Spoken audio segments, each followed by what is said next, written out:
What is up, YouTube? Facebook, Twitter, Apple, Spotify, and everyone tuned in on the Texas Sports Unfiltered app. Welcome in to another edition of Bucky and BK live on Texas Sports Unfiltered and on the free TSU app.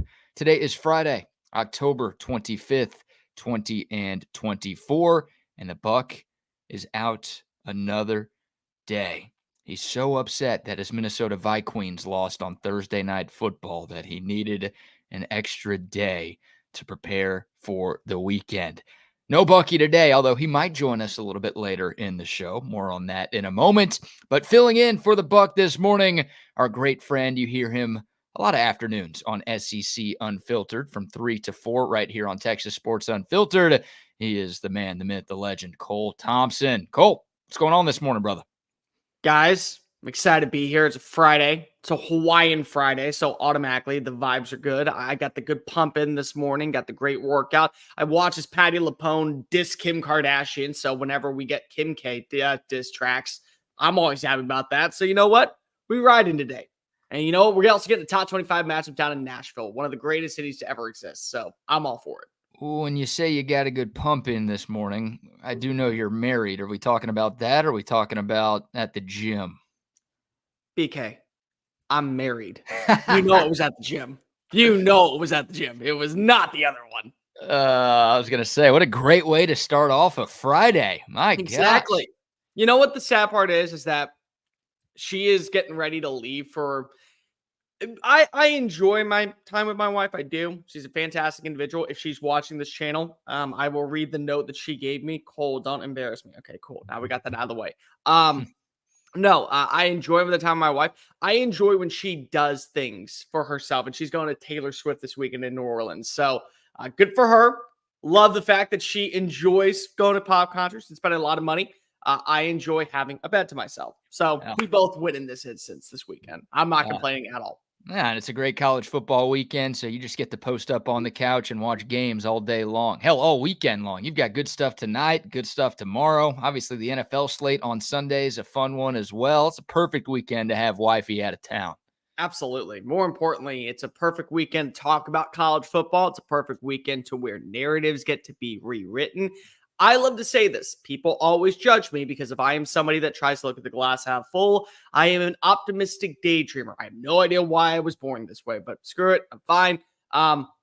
Narratives are meant to be broken on Saturdays. What narratives will be rewritten in college football heading into the month of November? That's all I care about. Question. Yeah, it's a great question and a big weekend for a lot of teams in college football. We'll talk all about that. We'll have some special guests joining us over the next couple of hours.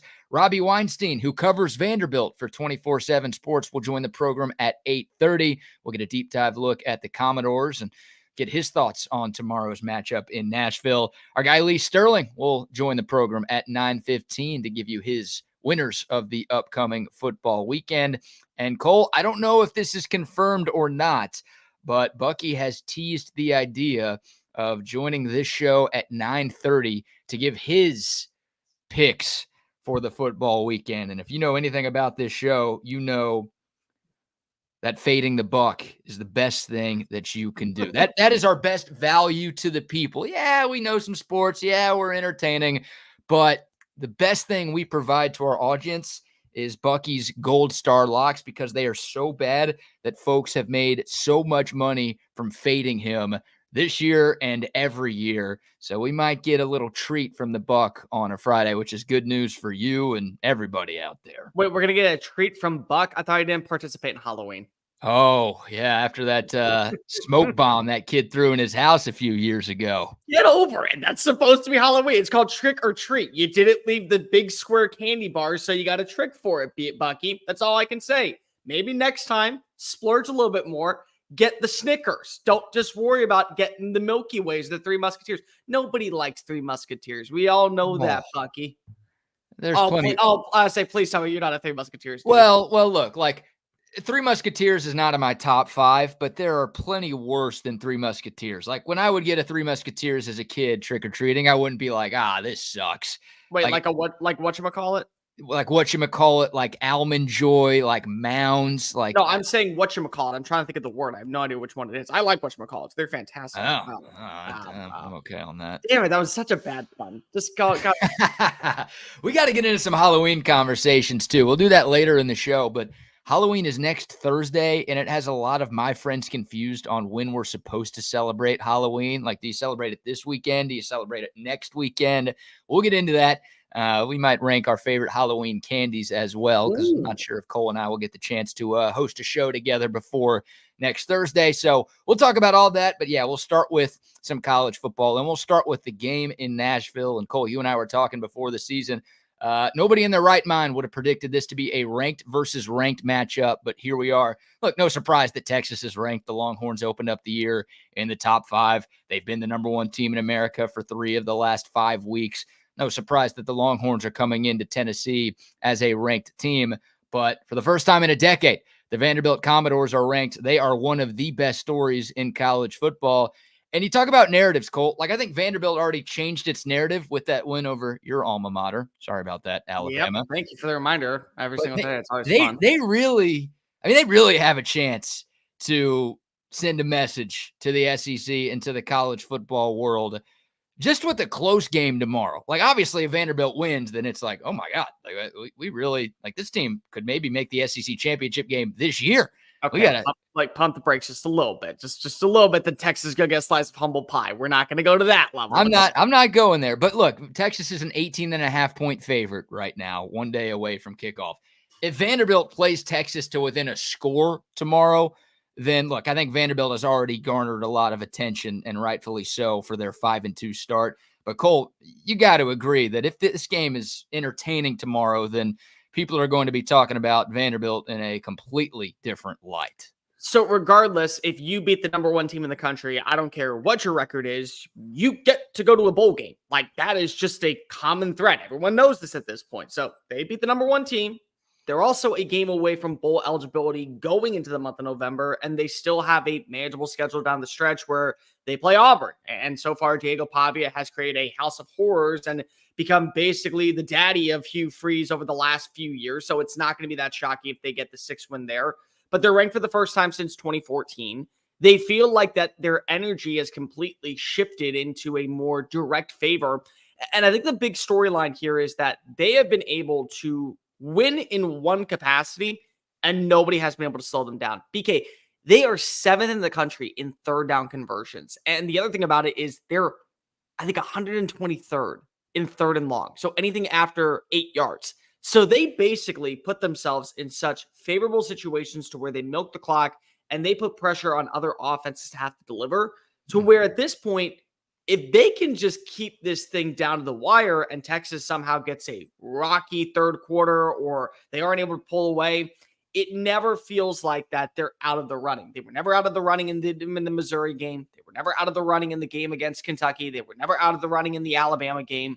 So the storyline, I think, moving forward for Vanderbilt is how close can we be to actually showing that this is a new energy and a new light underneath Clark Lee, who probably is the most pro Commodore guy I have ever seen in the history of college football. Like, the fact that he is so into anchor down mentality, they got to give him a new contract extension, because eventually you're going to see, like, Jonathan Smith loves his alma mater, but money is going to talk. There's going to be a reason to go elsewhere.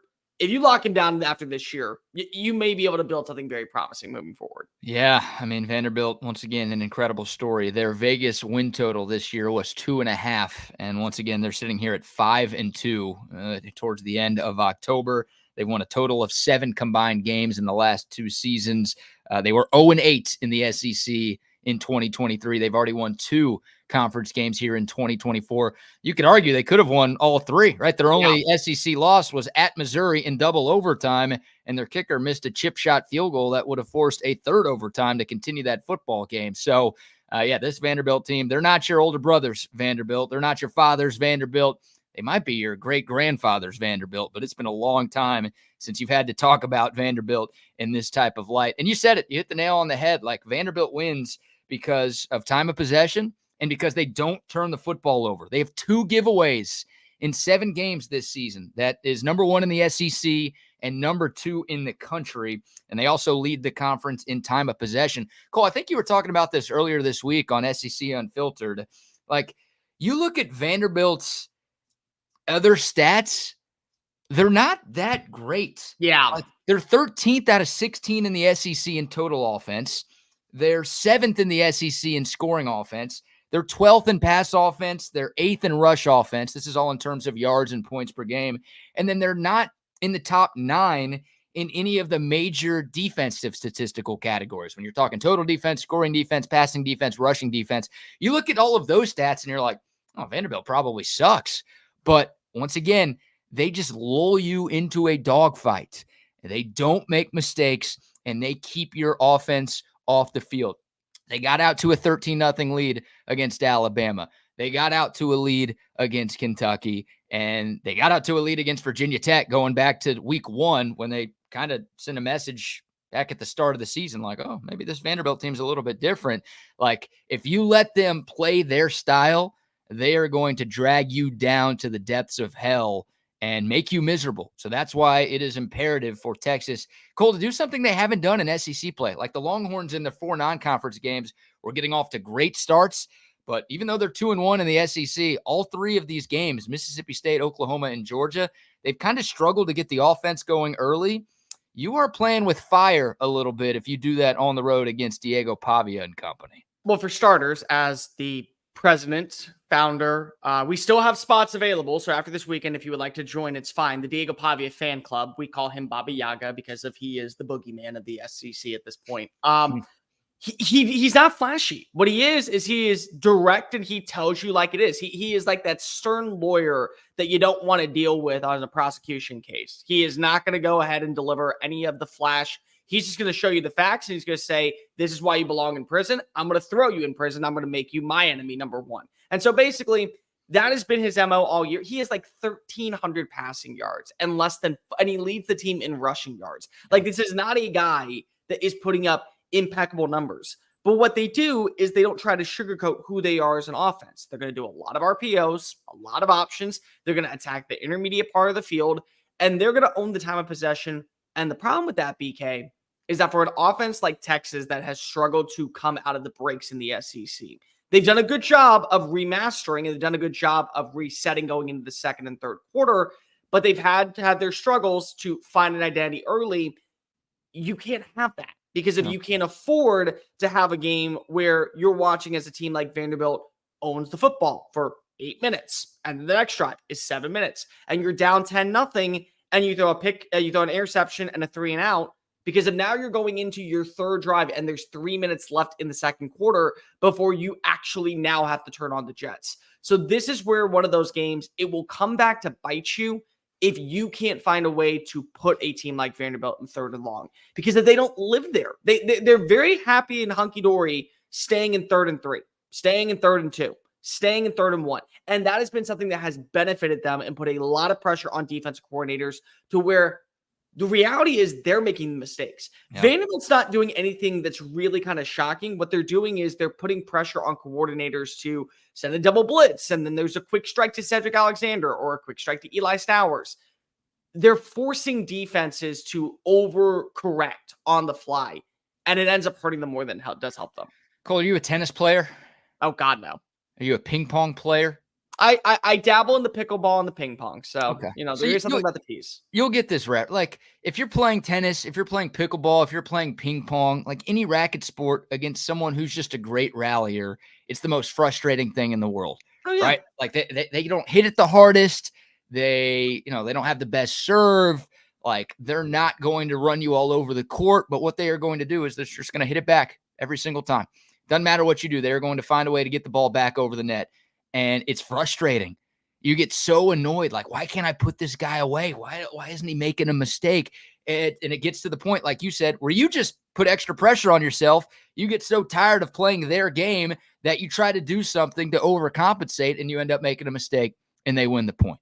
Oh, like, you overshoot the table every single time. Yeah. And then there you go. You lose points. That's what Alabama did, right? Like, they just their defense got so tired of giving up 4 or 5 yards a run, which is all Vanderbilt wants, by the way. They're perfectly fine with 4 yards per play. Most teams are like, that's not enough.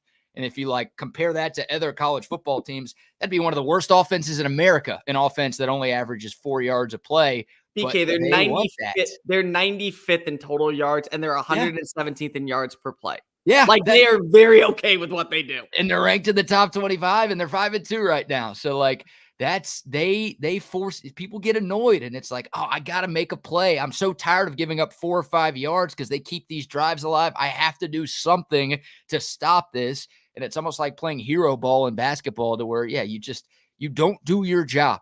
You do something you're not supposed to do. And then, oh, shit, that's the play where Diego Pavia didn't hand the ball off to Cedric Alexander. Yeah. That's the play where Eli Stowers is all of a sudden 15 yards behind you, and he's wide open, and it's a 35-yard passing touchdown for Vanderbilt. Like, it is so imperative to just do your job, to not get annoyed, because Vanderbilt's going to do some things that annoy you tomorrow, and just play your game, follow the game plan. This Texas defense has been great. I mean, even against Georgia in the loss, if you watch that game, you know how good this Texas defense was. It's still the number 1 total defense and the number 1 scoring defense in America. So just do what you've been doing. Don't get sidetracked. Don't get annoyed by what Vanderbilt does, because that's what they were able to do to Alabama. That's what they were able to do against Kentucky. And that's a huge part of why they have a number next to their name going into this one tomorrow. The other part that's really important when it comes to Diego Pavia is when you force him to pass early, it is going to lead to a couple of miscues. The only interception he has on the year is in the Kentucky game, and it came in the first half because of his inability to get the ground game going at the level that he wanted. But you brought this up. There are people that are very content playing a game of ping pong where it's just bing, bing, bing. And I'm about to sneeze, so excuse me as I go ping, bing.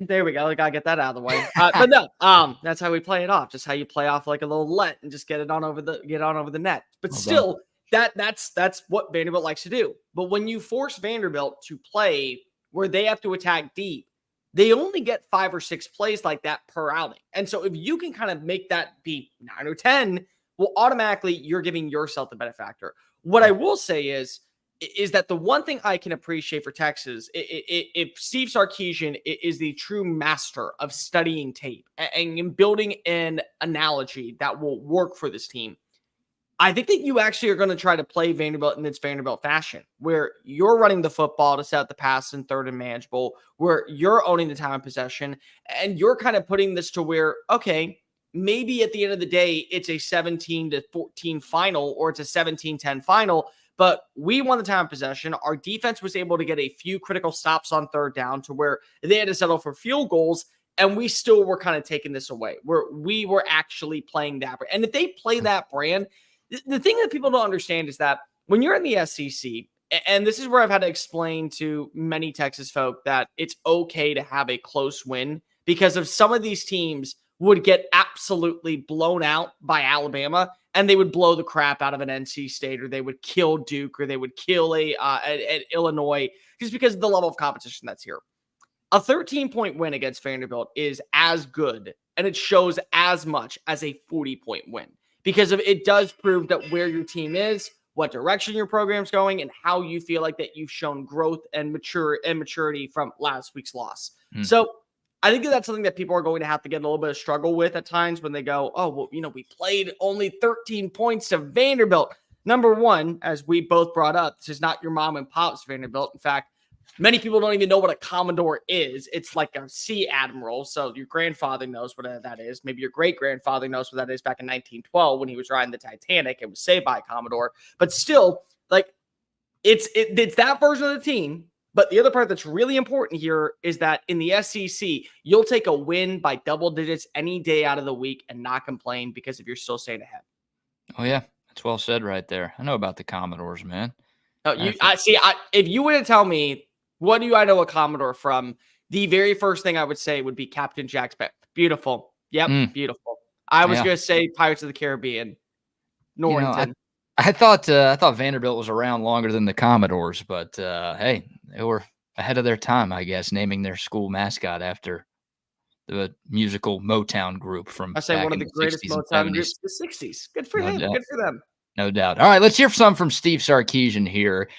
He was asked about how do you beat a team that slows it down right? Like that's what Vanderbilt does. We've been talking about that for the last 5 to 10 minutes. How do you beat a team that plays the way Vanderbilt does? We can do is, in an ideal world, you get the lead and then they feel like they have to try to come back in the game. And now we can get them out of their comfort zone as well. But ultimately it comes down to execution. As I was saying the other day, you just don't want to have those wasted plays and you don't want to have those wasted possessions. You want to make sure that at least you're attacking. I'm not saying we're going to score every drive we get the ball and we earn the right to punt and all those things.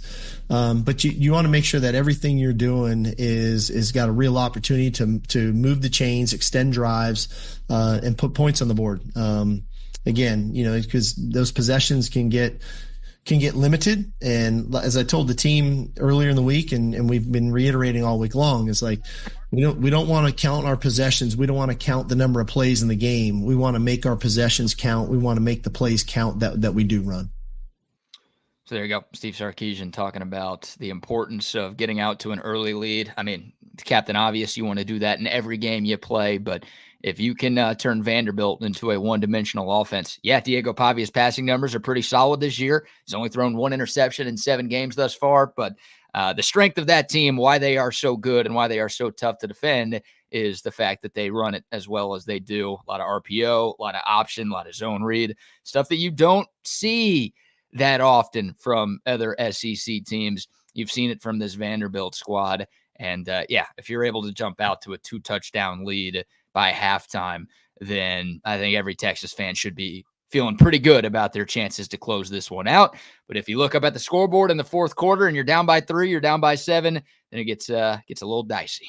Let me ask you, BK, how did you feel after the first SEC game against Mississippi State? Or how did you feel during that game? Yeah, I was at that game, and, the first half was uncomfortable. I never felt like Texas was going to lose, and I enjoyed that Arch Manning threw that touchdown pass to DeAndre Moore right before halftime to take it from 7-6 to 14-6. It was fine. It wasn't the most impressive performance, but a 22-point win. I wasn't leaving the stadium upset or anything like that. But you did say, by the way, stadium is always just a fantastic word. But you did say the word I was looking for you to say, which is you never felt it was an uncomfortable lead. You maybe felt uncomfortable, but you never felt like the lead was in doubt. No. That's okay. If you play that level where you're giving up 3 points, but then you capitalize and you get a Burt Auburn 43-yard field goal to now recoup those 3 points to where you're up by 13, it's going to be fine. Because of a team like Vanderbilt, they're not going to be able to have a sustainable offense that is able to get that 1 or 2 explosive play down by 13 and start striking, where a team like Texas can. People seem to forget about Texas because of what we saw last week in what had to have been one of the overall welcome to the SEC overhype moments and think, oh, well, this team is just bad. Texas is not a bad team. The fact is that people in the SEC, and there are people that work in this industry that I've said before do not need a microphone, are believing that A&M runs the state of Texas because of they're undefeated and they played in this conference. Let me make something abundantly clear. Nobody was shocked that Georgia was up by double digits going into the fourth quarter of that game. Nobody. Texas fans shouldn't have been shocked. Georgia fans weren't shocked. Anybody that works in the media wasn't shocked. The reality is that you just played against a team that has a national championship aura. Vanderbilt's a great story, but Vanderbilt's also not a national championship caliber program. They're not this year. Most years probably aren't. And so when you talk about Texas, they still control the best ahead for them. They still feel like a team that can make it to Atlanta, make it to the college football playoff, and win a national title. You having one bad performance doesn't mean that you're destined to be an overrated, mediocre program in the conference. If you hold a 13-point lead and you sustain that 13-point lead, even if you don't feel like that's enough to get back to the level of national lore where Georgia is, where Oregon is, I'm sorry. To me, you got to realize this is the SEC. You'll take every single win with a smile on your face because it'll guarantee you another trip closer to Atlanta and another shot closer into the dozen dance. Yeah, well, look, Texas did what everybody else besides Alabama does in the SEC. That's lose to Georgia. Now they've got to do what everybody else does, and that's beat Vanderbilt. That's kind of how it works in the SEC, at least. Except for Bama. Except for Bama. Except for them, because they can beat Georgia, but yet they lose to Vandy. Yeah, it's pretty incredible. But no, look, Georgia's one of the most talented rosters in the country. There's a reason Georgia was the preseason #1. There's a reason Georgia was the national championship favorite before the year and why they're the national championship favorite right now. Vanderbilt's a great story, but Texas is an 18.5-point favorite for a reason. Like, there is still a pretty big talent gap between these two teams. And this is a game that Texas should absolutely go out and win. And I think Vanderbilt has their full attention now, right? Like, coming off of a loss, the fact that Texas has a bye week next week, so there's you don't have A&M next Saturday. You can't overlook Vanderbilt for some huge game. You've got an open week next weekend, and obviously Vanderbilt is ranked right now. So, yeah, Texas, the casinos in Vegas don't build themselves. Texas is an 18 to 18.5-point favorite for a reason. If the Longhorns play the way that they have played, they should find a win in this game. All right, I got to give some sponsor shout-outs here, Cole. Robbie Weinstein, who covers Vanderbilt for 24/7 Sports, will join the program in about 3 minutes. So we'll get his thoughts on this Vanderbilt team, and curious to ask him about Texas as well. But before we bring him on to the show, let's give a few sponsor shout-outs. We'll start with the word from our friends at Real Truck. Building a home for the people who are worth it. Stepping out, throwing in a line, and dropping the tailgate for a picnic, and finding far-off campsites with the people you're closest to. Upgrade your truck, Jeep, or Bronco with over 1 million parts and accessories, and bring your truck to life. Real Truck. Yes, indeed. Real Truck, the #1 truck accessory brand in the United States. Check them out at realtruck.com. Also, some love to Altstat Beer. What a football weekend we have on tap.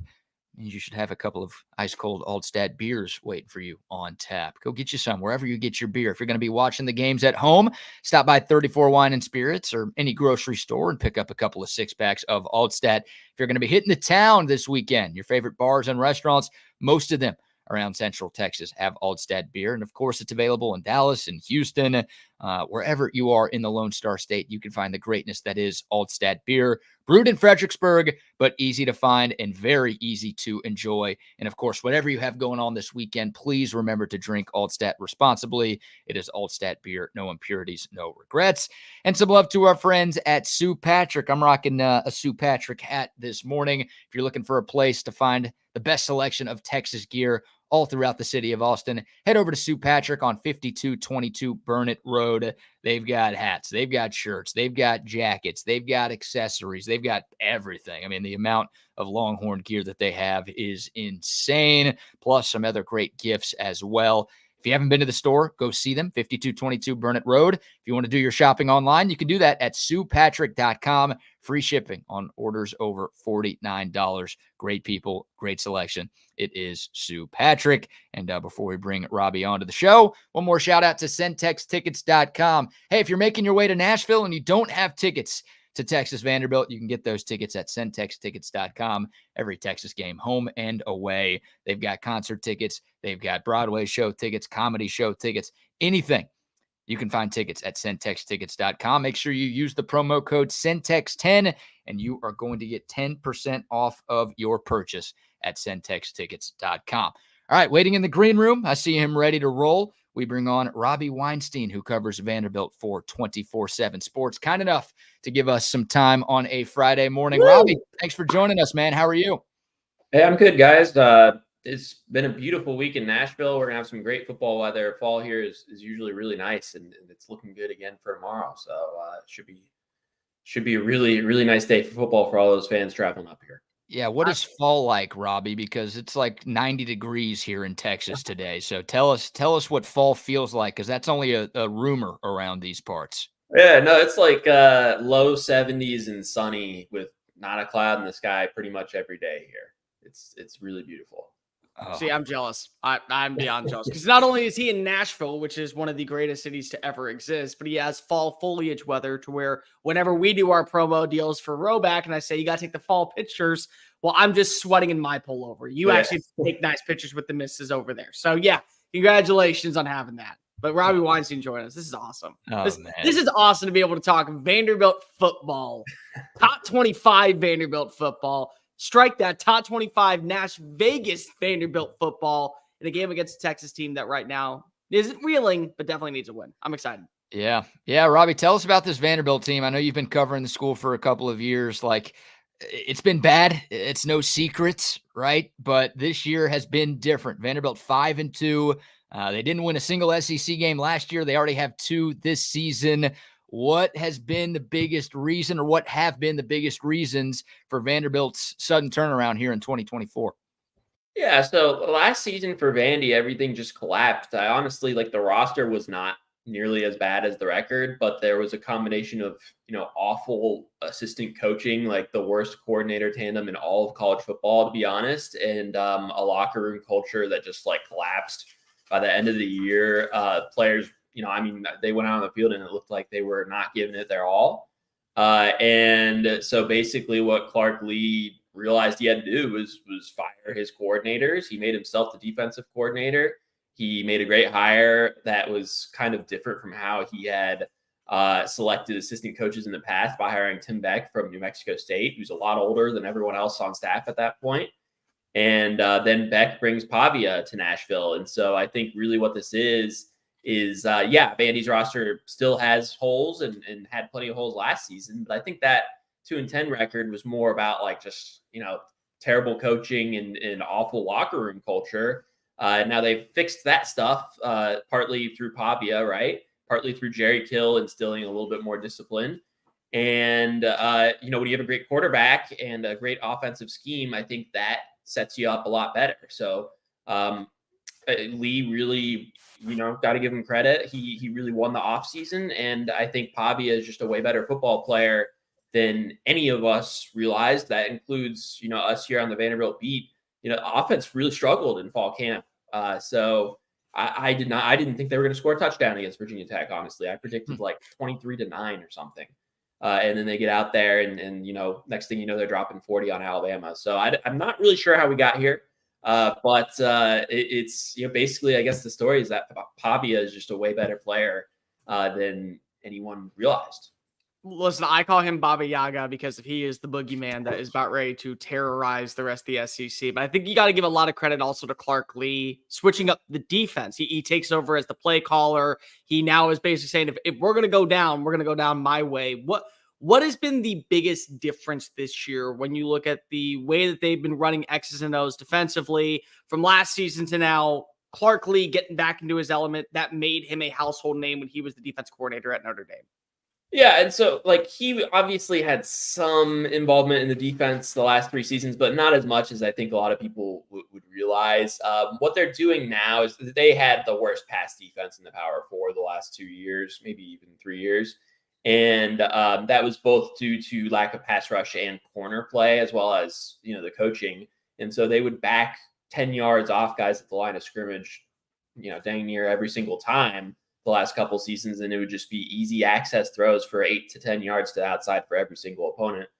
So this year they are playing a little bit more aggressively. They've got better safeties. And so they're not like, a super heavy press man team. They still play a lot of zone, but they're at least, they're giving up fewer free plays, essentially. Their pass rush has gotten a little bit better, and part of that is through the transfer portal, right? They got 3 corners coming in through from the transfer portal. 2 of them actually were ruled out for the season before the season ever started, but one of them, Colby Taylor, is starting and making some sort of impact. The corners who are still on the team last year have developed a bit. They changed position coaches there, and I think that helped. And then they got this guy, Corday Sidnor, from Purdue, who's an edge rusher, who's behind Nick Scorton from Texas A&M, and another all Big Ten caliber player who's kind of an underlooked guy. And so basically, I think they're being a little bit more aggressive, but they also really helped themselves through some kind of under the radar transfer portal moves that have looked pretty solid, if not spectacular. Robbie Weinstein from Vandy 247 is joining us here on Texas Sports Unfiltered. Robbie, Diego Pavia has become a household name to this point. I'm not going to ask you what makes him great, because I think anybody who's watched any of him play this season, we kind of know.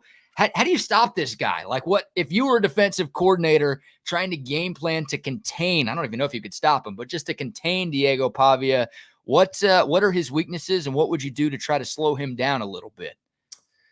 Yeah, that's a tough one because due to the way that they play football, I'm not sure that there's a lot of options for defensive coordinators because due to the option game, you kind of have to play just assignment football, right? It's tough to blitz an option offense successfully. I do think he doesn't have the biggest arm in the world. Like his arm strength is probably average at best. So if you get him on the move to the right, for instance, he's going to have trouble throwing across his body to the left side of the field. Uh, but I don't know how, I mean, Vandy schemes to roll him out that way. So maybe if you're a defensive coordinator, you can do something with that, where if he gets outside the pocket, that the left side of the field is not going to be much of an option. The challenge, though, is that I don't think a lot of defensive coordinators want him getting out of the pocket because that's where also a lot of the best stuff happens on his part. So he's really, when you combine him with that offensive scheme, I mean, I think Tim Beck is one of the best offensive coordinators in college football. It's really difficult. And I think the thing that makes him difficult is, he's this tough runner and he, knows where the rush is coming from and he's really smart, but also he's a way better passer than I expected.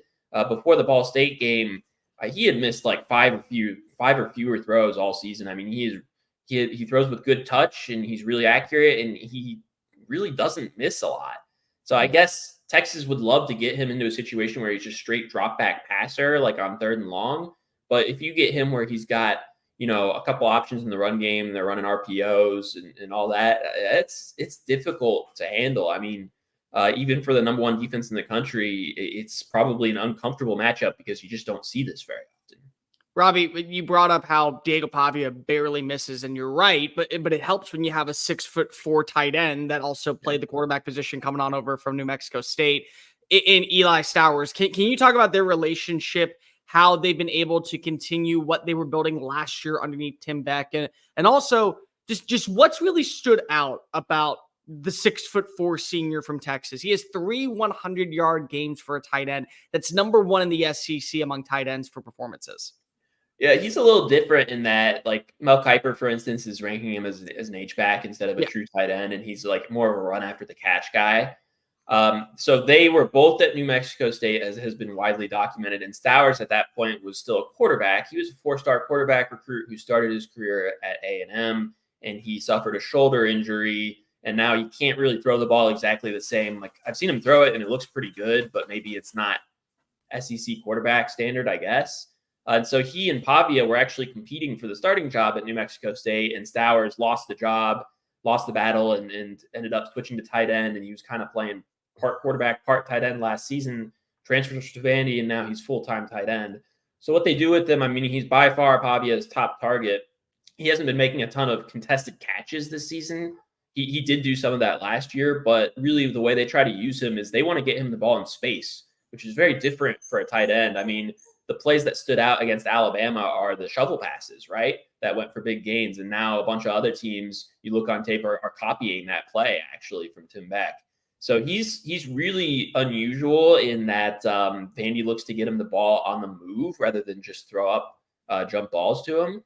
And I think that causes some issues for other teams. Having said that, I think we can all recognize that Texas has like Anthony Hill and some of the most talented linebackers, and I guess before the safeties got hurt, safeties in the country. So that's kind of an interesting matchup in my mind.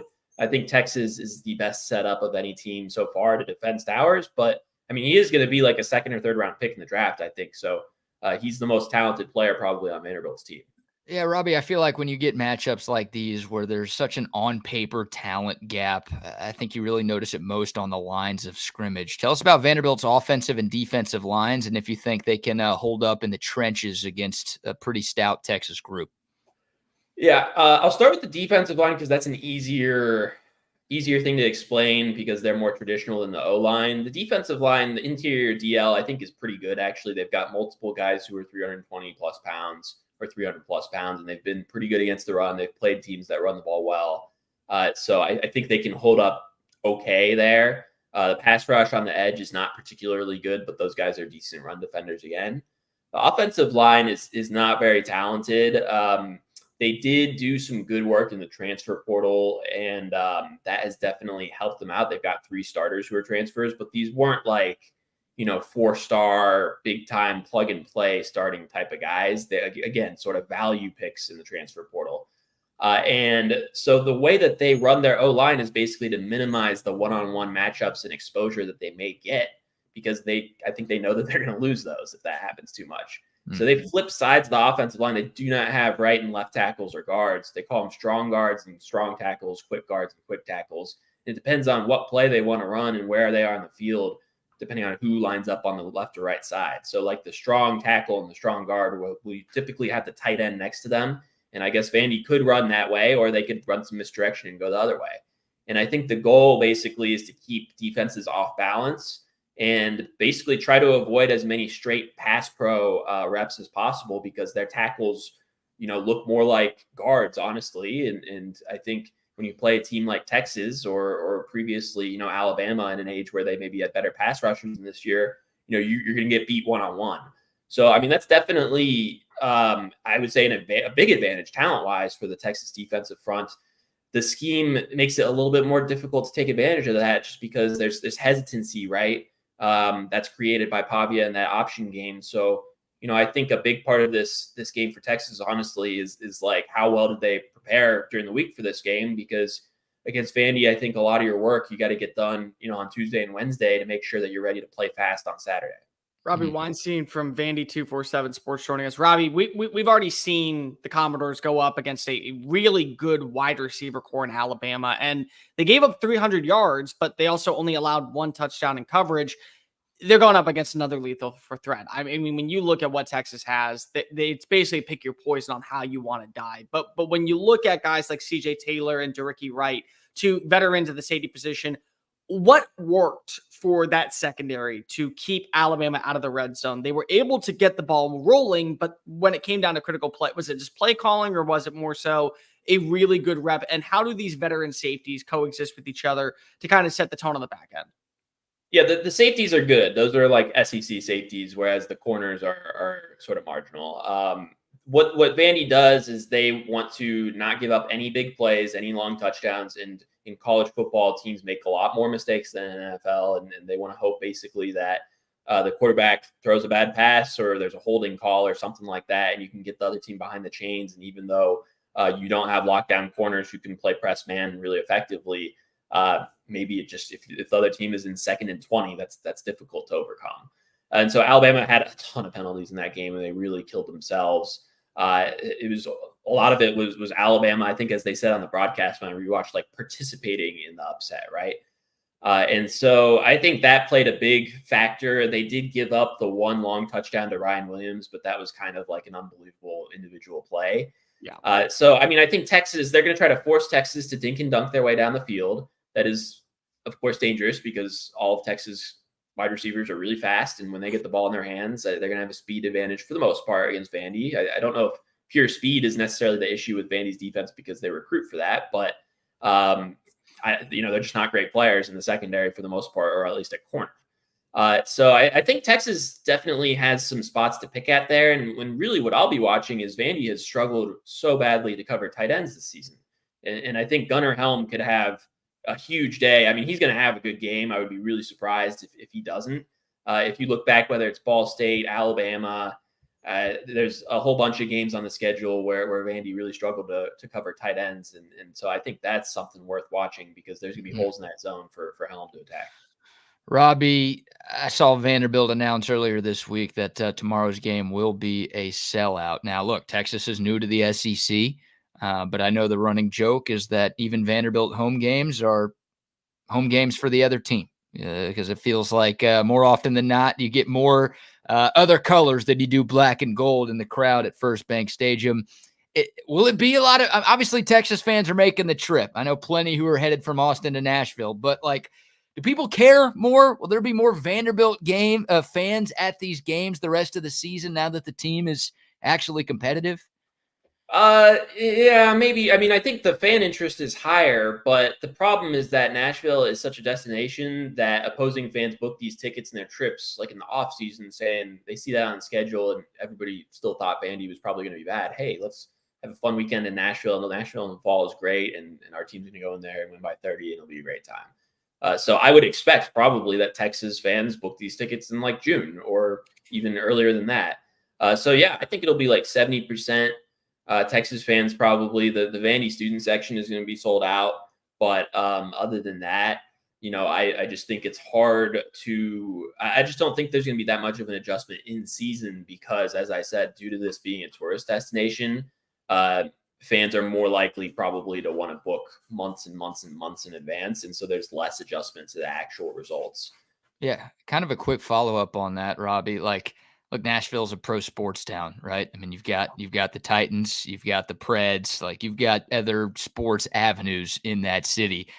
Is what Vanderbilt's doing, is it making it on sports radio up there? Are people actually starting to talk about Vanderbilt, at least closer to the way they talk about the pro teams in town? Yeah, it depends on the station. The station that covers, that has the Vanderbilt broadcasting rights talks about them a lot when they're good and not much at all when they're not good. Whereas the other big one, is the Vol station and they kind of don't do it, which, don't matter to me. I'm not in radio. So it sort of depends. I would say it helps that the Titans are absolutely awful, truly horrible. The Preds were off to an 0-5 start, which was very surprising. They were supposed to be quite good this season. I still think there's some interest there. The MLS team, when they're playing really well, occasionally we'll get some coverage, but they were awful this season. So in a lot of ways, it's kind of a perfect storm for Vandy in that, if you're going to be good, you want to be good in a year where the Titans are down. And that's definitely been the case so far. I mean, the Titans are basically playing for the number 1 pick already. It's very much a Vols town, but it's going to take years and years of actual good football for Vandy to turn that around, because the reality is it's been since 2013 since they had a winning season. And even those teams, that was only like 2 years or 3 years of good football, and it wasn't quite exciting style of play like this. Those were defensive teams under James Franklin, and this team is putting up 30-something points a game and has a guy sort of on the fringes of the, obviously Pavi is not going to win the Heisman, but he's got a vague shot to at least get 5th place and get to New York, so this team has more star power than those did. God, I want him in New York. BK, you haven't asked it yet, so I will be the one because I figured you would. What's with the net? I got to ask about what's with the net that's coming. What is up with that? Is that just a troll job against Texas? Yeah, that was fake. That was a Photoshop. Okay, thank God that was fake. I do want to ask you, though, real fast, Robbie, about when you talk about this Vanderbilt team, you mentioned that it will take years to get to the same level in that city the way the Volunteers are. But have you noticed an uptick in recruiting? Have you noticed an uptick in the way the program has been talked about in a more prominent light, to where maybe it's not sustainable to expect 9-win seasons every year, but it is sustainable to believe 6-6, 7-5, being in the conversation for a top 50 recruiting class, top 40 recruiting class, a prime destination for the transfer portal? Have you seen that growth since the start of this season, especially with a guy like Diego Pavia? Yeah. I mean, they're hosting a 5-star quarterback on Saturday who just decommitted from Georgia. They're not going to, I don't think they're going to get him. I think the chances are below 10%, but to even get 10 hours of the guy's time is something that Vandy, I started this job in 2020 and they had an official visit for one 5-star defensive end at some point where it was kind of it was pretty clear that he was just taking the free trip to Nashville and they weren't really in it. And other than that, I mean, they never even get these guys on campus. So it's definitely already having an impact. They're going to flip a bunch of guys probably from schools like kind of your Virginias of the world that are, other high-level academic schools, but aren't playing as well, on the football field as Vanderbilt this season. And then I think locally, guys want to have a reason to stay in Nashville. So they were able to take advantage of some of that in Lee's first recruiting class. I want to say it ranked 32nd in the country, not accounting for transfers, so just high school players. I think guys would like a reason to stay here as opposed to going to a Kentucky or certainly a Mississippi State. And the on-field product has just been so awful that, they can't bring themselves to do it. And then on top of that, this offseason, teams recruit by saying your coach is going to get fired this offseason if you go to Vandy, even though I don't think that was actually true. And so that obviously is out the window, right? So it's already helping their recruiting. I think they're always going to have a little bit of limitations because even though the academic, the admissions restrictions are a lot less strict than they used to be, you got to be able to like go to class and stay eligible, right? Yeah. So they are a little bit limited, but yeah, I think that they can recruit at like an average level in the SEC, which is really good nationally. If they can, string a couple of these seasons together, that'll happen quicker than the fan aspect. Robbie Weinstein from Vandy247 joining us. Last one for me, Robbie. How about a prediction for this game tomorrow? Texas, an 18.5-point favorite. Can Lightning strike twice in the same spot with another top 5 upset for Vanderbilt at home, or do you think the Longhorns find a way to roll into town and leave with a W? Yeah, I mean, this is a difficult game for me to predict. Like, I don't know that there's a lot other than like a Vanderbilt blowout win that would really surprise me. My tentative pick is 34-27 Texas. I don't feel great about it. I guess the thing is, it just seems like Texas has pretty significant injuries. Like if Isaiah Bond is a really bad matchup for Vandy, well, he might not play. The safeties and all this, and is Quinn Ewers right? I think the other thing is that Vandy, all of their games against FBS teams have been close games. And if you look at the spread pregame versus the results, the spread in every Vandy game this season has been 12.5 points off at least. Wow. So like Vegas can't get a handle on Vandy. I can't get a handle on Vandy. Nobody can. They are an incredibly hard team to predict because I think they're okay with taking a 4-yard run every time, basically. And so I don't know if the computer models are accurate when it comes to them. Having said that, like Texas could totally run away with it. I wouldn't be particularly shocked by that. They're going to be pissed off after that Georgia game. So I guess I'll say that Pavia is good enough to keep them in the game and keep it a 1-score game. But I don't feel good about that prediction at all. It's a really hard game for me to call. I won't keep you long, Robbie, but I do just have a little bit of money thrown down after that Texas game on a certain number 2 going to New York City. Yeah. So what has to happen for Diego Pavia to be considered a legit Heisman finalist at the season's end? I think they got to be in position to make the playoff probably. And I guess technically they don't. There is a tiny 2% scenario where they don't need to win this game to do that because of tiebreakers. If they win out after that with tiebreakers over Alabama, Tennessee, and LSU, maybe they could, if there's total chaos, a 2-loss SEC team could sneak into that championship game on tiebreakers. But, they're going to need to win 10 games after the SEC title game. And I see them going 7-5, in which case I don't think that would be enough for him, especially because their offense plays slow and that tamps down the stats a little bit. But I think they would need to be in the playoff for him to get to New York, just because his raw stats aren't going to be huge. And that's kind of a raw stats award to some extent. Fun storyline to watch for sure. Robbie, this was a lot of fun. Really appreciate the time. Is it fair to say a good Shabbos is in order for you, my friend? A good what? Sorry? Shabbat Shalom, a good Shabbos? Oh, I guess so. Sure. Am I assuming the religion with the Weinstein last name? Yeah, I'm not super religious, but this is the time of year for that. Well, thanks for the time, man. We appreciate you joining us, and enjoy the game tomorrow and enjoy the ride for Vanderbilt, man. I know it's been a long time coming for you covering this team, so happy that you've got a good squad to cover for the first time in a few years here. Okay. Thanks for having me, guys. Of course. All right. Good stuff there from Robbie Weinstein. Yeah. He really shows you how Jewish he was, that he didn't understand Shabbat Shalom, but he was at least Jewish. So my assumption was correct. Congratulations. I don't think I was going off on too weak of a limb there, assuming a Weinstein was a Jewish guy. But Kellner, the first time I heard that, I was like, nope, no shot. Oh, okay. I'm filling in on ESPN 97.5 because if he has a Jewish holiday that he's promoting. You know what I'm going to assume, though? I'm going to assume that they do land Jared Curtis, the 5-star quarterback from Georgia.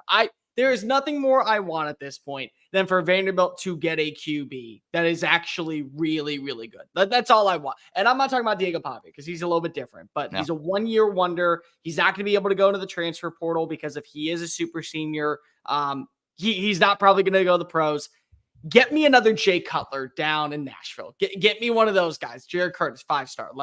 Let's see him suit up for the doors in 2025. You talk about chaos, right? The guy decommits from Georgia and then ends up at Vanderbilt. Could you imagine what a world we're living in?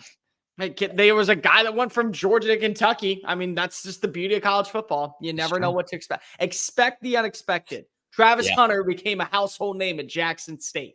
You're right. Remember, And this is a lot of people are saying this is the craziest year of college football since 2007. So if that ends up holding true, then we're going to get even more chaos in the second half of the regular season. All right, before we dive back into this game, we also have some more Steve Sarkisian sound, but also I want to get Cole's thoughts on the LSU A&M game coming up tomorrow, some of the other big matchups in the SEC this weekend. I'm going to give a few more sponsor shout-outs, and we will start with the word from our great friends at Covert Bee Cave. It's a family atmosphere. It's not just when you stop in, you buy your car. From communication to expertise to professionalism, it's exactly what I expected from the Covert family. So they make it so easy for me. That car that I wanted, they found it, and I didn't know if I can afford it, but they make it possible. You'll see that they really will move mountains. They're going to do what they need to do to get you what you want and make sure you're happy with it. Come and experience it for yourself. Covert, born and raised in Austin. Excuse me, Cole. I just cracked open an ice cold Olipop. Oh, did you? I wonder why. Little cream soda action. Come on. Nothing wrong with a little cream in the morning, right? It depends on what you're putting it in. That's for damn sure. Yeah, that's fair. That is fair. Shout out to Olipop. This stuff is fantastic, and I love putting Olipop into my system because it is great tasting soda that's actually good for me. And it's not just good for me. It's good for you, too, when you drink it. You see on the side, prebiotics, botanicals, plant fiber. I don't know what those words mean. I do know those are things that help support good digestive health. I do know that there's 9 grams of fiber in this can of Olipop. I do know there's only 40 calories and there's hardly any sugar in this can of Olipop. I'm telling you, this is the game changer of all game changers. I had sworn off soda because of how bad it was. Cole, you know how much I love fast food. Yeah, I wasn't giving up the fast food, but I couldn't just house all the fast food I wanted and also drink soda 7 days a week. Well, now I can. Now I can still eat like crap and also drink soda because Olipop is a new kind of soda. I don't know if they want me promoting their drink like that, but that's my experience. And whatever your experience is, I think you're going to love Olipop. Get you some wherever you buy your groceries. H-E-B, Costco, Target, Walmart, Whole Foods, wherever you go, you can find the greatness that is Olipop. And also some love to our friends at BUSR. Great football weekend coming up. Boise State, UNLV tonight. Nice way to start the college slate. I think you got 5 ranked matchups in college football tomorrow, plus a great NFL Sunday and Monday Night Football to boot. Head over to busr.ag and place your bets all weekend long. Make sure you use the promo code TSUWELCOME. You're going to get a first-time deposit bonus up to $2,500.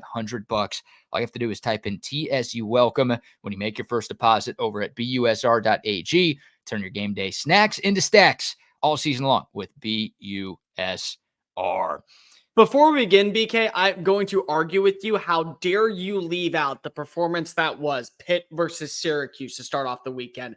5 interceptions for Kyle McCord, 3 pick sixes in the first half. I was one of the only people that talked about Pitt starting off 7-0. I'm feeling mighty high tonight. And you know what? I may throw down a little bit of money on Boise State at this point because I'm getting the vibes going. Well, I'll give you some credit, and I'll give the guy you're replacing this morning some credit. Bucky Godbolt called Pitt his sleeper team in college football. And he's like, love Bucky. He's like, I don't know if they're going to win the ACC, but like they're going to be a threat. And I think he thought Nate Yarnell was going to be Pitt's quarterback because Nate Yarnell played at Lake Travis here in Austin, and Bucky calls Lake Travis his game. So I think he was like, I'm throwing a bone to the Yarnell family. I think they're going to be great. It's not Yarnell, it's Holstein. And the Bama transfer, right, has been Roll Tide. Roll Tide making us proud out in Pitt right now. Amazing. I love it. 41-13. Yeah, what a world we live in where Pitt has a better record than Alabama. And of course, schedule is what it is. But still, hey, Pitt, nice win. Nice win last night. And I know Ohio State fans are feeling vindicated with their decision to let McCord walk because he was awful on Thursday night. Single-handedly his worst performance I have ever seen. And that goes all the way back to his time at Ohio State, too. He had some bad ones. Bad ones last year, but he never threw 3 pick sixes in one game. He never threw 5 interceptions in one game. That's the other point.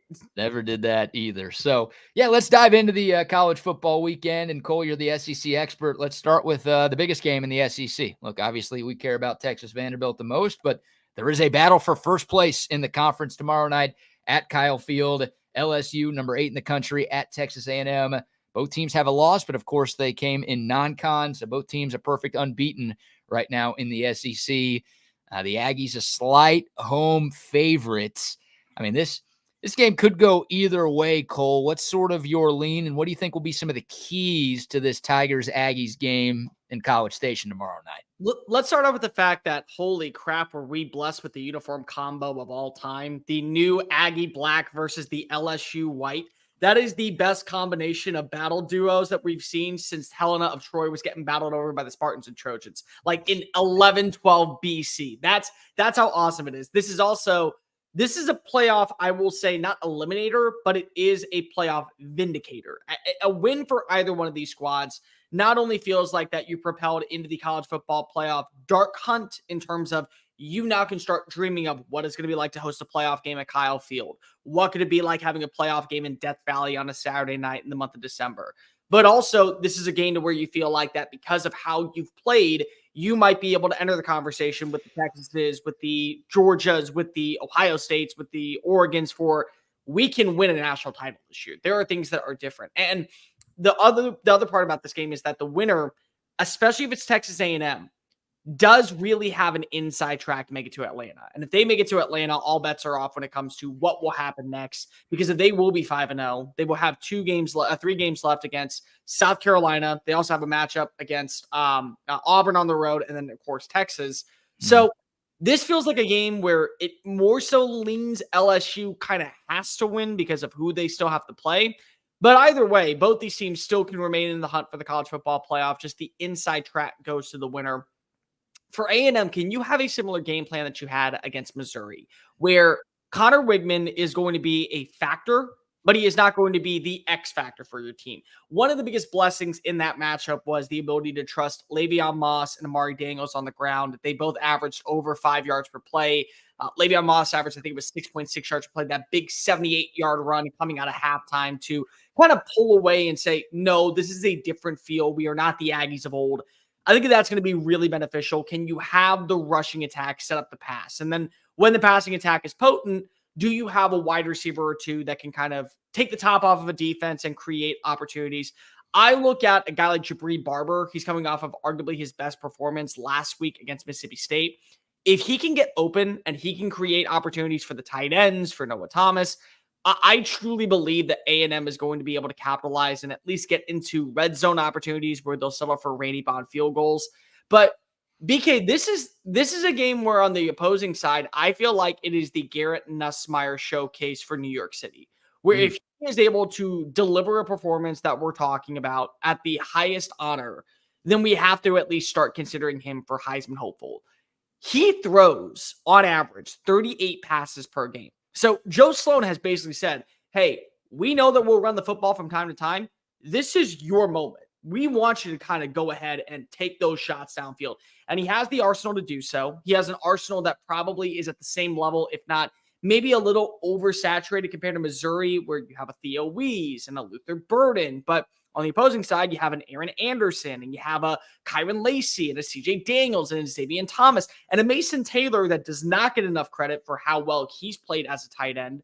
So I feel like that this is going to be a game where they're going to have to throw the football, and they're going to have to be really decisive with their throws, because if this is a front seven of A&M that has gotten better with time, and they're getting better at the right time. I mean, Nick Scorton was my pick to win SEC Defensive Player of the Year.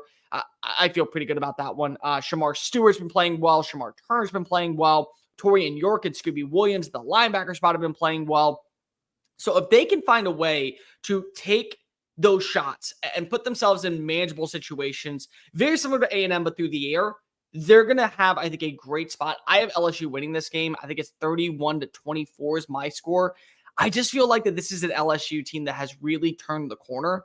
Yeah. And we kind of saw last year, right after their first big win, they really just put themselves in a different position offensively. Their defense is playing out of its mind. Their defense for what they have, Wick Weeks, the Honky Badger, Greg Penn, Zy Alexander, they have been phenomenal this year. I think they're going to be really effective alongside with this front seven that's flying under the radar.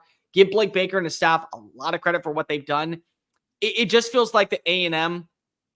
I'm a doubter, and the reason I'm a doubter is because I got to cover this team up close and in person. I know what they are. It won't shock me if they win this game. What will shock me is if they win this game and then they keep this same mentality when they go travel to Auburn, when they go travel to South Carolina, because if they play down to the level of competition all the time underneath Jimbo Fisher. And they happened all the time whenever they went to Mississippi State. It happened all the time when they went to Ole Miss, and Ole Miss was an average to below average team. So now you're just switching the coaching, you're switching the program, but it still is Texas A&M. Until I see you actually meet those expectations, I feel like that Brian Kelly said, judge him in year 3. I'm judging him, and what I'm seeing is the results are paying the dividends to be a college football playoff threat. Yeah, it would be pretty Aggie-like if they won this game on Saturday night and then lost on the road at South Carolina next weekend, right? Like, it would be 100% A&M, like maybe. 100% A&M. Yeah, that set up what is going to be a must-win in College Station on November 30th. Yeah, it's like A&M, if they win this game, they'll jump into the top 10. People will start talking about them as a legit national championship contender, and then it's like, oh, they pee down their leg on the road against an average at best South Carolina team. I'll be honest, I don't think either of these teams are that good. I think LSU is better. They've been playing better as of late. The good news for A&M is this game is in College Station. The last 7 meetings between LSU and Texas A&M have all gone to the home team. So even in years where LSU has been better, if the game's been in College Station, A&M has found a win right there. So I get A&M being the favorites because home field has mattered. I think the atmosphere on Saturday night at Kyle Field is going to be insane. Garrett Nussmeier is not wrong when he says Kyle Field is not Death Valley, but that added a little fuel to A&M's fire. That's going to get them going a little bit more when we get to this game tomorrow night. So I think I'm going to pick the Aggies in this one. LSU's the better team. LSU is the better team. If they played on a neutral field, I'd be picking LSU. If they played in Death Valley, I'd be picking LSU. I just think home field's going to be the difference. I think Garrett Nussmeier is going to make some mistakes. I don't trust him as much as you do. Now, I'm also willing to admit I haven't watched him as much as you have, but something about Garrett Nussmeier doesn't sit right with me. And he's better than Connor Wigman, but I think the A&M defense is able to create some shorter fields to make life easier for that Aggie offense. I think the run game is rolling in College Station right now, and I think it's like a 3-point game down to the wire. We might even see overtime. I'd love to see 9 overtimes. We won't. Let's surpass the 7 this year. 7, yeah. I'm rounding up. Screw that game, by the way. Sidebar, because that ruined overtime, and now we get this garbage rule that we have. Like, that game was fun in real time, but it ended up ruining the damn sport. So thanks for that one, Aggies. But I think it's close. I think it's a 4-quarter game that's decided on the final play or one of the final plays. But I'm going to go with the home field. I'm going to go with A&M finding a way to get it done tomorrow. I don't doubt you for saying the home field. Here's what I doubt. The fact that you don't believe either of these teams are good because of what you're saying is basically, no, because here's the thing.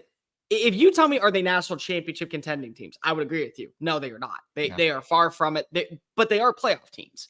And I feel like that right now, when we go into this college football playoff mold of 12 teams, we have to start having those conversations of who is a playoff team versus who is a New Year's Six team, who is a national championship team.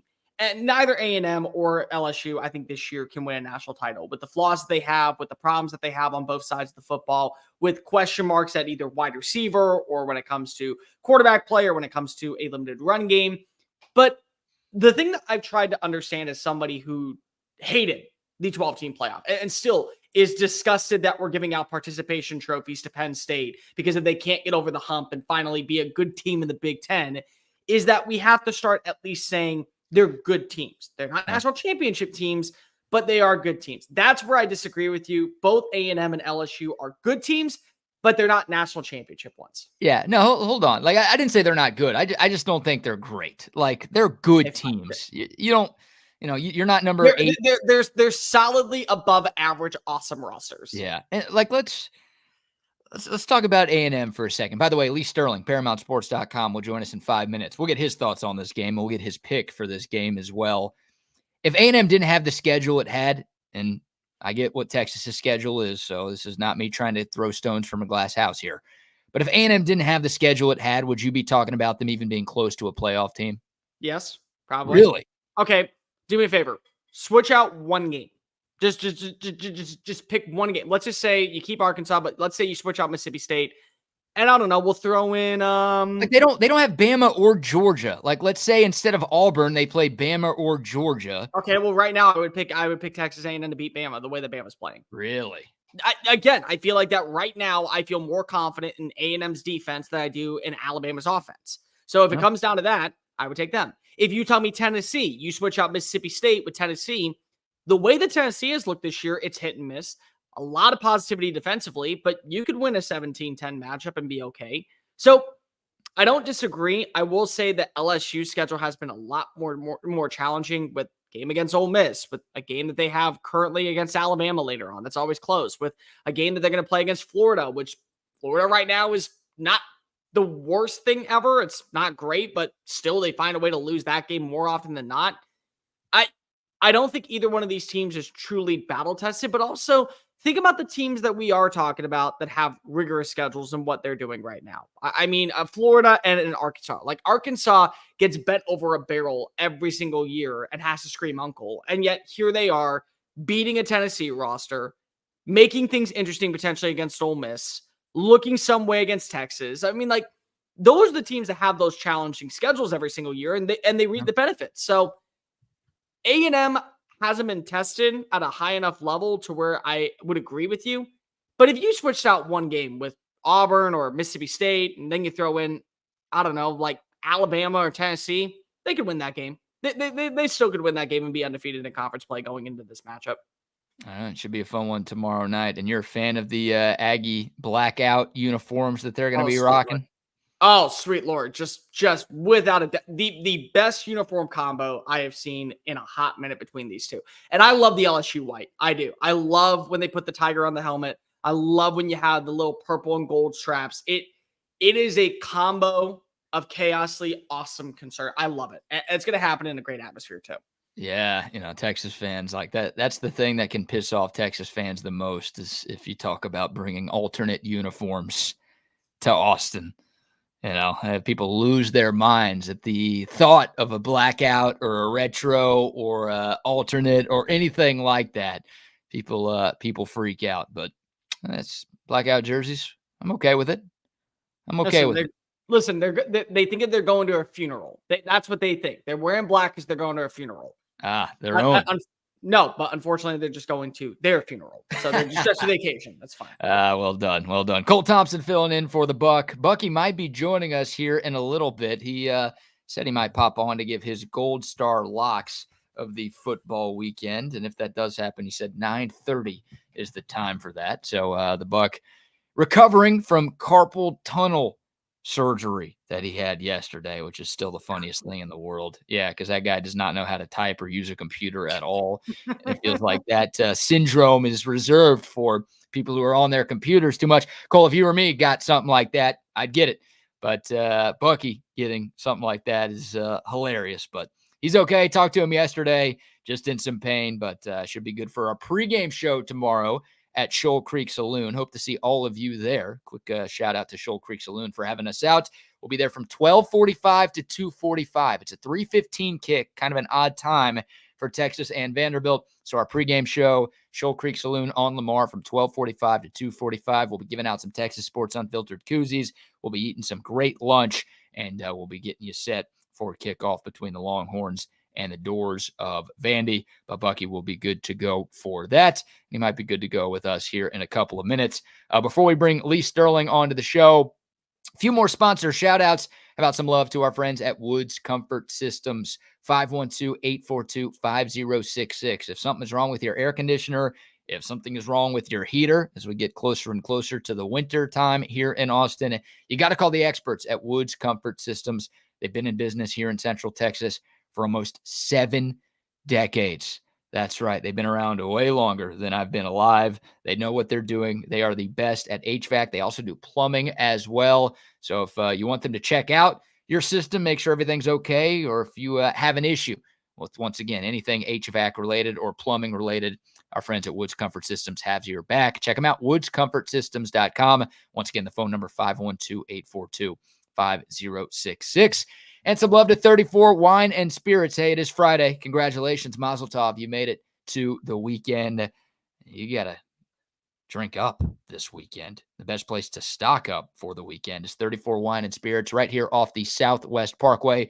The best liquor store, incredibly clean. They've got great prices. And oh, by the way, they do wholesale liquor distribution as well. So if you've got a big tailgate party coming up, if you've got a big wedding or birthday party coming up and you need booze, call on our friends at 34 Wine and Spirits. They are the experts, and they will get everything you need: the beers, the wines, the spirits, the mixers, all of the above, and then some. They've got you covered at 34 Wine and Spirits.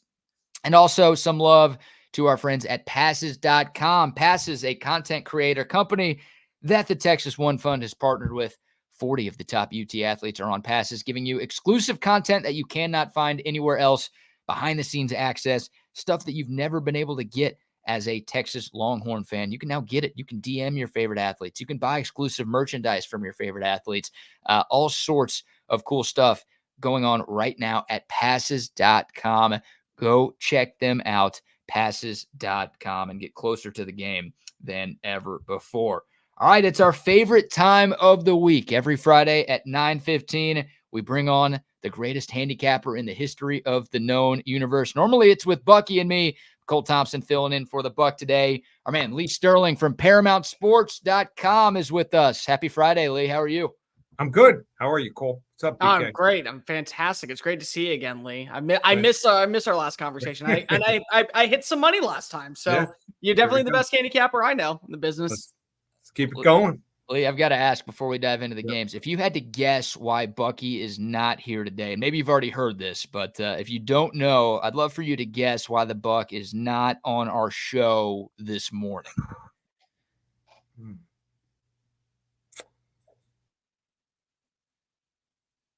No. High school reunion. Good guess. No, he had carpal tunnel surgery yesterday. Bucky is the least tech savvy person.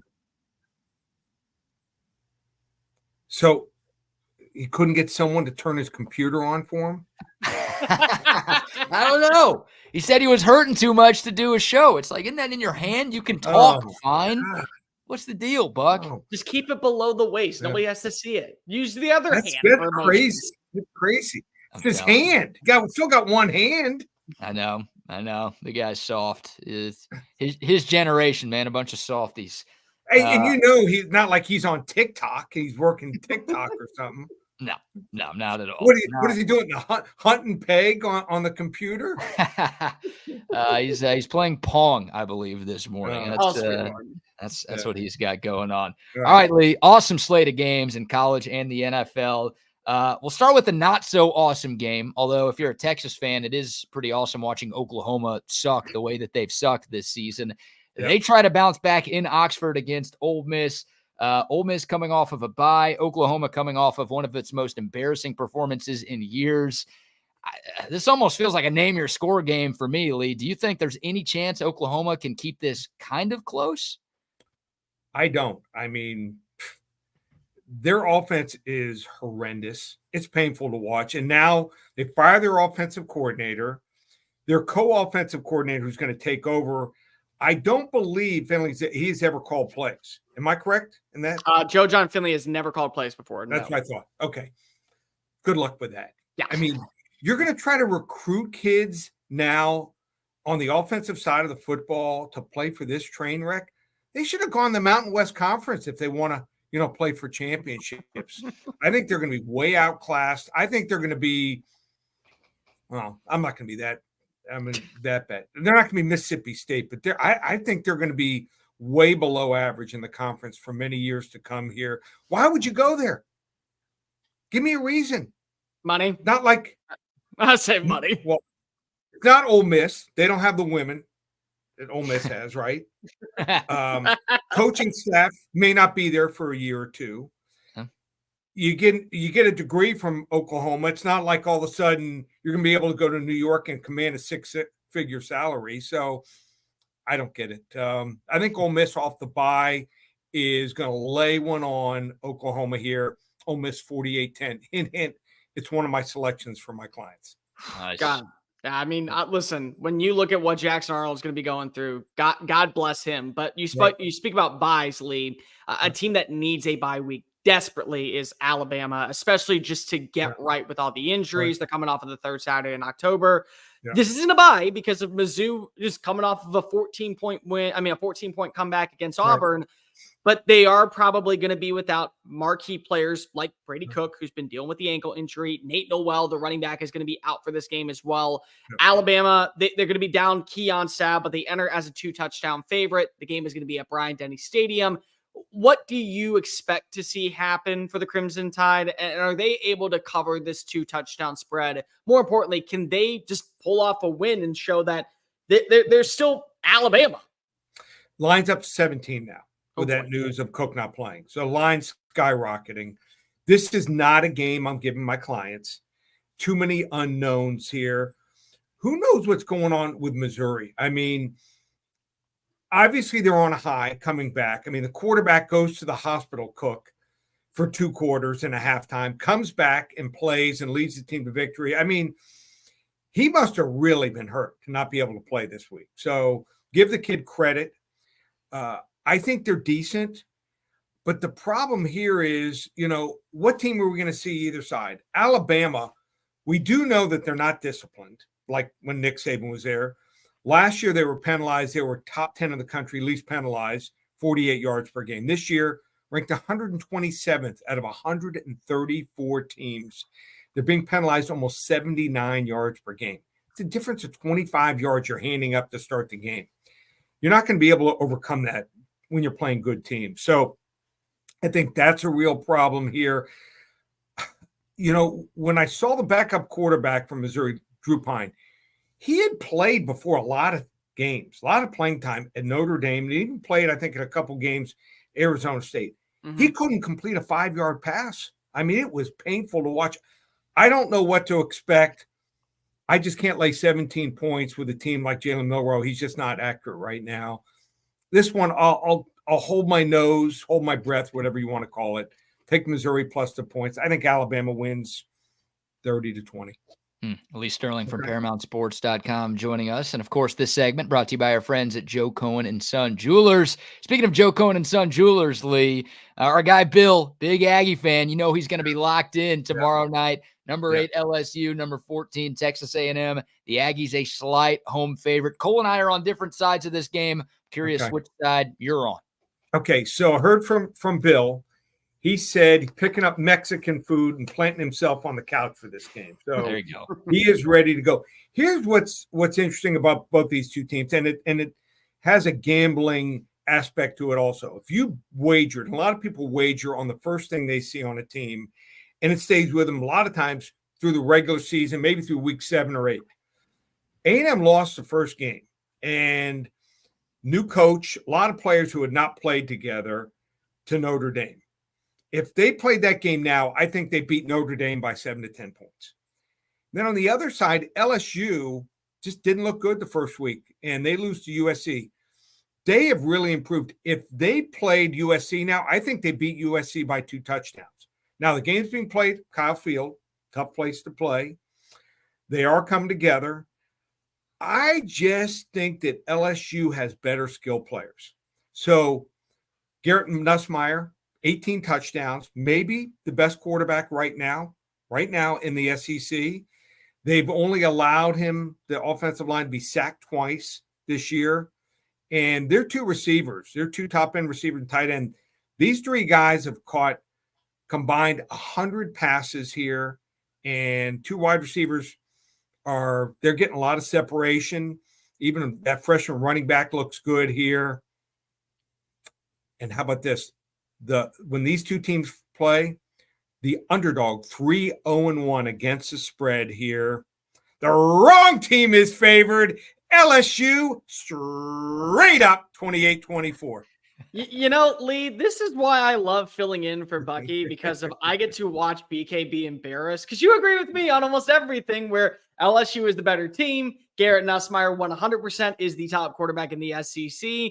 The wrong team is favored. I don't care about Kyle Field atmosphere. Yeah. Here's what I will say. I am a betting man, and I did throw a little bit of cash on a guy by the name of Diego Pavia that is going to be now leading the number 25 ranked Commodores. Right. First time ranked in a decade against very well-known team that everyone loves on this channel, Texas Longhorns. Texas needs a rebound, but this is an organization run by Clark Lee that plays a certain brand of football that is not flashy, but in your face, no nonsense, find a way to beat us. can anybody find a way to beat Vanderbilt in their backyard with a certain brand? And more importantly, for bettors, can Texas cover an 18-point spread?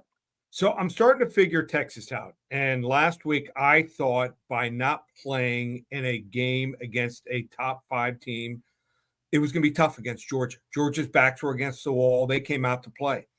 So in this game, I still think Texas and Ohio State are the 2 most talented teams.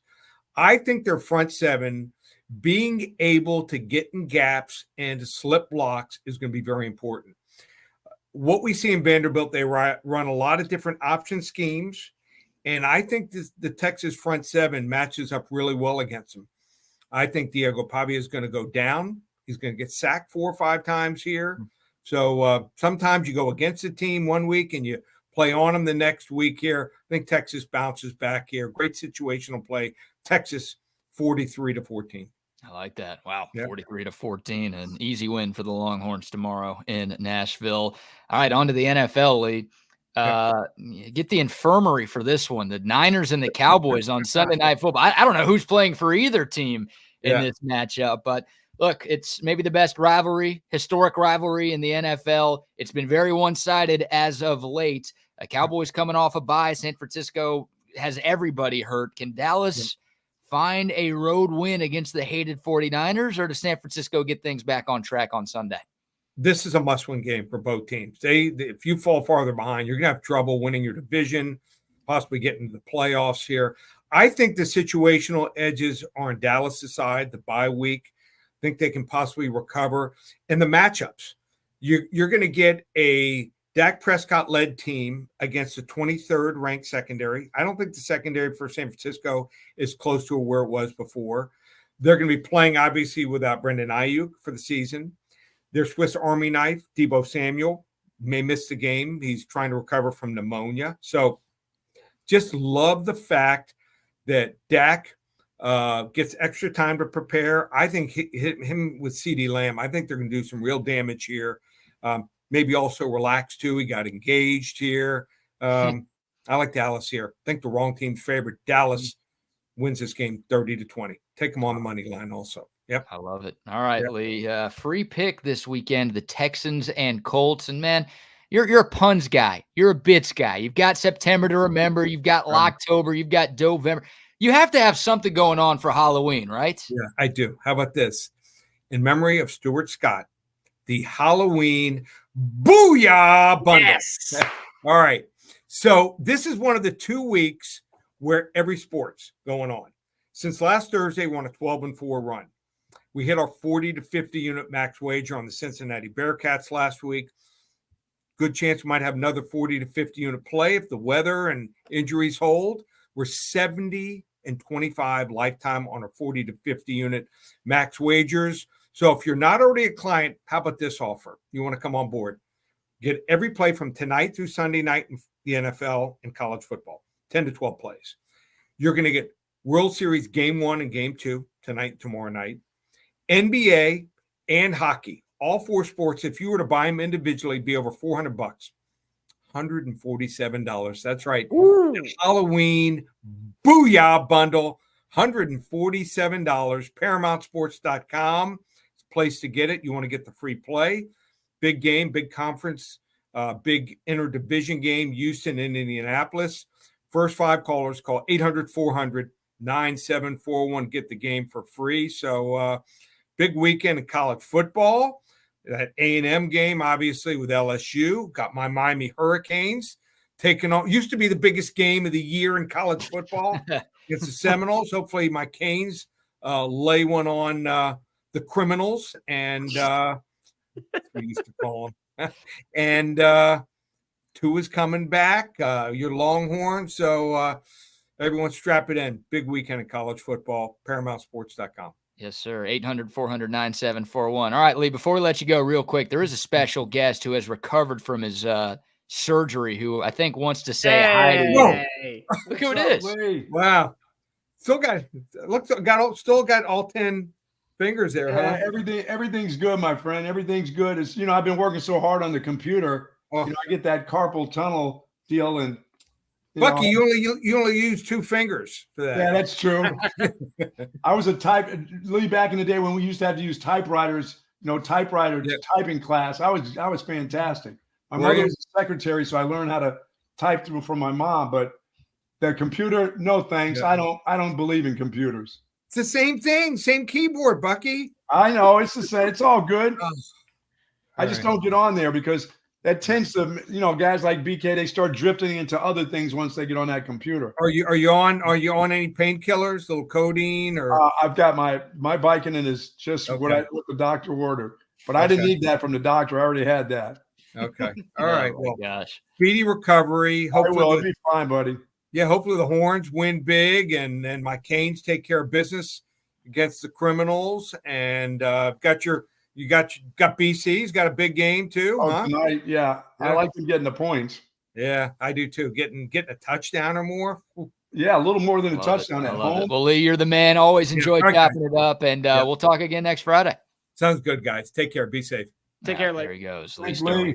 ParamountSports.com. And of course, that segment is brought to you by our great friends at Joe Cohen & Son Jewelers, Austin's oldest family-owned and operated business of any kind, about 141 years in existence. Shout out to our guy, Bill Cohen, who is the 4th-generation gemologist in his family's business. These guys are experts. You don't have to know a damn thing about jewelry. You just have to know the Cohen family right there on 6th and Congress in the heart of downtown, and they are going to hook you up.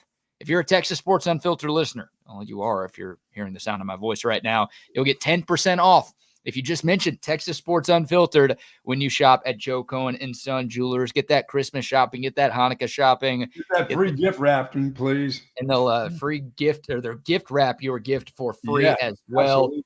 JoeCohenJewelers.com. Go see them downtown. Free parking as well at 6th and Congress. It is Joe Cohen & Son Jewelers. Buck, good to see you, my man. How you doing? Buck? How you feeling? Not all that great. Next day, not so great. It's sore. It hurts. I thought you'd be playing some golf this morning. That's not happening. No, dude, that's not happening next week. It's not. That's a 2-week deal. He said, I know you'd like to get back out there. He says, I know guys have done it in 3 days and they paid a heavy price for trying it. He said, you're too old to go out there. You don't want to be in pain. I said, dude, I'm in pain. I said, every day is pain. It's just a matter of what the degree of pain is, but it's kind of sore, but it'll be fine. I was there for 2 hours and then it only took 15 minutes for the surgery. Oh, that's how it always works. I'm laying around in that cold ass place with all these people talking and moaning and stuff. I go in there and next thing I know, the guy goes, hey Buck, we're almost done. I'm like, wait a minute, I just got here. I can't even get a sleep in here. No sleep. It was a local deal. And then I was out of there and at home just supposedly, putting my arm up. But of course I was getting in the car driving around. I can't do it. What am I going to do what the doctor says? I've already been out this morning. I had to go get coffee. See? Exactly. Now, Buck, let me ask you out of curiosity, are you going to be good to hand out candy next week for trick-or-treaters? Because I know that you don't partake in Halloween, but I want to know, are you going to be in it this year? No, I'm not in it. They're not coming to my house. I got a gate. They're not going by the gate. They're not climbing the walls. The dogs will eat them. So no, I'm not leaving. And I don't leave treats outside the gate for kids. No, just don't come here. I just tell you now, don't come here. Hell, do you decorate the house like a haunted house the way they just stay the furthest away as possible? Oh, it looks like a damn haunted house on the hill. It's scary enough. It does. Well, they're eating the dogs. Yes, Lee gave you a couple games, but he didn't give you the games that you need because by Monday, we're halfway through. By Monday, I will be on the shoulders with my crotch on many a person's shoulder, and some will even do the reverse shoulder thing going down 6th Street because I will be, once again, the betting savant. Hold on. What I'm going to need it. Yeah, you can ask this one because my brain is fried on this. What do you mean by that? I will be on many a person's shoulders, not all men, but there will be and I know there'll be some because it's Austin. We like to have the switch around where I'm not on the back of their shoulders with my warm crotch. They like to have the switch around. I understand that, but I'm not into that. So that's not going to happen. You're going to be so good with your picks that people are going to want to get teabagged by you. Yeah, some will. It's Austin. Yes, that will happen, but I'm not into that. So that's not. But you know what? You're going to be happy because I got games. and I got 25,000 unit plays. All right. Well, let's dive in here. So for the season, you are down 65,000 units. Okay. And it sounds like you're promising that by the end of the weekend, you will be in the green. Yes, I will be in the green for all of you people. All right. So fire away. I am going to start out with an SEC game. I'll take Ole Miss because you know what? OU still sucks. Yep. That's for sure. Forget that. There's not enough points there. How many? I'm going to take you to the MAC attackers. Hold on. How many units on Ole Miss? 25. That's your 25,000 unit plus. Oh no, these are all 25. This is my week. I don't know what lead. This is the halfway point. This is where I give you all 25,000 unit plays. Okay. All right. Ole Miss, I'm going to give you the MAC attack because they played the Bowls of Green. I'm going to give you Toledo. Ooh. I wish I would have got on yesterday because I would have given you Pittsburgh last night. I do. Yeah. Toledo is -2.5. Ole Miss is -20. Yes. Sorry about that, Mick Brown, but Virginia will hammer North Carolina at home. There's another 25. You just turned Mac Brown into a McDonald's item? Did you call him Mick Brown? Mick Brown, yes. He turned him into Fleetwood Mac's backup bass drummer. Yeah. So I take Virginia there. Okay. And the crazy running back from Boise State, they'll take care of the backup quarterback at UNLV this week. Okay, that's tonight. That is Boise State is a 3.5-point road favorite at UNLV. Yeah, I like that one. And then I'm going to give you two NFL plays. One is the Lions. They're not done scoring. So I'll give you the Lions for 25,000 units. Sorry about this, BK, but I'm going to give them the Texans for 25,000 units. Okay. And then I'll start you off with a little World Series, and I will give you the Dodgers, not the Yankees, but the Dodgers in game one. Okay. All right. Let me get these lines here. So you've got the Detroit Lions. They are -12.5. Who cares? Against that Tennessee. Keeps scoring all day. Yeah, Tennessee is ass, so that might not be a bad play. The Houston Texans are -5 at home against the Colts. And then you've got the Dodgers in game one tonight. Yes. Okay. All right. So let me make sure I've got this right. 7 of them. That is 7 25,000 unit plays. If you get all of that right, you'll be up 175,000 units. Yeah. Plus, I already have. I pocketed something from the Pittsburgh Panthers are on fire right now. Damn straight. I've never seen 3 interceptions to go back for touchdowns in a game, much last a first half that last night. God, 5 total picks, BK, Bucky. 5 picks in that game for Kyle McCord. I didn't say the whole time. He threw for 5, and they kept him in, didn't they? They kept him in. He did 2 more. He's going to let him work his way out of that. That guy is ruined. Yeah, that's a tough 5 showing. picks. No more prime time. Did no more went to the house, did they? No, just 2 more picks. Just the regular old 5-pick game, huh? Yeah, death taxes Kyle McCord find a way to, in the primetime spot, mess it up. Guys, what happened to my Minnesota Vikings? How did they get screwed in the end there? It was a face mask. BK, nobody threw any bottles. No water bottles. Well, it was a road game. So that didn't help the Vikings cause. But yeah, that's their mistake. Look, Texas fans did the right thing. That's what we do. We just like to do the right thing. So when someone messes up, that's okay. Everyone's going to make mistakes. We just want to correct it. Because so you complain until oblivion and just get your way. Exactly. We are. Yes. Hey, what starts here changes the calls on the field. That is the slogan for the University of Texas, boys. So, hey, we're just helping the ref out. If the Rams did that last night, well, they wouldn't because they were the home team. If the Vikings fans who were in LA did that last night, then maybe the right call was made. The refs that's a bad miss. BK, the water bottles that are biodegradable wouldn't even touch the field at that point out in Los Angeles. So Vikings fans would just immediately see dust hit the field. They'd be like, "Oh, who's throwing ashes out here?" That's somebody's throwing that. Yeah, they barely made it at Texas. Those are long throws right there. Some youngsters got good arms up there. Plus, I like the Dodgers tonight in Game 1. That place. You're talking about an event tonight. What a series that's going to be. Oh, yeah, it's baseball's wet dream, right? And after last year, obviously a lot of folks in Texas cared about Rangers D-bags, but most folks around the country did not really care about Rangers, D-bags, to get the two biggest brands, the two most historic franchises sharing the field in the same World Series. I don't want to say Rob Manfred deserves it because that guy sucks. Yeah. But it's good for baseball. The fans deserve this one. Yeah, good for baseball. It should be fun. Like you said, tonight's going to be crazy. Of course, the passing of Fernando Valenzuela earlier this week, there's going to be a little pregame ceremony for him, and I'm sure the Dodgers will have patches on the hats or jerseys or both for this game tonight. It's going to be a lot of fun. The two best players in the world, the two best teams in baseball all season long. This is what you want if you're a baseball fan. So, what do you think? What do we get on the injury front for the Horns, BK? What came down? Not good. Not good. So there is some good news. Trey Wisner, who was probable yesterday, is now off the injury report. So he's going to play tomorrow. But Isaiah Bond, who was questionable on Wednesday's report, is now doubtful. And it sounds like both he and Andrew Makuba will not play. Texas, of course, has the bye next week. So feels like Sark is going to give both of those guys, the top receiver and maybe the top safety, this week off. So, Texas will be a bit shorthanded tomorrow. Yeah, it's time for Texas to use clock. They need to get their run game going. The big horses up front after last week need to show some physicality and run the ball against Vandy. I don't care how great Vandy's been playing and what they've been doing. The Texas, still that offensive line, they had a week last week and it was a shitty one, but they need to go back to the run game. I don't care who's running the ball.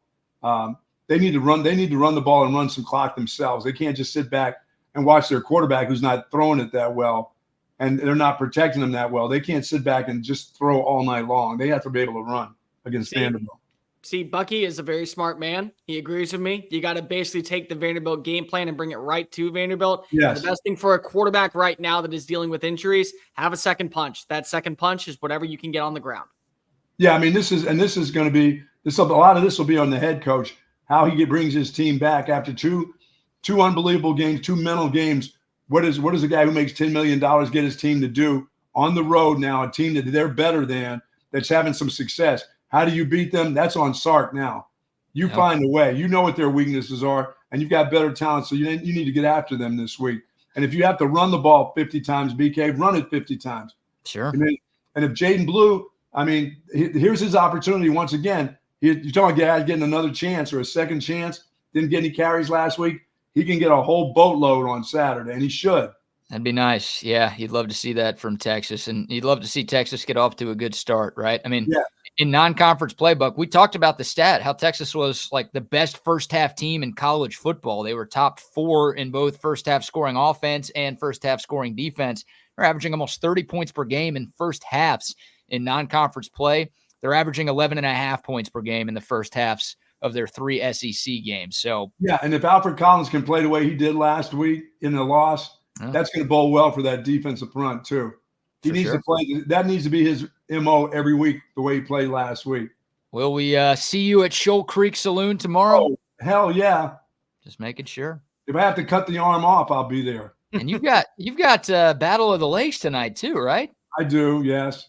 Okay. I'm about to go and have another Vicodin. And it's, this medication is doctor ordered, by the way.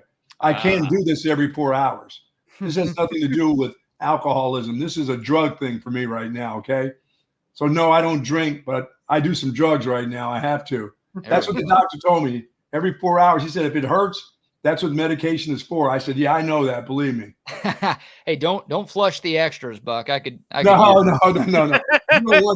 Those are hard. These are some hard ones. These are the hardcore ones right here.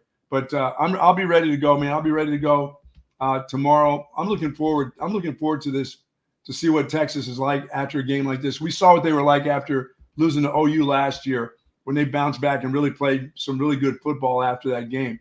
So this will be very interesting to see a team who've been mentally tested for the last 2 weeks, how they bounce back. And physically, you still got better players. You still do. No debate on that. That's why Texas is an 18.5-point favorite against Vanderbilt. Normally you see, like, look at LSU A&M, right? LSU is the higher-ranked team, yet they're a road dog. Why? Well, the talent's pretty similar. A&M recruits really well. They've got a great roster. Texas is on the road against a ranked team, and we've seen how many road upsets we've seen in college football this year, but Texas is an 18.5-point favorite, which goes to show you just the talent discrepancy between the two sidelines tomorrow. You know, there, BK, that I have not seen it yet, but there's a documentary out. I guess the history of the black quarterback in the NFL, that deal. You've got to check that out from what I hear. There's some crazy stories in there. I think that's a Netflix deal. Amazon Prime, I think, is Amazon Prime. It's supposed to be absolutely fantastic. I just talked to Tyler Campbell about, and there's a big deal about Earl in there and first round picks when he was the first round pick, and they really wanted to take somebody else, but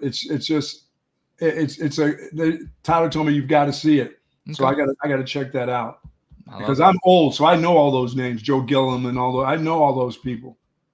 I'm old like that. Whoa. Well, I guess you can say those people. I can't say those people. Yeah, I can say those people. Yeah, those people. All right, boys, listen, have a good one. It's good to see you, Cole. Thank you, Bucky. I appreciate you, man. I'll see you tomorrow, BK. Get better, Buck. There he goes, Bucky. As he was closing the laptop. On the crotch, like always. That's Austin. It's weird. We all know that. Bucky is he's the guy keeping Austin weirder than most. That guy's one of a kind. But there you go. Good to see the Buck doing better. Still recovering from the carpal tunnel procedure he had yesterday. But he'll be out at Shoal Creek Saloon tomorrow afternoon. Once again, 12:45 to 2:45. Our pregame show getting you set for Texas and Vanderbilt. If you're not making your way to Nashville, come out and see us.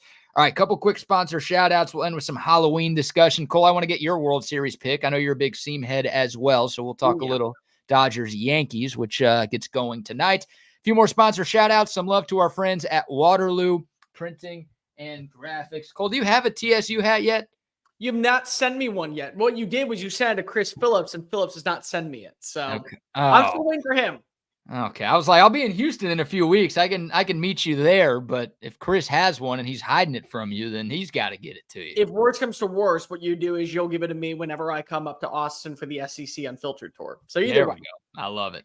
Well, this hat and all of our hats, all of our shirts, all of our signs, all of our merch was made by Waterloo Printing and Graphics. If you've got a business that needs any of those things or all of those things, hit up our buddy Adam, big Longhorn fan, big Texas Sports Unfiltered listener, and he will hook you and your business up with all of the gear that y'all need. Give him a call or a text, 512-300-9641. You can find them on Instagram as well at Waterloo Printing. Check out some of the great work they've done with other businesses in Central Texas. Great service, quick turnaround time. It's Waterloo Printing and Graphics. Shout out to Relax the Back as well. I'm in my Relax the Back chair this morning. You just saw Bucky in his Relax the Back chair. If you need a better office chair, if you want a massage chair, if you need a better mattress to help with your back pain, go see our friends at Relax the Back. 2 Austin area locations, one up north, one down south, perfectly convenient for everybody. And they've got everything you need, including massage tools to make your back pain a thing of the past. See our guy Jason and the whole team at Relax the Back. And a shout out to our friends at Parallel Lending as well. And the markets seem like they're getting more and more volatile every single day. All the uncertainty of an election year. You want to be a smart, savvy investor. And look, investing in stocks and bonds, those are sound strategies. But the best investors are diversifying their portfolio with alternative assets. And right now, the most popular alternative investment strategy is investing in private credit. Parallel Lending is a lender that provides short-term business purpose loans backed by real estate here in the state of Texas. They just launched their flagship fund. They are looking for investors over the next couple of months. And the best part, they're targeting an 11.5% return rate, and your money's only locked up for 1 year. If you've got some money lying around, you want to maybe turn it into a little bit more money, parallellending.com/fund, parallellending.com/fund. Check out what they've got. Accredited investors only. Returns not guaranteed. An investment in Parallel Fund involves risk. Please review all disclosures before investing. All right. Let's see. I saw a comment here on the YouTube line. How many of y'all are in Nashville? I know Chris from SEC Unfiltered is headed to Nashville, which that's what scares me. I was saying, is that horrifying for you yet? Has reality kind of sucked on him that's possible? Dude, if Chris was in College Station tomorrow, I'd be picking Texas to win this game by 2 to 3 touchdowns. I'm still going to pick Texas to win this game, but because Chris is in Nashville and will be in attendance at First Bank Stadium tomorrow, I think this is a one-score game because that's the curse or the blessing, depending on who you're rooting for. Oh, he's the kiss of death for visiting teams. Yeah. 4 straight home dog upsets that he's attended in person and 3 straight field stormings. And if Vanderbilt wins tomorrow, God forbid, there will be another field storming and there will be more goalposts cruising through Broadway Street tomorrow.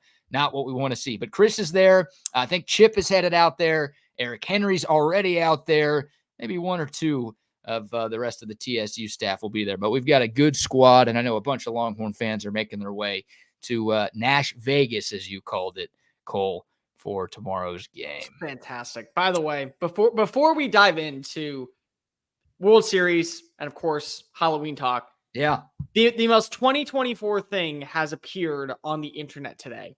And unfortunately, it revolves around your school, around the Longhorns. Oh. So, do you see Grant Walter? I know the name. I know the kid. What did he do now? He was just interviewed for going viral on the Talk to a podcast. Oh, no. The most 2024 viral meme got interviewed by the most 2024 viral meme. Oh, my God. Yeah, for those of you who don't know the guy by name, you know him as the Texas fan with the crazy hair that went viral last weekend. And now, he's doing a collab with Hawk Tua Girl. Hey, good for them, man. I know people are dunking on both of them, especially the Hawk Tua Girl. But, some people only make their 15 minutes last 15 minutes. If you can turn some internet fame into a career, into money, into both, then why not do it? He's never allowed to cut his hair. That's going to be the thing. And that's the thing. He reached out to McConaughey and asked if McConaughey would cut his hair now to raise money for charity. So I won't get mad at anybody trying to do that, but do something else for charity, dude. As soon as you get rid of this mop on your dome, you're nothing. You're one of 50,000 kids on the UT campus, but right now you're one of 1 with this deal. You can't get rid of that.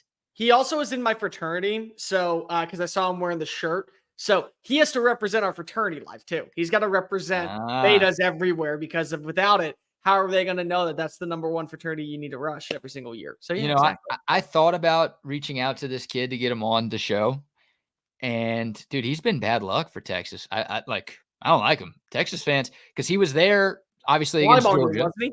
And then he was there when Texas was 7-0 in the SEC. They hadn't lost a home conference game in almost a decade, and that kid was there at Gregory Gym on Wednesday night when Texas lost to A&M, not just to any conference team, they lost to A&M in volleyball. So this kid, don't go to Nashville, dude. I say, Chris, what are you going to pay BK for Chris? What would you put money at? Because I'm thinking about it now. If this kid and Chris are in the same stadium on Saturday, how much money do I need to throw down on Vanderbilt at this point? Yeah, I never bet on or against Texas because they'll let me down, and they have let me down a lot. I might have to put a little money on Vanderbilt. If I would 100% throw my life savings on that. The hope is, though, they offset, It's like 2 super negative forces. Somehow they offset, and then it all is right and positive with the world. That's what I'd hope would happen if those 2 guys are in Nashville tomorrow. 39,000. It can't be worse than Ted Cruz going to a It is the Ted Cruz curse, the Drake curse, whatever you want to call it. There's some bad ones out there in sports. The SEC Unfiltered praise or curse, however you want to view it, depending on who you root for and where you are. Exactly. All right, Cole, give me a World Series pick. Evenly matched. The Dodgers slight favorites. I think they're minus 125. The Yankees are plus 105. So it's pretty evenly matched on paper. Best team in the AL, the best team in the NL. Obviously, a lot of history with both of these squads. It's the first time that they've met in a World Series since, I think, 81. It's been over 40 years. Yeah, I think 81 is the last time. Now, the Yankees have a bunch. The Dodgers have a bunch. They've both obviously won championships since then, but they have not squared off in the Fall Classic in a long, long time.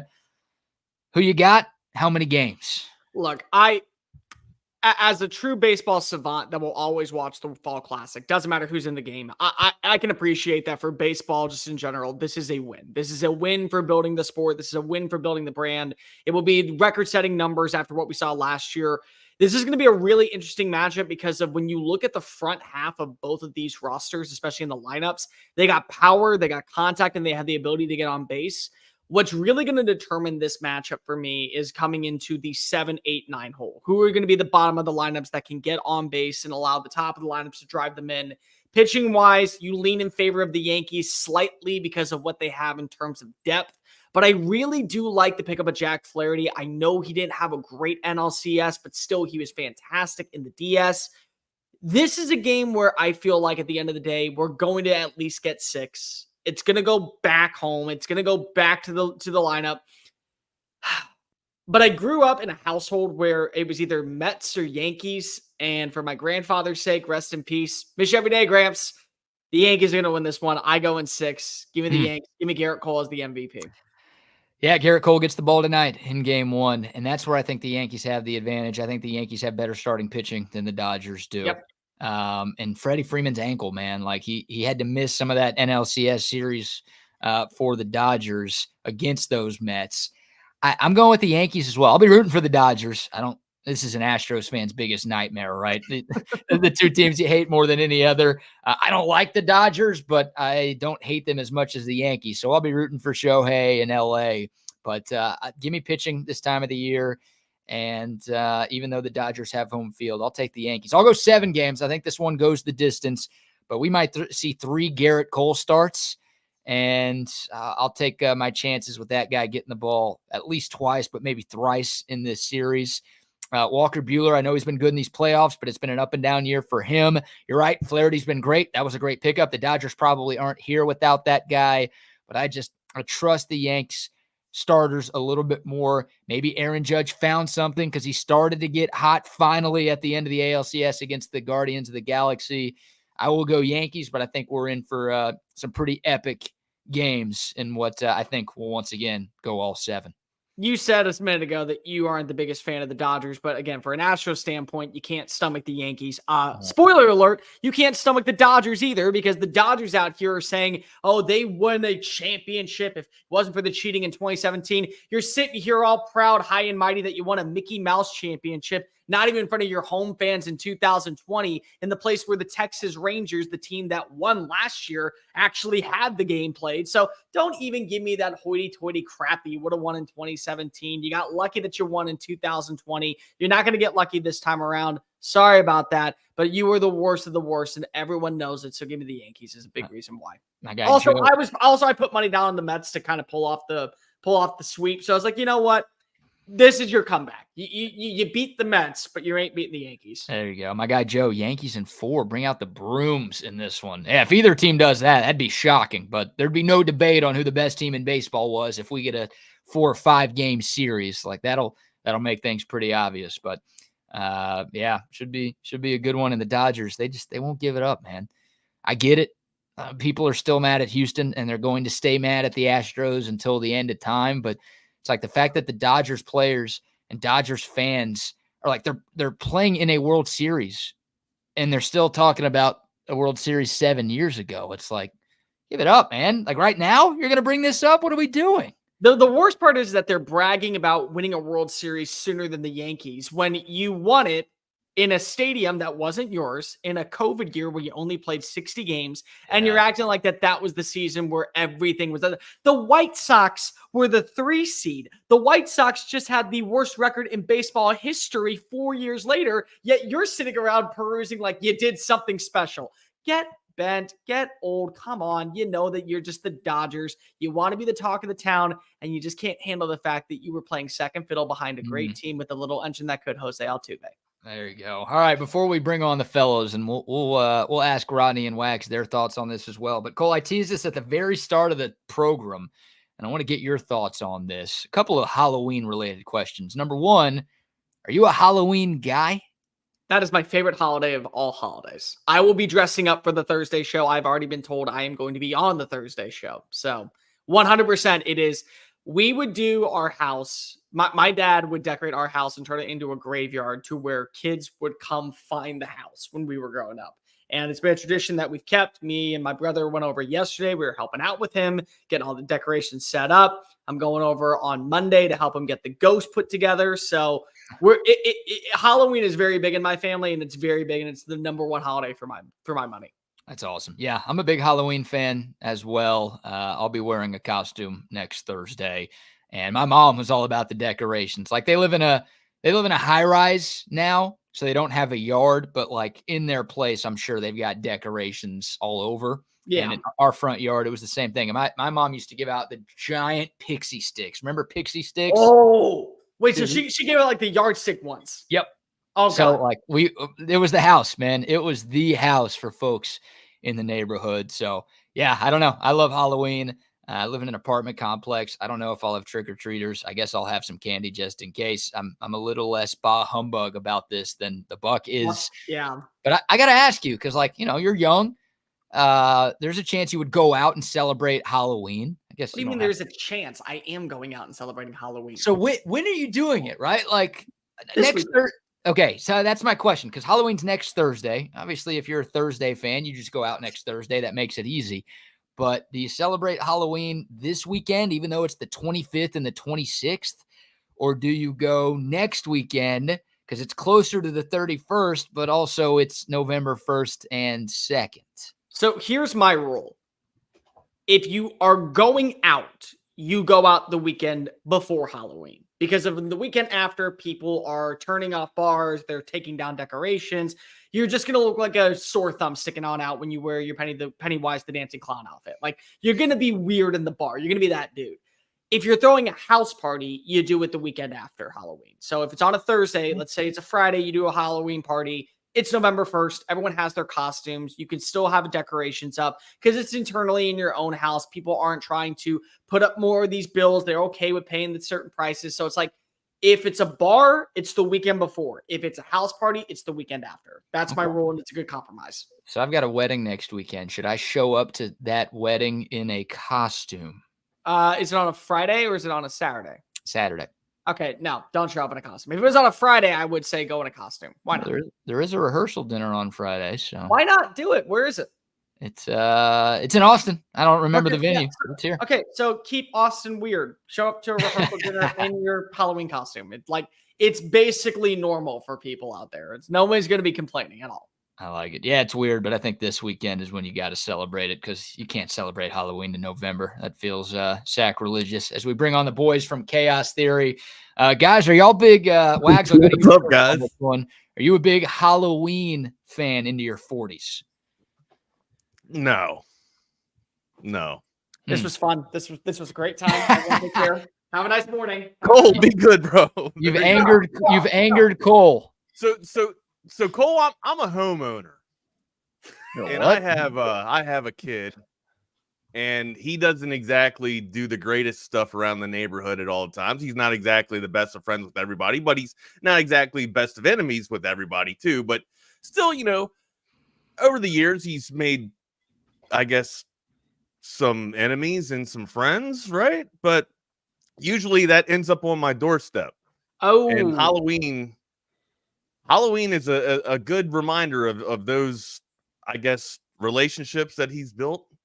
So usually there's some eggs. There's I don't know. I thought there was a rock thrown one night, but it was that's just mean. That's just it ended up being hard candy and not a rock, but still I chased that little making you a plate down the damn road, but they're making you a plate of scrambled eggs and they're giving you some candy for dessert. That's nice. Not exactly, BK. Not exactly.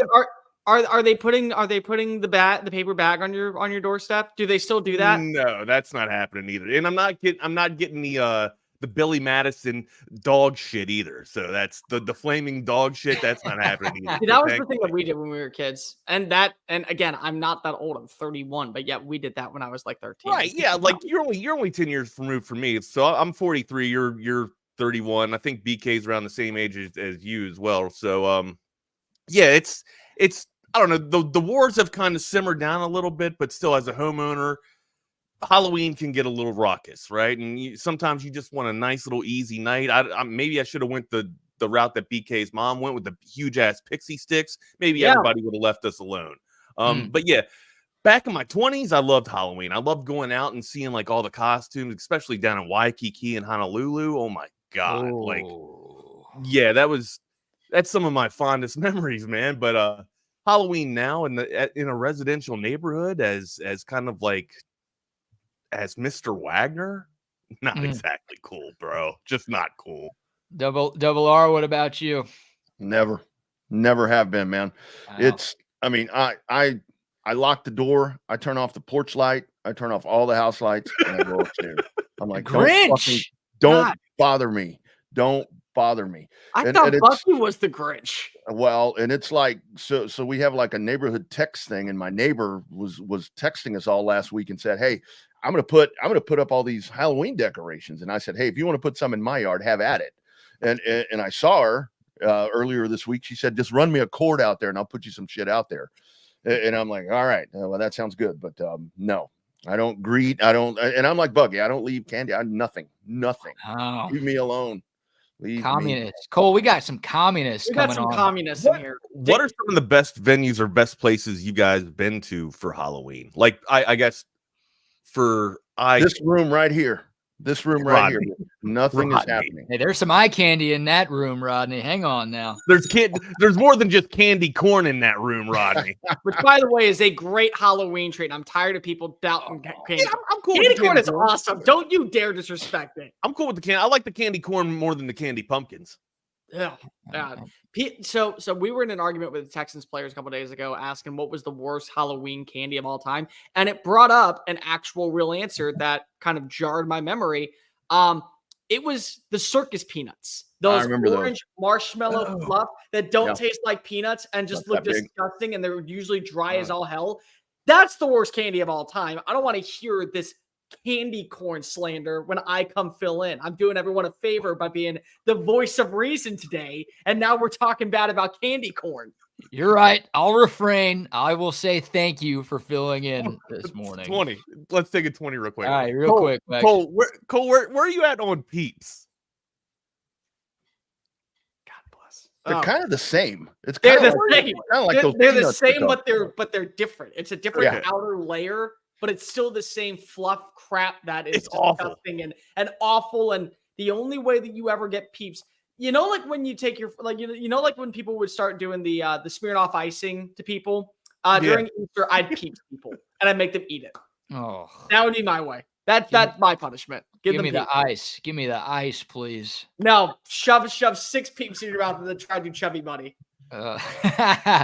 All right, Wags, Rodney, I'm sure we'll talk more Halloween next week. Cole, thanks as always for filling in. Fun show, my friend. Have a good weekend. And everyone out there, see y'all at Shoal Creek Saloon tomorrow. Guys, y'all take it away. Thanks, y'all guys. Be good, man. Thanks for filling in, Cole. Always great. Man, they gotta have that follow up a little more, or I guess that lead in a little bit more. We're the follow up. Gotta have the lead in a little bit more. How do you? Always good to see Cole, and CP was on yesterday from SEC Unfiltered. Always good to be rolling with the guys there, man. How do you feel? Bro? How do you feel about kind of quickly with that with Halloween, with like with trick or treating? Because I've seen kids like 18, 19 years old out walking around over there. I'm like, what are you doing? Yeah. I mean, after middle school, I think you're done with it. I mean, maybe I'll give you freshman year, but I think matter of fact, I think my wife even stopped my kid. I think he was going out his freshman year, and he's just like, "What are you doing?" She's like, "I'm going to go trick." That's for the children. Let the children have the candy. Go hang out with your friends or whatever. Exactly. And he looked at her like, "What the hell are you talking about? Let me go get my candy. Like, if you want some candy, we'll go buy candy. Let the trick or treaters get." And then I kind of had a little bit of, pause with that, just like, all right, well, I couldn't remember when I stopped doing trick or treating, and then I think it was like 8th, 7th, or maybe even 8th grade. So that kind of was a good time. Good call on my wife there. She usually has the more in touch mind instead of myself. So yeah, I said usually, not all the time. I said usually. Okay. Yeah. Same. It was like middle school. I think probably the last time that I did that. But I mean, I'll because I do. I mean, I'm not lying when I say I'll turn all the lights off and everything. And I look outside and I'm like, man, that dude looks like he's in college. Walking by, dressed like it. Rob says they have adults stop by every year, and we just awkwardly give them some candy, man. Yeah, that would be weird. That'd be. What do you do with that? Somebody dresses up in a costume and looks you in the eye and says, trick or treat, smell my feet.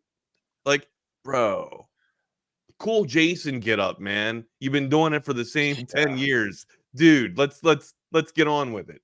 Yeah, you're wearing the same shit over and over and over. Yeah, it's like, I don't know, man. I hate to be bah humbug on it, but it's just one of those things. I mean, I truly view Halloween as a kid's holiday. Yeah, I don't think it's I'm sorry. a humbug. Yeah. I think it's just reserving it for the people that it's supposed to be reserved for, which are the children, right? Exactly. Or the coming of age, kids. Yeah.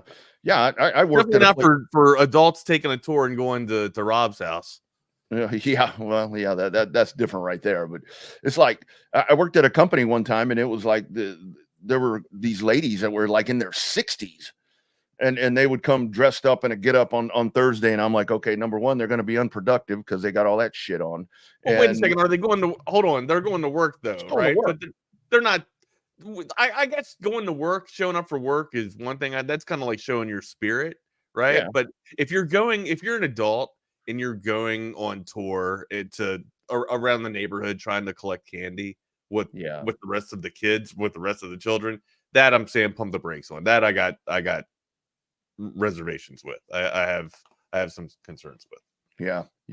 CB back in the day, talking about wearing that same skull mask. My dad somewhere found a Mr. T mask. This was back in the 80s. It was a Mr. T mask, and it was, with the hair and all that. And I would wear that because it was fun. I mean, shit, I wear that on a regular day. I go to Sonic and wear that thing and be like, hey, fool. I mean, I'll be the fool that don't eat my cereal. So my go-to was Jason Voorhees. Like, I would take like the hockey mask, and I would take a saw, and I would actually saw a little bit of I guess like a marker, I guess just an imprint or an indentation.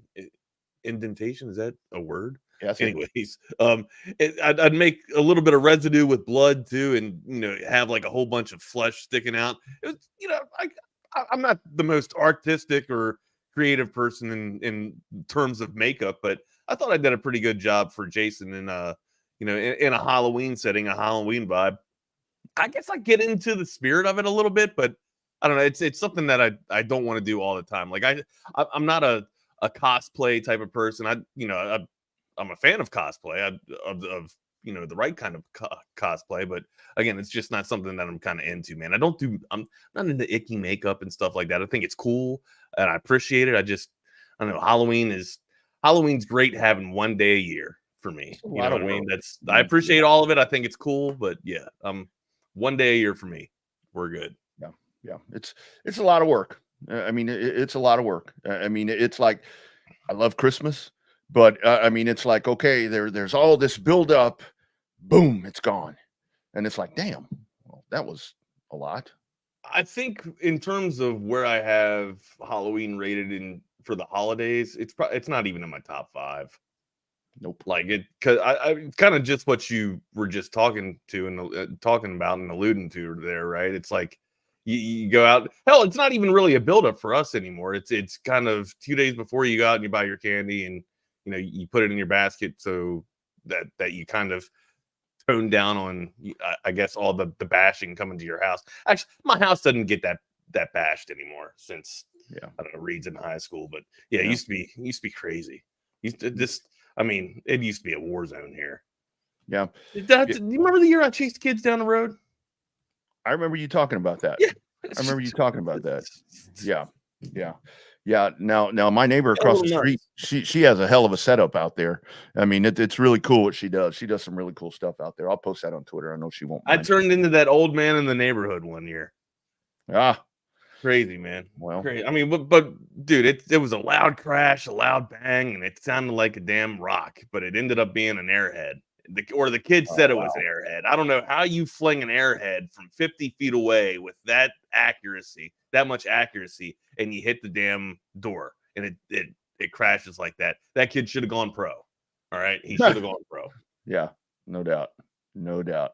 Halloween next Thursday. I did, and you know what, Dave? I did not catch that kid, and I don't have a 6'2". You guys know. I'm Dave. I'm sizzling here with 3.7. My 40 times 3.7, not 6'2". But yeah, you should have seen my ass chasing these. There was 3 of them, right? 2 of them went right. I should have chased the 2 that went right. I ended up chasing the fastest one. I think he was a wide receiver on the damn the middle school football team, as a matter of fact, and he smoked my ass, man. He took me all the way around the damn block. I got back. I finally saw the 2 that were hiding in the damn tree or hiding below the damn trees down the trail. I saw them. I was like, I couldn't catch you, buddy, but you idiots didn't run like he did. I caught you. The kid took me all around the damn circle. It was holy shit, man. It was awesome. Yeah, Ziddick, I was definitely a tool. Absolutely a tool that night. Hoodlums. Damn hoodlums. That's the problem. And the shit of it is, like, 3 years later, I catch the same kids doing it to another house across the street, but they're I mean, and you know, the resolve on these kids, I gotta say, the patience on these kids is pretty damn impressive, because they were under the tree under this bush. It's not even a tree, it's like a bush with a hole. It's where all the dogs go to piss too. Like every dog in the neighborhood pisses on this same bush, and these kids were up underneath of there for probably 3 hours waiting to do some pranks on houses in the neighborhood. And that was the year that was the first year that we got a Ring camera, and it caught all that shit on the Ring camera as it's right in the damn peripheral there, man. It was hilarious too. Yeah, that's another reason why I don't like Halloween, man. Just all the pranks and shit. Like it's easier to catch them. I don't get the rest. Yeah, when these little shitheads want to go out and do stuff like that, it's nice now because you can catch them. I mean, you can catch them on camera with the Ring cameras and all that, and surveillance and all that. And it's like, you little dumbass. Well, I told you the one story where a group of kids just came up and tried to break into her car and shit. Like, what the hell? Like, and this isn't on Halloween. This is just kids coming up and trying to break into stuff. I say kids. I don't even know if they were kids. They looked like teenagers. So yeah, but again, they were masked up, so I couldn't tell. Speaking of Halloween, I just looked up, and Cam Newton's on one of them ESPN shows, and that dude looks like he's dressed for Halloween. Is he dressed like a peacock? I don't know what the hell that thing is. But no, I mean, some of my most fondest memories and funnest memories of Halloween is when I was in Hawaii. But yeah, since we've gotten to Texas, I haven't really enjoyed Halloween at all. Just kind of one of those days. Yep. Kind of one of those days. What's good, man? How about some Thursday night football last night, though, dude? Return of Nakua, return of Cup.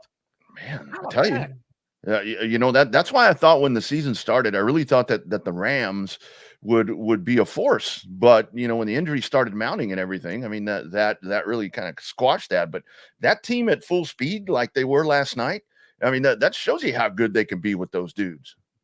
So I don't think that the Rams are absolutely out of it, but I think that you saw their ability to and again, they're in the West, so as long as you're in the West, I think you have a chance, honestly. Like I think the Rams, Seattle started off strong. I don't know if they'll be able to finish as strong as they started. With the Rams coming back and getting a full bill of health, I think they'll be able to make a push and kind of make this thing interesting in the West there. Jason, to answer your question real quick, and then we'll get back to football, is my neighborhood going downhill? Rodney's neighborhood and my neighborhood are kind of the same neighborhood. They're kind of co-joint. Like, Rodney's on the one side of it, and I'm on the other side of it. And we kind of share the same neighborhood and common areas. I wouldn't say it's going downhill. What I have noticed though in the neighborhood recently, and again, I'm a very hypervigilant person. I'm a very observant person. I'm always walking in the neighborhood and just checking out stuff. I believe that your yard extends further than your property, right? Like your house is basically your neighborhood, man. You should be looking after everybody else's stuff and making sure that you're taking care of your own. Everybody looks after each other, right? I've noticed a lot of older vehicles with temporary tags hanging out at night. and just scope, like they don't belong to the house. They're just scoping. So I have noticed that. I've seen some irregular activity to where it looks like people that don't belong in the neighborhood are kind of just scoping out and kind of scouting. Yeah, can't say that the neighborhood's going downhill, precisely, but there's been theft that's gone up a lot. There hasn't been too many crimes. It's kind of just like petty theft. One dude's car got stolen out of our neighborhood, so that kind of raised a little bit of a red flag. But yeah, there's been some riffraff that's come through the neighborhood. I don't know if it's they're moving into the neighborhood. There's some things. There's a lot more panhandlers up here now than there used to be. So I don't know. It's all the riffraff's coming north now too. So yeah. We've got a new development that's going in like on the backside of us, and these are like really expensive homes and so forth. But what that's really done is like with our neighborhood, it's turned our street into like a cut across. I mean, it's like if you want to try to back out of the driveway, I mean, you better pack a lunch because it's going to take you a while. In the last 2 years, it's gotten very different. We'll just say that it's gotten more dangerous than hell, you used to be able to leave your windows cracked a little bit, and now that's not happening. They don't care like if they're seen, as long as they're out of the neighborhood before you come out and approach them. Yeah, that's at least that's been my experience. So yeah. We're in the Round Rock area. We're west side. Rock area. What side of 35? Yeah, it was probably about 8 years, no, longer than that, 9 or 10 years ago, where I would leave the garage open all the time, Wags. I mean, it was like going in and out of there, whatever during the day, because when I was in real estate, I was here all the time, like I am now.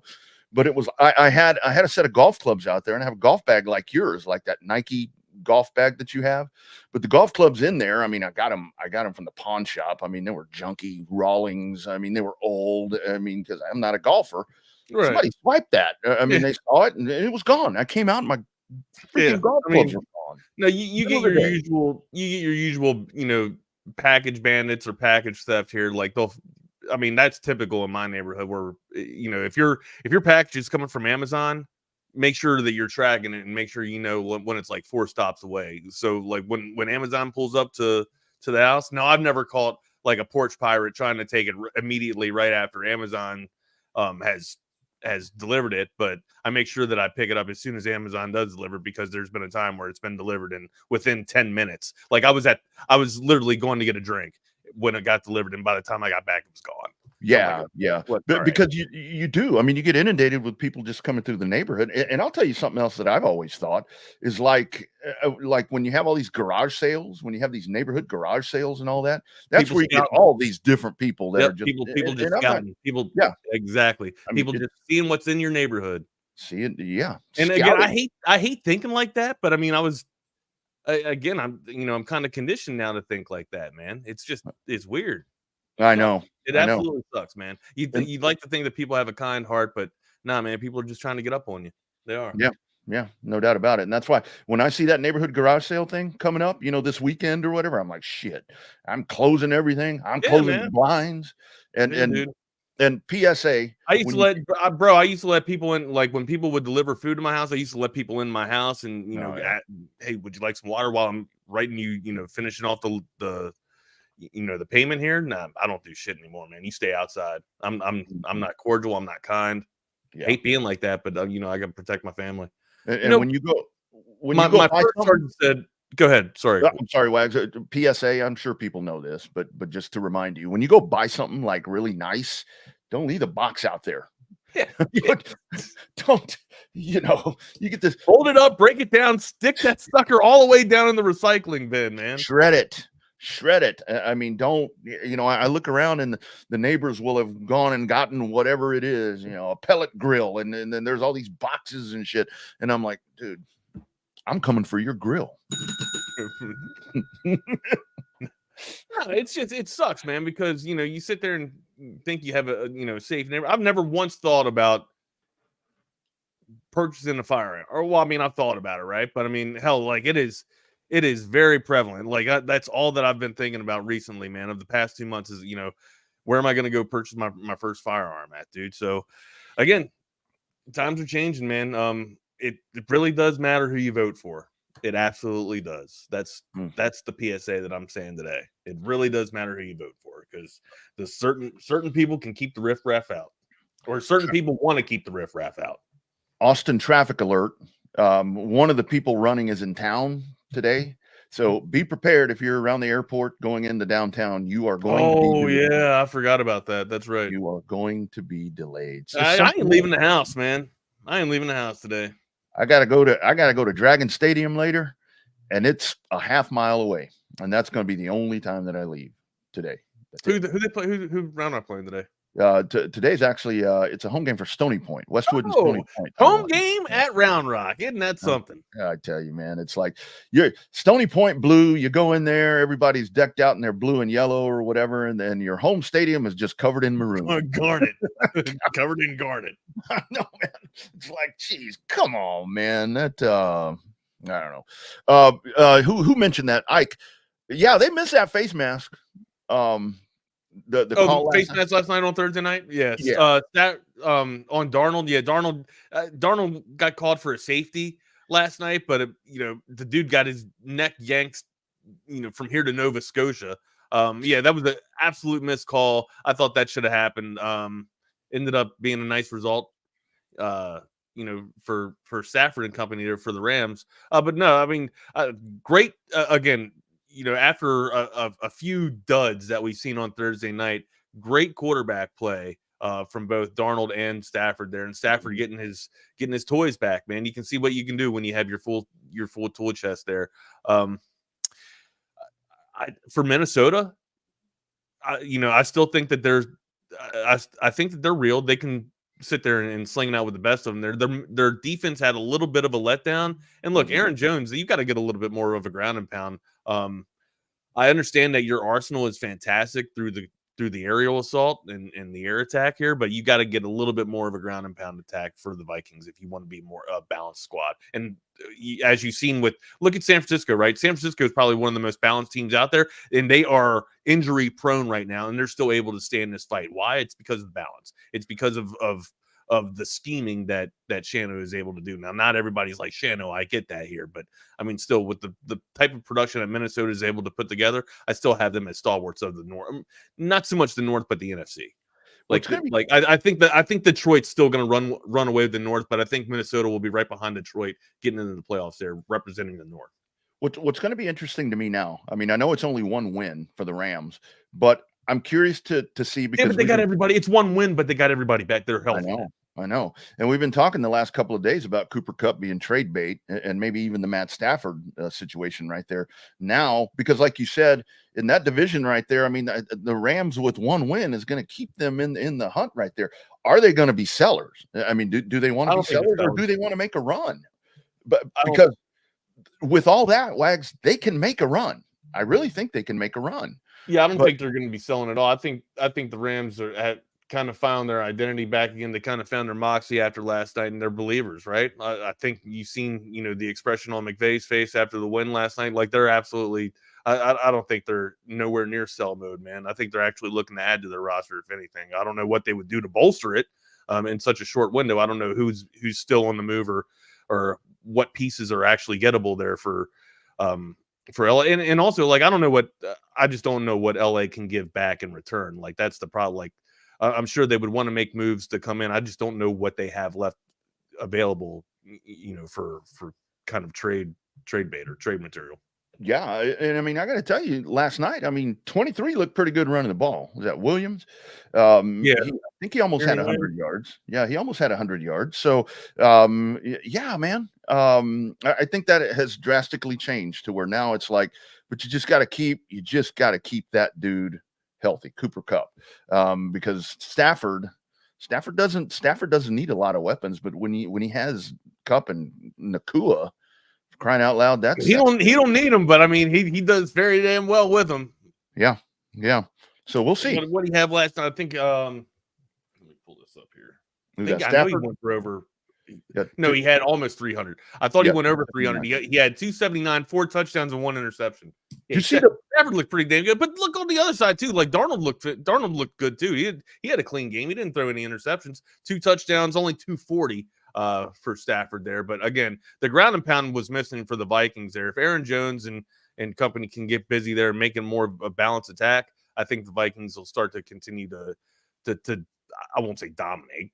They were dominating until hell, they were perfect almost up until 2 weeks ago. So, did you see the play last night where Stafford? He looked dead to rights, man, and he got away. I mean, the dude got away. A dip duck. I don't know how the hell he did, and limber with it too, which is crazy. Isn't the guy like our age? 6? No, I think he's 36. He's up there. He's up there in age, man. But yeah, he was very nimble with it. I saw him go like that. Able to escape and get away. Yeah. I think he went like that, and I think I saw like rust come off in the air. I'm like, damn, look at this guy. So I don't know, man. Rams are 3-4. They're 3-4. So yeah, we'll see. Yeah, right. They're right in the hunt of this thing too. They're back in it now. The much needed win over last night. I had Minnesota. I don't know who you picked in Ike's Pick'em League here, but Minnesota. I had Minnesota over the Rams. Got me started off on the right foot again, man. I'm doing fantastic in that Pick'em League, by the way. I'm surging in that one a little bit. I'm doing terrible. I'm doing absolutely. It's a good thing we're not betting money on that thing. There is an ante that you got to put in there, but you're not betting money every week, though. Thank God. Yeah. Well, I missed a week. So did I. I think I've missed 2 weeks to where I just forgot to put my picks in. And see that's why Ike's such a good dude, because he's like, boys. Get your picks in. If I was commissioner, I'd be like, sorry, you shit out of luck. I ain't remind you to put your picks in. Yeah. I'd be like, just don't forget to pay. I don't care if you put your picks in or not. Just don't forget to pay. Friends, Chaos Theory is always brought to you by Real Truck. You're going to be out tailgating. Our friends in Nashville, I'm sure there's going to be a lot of tailgating going on over there with the Vandy game, with the Longhorns. I tell you, one spot that you're probably going to see some really badass tailgating will be in College Station with LSU coming in to take on the Aggies.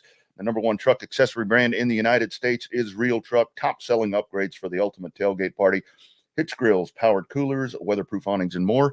Check them out at realtruck.com. Here's a look at some of their great work that they can do for you.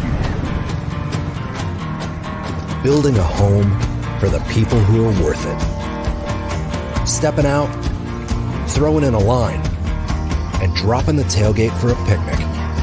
And finding far-off campsites with the people you're closest to. Upgrade your truck, Jeep, or Bronco with over 1 million parts and accessories. And bring your truck to life. Real Truck.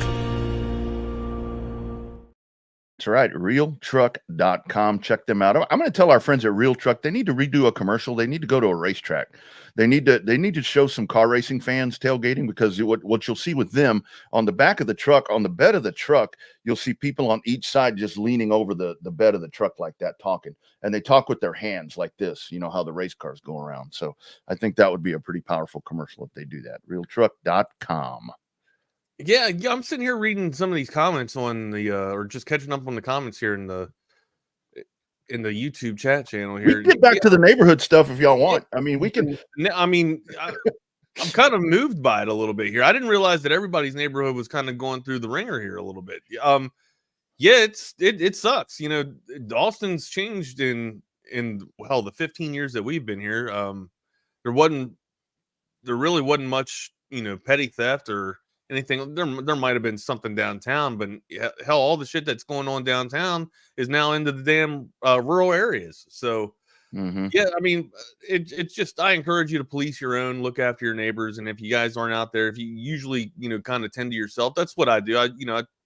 I stay out of everybody's business, and I kind of tend to mine. But again, I've been going around, walking around my neighborhoods, There was, speaking about Rodney, leaving his garage up, there was a lady that had her garage up. They had their music, up a little loud, and she thought I was coming to tell her to turn her music down or whatever. And I'm just like, no, ma'am, you left your garage door open. I just want you guys to be secure or whatever. And that's the type of stuff that I try and do around the neighborhood, man. I don't sit there and play gotcha and sit there and say, oh, this neighbor's being a loud and obnoxious neighbor. No, just make sure that everybody's being secure and safe, and being being locking up their own essentially, man. Don't letting the riffraff in, man. If you do that, I think your neighborhood will be taken care of. So you're not need not a little the bit guy. more than just the cops these days, guys. Need ourselves. Yeah, you're not the guy that reports a guy for leaving his trash can out there an extra day. No, that's stupid. No, as a some- matter of fact, for Mr. Bill's a little bit older, so I'll take Mr. Bill's trash can around the back for him.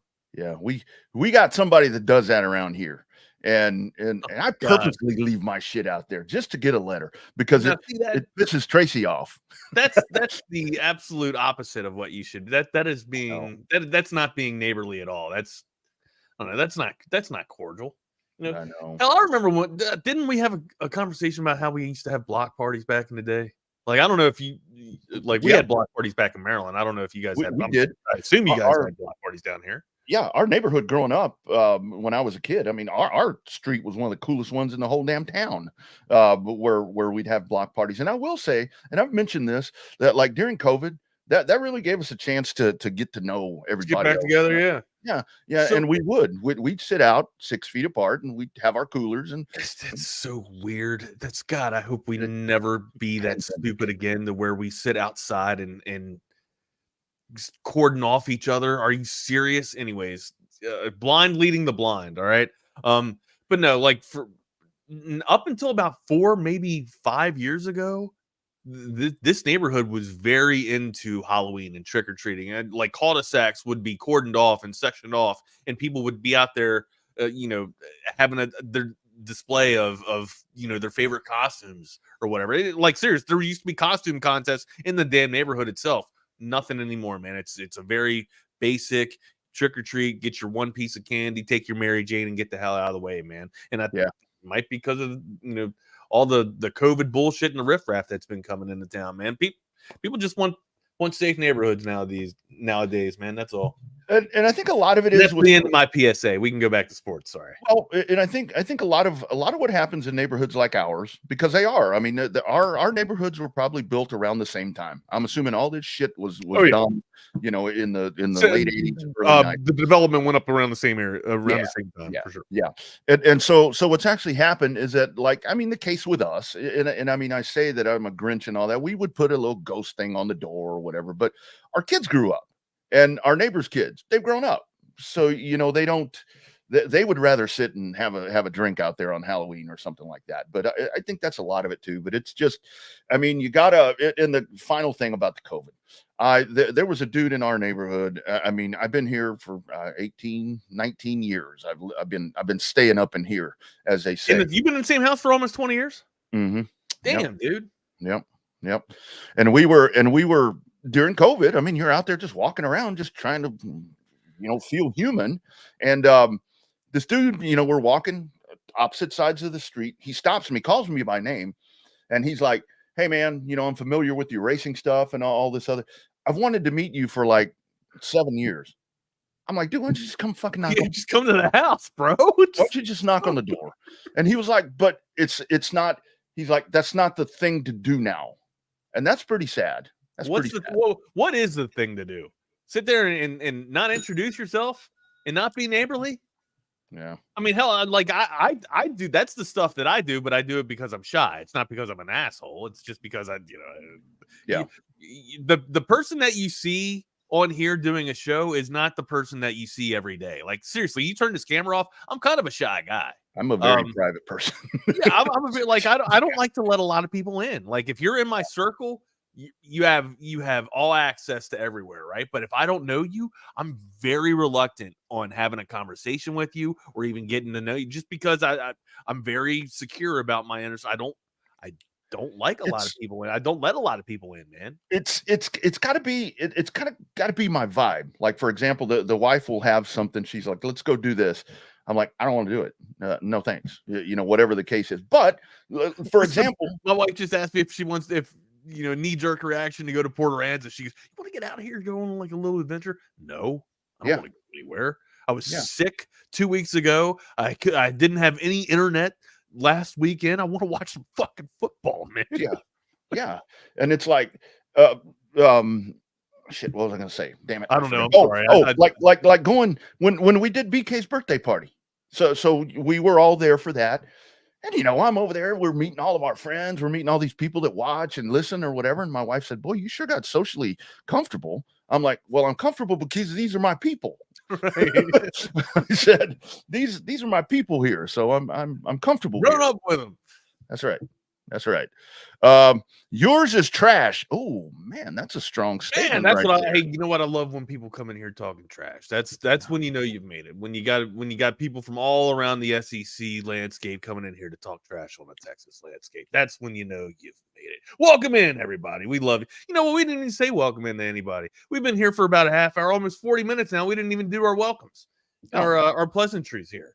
Anyway, right. where do you want to go next? I mean, we got some NBA to talk about. We had Mavs in action we had the Wizards in action last night, Rodney. Uh-oh. Do you know what they did? Did they lose? They lost to Boston. Yeah, they lost to Boston. It's going to be a long season for the Wizards. We don't even have to extend that conversation. But yeah, how about Battle of 35 last night? San Antonio and Dallas. A little bit to cook with. San Antonio looked like they were bringing it on a little bit for Dallas last night, and then Dallas got busy. Hey, 6 of 10 from the arc for Klay Thompson. Jeez. Looking good. It's that adage that they could have used last season in the damn finals, right? I mean, yeah. I don't know if that would have made that much of a difference, but Klay looked pretty damn good last night, bro. That dude looked solid last night, and that's a damn good Dallas lineup. I mean, when you look at the Dallas lineup, it's a dangerous lineup now, right? Especially if Lively can get cooking there too, and when people start to come out on Luka, and then he gets the dish and give it to Klay right there for a nice little assist and put it on the perimeter for a three, brother, man. What your thoughts, Rodney? Dallas extremely impressive. I mean, and that is, man, with Klay coming out like that, it's like, damn. I mean, I think we talked last year where it's like there's a missing piece. There's one missing piece, I think, for Dallas. I think they found it. Now, if he can keep his D, I know. Like if he can bring his D back to the way he was 3 seasons ago, would be fantastic. But only if you get the defense that he gave you 2 seasons ago, I think you're going to get a well worth your damn money with Klay Thompson here, man. Mm-hmm.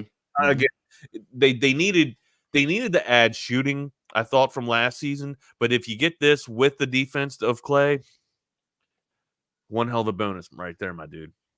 Wash hitting a good shot last night too, man. Like there's a really good complementary piece with this team here. If the what you're going to get from the superstars, if the rotation's going to be good, if the team can roll like they were rolling with towards the end of the season last year, and then with this adding piece with Klay, they got a shot, baby. Again, I think I know I picked Dallas 2 days ago, and then I kind of walked it back and said, Oklahoma OKC looked pretty good. OKC looked really good too. So Oklahoma last night with Denver. I mean, we got treated to we just had a really nice slate of basketball last night, man. But yeah, the West still got the juggernauts. Boston might be the best team in all the association, but the West has got a lot of juggernauts out here, man.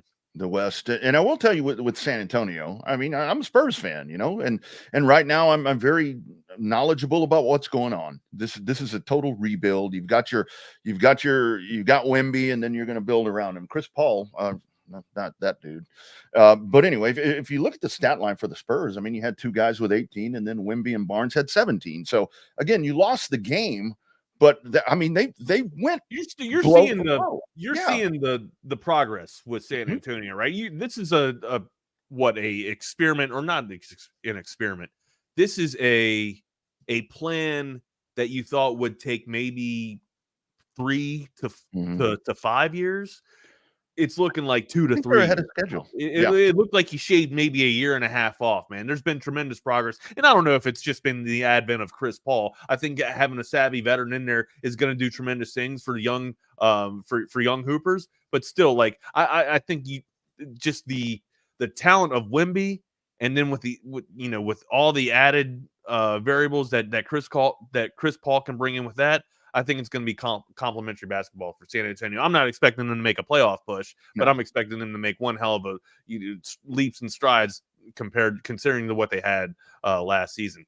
Viral Authority says he's in the Big 12. Well, hey man, thank you for representing the Big 12. We missed the Big 12. It's It's nice to be in the SEC, but we still miss our brethren from the Big 12. Yeah. Happy to have you here, regardless, Viral. Happy to have you here.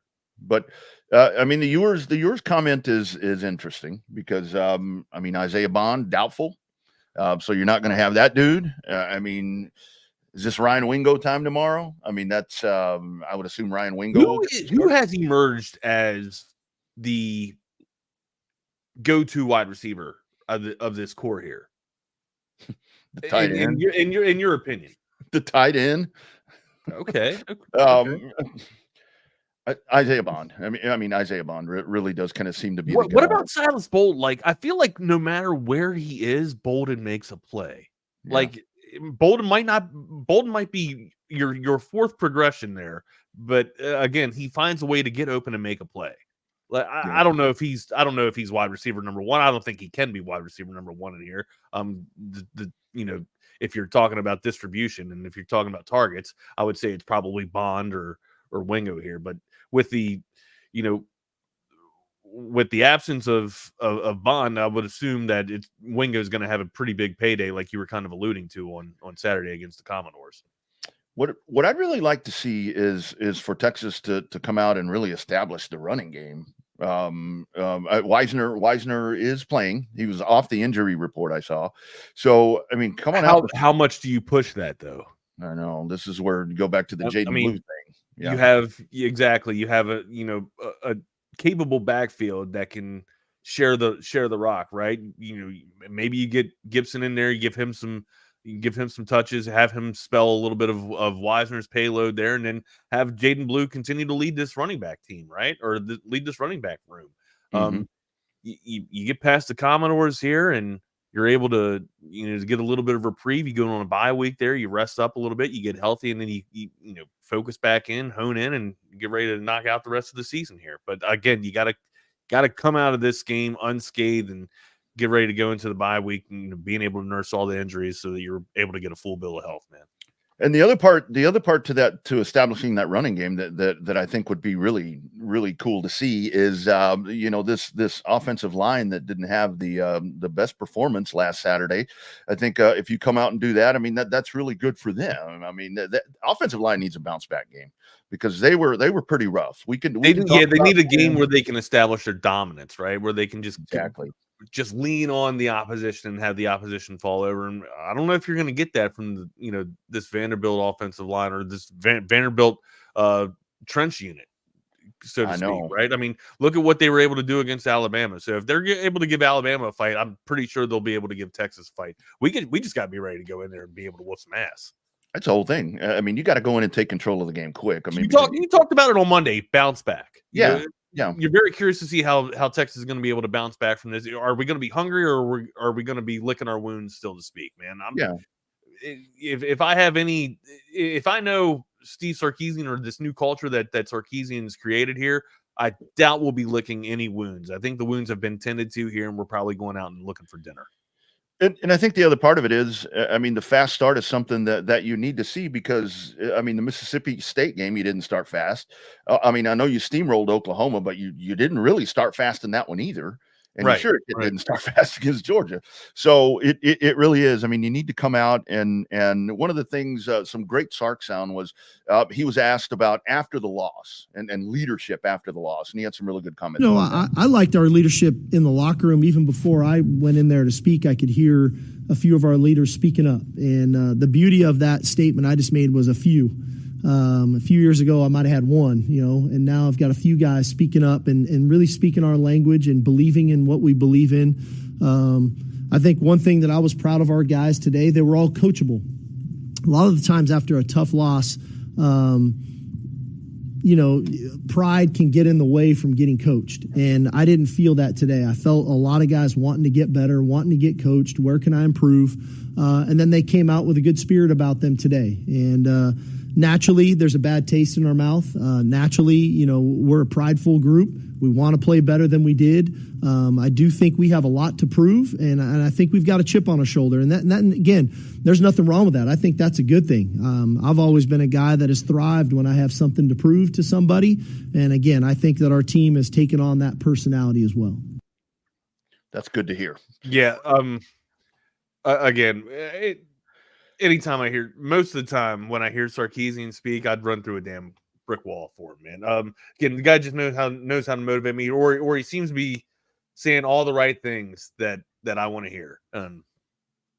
Yeah, to go in and or to want to deliver a message to your team, a tough message after a brutal, devastating loss at home, and you don't even have to deliver that message because you're hearing your leadership or you're hearing the peers of the group start to take over and take ownership of their faults and their shortcomings, and kind of instill that encouragement with the rest of the team, and try and get right and take ownership on some of the stuff that they've messed up on. Man, that is very reassuring. That is a breath of fresh air, considering that 3 years ago we were struggling, looking for characters to lead us in tough times, and now it seems like they just kind of rise to the top, man. Cream always rises to the top, or at least that was that old adage that I heard always rise growing up here in sports. Look,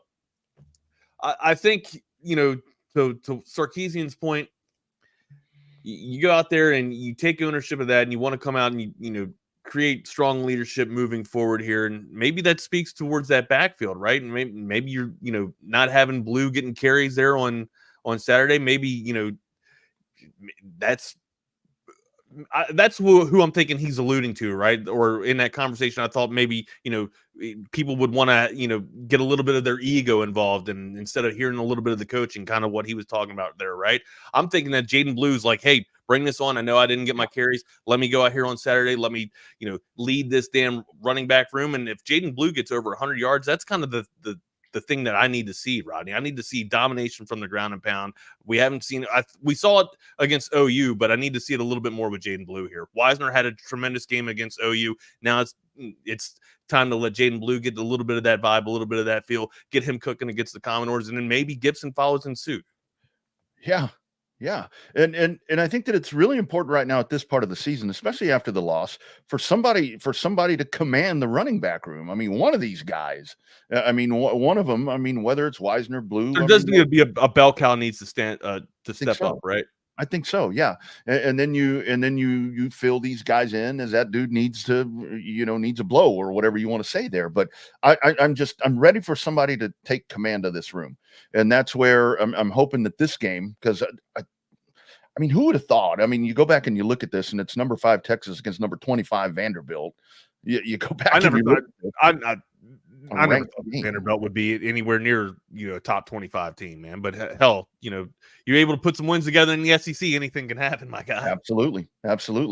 And I think looking at the positive thing, as I've kind of studied this a little bit, and what we're talking about right there about the slow starts that we've seen, I think that here's my abandon the running game, though. Like, if you start off slow with the running game, you can't abandon it, Rodney. You got to stay on. You got to stay with it just so you can keep them, balanced, or keep them true.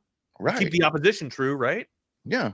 And this is my hope where, it's not a bottom out moment, but the loss where we're talking about slow start, and you lose, to where it's like, okay, we definitely have to start faster. We have to establish a run game, control the line of scrimmage. Your defense is, I thought the defense was great the other night. Even in a loss, yeah, you had 3 takeaways. Mm-hmm. And you don't have Andrew Makuba. I'm assuming he's not playing. I'm guessing that's the assumption. Yeah.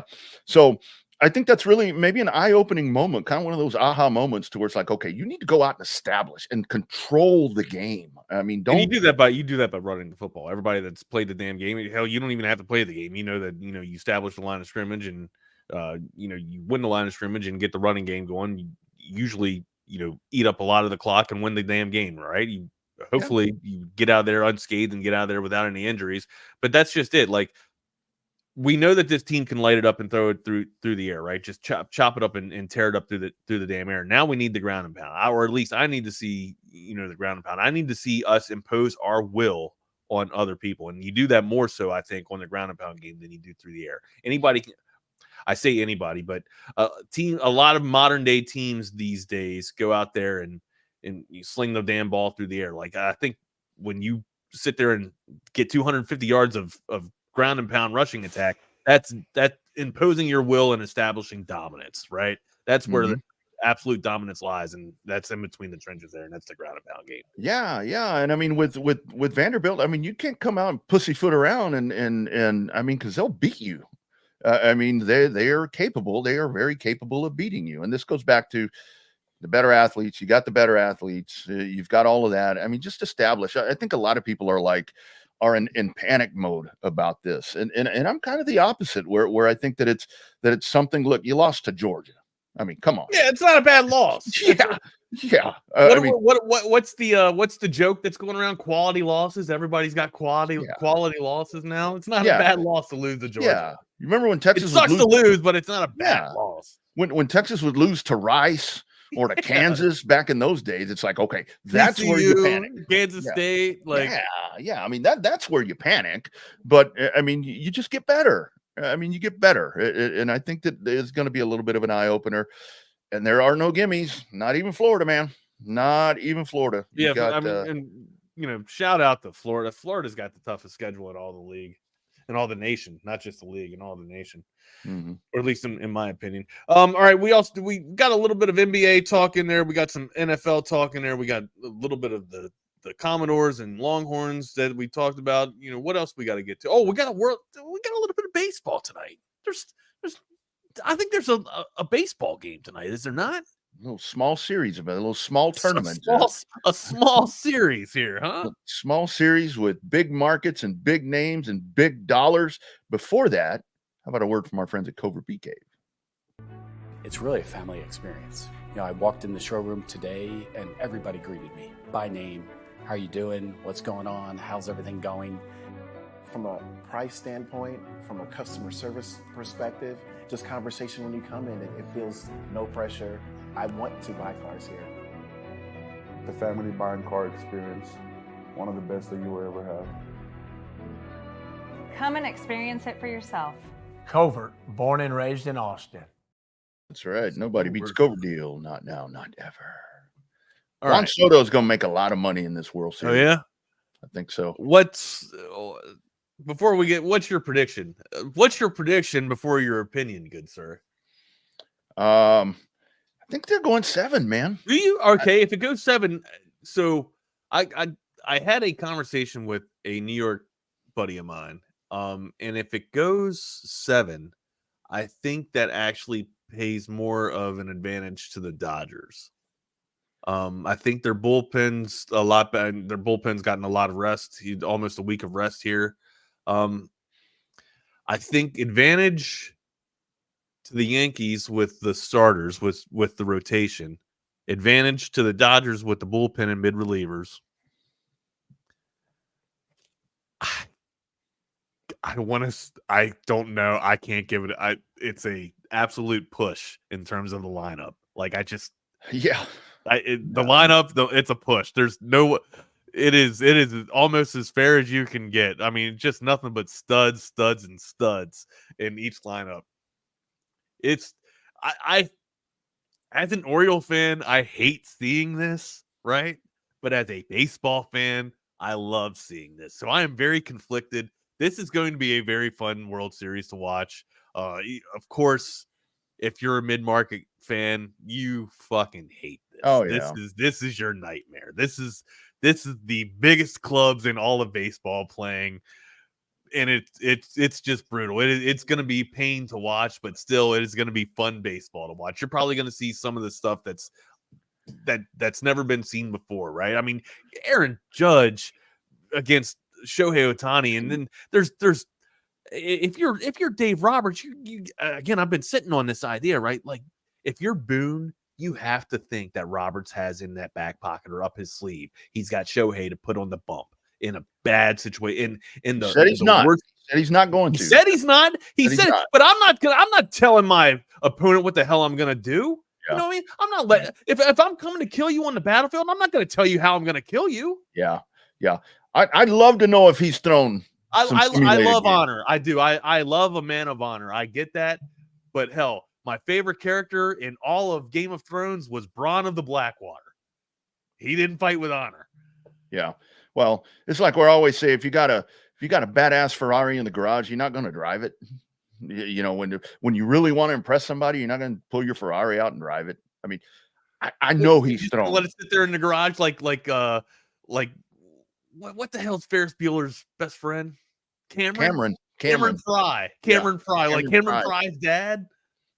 Who was that girl? That girl was cute. God damn. Who was that girl? Wasn't that Val Kilmer's? No, that was not Val Kilmer's wife. That was a very pretty young girl right there.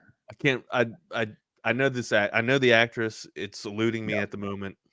Yeah, I will think of it. I will have it. I have it. All right. Anyways, before the guys get on here, what's your predictions here with this series?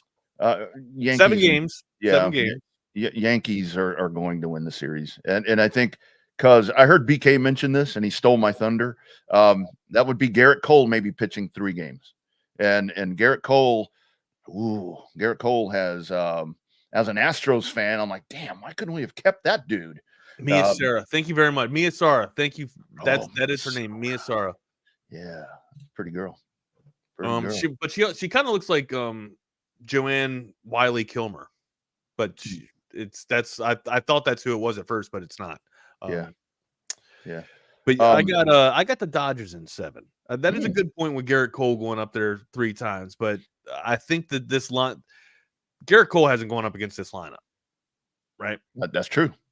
This lineup, and I think the more you get to see a pitcher, we all know this. If you play baseball, if you're a fan of ball, right? If you're a seam head, the more that the batter gets to see the pitcher, advantage to the batter.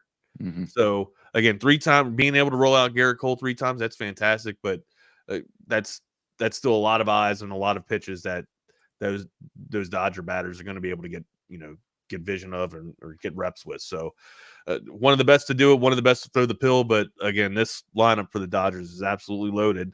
Counterpoint, the Yankees lineup is loaded too. So again, like I said, we went down and gave you the advantages. I think starting rotation advantage to the Yankees, bullpen and mid relievers advantage to the Dodgers, stalemate and absolute push for the lineups here.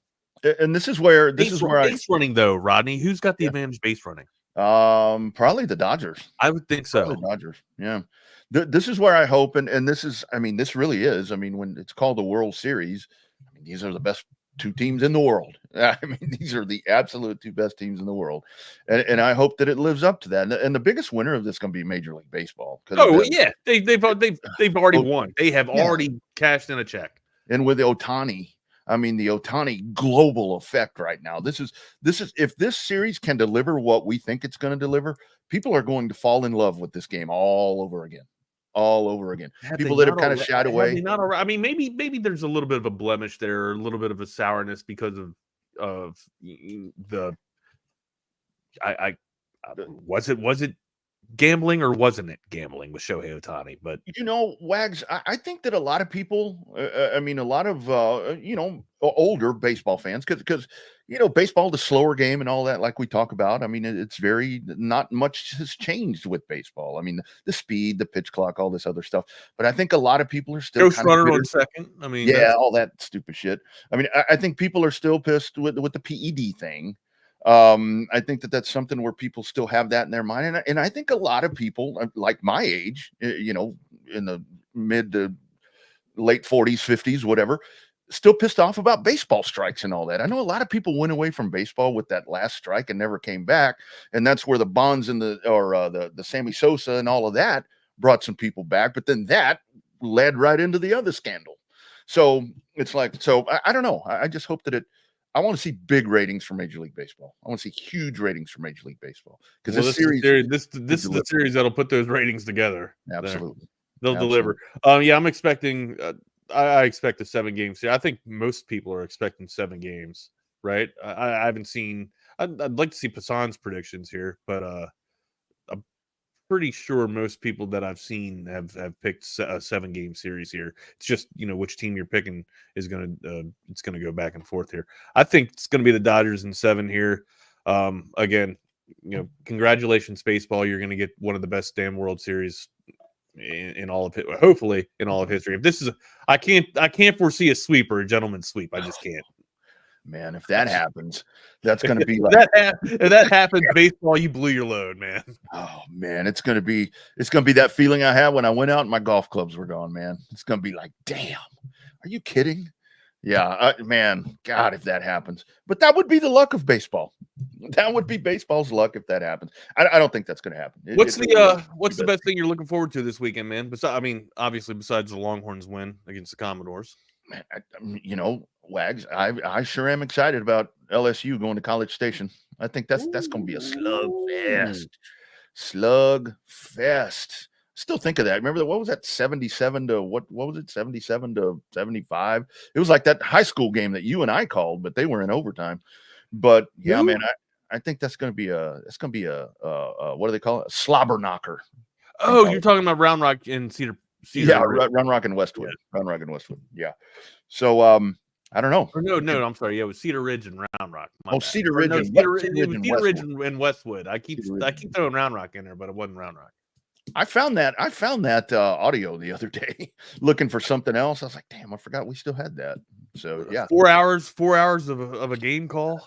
4 hours of a game, man. 4 hours. Almost 300 points on the board. No, that's not accurate. Almost 200 points on the board. I have a lot of trouble going to sleep after doing play-by-plays on Friday night.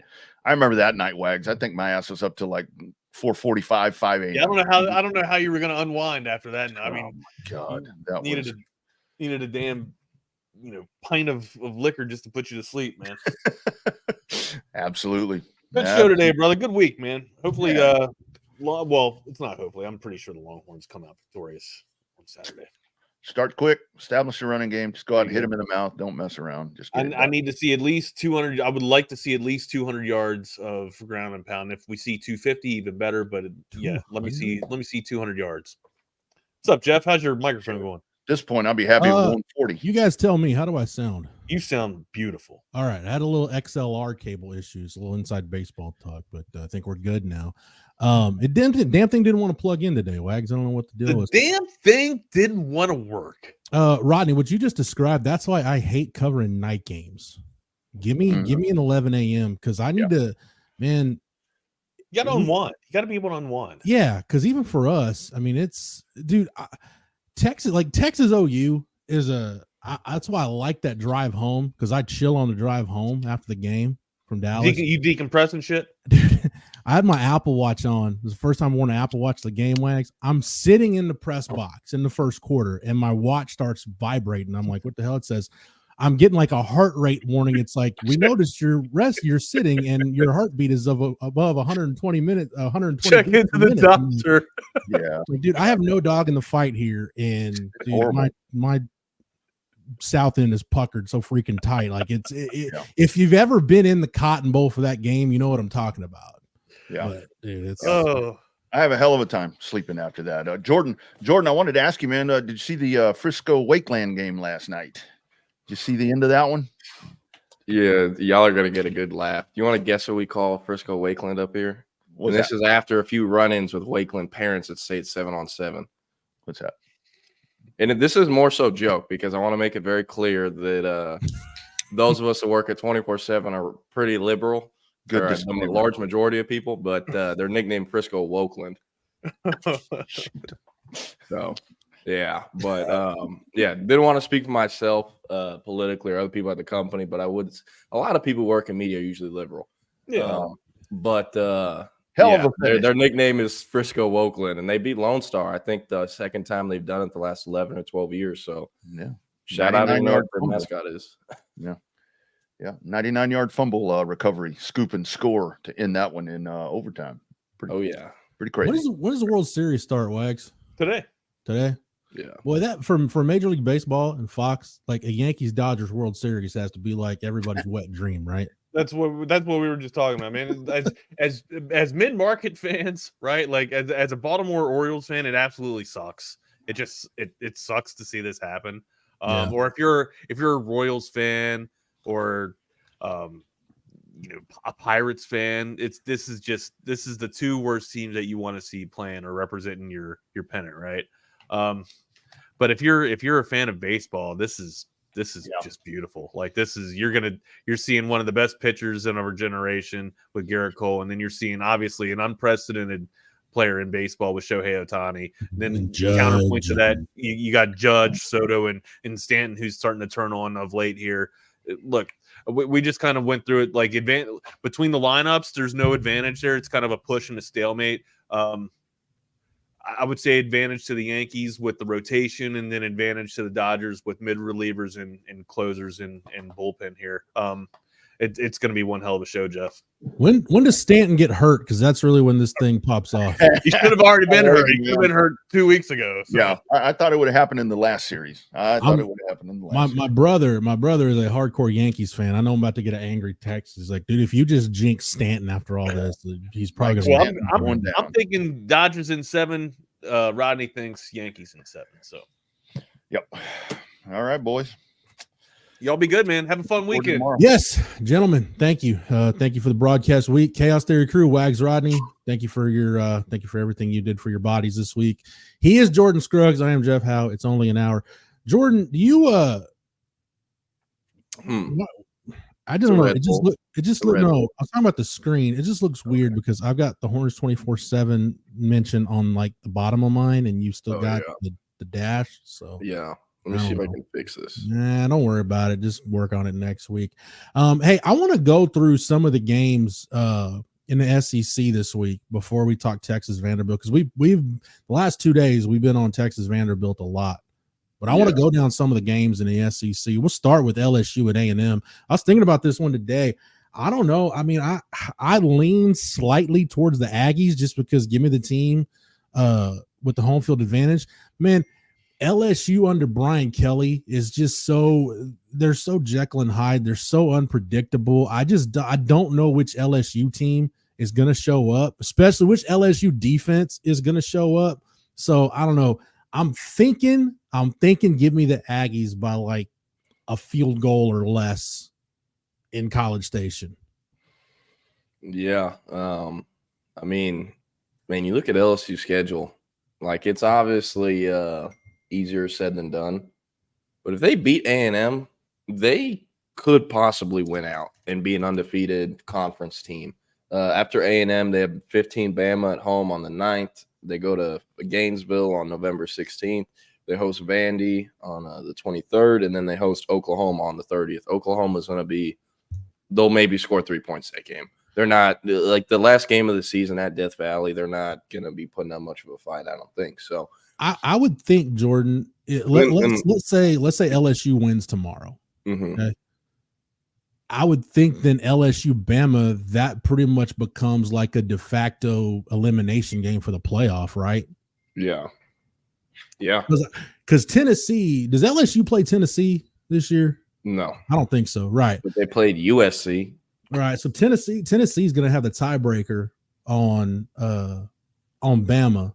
So and Bama would have tiebreaker over LSU. And like I'm not joking, people. I'm putting off as long as I can reading the SEC tiebreaker deal because I don't want to. That's one of those things, Jordan. It's like doing your taxes, man. I really don't want to mess with it until it gets down to nut cutting time, and I absolutely have to. So I'm not even going to worry about it. But with 3 losses, Bama's definitely out. And hey, if LSU loses to A&M, they're not.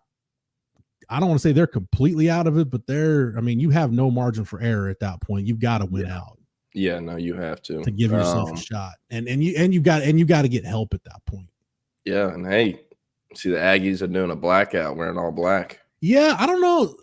I've heard some A&M fans are kind of pissed about that, just because it bucks tradition. But the ones over 40 are pissed. I bet. You know what the coolest thing the Aggies have done though, honestly, and you can find pictures of it online. Yeah, I'm about to give the Aggies props. Swag copter. No, if you go Kevin back, Sumlin swag copter. It was the first game in Kyle Field after 9/11, and they had it layered where everybody like on those 3 levels. Flag. Yeah, I thought that was so cool the way they did that. They try to do that once a year in the first home game after 9/11. I believe, or something like that. Yeah. I know they try to do it at least once per year. So I don't know how I feel about the blackout, A&M doing the blackout. I mean, maroon out has kind of been their thing, but the good thing is the dummies that won't get the memo, they're supposed to wear black, will just show up wearing maroon, and it's a dark enough color where like it'll work. Yeah, it'll work. So they'll dim the lights a little bit. What is CB talking about? I've never seen this. So I think that was one year A&M did glow in the dark. The numerals, I think the letters were glow in the dark, or maybe the piping was glow in the dark on the uniforms. They did it like Halloween week, or maybe it was Halloween day when they played. I think it was they played Mississippi State in Starkville, but it was an 11 a.m. game, so you couldn't really tell. The relationship between A&M and Adidas has always been weird to me, just because like the A&M jerseys, it's gotten a little bit better under Jimbo and now Elko, kind of a more traditional look.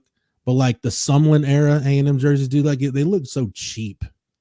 Yeah, no, they did. And like, I don't know, they had some, I guess, different cool looks or whatever, but like, I don't know.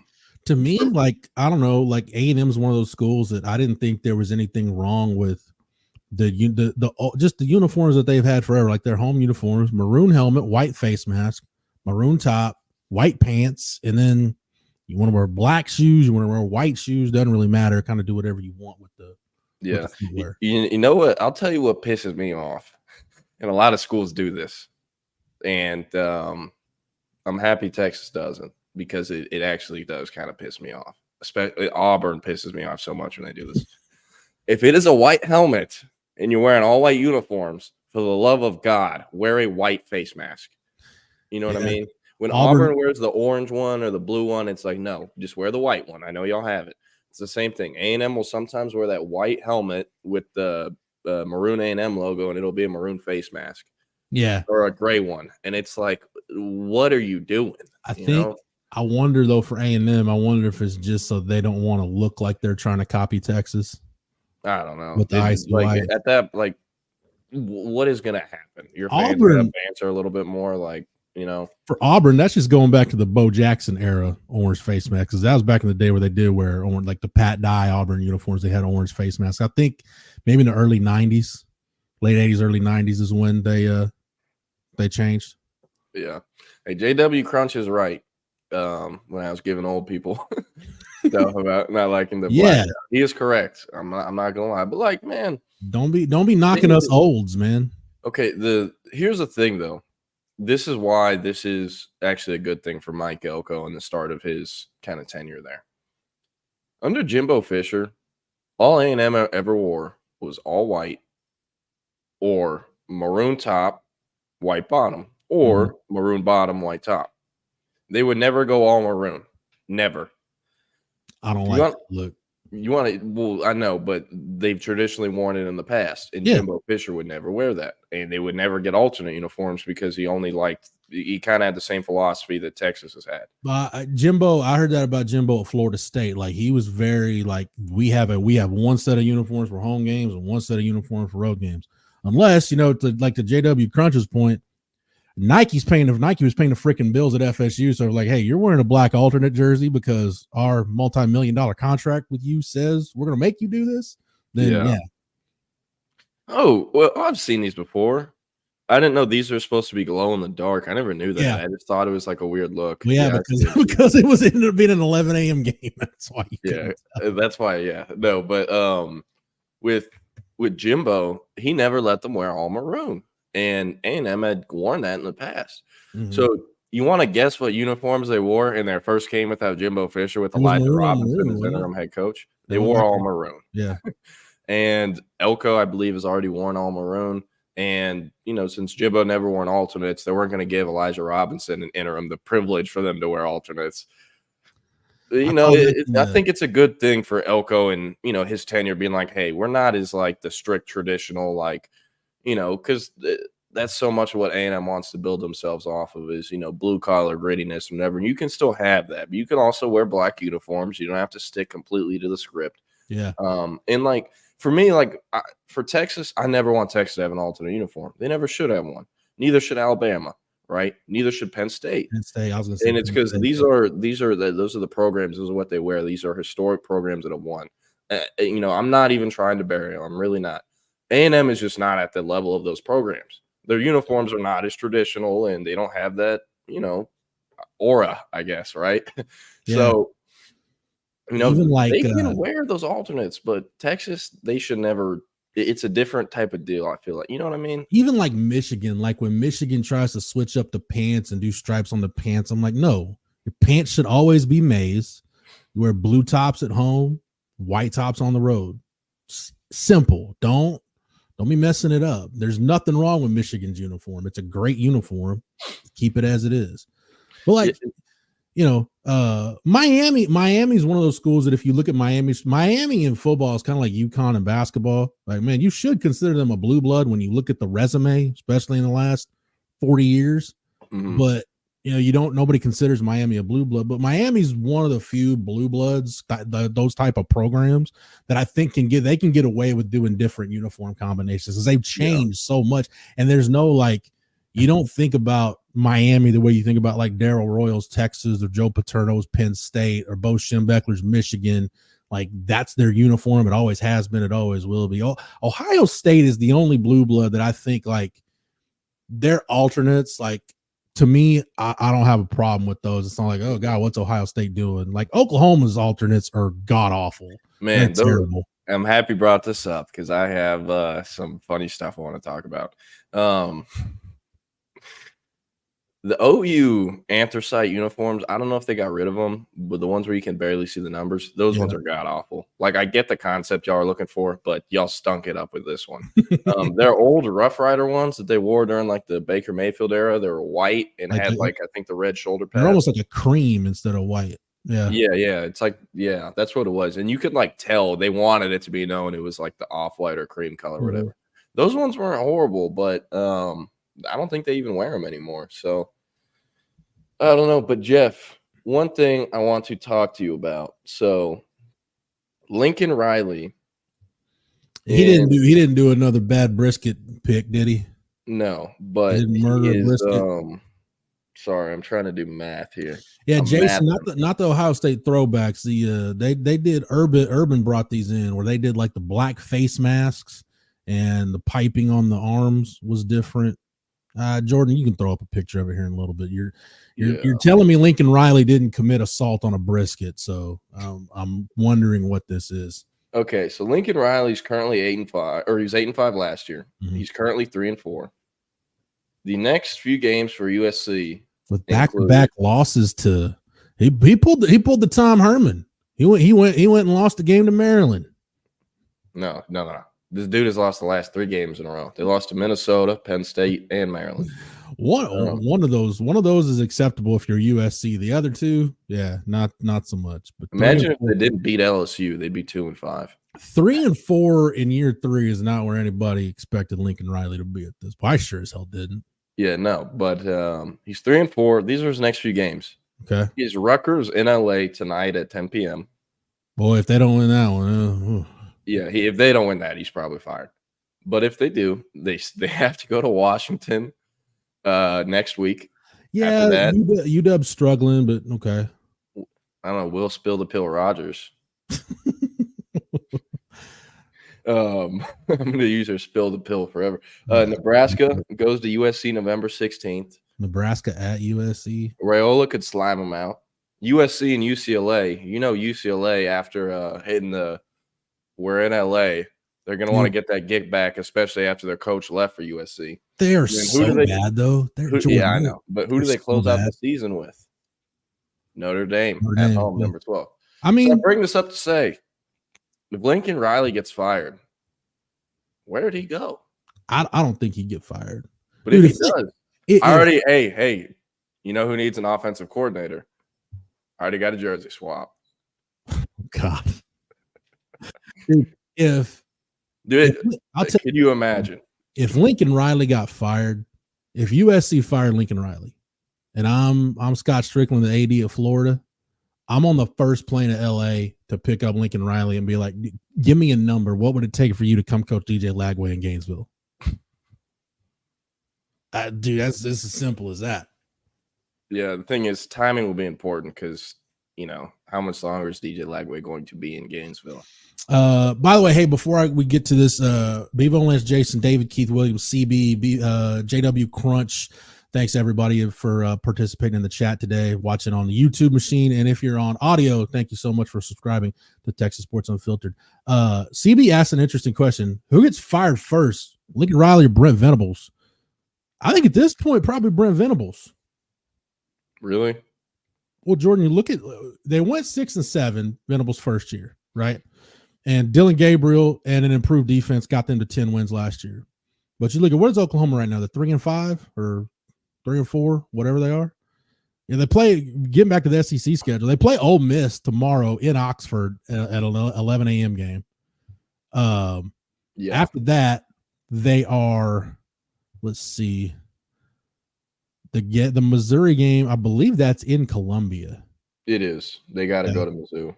Yeah.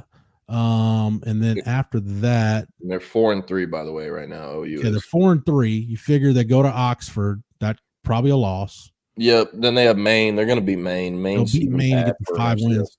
But then they finish Alabama at home, and then in Death Valley against LSU. I mean, they're looking at 5-7, and it's not like OU has, you know, they don't have like honestly, the wild card for Billy Napier is, and I know you expect, we all expect Billy Napier to get fired, but the wild card for him is, dude, if DJ Lagway plays really well down the stretch, at least you have something to latch onto. Like, hey, we've got this dynamic freshman quarterback that we think there's something here. Now, that's probably not going to be enough to save Billy Napier's job, but like Brent Venables doesn't even have that, because Jackson Arnold's probably gone after the year in the portal. Mm-hmm. So what are they going to do? Like, if they don't, it's a double-edged sword. If they don't hit it big in the portal, can you really see, plus with all the draft defections they're about to have on defense, can you really see 2025 being any better for Oklahoma? But the folks that are going to write checks for your NIL collective that are going to depend on who you can get in the portal, why are they going to want to put money into something that they don't feel is like going to be a winning proposition? So they're not going to pay for 1-year rentals. So dude, it's really hard for me to see Brent Venables going beyond next season. Yeah. You know, you do make good points. I will say though, I talked to someone of Oklahoma for a long time yesterday, and starting to, you know, the list of names is starting to kind of whittle down for the offensive coordinator. Mm-hmm. And, you know, as I said, I think earlier this week or maybe last week, whatever offensive coordinator Oklahoma brings in, they want it to be a guy who won't bring an O-line coach, because they know how important beat and ball is, but more specifically, the 2025 O-line recruiting class. They have 2 kids they need to be starting at tackle either next year or by the end of the 26th season. So they're probably going to keep beating ball, which will probably keep them Michael Fasusi. But 2 names, and I heard a bunch of different explanations for other stuff, but 2 names that surprised me. Andy Kotelnicki. Now, don't get me wrong. They would really have to pay him, but Oklahoma might have the money. Okay. And if that happens, that's like nightmare scenario for Texas. That's like, if we're realistically thinking, the best Oklahoma team possible would be if they had Lincoln Riley as their OC. I'm not even trying to riff. After that, probably Kotelnicki. There's no planet where that happens. But what do you say? So there's no planet where that happens. But okay. Yeah, I know. But I'm saying in who else other than Kotelnicki? Where's his name? Joe Craddock, Tulane OC and QB's coach. Okay. But this is the other thing, Jeff. Another part of what they're looking for in a potential OC, maybe a guy that could bring in a quarterback with him. Do you know about the cat at Tulane, Darian Mensah? Yeah, that's part of it. Is there anybody? Kotelnicki hasn't been at Penn State long enough to, I don't think, to bring a quarterback with him. Well, yeah, he wouldn't. But the thing is, here's better at play calling than everyone else in the country is. Right. Yeah, he'll maximize whatever you got. Here's the deal though. Like, why would Andy Kotelnicki leave Penn State? Number one, because James Franklin, man, y'all can say what y'all want about my guy James Franklin. They're going to recruit like a top 15-ish class every year. And with Andy Kotelnicki as their OC, like they're actually able to score points and they can depend on their offense in big games. And as their personnel gets better, they'll be able to do that to an even greater extent. Whether it's Joe Craddock or whoever you bring in as your offensive coordinator, you're going to have to give them, you're basically going to overpay. So this is going to be on Joe Castiglione, AD, and the people writing the checks at OU. Are you prepared? Do you believe in Brent Venables that much that you're going to grossly overpay for it? And look, I'm saying this because I have seen this happen at Texas too many times. All right. This is a rerun for me. Okay. It's just, we're on a different channel now. You're going to have to grossly overpay for an offensive coordinator and give them a multi-year deal, knowing that there's a better than 50-50 chance that this guy's only going to be here 1 year. And when this head coach gets fired, you're going to be paying that offensive coordinator a lot of money to not coach for you. So Oklahoma, it's weird for Oklahoma because they have never been in this position. Yeah. I mean, the last time they were in this position was probably when they hired Lincoln Riley as OC. And even then it wasn't that bad. Like they went 8-5. They went 8-5 the year they had Trevor Knight at quarterback. And they thought the sky was falling when they fired Josh Heupel and Jay Norvell and then brought in Lincoln Riley. So my thing is it's uncharted waters for them. I know that they're loyal to Brent Venables. He's an OU guy. He's a Bob Stoops guy. But you just wonder if through back channels that they put out feelers and get the right candidate that they want, who's to say they don't just pull the trigger and decide, yeah, we'll get rid of BV if we can get fill in the blank coach to come in here. No, that's a good point. But if I'll just throw a scenario out there, just because I heard his name attached to the OU job when Riley left to go to USC. If OU went to Matt Rule and said, we'll give you unlimited pool for coach, assistant coach salary pool. Your budget can be essentially unlimited for support staff.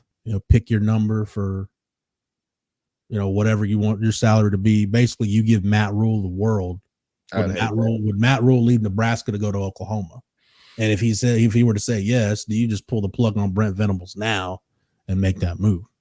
That is a good question, but man, Nebraska has more money than people think. Like if it came down to money, they could keep him there. It would have to be because he wants to be coaching in Norman. Or let me give you this other scenario too. What's interesting, because Oklahoma, I think Oklahoma is one of the places that has the cachet to do this. If you're still sitting there and you're wishy-washy about Brent Venables and you don't know, if for some reason, like if Ohio State doesn't make it to at least like the semifinals, does somebody at Oklahoma reach out to Ryan Day and say, hey, your resume, we'll take that if you want to come coach here. Man, we'll pay you X amount. If Ryan Day went to OU, be pretty cool. You could have worse soft landings. You know what I'm saying? But bottom line is like I said, I've seen this play out with Texas and too many other schools. Oklahoma fans just haven't lived it yet, but you're going to live it. You're going to grossly overpay for an offensive coordinator. You're going to grossly overpay for guys in the portal. It's not going to get appreciably better. And when you lose, because your schedule's not changing next year, right? You're just going to go to Columbia. You're going to go to you'll go to Tuscaloosa. You'll go to Knoxville, and LSU and Auburn will end up coming to Norman. But it's going to be the same schedule. So when you're sitting at 6-6, 7-5 next year, then you hire Brent Venables because it's not good enough, and you end up looking for the next head coach. So. Yeah, no, it's definitely interesting. And CB's on fire today, man. I thought about the CB. Put this up on the screen, Jordan.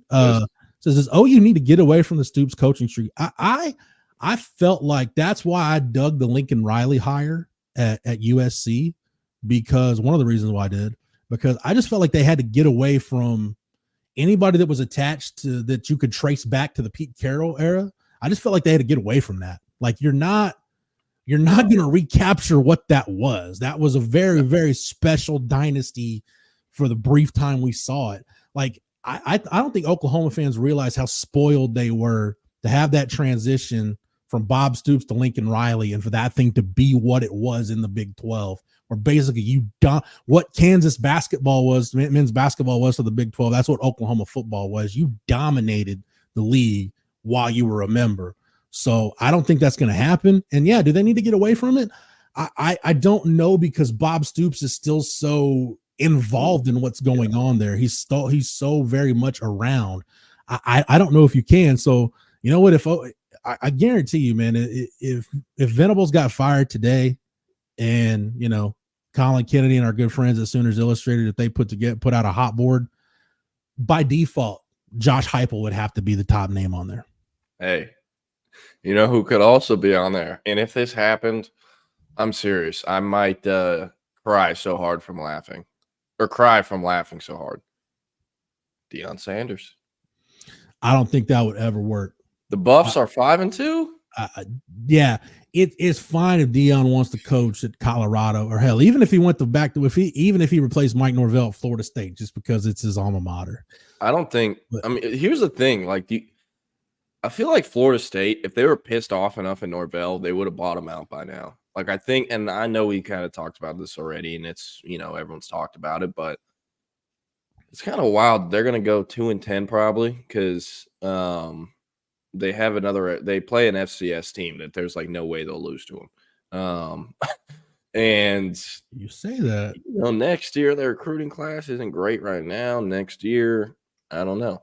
But there are two things I want to bring up that I think could have potential, I don't know, maybe domino effects for Texas. And both of those things are at LSU. So currently, Tigers are undefeated in conference. They also had the Heisman Trophy winner last year, who was the number 3 pick in the draft, right? Jaden Daniels could potentially be Offensive Rookie of the Year as well. This year, you know, Nussmeier, I don't think is an amazing college QB, but he's putting NFL throws on tape more than anyone else is. He's going to be drafted this year if he wants to. I don't know how much he'll like his stock or whatever, but nonetheless, a big part of LSU's success has been Joe Sloan. He was their quarterback's coach 22 and 23. This year, he's also their QB's coach and OC, and he's calling plays. You want to guess his alma mater? Joe Sloan. Is Joe Sloan an OU guy? Eastern Carolina. Oh, he's Carolina. You want to guess who is 3-4 this year after being 2-10 last year and is looking like they're going to fire their coach, even though he's been there since 2019? Eastern Carolina. East Carolina, they already fired their coach. They already fired Mike Houston. Oh, sweet. Well, I didn't see that. I just talked to someone yesterday who passed this on. Joe Sloan is the runaway leading candidate for the Eastern Carolina job, is what I'm going to say. And who does LSU have committed to them in 2025? Bryce Underwood, the number 1 quarterback in the country, the number 1 overall prospect in the country. And there's some smoke around him potentially flipping to Michigan. All we hear is Michigan's putting this money together. They have a lot of cash flowing through the collective, and that they're going to drop a bag on either a portal quarterback or a high school quarterback sooner or later. That could be a humongous domino if Sloan leaves to Eastern Carolina, because LSU will also need a QB. They really need a difference maker at that position because they don't have anyone else on the roster outside of Nussmeier, and the kids they have committed, it's kind of just Underwood. So if that happens, I 1000% believe they would try to flip someone at least to take a high school QB body, and then they would bag someone in the portal as kind of a guy for the next year or two to transition until they figure it out. But LSU could, I don't think they would. I think there'd be other guys that kick the tires on first. But if that situation were to happen and Underwood flipped to Michigan, I do think they would reach out to KJ Lacey at some point.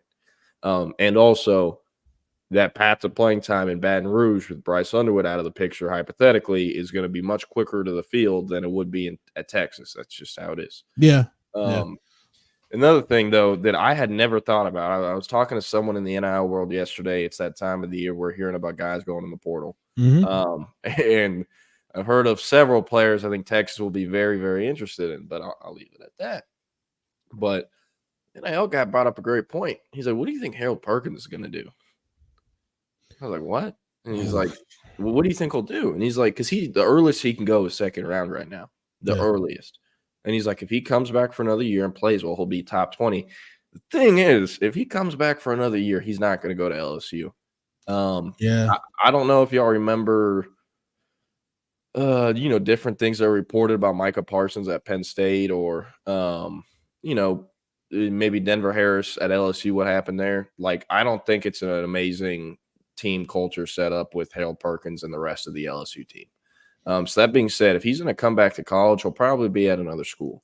And that makes me think, knowing Harold, remembering how his recruitment went, I could totally see him going to TCU or like SMU or some random school that would hypothetically just, drop the bag, and he plays a year and turns himself back into a first rounder potentially. So I think that's interesting. I hadn't thought about Harold Perkins since he got hurt. It's also really interesting when you look at the LSU defense. It's a first year under Blake Baker.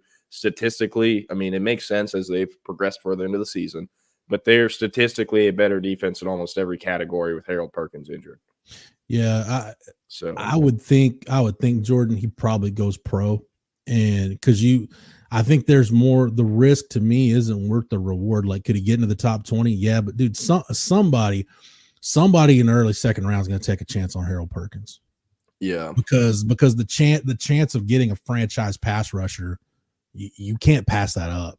Whether he's a pass rusher or an off-ball linebacker, basically, if you're saying, hey, you may be drafting a Micah Parsons type player in the middle of the second round, dude, that's just too good a value to pass up. Just the problem with Harold Perkins, though, I don't think he can play off-ball linebacker in the NFL. Like, he's going to have to be a situational, like the way Texas kind of uses Colin Simmons right now. I feel like that's like his highest potential in the NFL. Maybe is a situational pass rusher. If that's his highest potential, if that's legitimately his highest potential, then he needs to come. Then he needs another year of college. Yeah, because that's not gonna, you don't draft situational pass rushers. Exactly. You draft situational pass rushers on day three with the hope that, hey, at some point he may become an every down player, but if not, then okay, we've at least got a badass dude that we can put on the field on third down. Yeah, I just, based off the things I've heard, he has not progressed mentally in reading the offense and schemes and different stuff like that, like how an off-ball linebacker needs to the point where that's why he was getting moved around so much, and back to the point where he wasn't an off-ball linebacker because he couldn't process that. Or at least this is what I was told, and it's from someone I trust. So all those things combined with other things I was told, if he's going to come back to college for another season, I do not think it's going to be in bad. The comparison I'm going to make doesn't really apply in terms of trajectory or the kind of guy they are, but just in terms of the way their draft stock has shaken out, it's not all that different. Harold Perkins is not all that different from Malik Jefferson, where when Malik got to Texas, you assume, oh yeah, he'll be a first rounder when he comes out. And then, it's like, well, he doesn't really rush the passer. And I love Malik, but these were the draft critiques. It's like, all right, he's not a great pass rusher. He doesn't really play blocks well. He needs to be in space. So really, what are you drafting when you draft him? You're drafting a guy that you hope at some point can become an every down linebacker, but you're probably drafting a core special teamer, a backup, a guy who situationally can do some different things. But yeah, I mean, and that's why Malik, instead of going in round one, went almost, to the end of round three. Yeah, no, great point. Think it's that time of the episode we go through and answer some questions. I scrolled up to the top. Before you do that, do you want to do this live read, Jordan? Yeah, I got it. Give me a sec. Let me pull it up.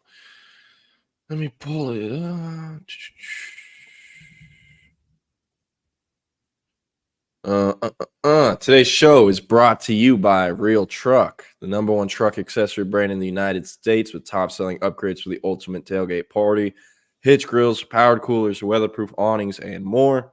Gear up for football season and bring your truck to life at realtruck.com. Again, thank you, Real Truck, for sponsoring this episode of It's Only an Hour. We appreciate you. Question time now? Or can I bring up one thing about what we were talking about before we get to questions? Go ahead. You said Florida State does play an FCS school. I'm pretty sure they do. Do they not? Yes, they do. But this is Florida State's schedule. You ready for this?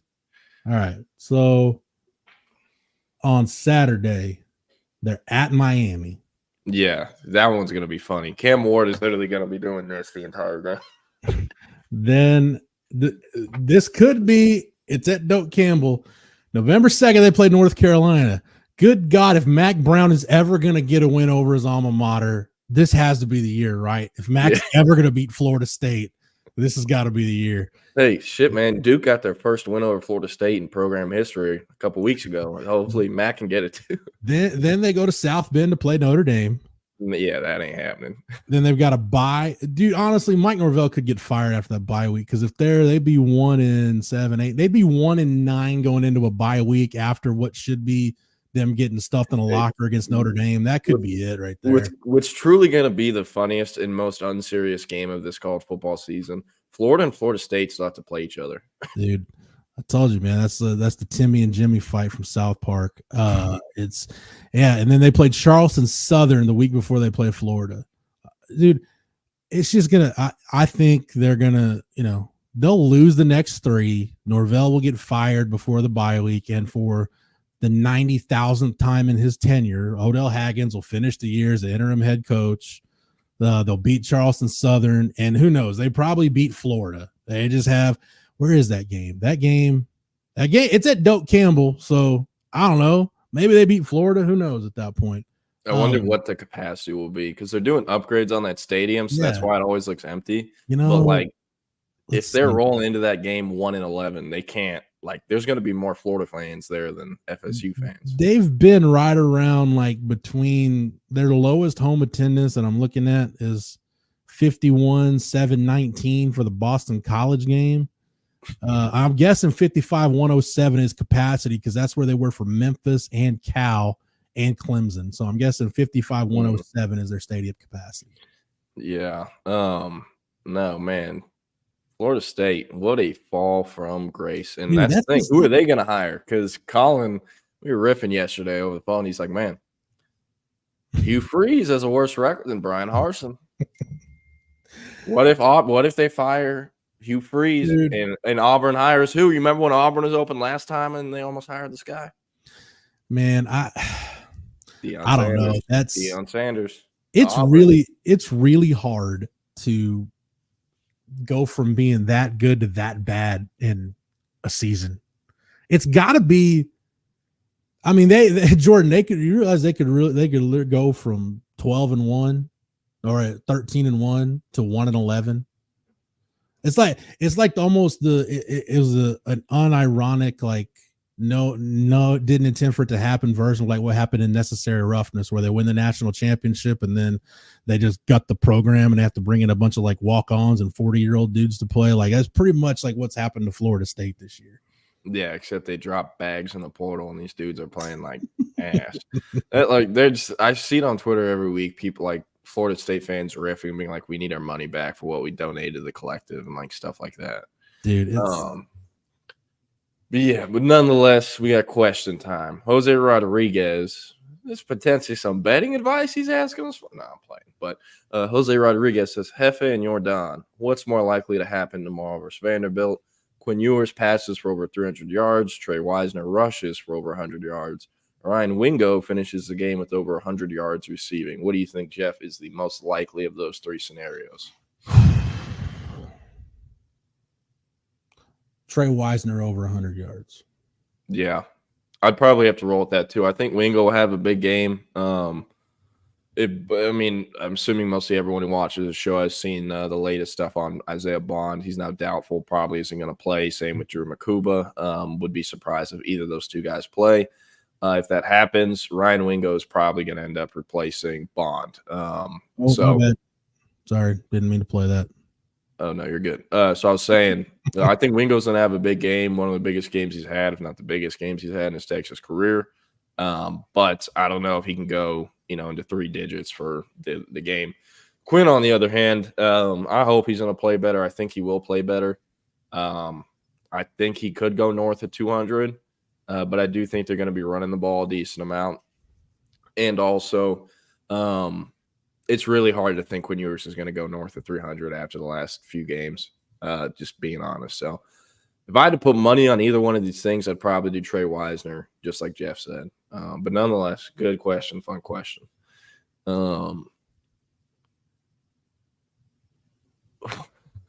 don't know if you know anything about this. CB says Aggies once were unis honoring Bear Bryant undefeated season, but the team was on probation that season under Bryant. I think they did the same thing. Honoring the 94 Southwest Conference Championship team that was on probation that went 10-0-1. It was probably the most talented team A&M's ever had. Let me see if I can pull up that 1994.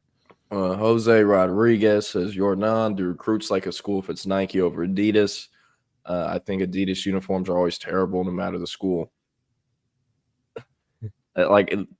Maybe some kids will factor that in as like the 10th factor in their decision. But there aren't any kids I know that have told me they made their decision based off Nike or Adidas. I think most kids are like me, though, where Nike is a favorite brand. Nike is a bigger brand than Adidas in the United States, or at least I heavily assume it is. So, and also Nike kind of dominates college football. They have way more schools and athletic programs in their gear than Adidas does or any other athletic apparel company does. So I'm with you. I think Nike is kind of the cool logos kids want to play with on their chest in college. And I mean, you're kind of right about Adidas. I agree with you. I think most of them are pretty bad, the Adidas school uniforms. But yeah, what else we got? Here that A&M roster that went 10, the A&M team that went 10-0-1 in 1994. Jordan, you won't know any of these guys, but old school football fans will remember Corey Polig, Rodney Thomas, Cliff Gross, Leland McElroy, Detron Smith. A&M had 3 running backs on that team playing the NFL. Chris Sanders, Hayward Clay, Brandon Mitchell, Steve McKinney, Antonio Armstrong, Reggie Brown, Donovan Greer, Ray Mickens. I mean, they had some, that doesn't have like, the Sam Adams or the Kevin Smith or the Aaron Glenn, some of those guys, Patrick Bates, but dude, that A&M 94 team was nasty. Texas had what, 3 NFL running backs in 2021? And if Blue makes the league, it could be 4 in 22. 2022, technically, yeah, because that would have been the last year of Bijan, Roschon, and Brooks. Yeah, when 2022 could technically have 4 if Blue ends up getting drafted or makes it be willing to Jason. But A&M. So here's the funny thing about that 94 A&M team. They were the next to last team. I just looked it up according to the all reliable source that is Wikipedia. The 95 Ole Miss team was the last team other than that 94 A&M team to be on probation to the point where you got a television ban. Couldn't play any TV games during the season, which is why that year, if you look at the Texas record books, Texas didn't play A&M on Thanksgiving that year. They moved that game to a random Saturday, and Texas ended up playing Baylor on Thanksgiving night, so that way the game could be on TV because A&M couldn't have any of their games broadcast on television. For just that year? I think it was just for 94, yeah. And that was the last time that's ever happened? 95 Ole Miss got a TV ban. But their rings... What did those teams do to get that TV ban? Do you remember? A&M's probation, if I remember right, it was one of those deals where they were basically paying guys to work.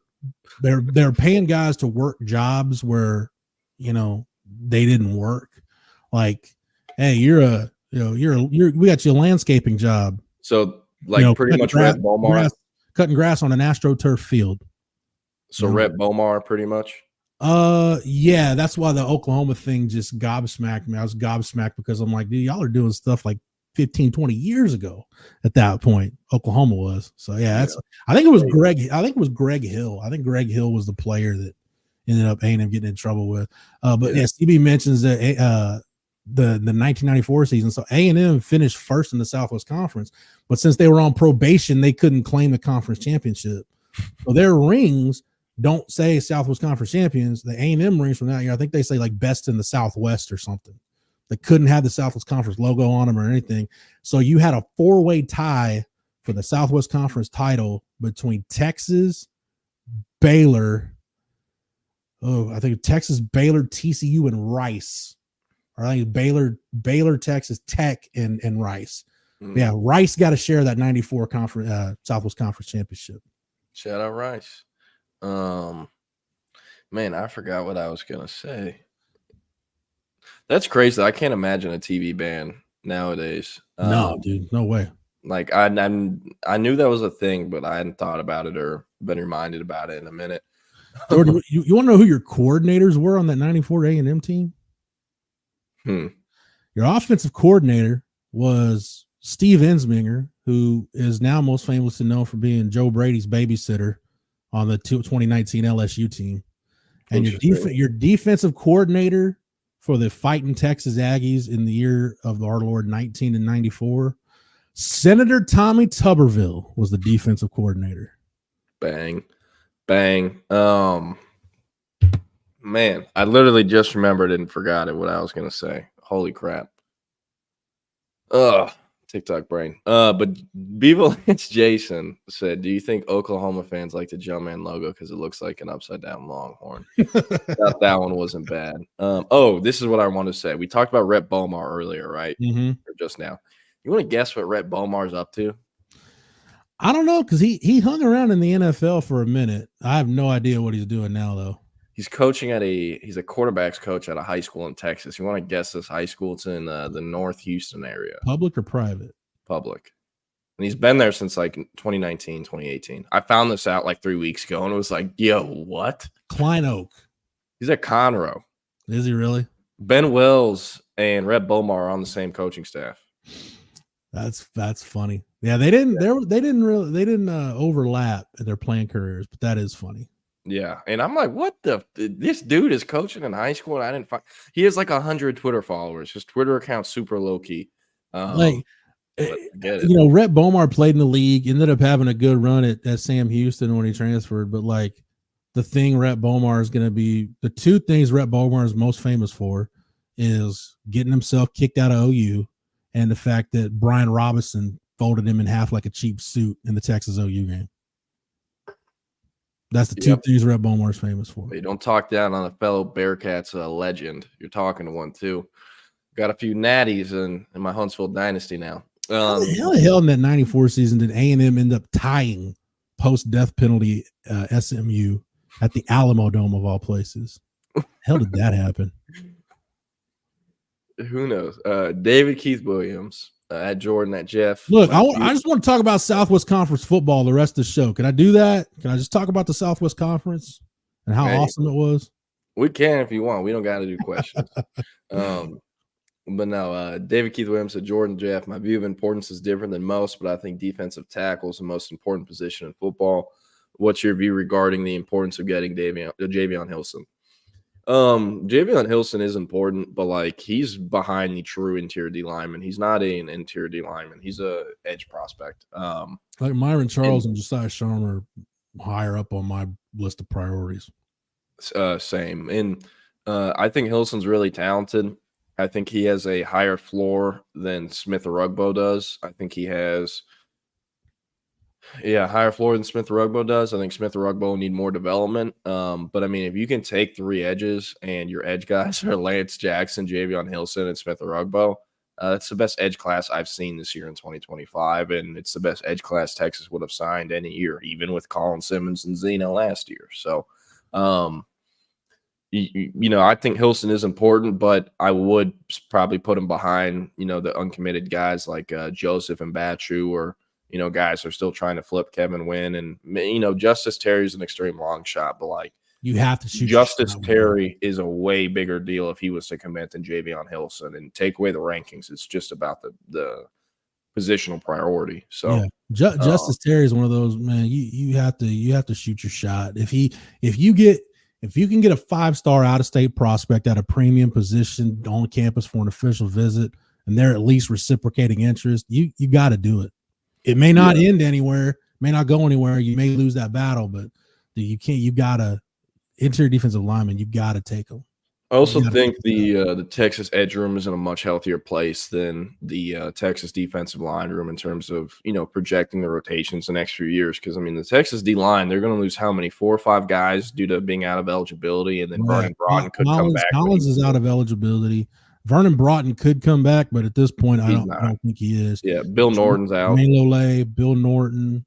I think Savea. Alfred Collins is out, isn't he? Yeah. I got to check Savea. Savea's out, I'm pretty sure, too. Okay. So that's 5 you're losing right there. Exactly. So at edge, Trey Moore, if he goes to the draft, Baron Sorrell will go to the draft. I don't know why he would. Sorrell's out of eligibility. Sorrell is gone. Okay. Well, there you go. But yeah, Trey Moore, looking back, that one's been a very peculiar transfer portal take, but I guess we can say that for another show. I'll say this about Trey Moore. He's playing hard. He does more than what the stats reflect, but even then. Yeah, Sark's not blowing smoke when he talks about how hard Trey Moore is playing. You see that, but man, at some point, try hard has to turn into something tangible on paper that we can see. Yeah, and David Keith Williams asked, do you think the combination of Javion Hilson and Colin Simmons would be more important than Texas having a defensive tackle rotation of Josiah Sharma, Myron Charles, Kevin Wynn, and Walter Mathis? As much as I love Colin Simmons, as much as I love Hilson and good pass rushing play, an interior D-line rotation, I'm taking those 4 guys 10 times out of 10 over Colin Simmons and Hilson. If you're telling me the last 2 are for sure in, dude, I don't even care what my edge room looks like outside of Colin Simmons. Yeah, and Hilson's talented. I like Hilson. I think, really explosive player, really intriguing edge prospect. I don't really know if Texas quite has signed a guy like him at edge yet. But I don't think he's better than Lance Jackson by any means, right now, or as a prospect projecting them to college, projecting them to NFL. I like Lance Jackson in all 3 categories. And, I think he's a safer projection than Smith Rugbo. Smith Rugbo still needs a lot of work, and he's only about 217 pounds at 6'4". He needs to put on weight, and he has a ton of frame space to do so.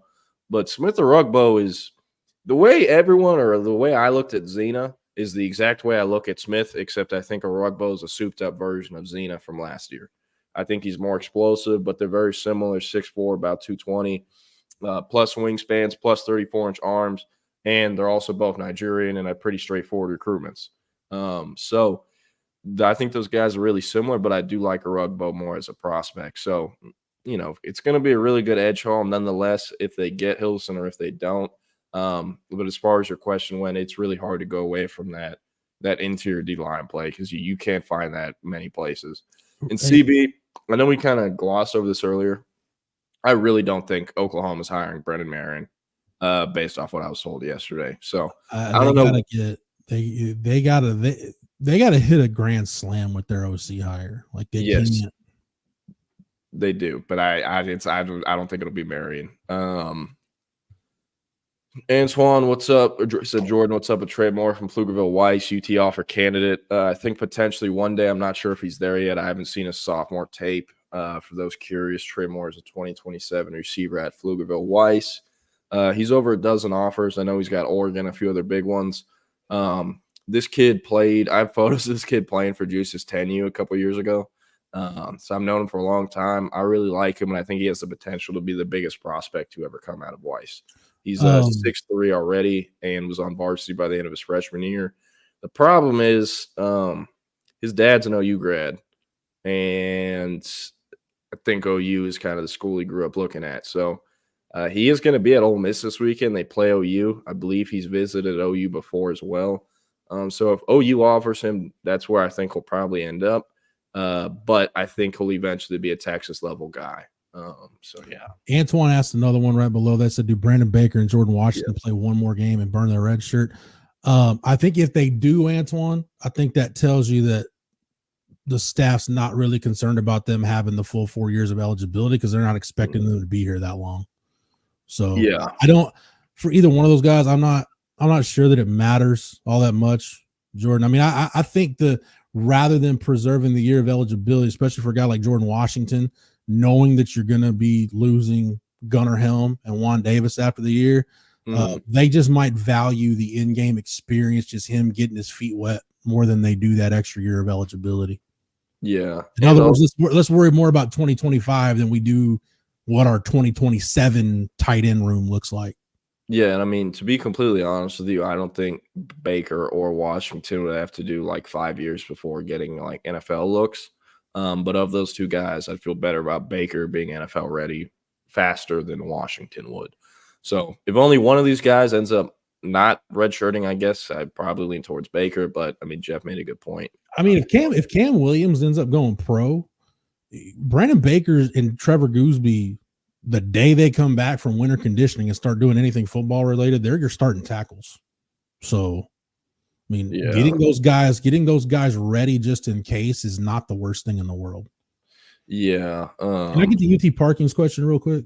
Yeah. One's last one. UT Parkins says, y'all are clowning other teams, but y'all need to be questioning Texas. Yes, Sark has provided the program, but you can still question I think you said you can still question what's wrong. Yeah, we can, and we have, but we've hit a lot of Texas stuff this week, and not that we're trying to kick the can down the road or bury our heads in the sand, but I think it's pretty clear, Jordan, as we get ready to wind this down, it's pretty clear what the writing on the wall is for this weekend. You gotta have offensive balance. You gotta find a way to have balance, which means you gotta protect the football, and you can't commit stupid pre-snap penalties because you can't get your offense off schedule. You can't put the defense on short fields because they're good, but no defense, I don't care who it is, can defend that many short fields against quality opponents and be standing at the end of the day before the dam breaks. And Quinn has to play better. Bottom line. I mean, so I don't think there's a mystery about what the objectives are this weekend in Nashville. I just laid it out. Offensive balance. Quinn's got to play better and get back to playing complimentary football. I know that's a coach speak, and it sounds cliche, but man, that was the formula they used last year when all three phases of the game kind of worked together. But the idea of complimentary football got put in a garbage can and set on fire against Georgia because they didn't play complimentary football at all. They lost field position, they lost turnovers. You name a phase of the game, Texas lost an explosive play margin, penalties. They lost it all. So I just think getting some confidence back for everybody, for Sark as a play caller, for the defense and the offense to do their job, for the kicking game to do something positive. It's a big, hey, take care of business, but make sure you go into that bye week feeling like you're heading back in the right direction. Like you got the Georgia loss off of you, you're move on from it, and hopefully you're going into that bye week 7-1 and can put 2 weeks into getting ready for Florida. Damn right. Well said, Jeff. About to bring the guys in real quick before you do. David Keith Williams, I see you, and I agree with you. I think the tight end room the next few years at Texas could potentially be one of the best, I guess, position stretches for a university in a long time. I really think pretty much everyone at Texas that plays tight end these next few years, besides Will Randall and Spencer Shannon, are going to be NFL draft picks. And Shannon could, but Will Randall no. Bevo and Jason, you have no idea how much I love you for that. I would prefer a new version of the Southwest Conference, but only if there's a Raycom game of the week. Well, that Raycom theme song comes on, and hey, I was like 9 years old, but dude, I was locked in for like TCU and Tech at like 11 o'clock on a Saturday. Hey, TCU and Tech play 11 o'clock this Saturday. By the way, Jake Bayless is currently watching the Texas team equipment truck back into the team hotel, Horns by 50. And he said, Jordan, are you not covering the game? No, I had planned to be in Nashville, but I'm not. Couldn't work out. I will be at the Arkansas game, though. You know who is in Nashville, though? Mr. Eric Henry. Look at all that natural light. Is Keenan Womack in Nashville? No, I'm at the office, brother. He's in Nashville in spirit. Is it 5 o'clock somewhere? Maybe. How's it going, Eric? You already hit Broadway. You hanging out with Devondre? How's it going up there? Listen, I haven't kicked it with T-Sweat just yet. I got to hit him up, see what's on the agenda as far as that's concerned.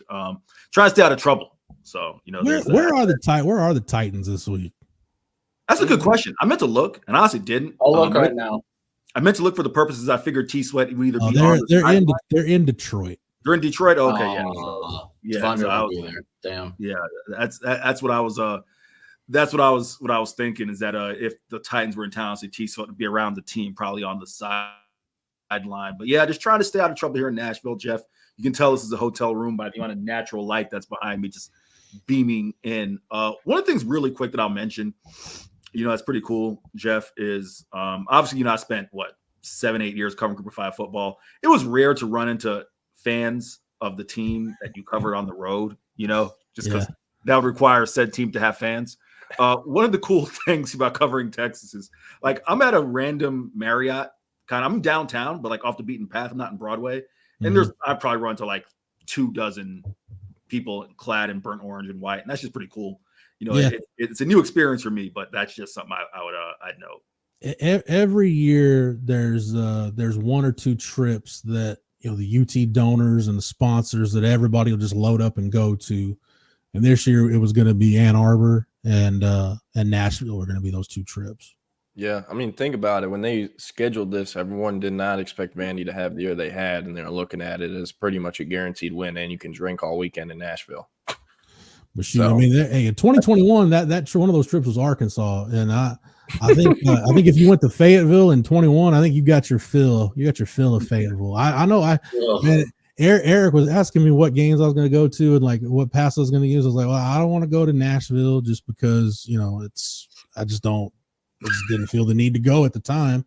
But like Arkansas, I was like, Jordan, you want to take my spot at the Arkansas game? You're more than welcome to, because I made my trip to Fayetteville 3 years ago, and I'm good. I'm good not going back. Yeah. Eric, have we gotten a response back on our credentials for that game yet, or still waiting? Dude, I don't know if it's just like a SEC thing, but you get your responses pretty late. We just got our approval for Vandy on Monday. So hang tight. Interesting.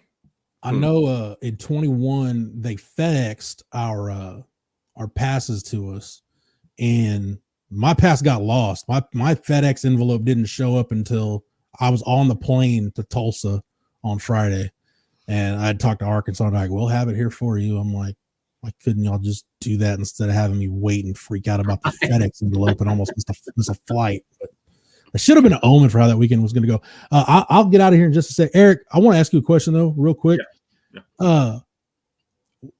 What grade? I'm gonna give you a letter grade option on this. What letter grade would you give Texas special teams this year? And why I lean towards I almost want to give special teams an incomplete grade, because I feel like we're 7 games into this, and I can't tell you if I feel good, bad, or indifferent about Texas special teams. Jeff, you took the word right out of my mouth. I was going to say, I know you said a letter grade, but I almost lean towards incomplete, because obviously, you know, the kickoff opportunities aren't there because of the way the defense is playing.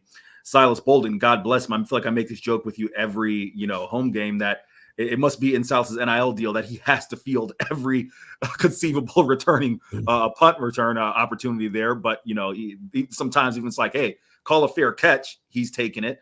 I mean, Auburn, again, you don't want to grade him too hard because he hasn't had a ton of opportunities, but not quite the best stretch there. You lose him. Have been. I hear him. I hear him too. Like it's an incomplete on my end more than anything else, because just lack of opportunities. Yeah, I think you cut out a little bit, Eric, but we got the gist of it. Yeah, that's kind of where I'm at on special teams. So hey, you hopefully you don't see Ian Ratliff or Michael Kern too much tomorrow. That would be a good. The punting game was not good against Georgia, man. It's not good at all. No, I laid it out at the. I laid it out right before we brought you on. Jordan, you got anything to add before we get out of here? Mm-mm. All right. Jordan, Jordan's going to watch his favorite coach in the SEC. He's going to watch Drink and Mizzou. I don't even know who Mizzou plays tomorrow, but Jordan will be all over it. And then it's Missouri, Alabama tomorrow. And then he'll root for his second favorite coach in the SEC. He'll be rooting for Brian Kelly and LSU to take down the Aggies in College Station. I think it would be awesome if I want it to be a close game. And as crazy as it sounds, I just don't want LSU to go to the SEC Conference Championship. And I have a bad feeling if they win on Saturday, they will win out and be an undefeated conference team. I know it's easier said than done, but at the same time, I don't want to pull for the Aggies to win. So I'm kind of in a predicament here, I'm gonna ask this of the Texas Sports Unfiltered audience, knowing how some of you folks are, and I love our audience. If it ends up being Texas and LSU in Atlanta for the SEC championship, and I don't see at least one scissor lift sign trying to poke the bear at Brian Kelly, I'm going to be very, very disappointed in our listening audience. I guarantee you, I can't mention Brian Kelly without there being a scissor lift joke. You think? I guarantee you guys are going to get one of the comments. Hey, is game day in College Station? Where's game day at this week? It's in Indiana. It's in Bloomington. Yeah, that's right. Hey, there could be some banter in College Station this weekend. A&M had DJ Durkin on staff as recent as last year. Now think about the opportunity we missed there. Brian Kelly versus DJ Durkin.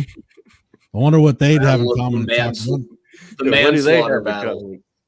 Well, I wonder what that midfield convo would be like. All right, Eric, Keenan, we'll get out of here. Everybody enjoy Fall Start. Have a safe weekend. Enjoy your football weekend. We'll be back to do it on Monday. Until then, everybody take care. Yes, sir. Happy Friday. Have a good one. All right, that was It's Only an Hour. Jeff Howe, Jordan Scruggs, taking up to around midday. We are False Start. I am Eric Henry. He is Keenan Womack. He is Klay Thompson's shooting coach. That is a revelation to me. Today is October 25th, 2024. Keenan Womack is sporting the Mavs polo at work today. I see that as always. K-Wo. We're going to try to do our best to do this show as we normally would, but apparently the internet's already showing to be ass here in the Town Place Suites Marriott room. So Keenan may have to drive the ship occasionally, but until then, we're going to try to get things rolling as usual. Appreciate y'all rocking with us. Happy Friday. Keenan, jam-packed show. Our homie Caroline Fenton is going to join us here in about 5 minutes. Really quick, Keenan, why don't you start while I go ahead and just promo the show? I'm going to have you start, and we'll lead into Caroline. Give us your thoughts, just quick thoughts. You don't have to go do a whole deal. Just give us a little bit so I can promote the show on what you've seen from the NBA slate, Keenan. Well, we'll probably get into a little bit more on the back end, but lots of fun last night with Klay Thompson hitting 6 3-pointers for the Dallas Mavericks. Set a Mavericks debut record for 3-pointers in a game.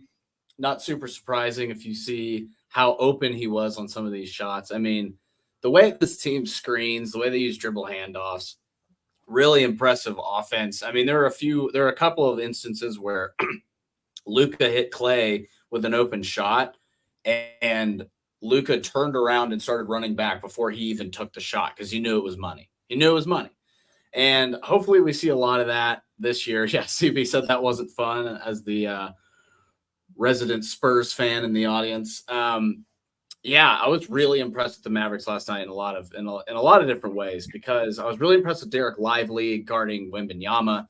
Held Wembanyama. I think Wembanyama was 4 for 17 at one point in the game. I don't know what he finished at. He was around like 30% from the field at the end of the game, I believe. So really impressive performance from the second-year big man. I feel like Wemby's kryptonite is Derek Lively. Derek Lively has always played well against Wembanyama. I don't know whether that's a motivation thing, as far as Wembanyama was taken, 11 picks ahead of him in the NBA, or was it 9 picks ahead of him? I can't remember. I think Derek Lively was taken 10th, and then the Mavericks traded up to get him and traded Case and Wallace, who they took 12th. So he's taken about 9 spots ahead of him.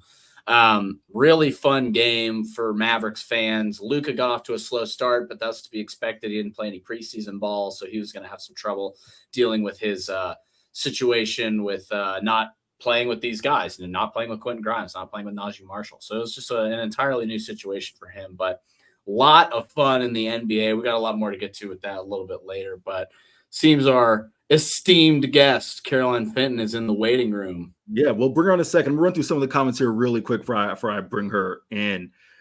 Jake Bayless. Jake looks like he is in Nashville. He said he was telling E. Henry to meet him at Morgan Wallen's, and the first round is on him. Damn, Jake, I got to go to Morgan Wallen's, dog. Like, I can't go anywhere else. I mean, I'm sorry, Jake. You walk into that show. No, that's fair. I'll go to Morgan Wallen's. Just make sure Morgan ain't sauced up. I'll pop my Morgan Wallen's. Throwing certain words out there that he's known to throw out there. I'll pop. CB says, froze that, not that comment. I think CB asked how the weather was. First off, Roy said, not another travel horror story. Nah, man, the flight over to Nashville was pretty smooth. Did that 6:30 a.m. flight, took a quick nap, got in. If there's one thing and I will make this joke when we bring on Caroline. Nashville's a unique place, man. It's one of my favorite stops whenever I get a chance to cover a game on the college football circuit. CB says, how's the weather in Cashville? It's solid. It's like 60s. It's cool.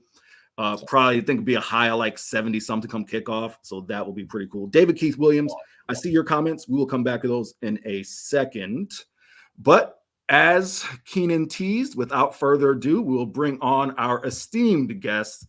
She is a friend of the show, and we cannot thank her enough for making time. She's talking ball and all other things at Yahoo Sports and college sports on Sirius XM. You can find her on X at Caroline Fenton 1. She is Caroline Fenton. Caroline, what's going on? What's up, guys? Welcome to Nashville, Eric. I'm glad that your travel day was not nearly as bad as mine yesterday. Getting back from Baton Rouge, I was in DFW for what felt like 17 days. So I'm glad that you had a seamless travel day. Not everybody can, but I'm glad that you did. Keenan, you are a Dallas-Fort Worth native. Have you ever had just like a day from hell in DFW? Oh, every time I go. Have you ever had a good day in DFW? Yeah, probably a better question. Never had a good day. That's a better question because the odds are much better that you had a terrible time there. So no, I've never had a good day there. Yeah, it was rough, but we made it. And big game tomorrow.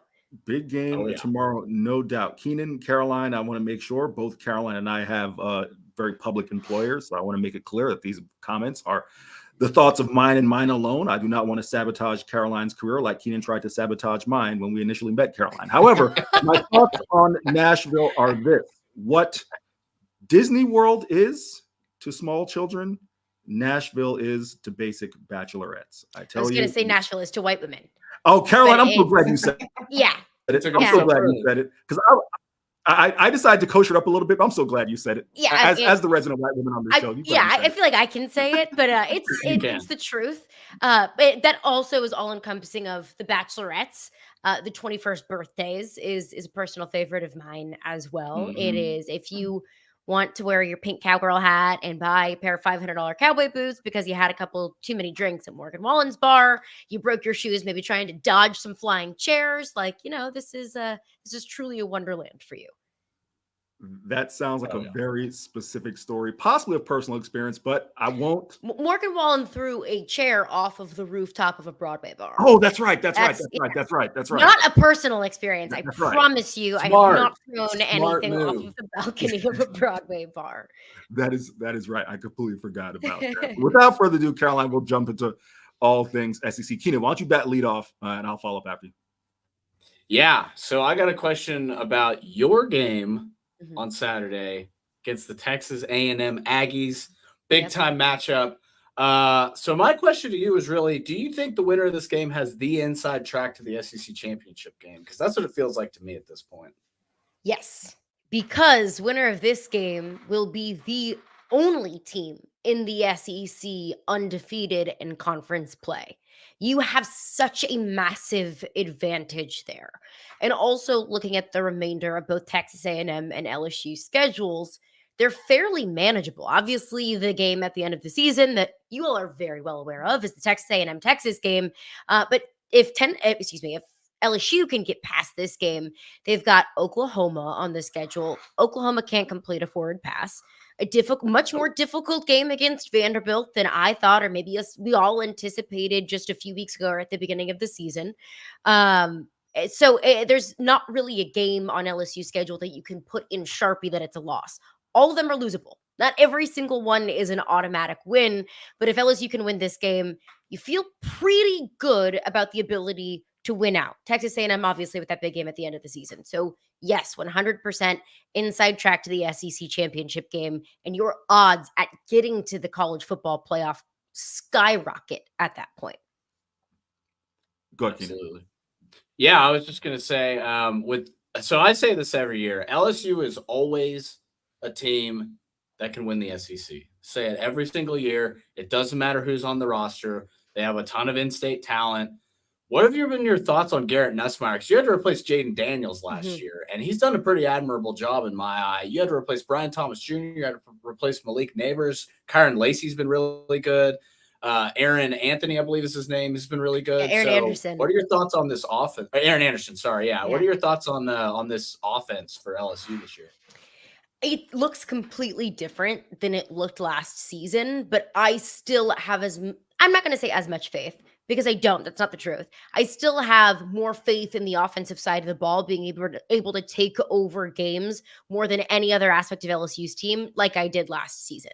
Last season, it was, okay, it's fine if/when the defense gives up a touchdown because I trust Jaden Daniels and Malik Neighbors and Brian Thomas Jr. and Mason Taylor in that rushing attack to be able to answer that. The difference with this team, though, is the defense. That the defense isn't great, but it's much better than last season.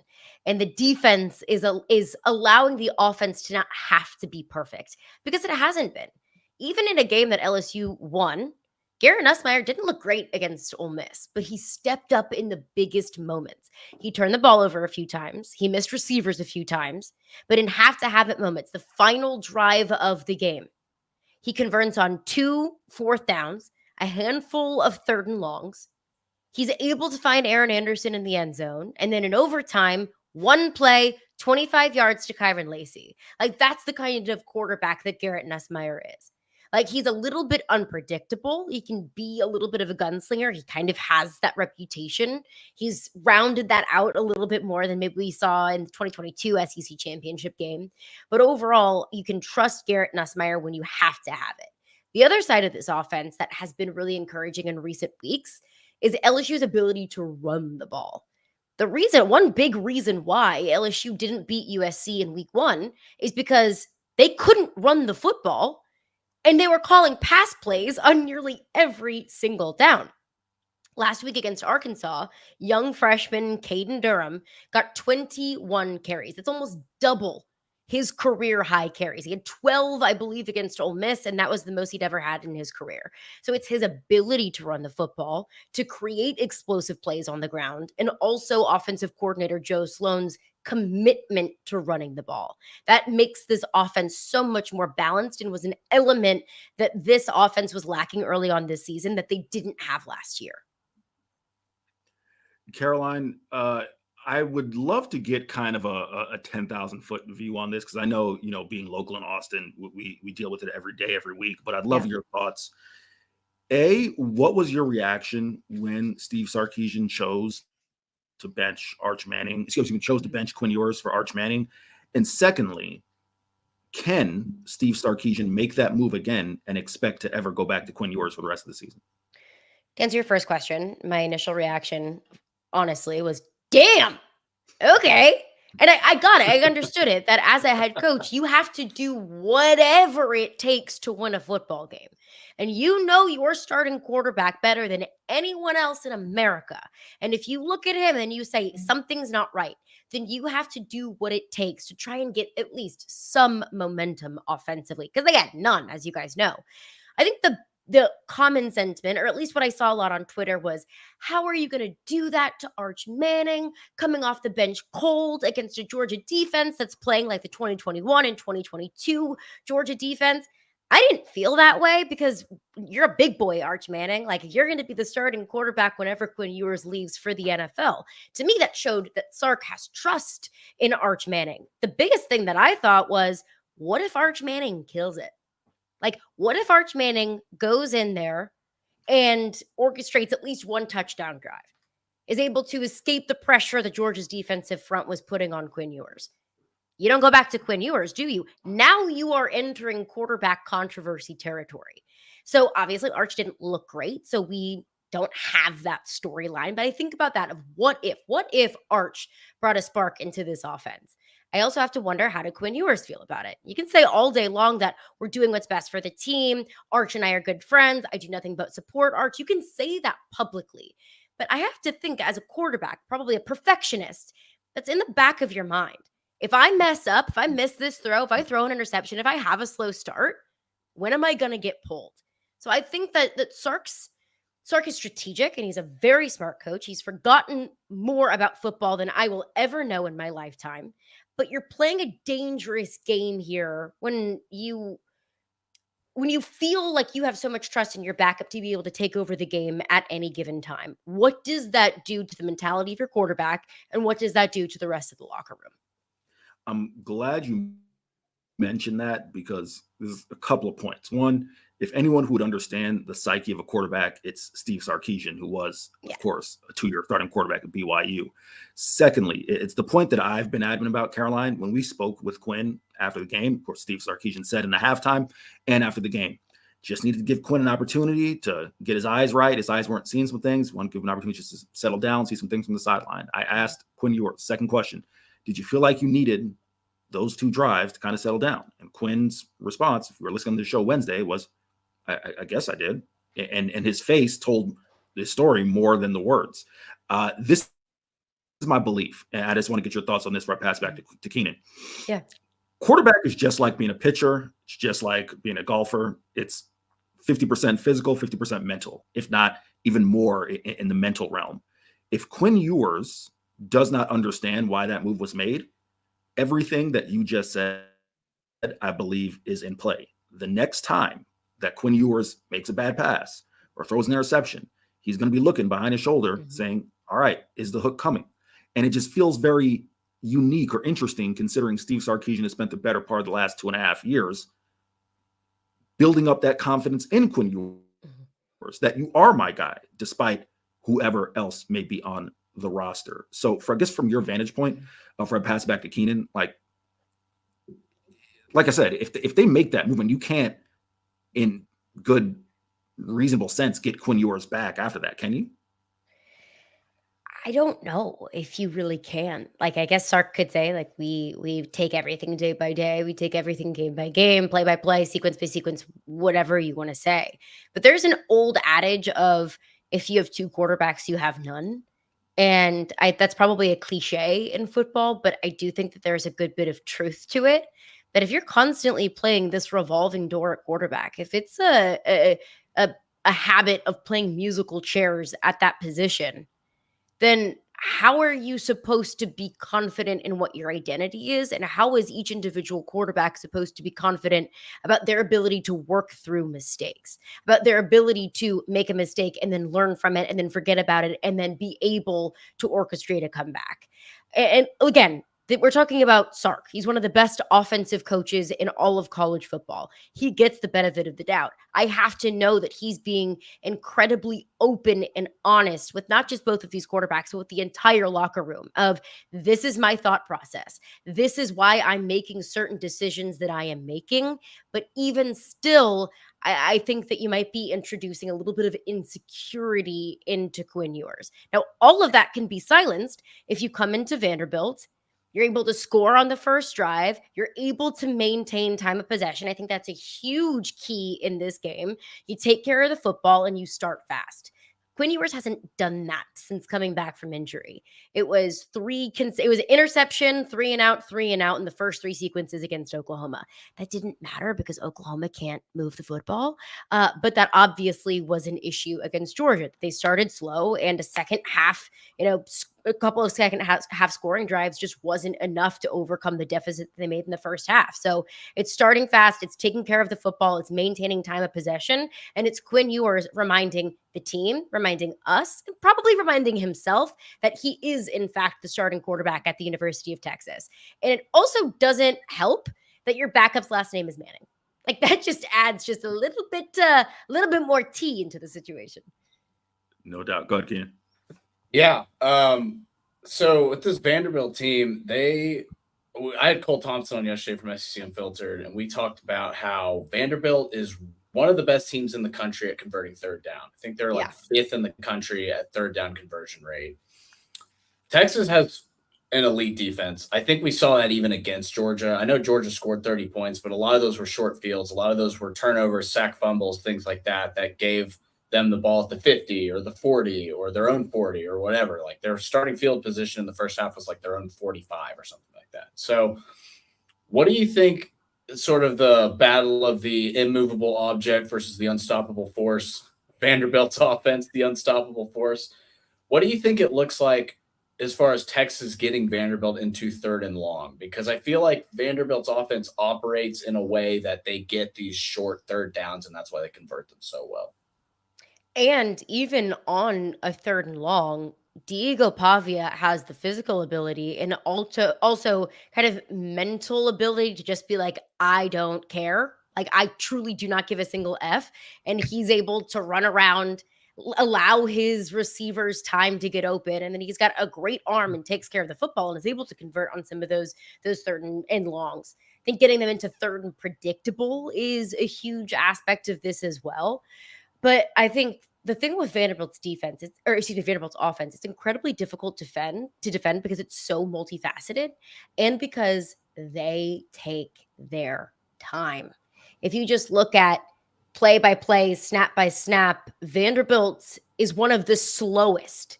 And that's how they're just able to just eke out wins like this, even against good teams like Alabama or a team like Kentucky, that's how they want to win games, is by dominating time of possession, playing good defense and running the football. Well, Vanderbilt beat them at their own game. In games that Vanderbilt controls the time of possession, they are undefeated. I mean, they had the ball for 43 minutes against Alabama. They had the ball for 35 minutes against Kentucky. So that's, I think, another massive key for Texas is to get the ball back. Because if Vanderbilt has the ball for more than 30 minutes, 35, 38 minutes, that's an overwhelming advantage to a Vanderbilt team that probably doesn't have many other advantages in this matchup. They don't have the physicality matchup. They don't have the talent matchup. I adore Clark Lee. They don't have the coaching matchup, but Vanderbilt is able to create that advantage for themselves because they hold on to the football for so long. Yeah. Caroline, last two before we get you out of here. Again, we're just right around the midway point, or a little after the midway point. So we'll have you on back again and we can revisit this. But yes, if you had to wager a sum of money that is important to you, which 2 teams do you see ending up in Atlanta? Oh, that is a loaded question. Because if you would have asked me this a few months ago, I maybe would have said, Alabama in there. I'm not very high on Alabama now. If I had to put money on it, I think the winner of this LSU A&M game gets to Atlanta. I'm taking LSU because I like the quarterback advantage in that game. So I will say LSU in Texas. I think it's going to be an Eric and Keenan and Caroline Bowl in Atlanta. Listen, if that is the case, we definitely got to do this again live with you actually being the expected guest. Although, Caroline, you'll be proud to know Keenan made up for it. He came through with his homie. Shout out to Peyton Yeager of Fox 4 in Dallas. He came through, so he got it right. Let's go. Made it right. That's all that matters. Progress. We don't make the same mistake twice. That's what matters. Caroline, as you know, we like to have fun with our guests. We'll end on another fun note here. You are a Nashvilleian, or at least you live in Nashville. I will say this: every time I've come here, I've always seen some member of the male species make an ass out of themselves in some form or fashion. Yeah. On my flight to Nashville, there was a gentleman who was decided he was going to go 1-on-6 to try to talk to the bachelorette party. And a couple members of the bachelorette party had Keenan is approving this. Just wait. A couple members of the bachelorette party had what you would think are wedding rings on, or and he said, hey, those just yellow lights to me. Oh, what is jail? What is the worst, weakest, most horrendous, punchline you've gotten since you've lived in Nashville? Ooh. Just someone just taking their shot and not understanding that they're pulling up from half court and they're gonna miss. Yeah, it's really not that hard to talk to girls. Just be normal. Just be normal. Between being a woman in this industry, my DMs and the audacity that some men in this city have is truly, truly appalling. I'm not going to send you feed pics, no matter how many times you DM me and how many times I have to block you. The worst thing that I could say, though, is the truly cheesy pickup lines. Did it hurt when you fell from heaven? Or the, are you tired from running around in my mind all day? That is immediate jail. There should be a different jail in the city of Nashville. Drunk people go over here. Horrendous pickup lines go over here. And maybe you all can get in a circle and talk about it and how you can be better. That's crazy, dude. Just be normal. Just be a normal person. I promise. You're gonna bat a whole you're gonna bat 500 at least. Are you tired from running around in my mind all day? That is a fat That's zero. crazy. Swing and a miss. When I tagged Peyton in our post promo of the show a couple weeks ago, my DMs were littered with people wanting me to pass a message along to Peyton, and I'm like, yeah, that's not how this works. It's not how this works, champ. Although, I'm not your wingman. yeah. Although I would rather take those DMs. I'm sure if they go to her, they're much worse. But still, nevertheless, that is the homie Caroline Fenton. You can find her on Twitter at Caroline Fenton1, and she is Yahoo Sports senior reporter. Caroline, cannot thank you enough as always, and we'll definitely get you back on before the SEC title game. Awesome. I appreciate y'all. Eric, enjoy Broadway. Get yourself some hot chicken. Do all of the Nashville bucket list items. Appreciate y'all. Have a great time at the game on Saturday, and I'll catch up with you soon. Peace, Caroline. All right, Keenan, might as well go ahead now and let the folks know, because of course we have a bunch of fine folks who make Texas Sports Unfiltered go. And we all know you're going to be wanting to watch the game. If you're not here in Nashville, like myself, like Jake Bayless, if you're in the market for a new man cave, a new woman cave, whatever it is you're in the market for to get your setup, Texas football Saturdays, Texas basketball coming up, NBA is Keenan will be watching. Look no further than our friends at Audio Visual Consultations. Let them tell you Hi, this is Tom McKay, owner of Audio Visual Consultations. I got this, Dad.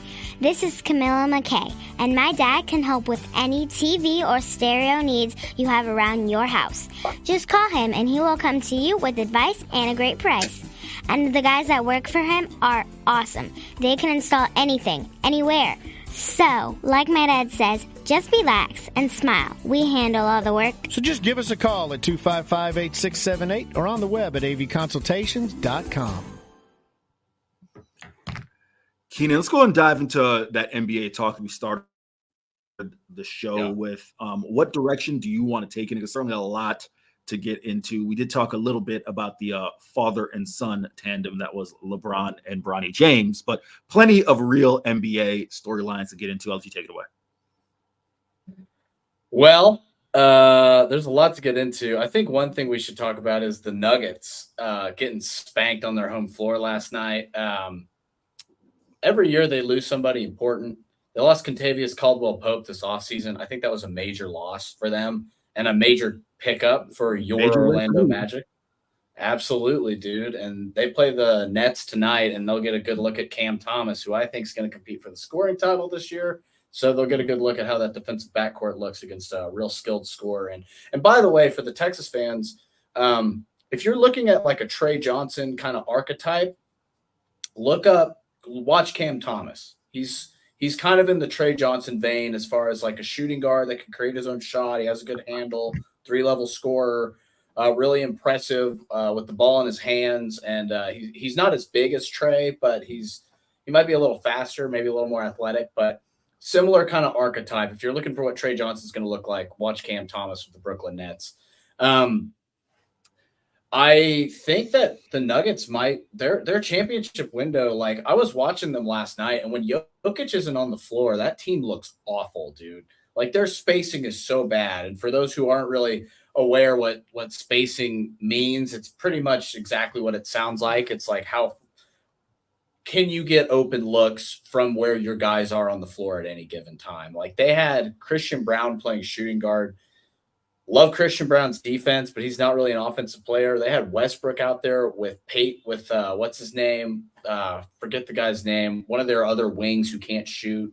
They just had a bunch of dudes who couldn't shoot out there at the same time. And they look like the Pistons. I mean, they scored 87 points last night, Eric. That's not very good in an NBA game if you're trying to win games.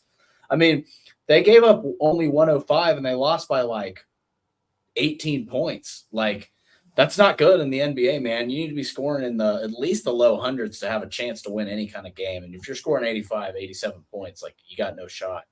I think their championship window might be closing. Jamal Murray's lost a step. I haven't been impressed with what I've seen from him. He's just slower. He can't shoot as well. He can't create as well because half of his game was just being faster than everybody. And he's a smart player, don't get me wrong, but like he had so much burst off the bounce that was so important to his game that I don't really see anymore. As far as the Texas teams go, we already sort of talked about the Mavericks a little bit. But Keenan, real quick, can I pause you before you dive into Texas teams? Yeah, because I do want to ask you about, you are the hoops head on the show, and I just want to ask what a general NBA storyline that intrigues the hell out of me. Sure. Is Cat equipped for New York City? I know he's from Jersey, so like for all intents and purposes, this is a homecoming for him.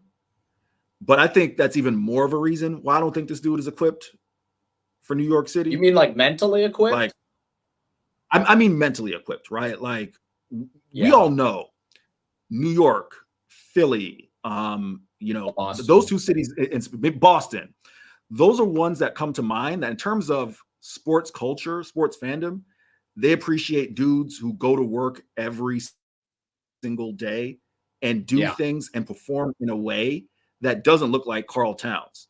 The most ridiculous statement, and I don't want to just sound like I'm bashing Karl Towns, but the most ridiculous statement that I think I've ever heard a basketball player make is, "I am the greatest shooting 7-foot big man of all time," which is like, Dirk Nowitzki. Like, well, that too, but it's like, all right, dog, you were already born on third base. Get your big ass in the post. Like, that's what Dirk was doing. Dirk was on the block, dog. Dirk was on the block. At least Dirk had that little, one-legged cat out there taking jumpers like he freaking, Steph. I'm just curious how you see that, because, to kind of give you, I guess, a substantive talking point, it's interesting to me that the Knicks essentially are building around a 6-foot guard, 6'1" guard. 6'2", yeah, 6'2".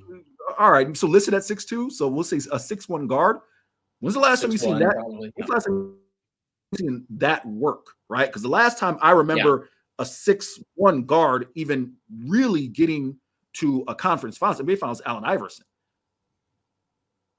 Yeah, so here are my thoughts on the Knicks, right? The problem with the Knicks is they don't have a bunch of ball handlers around Jalen Brunson. They have Jalen Brunson, who's a really good ball handler, and then they have like Mikal Bridges, whose shot is destroyed. I don't know what the hell they did in the offseason. He has this weird hitch. It looks awful. People were calling him Mikal Kid Gilchrist, which I thought was funny, based on his shot, but I like the Cat signing from a personnel standpoint, because you lose Isaiah Hartenstein in the offseason and you need a center, because God bless Jericho Sims. He's not a starting center in the NBA. Longhorn, great guy, but he's not a starting center in the NBA. Cat's always been more of a 4 because of his face-up game, but like on the Knicks, he's playing the 5 because OG's playing the 4, Mikal's playing the 3, Josh Hart's playing the 2, Jalen's playing the 1. As far as mental fortitude goes, it's going to be tough for him, because like I watched that game against Boston. Now Boston's a terrible matchup for New York, and for multiple reasons, mostly because they can switch on the ball screens into the post and make it really hard to find mismatches on the defense that New York can exploit.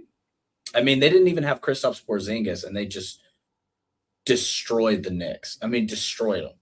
And I was watching Karl Towns get the ball 30 feet from the basket and try to back dudes down from 30 feet out, and then take a turnaround jumper and most of the time miss. And it was just like you said, it's like I don't want to say he's soft, but like I don't like the way he plays. The way he plays is not conducive to his skill set, really. Like, he should learn from Dirk and like post, like you said, dude, post up on the block. Take some turnarounds off the block. Stop putting yourself at the 3-point line as the center, not even the corner, like the 3-point line, and trying to back dudes down off the dribble. He was trying to back down Drew Holiday. Drew Holiday is like 6'4", but he's like the muscle hamster archetype. Like, he's built, dude.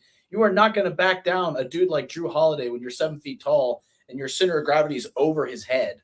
You know what I mean? So I don't know. I think the Knicks are good. I don't think they're great. I thought Reggie Miller was way off base when he said they're now the second best team in the NBA.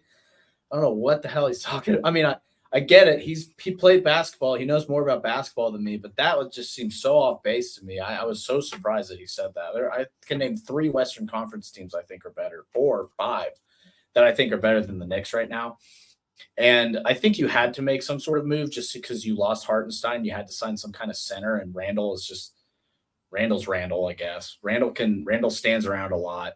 But yeah, I mean, the style of play is not super conducive to winning, especially when you're playing against teams like the Celtics. They're going to play the Celtics several times this year. They're not going to win any of those games. Sorry, Keenan, when you said Randall stands around a lot, you don't have to say the name. We both know who we're talking about. A certain Longhorn from last year's team who was looking to, excel this year, who just got in a spot and stood there and never moved. And we know exactly what we're talking about, so we don't have to say the name because Texas is going to need big things from him. But yeah, that's exactly. Sorry, it was the first person that came to mind when you made that. No, I totally get it. Like Cat isn't an elite rebounder either for being 7 feet tall. Like you think he'd attack the glass better. It's like there's this epidemic of bigs in the NBA that don't rebound. Like Jaren Jackson averages like 6 boards a game. It's like, bro, you are 7 feet tall. Like get on the glass, my friend. Like, come on, dude. Like you're a rim protector. Wemby should be getting his big ass down in the low post too. Yeah, I don't know what Wemby was doing last. I mean, honestly, dude, to be real, Lively had him in hell, dude. Lively is like the Wemby kryptonite, as I said earlier. Like, for some reason, Wemby is super efficient until he plays Lively, and Lively is just so physical and just so aggressive on his defense. And the other thing about Lively is Lively can defend out to like 10 feet. That's the difference between Lively and Gafford for the Mavericks fans listening. It's the reason I prefer Lively. Lively's a lot more mobile. Now, Gafford's a better finisher, not by a ton, but he's a little bit better of a finisher. I mean, he had that similar numbers. Gafford had a little more volume because he had those minutes in Washington too. But, I mean, they both finish above 70% clip because they're just dunking the ball all the time. But Lively showed some passing flashes last night that blew me away. He had 6 assists last night and like some really impressive ones too. Not just, like finding guys on the perimeter for open threes, like that kind of stuff out of Derek Lively last night. I was super impressed with like the whole Mavericks squad last night. They didn't play elite defense or anything, but they looked really good. We should get to the Rockets since we got a lot of Houston listeners too. I don't know what the hell happened with them. I mean, they were up 18 on the Brandon Miller-less Charlotte Hornets. I think that was Wednesday night, and they blew that lead. Now, Jalen Green is just kind of a shot thrower, as I call it. He's just kind of like, as I say about Jalen Green, he's kind of a relic of a bygone era, right? He plays basketball like Antoine Jameson, if Antoine Jameson was a shooting guard. It's a great, you know what I mean? You know what I mean? Like he's just throwing the ball up every time he gets it. He's taking 20 shots a game, and it's like that doesn't really work in the system Ime Udoka runs, which is like a lot more about off-ball screening and like taking efficient shots. Like that's why I think eventually Reed Shepherd is going to step into the role Jalen Green plays, just because Jalen Green's a far superior athlete, but Reed Shepherd's better at about just everything else. Like Reed Shepherd is a fantastic pick for the Rockets. He didn't play a ton. I think he had 5 points, a couple of assists or whatever. He didn't play a ton in that game, but I like Shepherd a lot. I think he's a really good addition to the Rockets, and Rockets fans, don't panic because like, you guys are going to be really good this year. You really are. You have a lot of talent.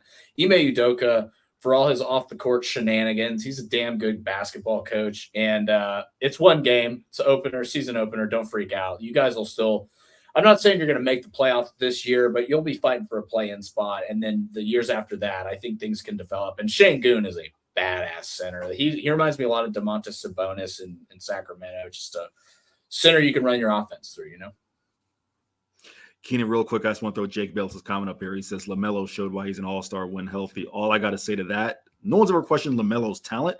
Everyone's always questioned whether or not he's going to continue going to the Georgia Bulldog School of Driving. That's the issue with LaMelo, okay? Like, and as someone who's been to the Spectrum Center, who's been to the Spectrum Center in Charlotte, Keenan, did you see those videos of him last year leaving the Spectrum Center? No, does he whip it? I thought you meant it with like a basketball, like he drives wildly to the no, like literally.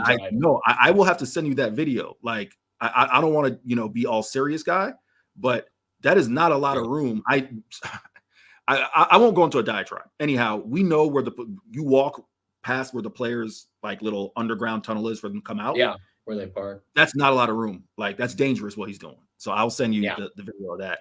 Nevertheless, no one's ever questioned his talent there. But no, good stuff.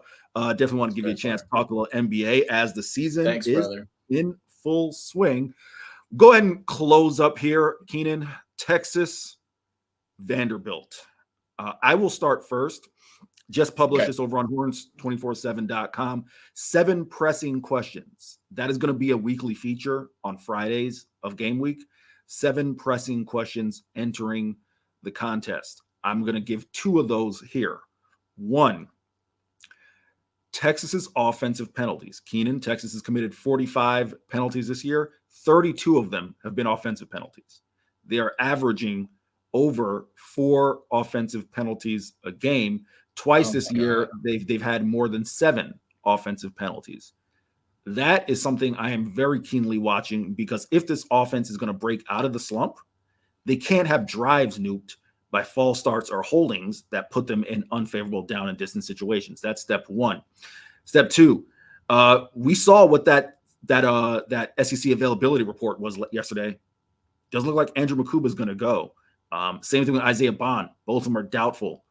Keenan, we got to see what they do for a 1-game fix. For a 1-game fix at safety. I have gone back and forth on this, but this is where I land. I actually wouldn't move Jahdae Barron. I mean, Jahdae is a jack of all trades. And Steve Sarkisian said, kind of that Swiss Army knife. They may play him at different spots, where it's a dime linebacker, whether it's, rotate man at safety in addition to corner. Yeah.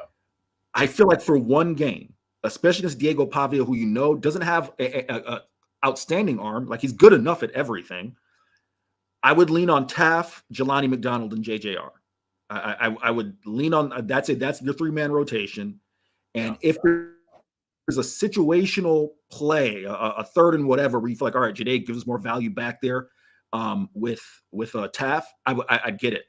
But I think leaving Jahdae at corner and just asking those 3 guys to step up for 1 game is what I would do. Keenan, what are 2 things that you're keeping your eye on entering this matchup? I was going to say that the safety rotation. I agree with you. I think that Jahdae Barron is one of the best corners in the country. Top 5 corner, no question. Yeah. I think at this point, I don't think you can argue that he's not. I've seen him as high as 3, seen him in the first round in mock drafts.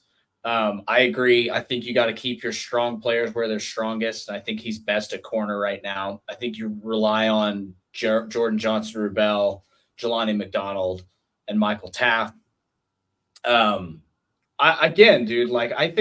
guess the other thing I'm looking for is this offensive line to bounce back, because they're not playing Georgia this week. They're not playing a Georgia defensive line. I'm not trashing Vanderbilt. I'm sure they have good players up front, but they don't have like 5-star defensive line. They don't have the Jacksonville Jaguars defensive line. You know what I mean? They don't have 5 dudes who are going to play in the NFL on that defensive front. They just don't.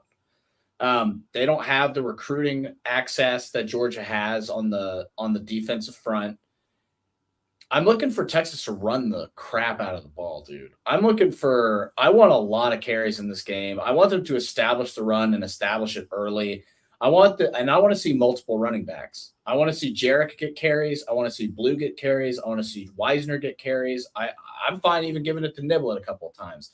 I want to see them run the ball more than they throw the ball in this game, so you can establish the run, give Ewers some confidence, give them some easy throws to start off the game with, some slants, some tunnel screens, like whatever you need to do. But get a couple of first downs running the ball on the first drive. Get that going, because, man, if you can't run the ball, we saw what happened. You have to just bomb it deep. You have to throw tunnel screens. Those don't work every time. Got to establish the run. Those are the 2 main things I'm looking at: safety rotation and establishing the run early. No doubt about it. All right, Keenan, before we pass it off to Chip and Zay at the 1 p.m. hour, we, of course, have to give our game predictions. Keenan, would you like to lead off, or you want me to lead off? Sure, I'll start. I think Texas wins this game. I don't think they cover, but I think it'll be close enough to covering where people won't be upset. I mean, the boosters will be upset because they're all going to bet on Texas to cover 8. Is it 18? 18 and a half now, I believe. I thought it was 18 and a half last I saw. I'm saying 37-20 Texas. That would be my prediction. I think it'll be a close first half, and then Texas will pull away in the second. I don't think it'll be a close first half because Ewers plays bad or anything like that. I just think they're going to run the ball a lot. I think it's going to be a time of possession first half. There's going to be a lot of running the ball on both sides. I just think this Texas defense is too good. I don't think Vanderbilt scores 3 touchdowns. I just think Texas is physically a more dominant team, and I think they're going to show that in Nashville on Saturday, and I think they get out of there with a 17-point win. We've talked about all the hypotheticals, all the what and ifs. I believe that you're going to get a motivated Texas team. Not that they aren't motivated, not that they weren't motivated heading to Georgia. That would be discrediting Georgia. But I think you're going to get a team that understands the gravity of the situation. Again, talking with those guys post game, you could tell they were embarrassed. It was a combination of shell shock and embarrassed at the way they played against Georgia. It's my expectation that they will come out. Vandy's not going to roll over. And Vandy certainly has a formula for victory. But I don't think at the end it's going to be enough. I believe it will be Texas 34, Vanderbilt 20. So they do not cover, but they do take a decisive victory. All right, we're up on the 1 p.m. hour. Keenan, I know you are at the office. Soon as Zay comes on, we'll get you off. But I can hang for a little bit. While you were on, why don't you go and take a look at that text I just sent you of compilation of LaMelo leaving the Spectrum Center, and then you let me know your thoughts. Oh, no. Let's see. Oh, no. He's whipping, dude. Red lights? It's hard not to drive like that when you're driving that kind of car, I guess. But, like, yeah, that's not the smartest way.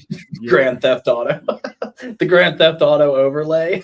Because he's running red lights. Like, you see the third one there, we just ran right through the red light and cars having no Yeah, he just blew that red light with a car taking a left. How many cars does this man have? Multiple. I mean, I think he's on a $30 million a year contract. I guess you can have multiple cars. Yeah, dude, that's not great. That looks like, do you remember Denver Harris? Yeah. Played for LSU. Do you remember the video of him when he was at Texas A&M and he was driving through that parking garage going 60? Nah, I don't remember that. Nah. Dude, it was like, he should have been prosecuted off of video. And it was terrible, dude. Like, that is how you kill somebody 100%. You're going 60. Like, think about it looked like the Manor garage. Like, yeah. Imagine going 60 in the Manor garage. I go 20 in there and I'm nervous. 20 is nerve-wracking in that garage. He's going 60, bro. Listen, I will say this as I bring on Zay. I don't want to bash, LaMelo's 21, 22 probably at this point in his life. 23, something like that. I was a 22-year-old once. I never had that fast of a car, but I will sit here and tell you, I will tell you now as a 33-year-old who drives a Mustang, at times I can get a little spicy on Mopac, but sure. I only do that leaving Texas football games later in the evening. Like I don't do that. Crowded. I'm not flying through downtown as LaMelo was just leaving the Spectrum Center. As I said, I covered, Texas in the NCAA tournament last year. That's not a lot of room. Like you saw the video, Keenan. You're basically you come up a ramp, and then you're on a street, and there's pedestrians right there. So LaMelo, let's just chill. Let's just chill, dog. Like Zay, I said, tap to Keenan, the brakes figuratively and literally, LaMelo. Zay, I said to Keenan, the only thing LaMelo, no one ever doubted his talent. The issue was that he was going to the Georgia Bulldog School of Driving. So that was the issue with LaMelo. Keenan, I will see you Monday, my man, back at the farm. Yes, sir. Go Horns. My prediction's 37-20. I will catch you guys on Monday. Eric, have a good weekend, buddy. I'll talk to you soon. Appreciate that, my man. See you, Keenan.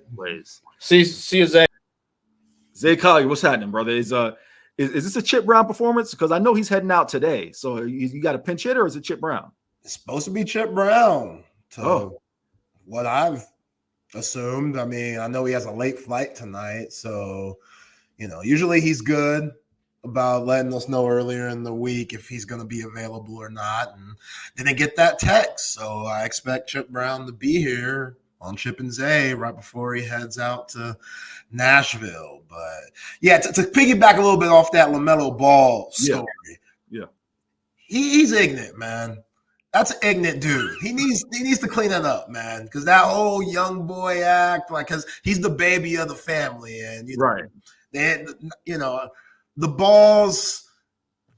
After basketball, there's not much discipline there. You see the daddy, he ignorant too. Zay, did you see LiAngelo going at Cameron? Yeah. Like you have no right. Yeah. You have no right to go at Cam.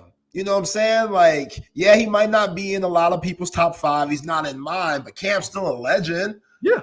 Like, do you remember the pink mink coat? You know what I'm saying? Purple haze. Like classics, the Diplomats, him, Jim Jones, Joel Santana. That was a run right there. Zay, it's like Cam said, like, because I'm with you. I was never the biggest Cam fan in his prime, but Cameron. Like, let's not act like Cam was some one-hit wonder. Cam, like he said, sold 13 million records. Like, Cam was better at his job than LiAngelo ever was at whatever it is LiAngelo does. Yeah. Shout out to my older brother, Brandon Collier, for putting me on the Diplomats back in the 2000s. Yeah. Like that, they had a run, man. Then they were beefing with 50 Cent. You remember that? That was a classic with Curtis. Like Cam went at 50. He went at 50 way harder than Ja Rule ever did. Ja Rule, I don't know if he wanted that smoke. For LiAngelo to say no one knows who Cam is, remember, Cam in his prime got invited to go on Fox News and debate Bill O'Reilly. Like at a time when Bill O'Reilly was like, peak you. So get out of here with that, man. Like that, which also made for the most hilarious clips of all time, by the way. But nevertheless, I forgot about that. LiAngelo Ball cannot say that no one knows who Cameron is, because that just is factually incorrect. But Chip Brown, I see you got that damn Honolulu blue hat on again. What's going on, man? What's going on? Just out here in Nashville, man. Just trying to live the dream, man. I'm just trying to Chip Brown. Like How'd that go last night? No, it was a chill night. It was a chill night, man. I kept it chill. I met up with a couple of college friends who live in the suburban Nashville areas. We did a little Broadway. I might head out again tonight. Might do a little Old Smoky. We'll see what's up, man. But I'm just another day trying to be part of the best team of Texas reporters in the market, sir. That's all I'm trying to do. Come on, man. And Anthony Henry, and the best radio talent on Texas Sports Unfiltered, baby. Yeah, listen, I'm looking at the best pair of radio talent in Texas Sports Unfiltered. We're just trying to be like the guys. But with that, I will get out of here. Hey, Jake Bayless, hit me up on Twitter. I might slide out to Morgan Wallace tonight. We'll see. Also, quick shout out to the Texas Sports Unfiltered listener who was on the flight with me. Didn't catch his name, but thank you for shouting me out, dab up there. Appreciate that. Without further ado, it's Chip and Zay. We'll take him to 3 p.m. Fellas, y'all have a fantastic. Why didn't you get that listener's name? Yeah. See, I was thinking the same thing. He was walking down the aisle to his seat, and he just was like, "Yo, what up, E. Henry?" Like, it wasn't like we were siti next to each other. It was not an appropriate time to stop traffic. I mean, Chip, you know how it is. Yeah, nothing you don't want to do is stop traffic. People trying to get on the plane, especially the Southwest flight. People trying to get that prime seating. Nah, he gave me a little pound, like, "What up, E. Henry?" And the E. Henry gave it away. That it's Texas Sports Unfiltered, and that's that. That's all it was. I get to go through all that tonight. You do. Chip Brown, Zay, a much more popular man than I. Just a humble young lad. All right, fellas, y'all have a takeaway. Have a great show. I'm out of here. It's all Chip and Zay. All right, there he is. E. Henry breaking it down from Nashville. Hey, in the immortal words of Judy Brown, happiness is a choice. We're happy you're spending some time with us on a Free-for-All Football Friday. Chip Brown, Zay Collier bringing it to you. Keeping that, Texas tailgate going. Texas Vanderbilt. First ever meeting his conference mates. Right there at, in the heart of the Vanderbilt campus, which is kind of near downtown Nashville. Near enough that they could drag those goalposts right onto Broadway and into the river when they took down Alabama a couple weeks ago. Them goalposts staying on Saturday. Them goalposts ain't gonna be moved. That's all I'm saying. That's what I'm talking about. No charge in the field Saturday. 0. No. So don't even think about charge in the field. Yeah, nobody. No charge. Let's see what that line. It moved up to 19. Oh, now it's back to 18. Isaiah Bond. That's an Isaiah Bond effect. Okay. Man, Isaiah Bond is moving the lines. When he became available last week, the line jumped for the Georgia game to from 4.5 to Texas by 5. I don't know if I got to 5.5, but then it settled back down at 4.5. Now it's gone from 18.5 to 19 back to 18.5. No, back to 18. Okay. All right. Okay. All right. Yo, 29,000 and some change. Usually it's 40, but the renovations and the construction that they're dealing with. But yeah, Naaman, 29,000. They're limited. Crammed up in that stadium. They're limited. Let's How many see. students did they say they had? Like 5,000? That can't be right. Yeah. More than 5,000. We're probably gonna have to file open records requests to get at this. Under SEC regulations, you have to do everything you can to identify the students who are throwing water bottles onto the field and take away their passes for the rest of the season. Again, how hard, how much time and effort you're going to spend on it. I don't think there's going to be an auditor standing over your shoulder from the SEC office, checking to make sure how many students you've identified and how many passes you're pulling. But I will get in. I will file an open records request to see how that's going. They'll probably get it back to me by the end of the season or in the new year. But that's part of the deal. Is if you get reprimanded for your crowd throwing stuff on the field, you are supposed to do everything you can to identify the culprits and pull their passes. So, okay, so we think there's going to be 15,000 Texas fans at the Vanderbilt game. Damn. That's half the stadium. More than half. You said 5,000, right, Zay? I asked you about 5,000 students that Vanderbilt has total. Right. Did you say that? Yeah, but that was actually, I shouldn't have said that because that's when I was at SMU. Oh, man. That's damn near 50 years ago. Okay, their student population is now 12,600. There we go. So they're growing.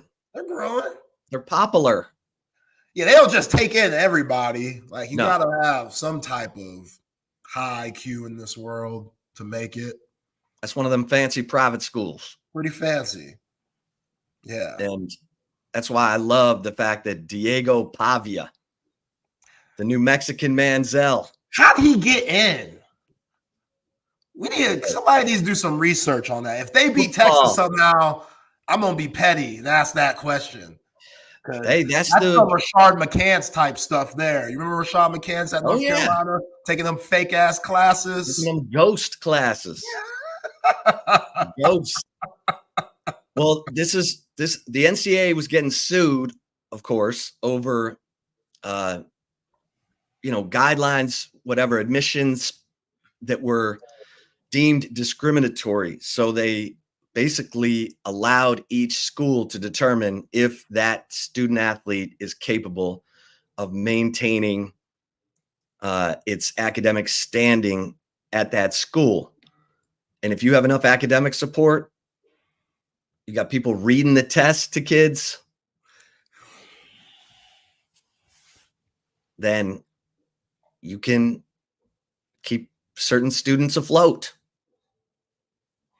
So you're saying Diego Pavia might have a 4th grade reading level, yet he seems smarter than that. He seems smarter than that. But he went from Volcano Vista, I love the name of that high school, Volcano Vista in Albuquerque, to New Mexico Military Institute, which is a junior college, to New Mexico State to Vanderbilt. So, hey, you got to have some rough and tumble dudes at Vanderbilt to give them some swag, give them some clout. You know, this guy could have been on Jersey Shore. He was a ringer for Vinny and Paulie D. His frosted tips. The situation would have been jealous of the new Mexican Manziel. By the way, speaking of Jersey Shore, because I think CP said they have a new series now where they're older. I don't know if they're doing the same things, but they're all in their 40s now, at least. At least some of them are. Ain't no way they're doing the same stuff they used to do back in the day. CB said, yeah, they got some new show where they're back in the house again. I don't know if that still hits like it did. You know why? Because they all broke. They can't all be broke. They done invested in some Snooki. Oh, Snooki invested in some probably crypto and some bad boardwalk businesses there on the Jersey Shore. They've all gone belly up. They're all broke and they're willing to do whatever it takes to get some scratch. What's so wrong? What's wrong with you? What? Why else would you? Why else would you? Those people changed how we watch television. What? Never respect. If they had, what you mean? If they had a reality TV Hall of Fame, Jersey Shore's in there, along with Flavor Flav, Brett Michaels. Reality TV, if they had a Hall of Fame, those people are in there. They changed the way we watch television. Absolutely. MTV. They started it with Real World and Road Rules. Yeah, our guy Kevin Dunn, legend. Yeah. Real World legend. Like Jersey Shore was late to the party, but you're saying it's way up there? It's like better than Survivor and No. Survivor is in a league of its own. But that's different. Let's Big say Brother. trash reality TV. Trash reality TV. Trash. I like that category. Trash. Yeah. That's where you put all those housewives too. Yo, Kevin Dunn had the honeys in his lap and stuff real where he was wilding. He was making out in the confession room and stuff. That's my man. Love you, KD. You were wilding though. You were wilding. Look it up. If you haven't seen it, look it up. Go to YouTube. You was popping off, boy. Kevin Dunn, Real World, and you'll get it all. Maybe it's not that easy. I'm sure you're gonna have to pay for a little something, but okay. Yeah, okay. All right. But anyway, back to Diego, the new Mexican Manziel. He don't need to be no more headlines. He don't need to be no headline tomorrow night about 8 o'clock, 7 o'clock. I'm so tired of him, man. This has been the longest week talking about his ass. This has been the longest week.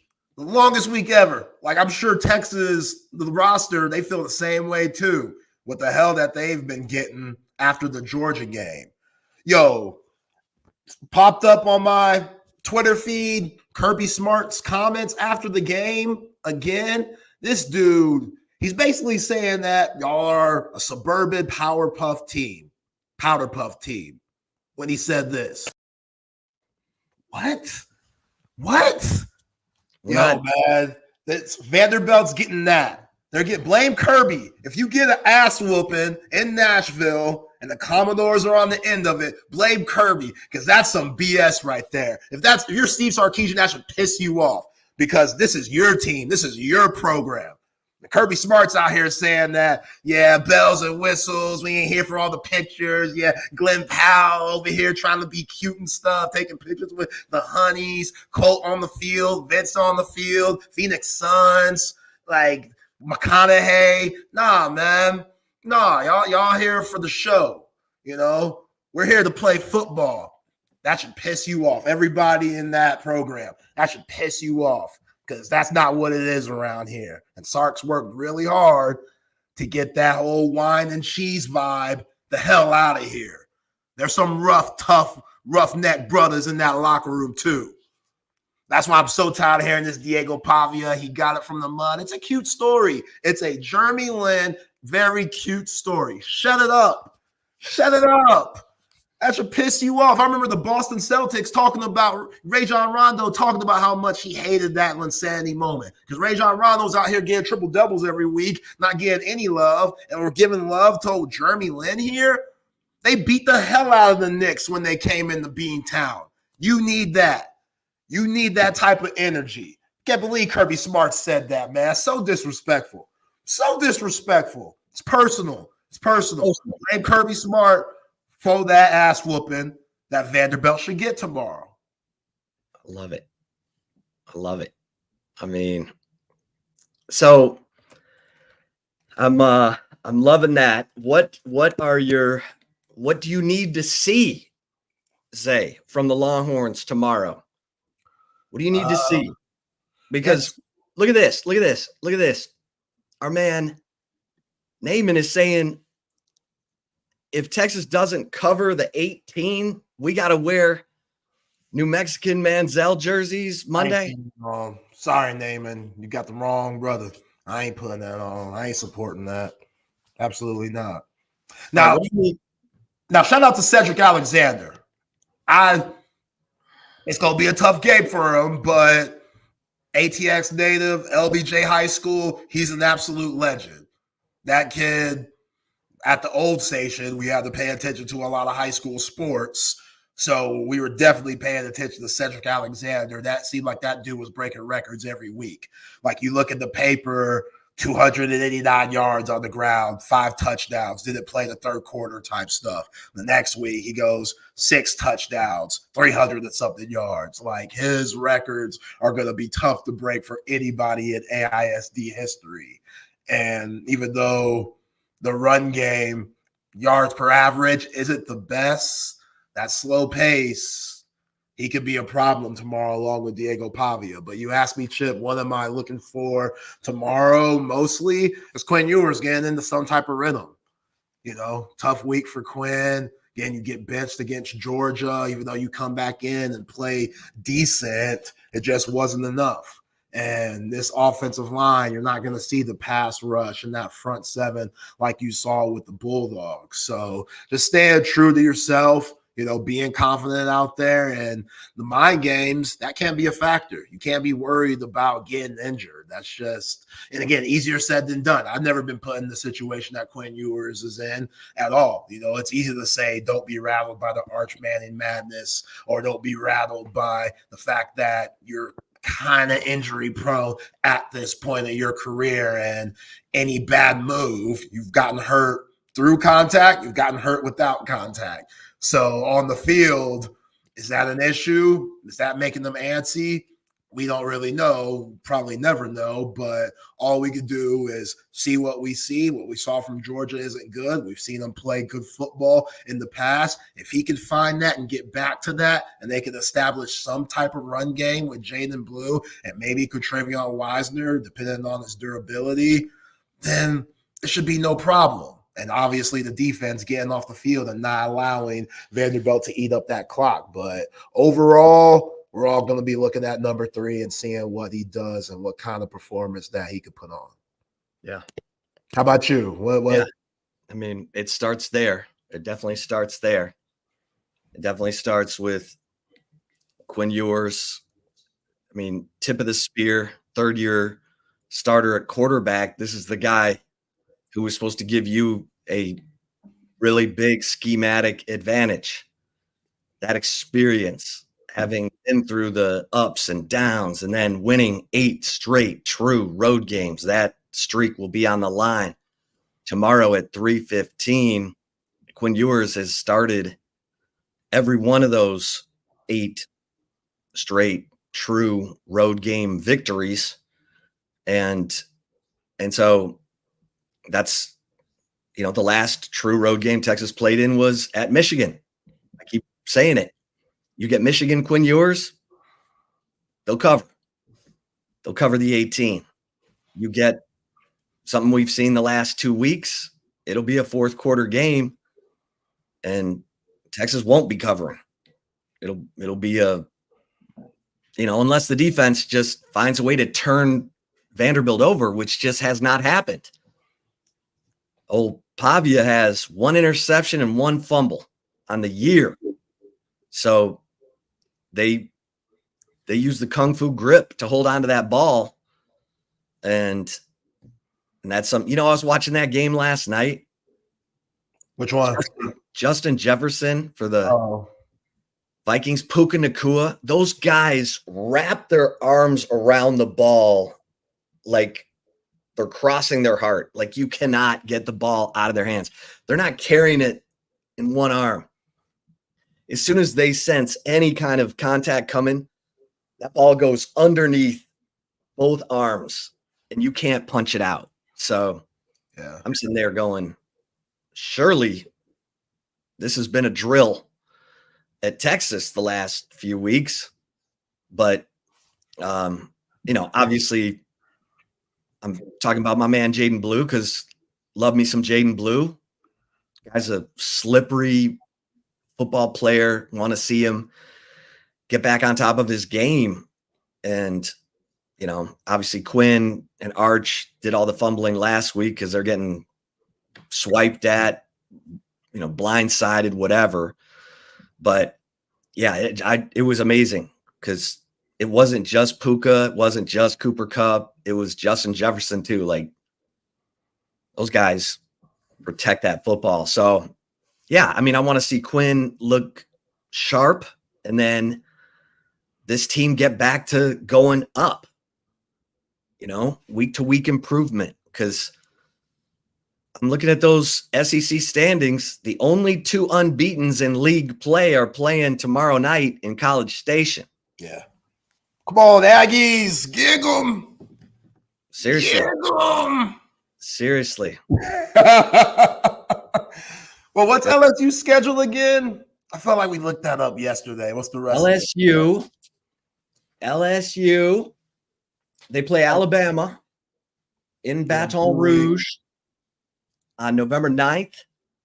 Then they're at Florida. Then they finish at home against Vanderbilt and OU. Yeah. Yeah. So you think Alabama? You think Bama's going into Baton Rouge and winning? They got good football in them. They do. It's been. Yeah, but they're 0-2 on the road. Yeah. Under DeBoer. They haven't won a road game yet. Yeah. But this league is nuts, man. Yeah, it is. I guess Texas even safe. You want to say Texas is going to win out and meet Texas A&M at the end. They got to go to SEC, but this schedule a lot tougher than what people think. Fayetteville ain't going to be no punk.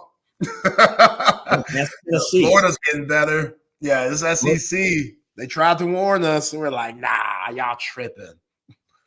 You look at SEC's light. What y'all mean? Shit. it's getting wild. When you dip into those tiebreakers, like the fourth one is cumulative winning percentage of your opponents. That's not good for Texas. No. Because LSU's played Ole Miss. LSU's played, Arkansas in one. Texas is beaten up on Mississippi State, who's 0-4 in the league. And Kentucky, if they can beat Kentucky's like 1-3. Yeah. So you don't want it getting down into those nitty-gritty tiebreakers. And for Texas to have the advantage, the tiebreaker over LSU, they need A&M to win, and then Texas to win out. And of course, that would entail beating A&M on November 30th, because LSU and Georgia don't play. And right now, LSU would have the tiebreaker over Georgia because they both play Alabama.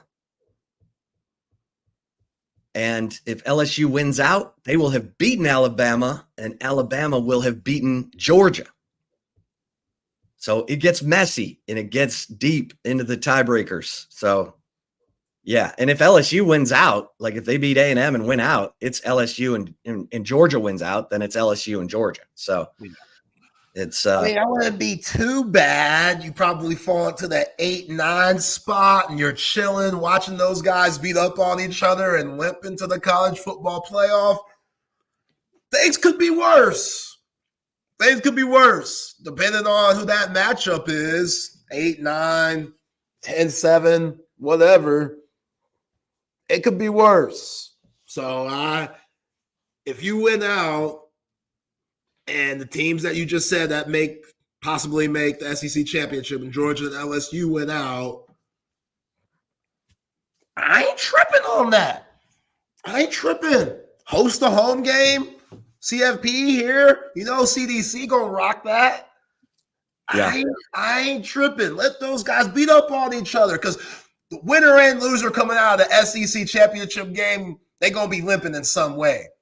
I mean, yeah, you get that bye because you're one of the 4 Power 4 seeds with the winner of the SEC championship, but that team that loses and they make it, that's tough. You might be better off not playing and just making it. If you're Texas, so maybe you root for Texas or LSU tonight because you hate the Aggies that much.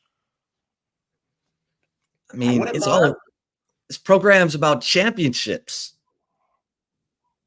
National championships. National championships. All right. That's cool, but you win the SEC championship and not the national championship.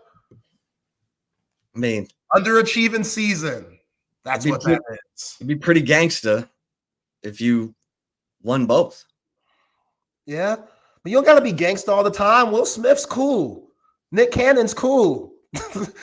You know what I'm saying? Both those guys have made hits, made a lot of money. Hell, we were talking about athletes with all them kids. Nick Cannon, that dude takes the cake. Talking to that dude. And his always baby mamas get along too. They ain't fighting over it. Yeah, one of Johnny Manziel's ex-wives has kids with Nick Cannon. See? I guess Manziel's probably only been married once, but his ex-wife has kids with Nick Cannon. Damn, he already got an ex-wife? Oh, yeah. Even 30 yet? That's your idol, Diego Bobby. That's your idol, Diego Bobby. That's your idol. Look at my man. Look at my man, Coach 420. He's been on me all week. Says I've been fanboying over Ken Manziel. You have, man. We stopping that. You love the story. The story's cute. I love the story. I don't know doo-doo about the guy. Like, he could be the worst human being ever, but I like the story. It's a cute story. You know? It's a cute story. It's a cute story. You know, he tried to justify how he got into Vanderbilt and stuff. It's a cute story. Yeah. Trust me. That Vanderbilt campus had no idea they'd be relevant even for 1 week in this college football season. They were 2-10 last year. And then all of a sudden, old Clark Lee goes sneaking around the chicken coop down there in Las Cruces. I'd love to know what the athletic director at New Mexico State has to say about having his football program rated like coach, OC, quarterback, backup quarterback, tight end. Man, that same athletic director, if Ohio State came knocking and said, can you be the athletic director for us? He's on the first flight out. So I could care less about that's the game. It sucks, you know, but that's the game. Yeah, man. You know, that's the way it goes. That's just the way it goes. Big bank. Hard knock gospel. That's hilarious, man. Probably a beast at flip cup or beer pong. He is. He looks like one of those guys, man. Like he probably loved that Eli Stowers so quick when Eli Stowers was talking about church after the Alabama game. Diego, did you go to church today? Man, I'm still hungover. I'm still drunk. Yeah. I'm still drunk. Yeah, Eli ain't making service this week. Come on. Eli, can you bring me a greasy cheeseburger on your way back from church? Yo, we all over you too, Eli. Eli's not bad. Eli's solid. Eli has some good stats for a guy that hasn't been a tight end for very long. When you look amongst the tight end ranks in the SEC, Eli's top 5 in a lot of them. You can't sleep on this dude, man. He's hard to tackle. He's big, 6'4", and he's a Texan. So you got to give him that respect. He knows what football is all about. He was born in it, raised in it. So, Eli might be a church boy. Nothing wrong with that. But sometimes there could be a narrative of he's soft. He ain't that. That's a tough dude right there. So, all right. So respect and find him when old Pavia tries to improvise. Joe K says, if Quinn underperforms, do you think Sark would consider at least platooning Quinn and Arch? Okay, here's my take on this. If you take Quinn out of the game again, you risk all kinds of mayhem. You kind of got away with it. And here's my thing. If you're going to sub for Quinn Ewers, this should have been resolved, as I said on Monday, this should be resolved going in. They should both know what the standard is. But if you bring in Arch Manning, you got to use his legs. You got to use his legs. At least incorporate that in, because you heard Kirby Smart at the halftime interview against Texas. They asked him, what do you think of Arch Manning coming in? He's like, yeah, he's dangerous with his legs. We got to make sure we contain him. That's a different element that the defense has to deal with, just like Texas is going to be dealing with their mobile quarterback. So I just don't know if Sark will do it. I mean, we talked to Chris Hummer and Lance Taylor this week. Both of them said that was a bad decision, putting in Arch. We both love those guys, take their takes very seriously. So I'm kind of both sides of it. I thought that move was needed, but I also thought it was really risky. And I also thought that Arch Manning didn't do much better, even though he had that 21-yard run. Again, I put a lot on Steve Sarkisian.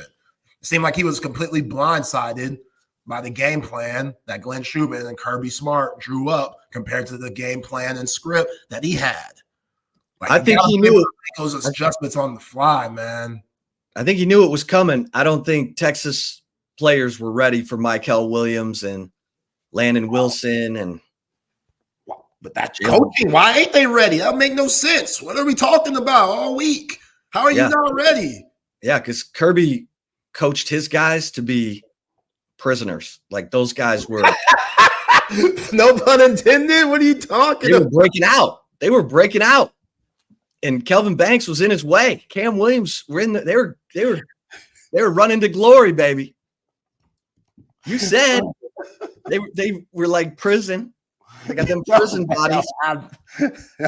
Them brothers different. There's some hard, tough-ass brothers. Those were some tough-ass brothers. Those brothers that, again, it's okay if I say it. Some of y'all say it might be racist, but them brothers you see walking down the street, you go to the other side. They were having the time of their lives. They were messing. Oh my gosh, man. Yeah. Them brothers play like their life depended on it. Sark, you got to have them ready for that. That's why you can't take no one lightly. You can talk all that talk, but it should have been a rough week of practice. I don't care after Oklahoma. Oklahoma was trash. They were trash. I heard that game was emotional. I heard it was intense. See, why is that so intense? No, I hear it's been an intense week of practice this week. Oh, this week. Yeah. You ain't eating no corn dog after the press conference this past Saturday, did you, Sark? You weren't very hungry there. Yeah. Lost his appetite. We got to get that hunger back because Kirby was hungry. And Kirby called you out. Now, listen again. I don't think you heard it right the first time. Listen to how disrespectful this man Kirby Smart was after he beats you on your home field. Oh, my God. You ain't just all the bells and whistles? What you trying to say, Kirby? We know what you're trying to say. That Texas is all show and not about the fight. Georgia is all fight and not about the show. That's exactly what you were saying there. That should piss you off, man. Because you could have both. You could have both. Deion Sanders showed us for however long he played. You could be fly and be the best in the league. You could be cool, as you say, Chip, gangster, and be the best in the league. You can do both. So that's one of the best coaches, if not the best in college football right now, telling you that your program doesn't have the right mentality. That should piss you off. And Vanderbilt should get all of that on Saturday. Easy. That's why I'm so tired of Diego Pavia stuff, man, because he thinks he has a chance. He really does. Kudos to him, but he really thinks that he has a chance, which makes the whole team, including Clark Lee and the rest of the coaches, think they have a chance because they got him. And anything can happen when you got a quarterback with that much moxie and toughness and all that other stuff that coaches love. Prove him wrong. Trey Moore. Come on, Trey Moore. Come on, dog. Come on, baby. I know that money feels good. I know it does. You probably looks at that bank account all the time every morning and smiles. But do you want to be a legend? Do you want to come back to Austin and people know your name and get all free meals and stuff? Do you want to be that? You got to step it up. I'm sure he does. Dude, San Antonio native. It ain't that far. He knows what Texas represents. That's why he came. Couldn't have been just for the money. Come on, man. Come on, man. Come on. Come on. I'm so turned up, man. I can't believe that. Can't believe Kirby did that. Kirby was wilding. He was wilding. Now these Vanderbilt fans think they're going to tear down another goalpost. See, man, naming cold. Why can't we? Naaman says, why can't we turn Colin Simmons and Anthony Hill loose like they did with number 13 and number 11? Well, first of all, Michael Williams is 265. Damn, he's that big? Yeah. 265. And Jalen Walker looks like he's 265. He's only 245. He plays like They lying about that. He at least 250. At least. Damon Wilson, number 10, is 250. So, yeah. I mean, listen, Kirby, defensive players want to play for Kirby. He gets the best of the best, just like Sark gets the best of the best quarterbacks and receivers and skill players.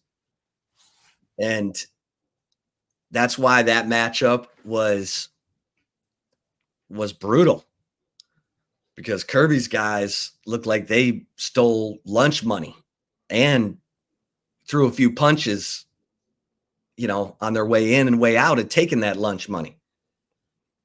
They got brutalized. So that was, now they know. I heard Sark say on the SEC call this week, if we play them again, and for Texas to play them again, obviously it would be either in the SEC title game or the college football playoff. Now they know. Now they know what it's going to take. And it should have been the biggest wake-up call of all time this week in practice. Like, if they're that tight, if their culture is that good, and they're that committed to the cause, and they've been obsessed with the details of winning, and I'm not going to put it all on Quinn, because everybody had, well, not everybody, but it was a tough day. It was a tough day. Drop passes, missed assignments on the offensive line with the quick, the stemming right before the snap and all that. Now they know. So, and Michael Williams hadn't been playing that much. He'd been kind of coming back from injury. He looked like he was on, compound V. You ever seen that what's that superhero? The Boys? Compound V that turns them all into superheroes? I've been wanting to get into that show, Amazon Prime, right? Yeah. Yeah, I've been wanting to get into that. I heard good things, but no, I have no idea what you're talking about. Yeah, they take some Compound V. Suddenly they can fly through the air. They can do all kinds of stuff.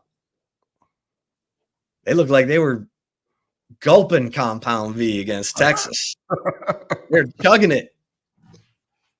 Yeah, the way they played, shoot, Josh Hart, he said this about the Celtics not last night, but first game of the year when Celtics hit 29 threes, he'd be like, they should all be drug tested tomorrow. That's how I feel about Georgia. Somebody need to drug test them boys for that performance. Like, it was that good. Yeah. Dalen Everett. Oh, man. I mean, when you come away and you remember the names of all their players, Malachi Starks. I mean, that's 5 dudes we're just ticking right off our. So, yeah, I mean, it should have been, if the culture is as good as Sark has said, the players have said, then this should be the week where they circle tight and come out possessed and leave no doubt. And I expect that. Now, I thought Quinn would be back to normal. He wasn't last week. So I'm just going to say, wait and see, because if this thing's still happening, then it's mental, and that's a problem. Then you're off the grid. So, because then you need therapy. You need Sark to call plays. AJ Milwie's coaching them, and then you need some therapy in there. Get him back to believing. And here after the Michigan game, let me take you back.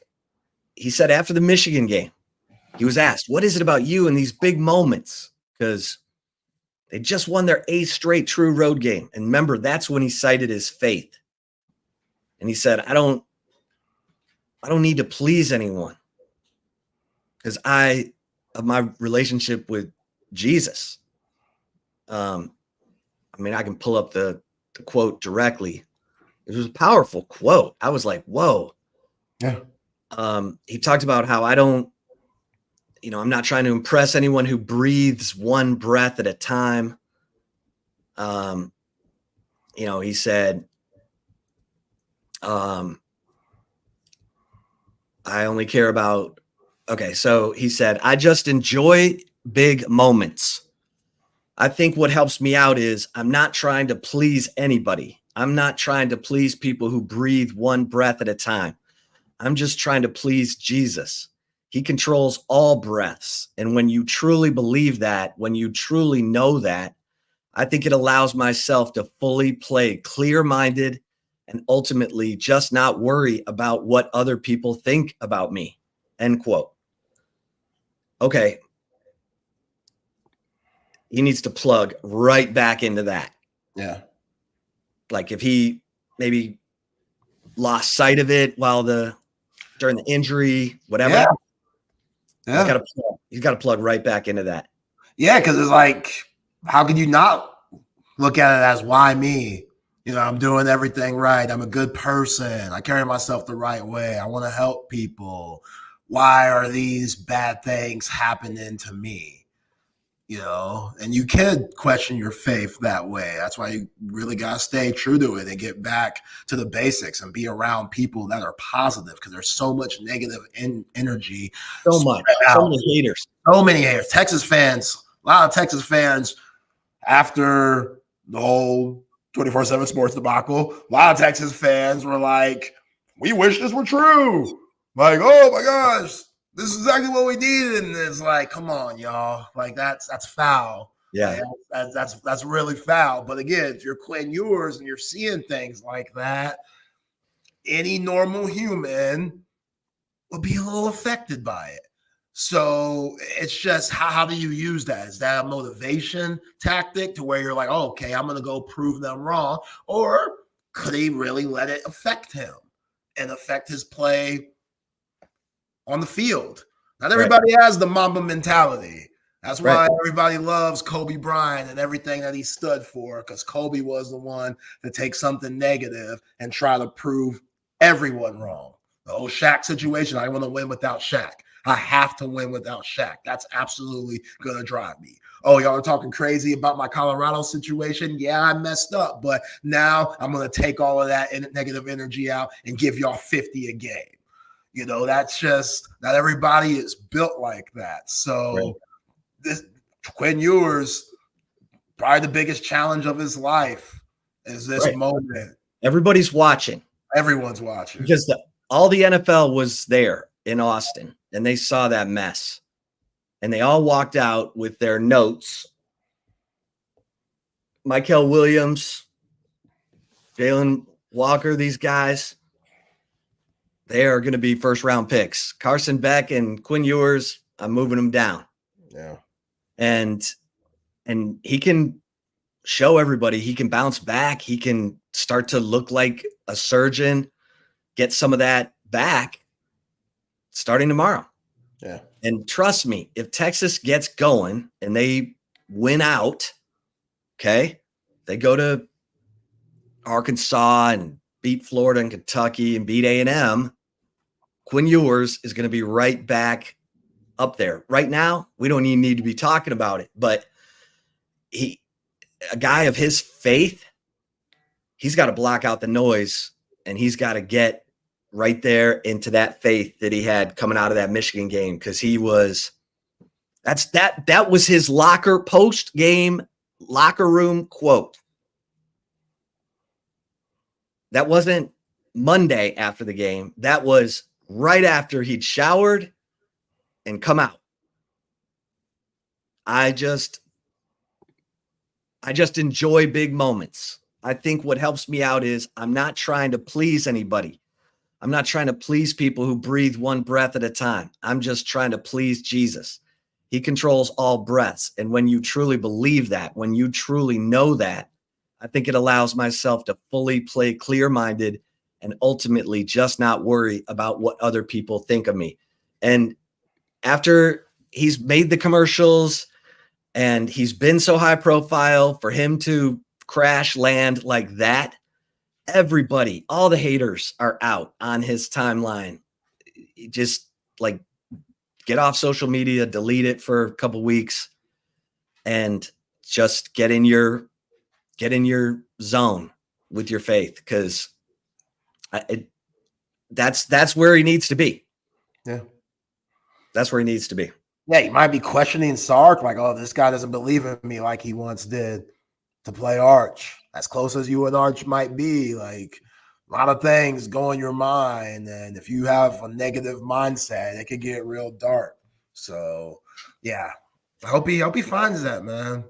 Naaman's on. He's on one today. He's on one today, yeah. He's been funny. I appreciate his comments. Jesus will always love yours, but another performance like that in Longhorn Nation will be calling for Arch Madness. Yeah, it's Arch Madness, not Arch Mania. Yeah. Well, that's what makes college football the greatest reality show in sports. Or sports is the greatest reality show we have, because it is, you think it's going to be scripted one way, it goes completely off script. Crazies like Diego Pavia emerge as characters in the show. Quinn Ewers, who everyone thought was going to cruise to the top of the first round, is in a pothole that he's got to get out of. It's incredible theater. You have to tune in. Yeah. And I love it. I can't get enough of it. It makes me sad that we're already past the midpoint of the season. No, man, it's flying by. It's scary. I mean, this was the longest week ever, but it's still flying by, and hell, watching last night, Thursday night football, Vikings missed that face mask call. That was brutal. I know you as a Lions fan could care less, but that was a brutal call, which kind of takes me back to the Jahdae Barron interception that got overturned, even though it wasn't challenged. It was the whole bottles on the field fiasco. But I think they should put in one extra timeout and call it a subjective timeout. And you challenge the official's call, what the official had. You each get one? You each get one. So maybe the added, another challenge. Add one more challenge because that's ridiculous. That's ridiculous what happened last night, where you could use that any time in the game, under 2 minutes, no matter what, because these refs are out here wilding. Like, what are you looking at, dog? You see it. Everybody saw Sam Darnold's neck.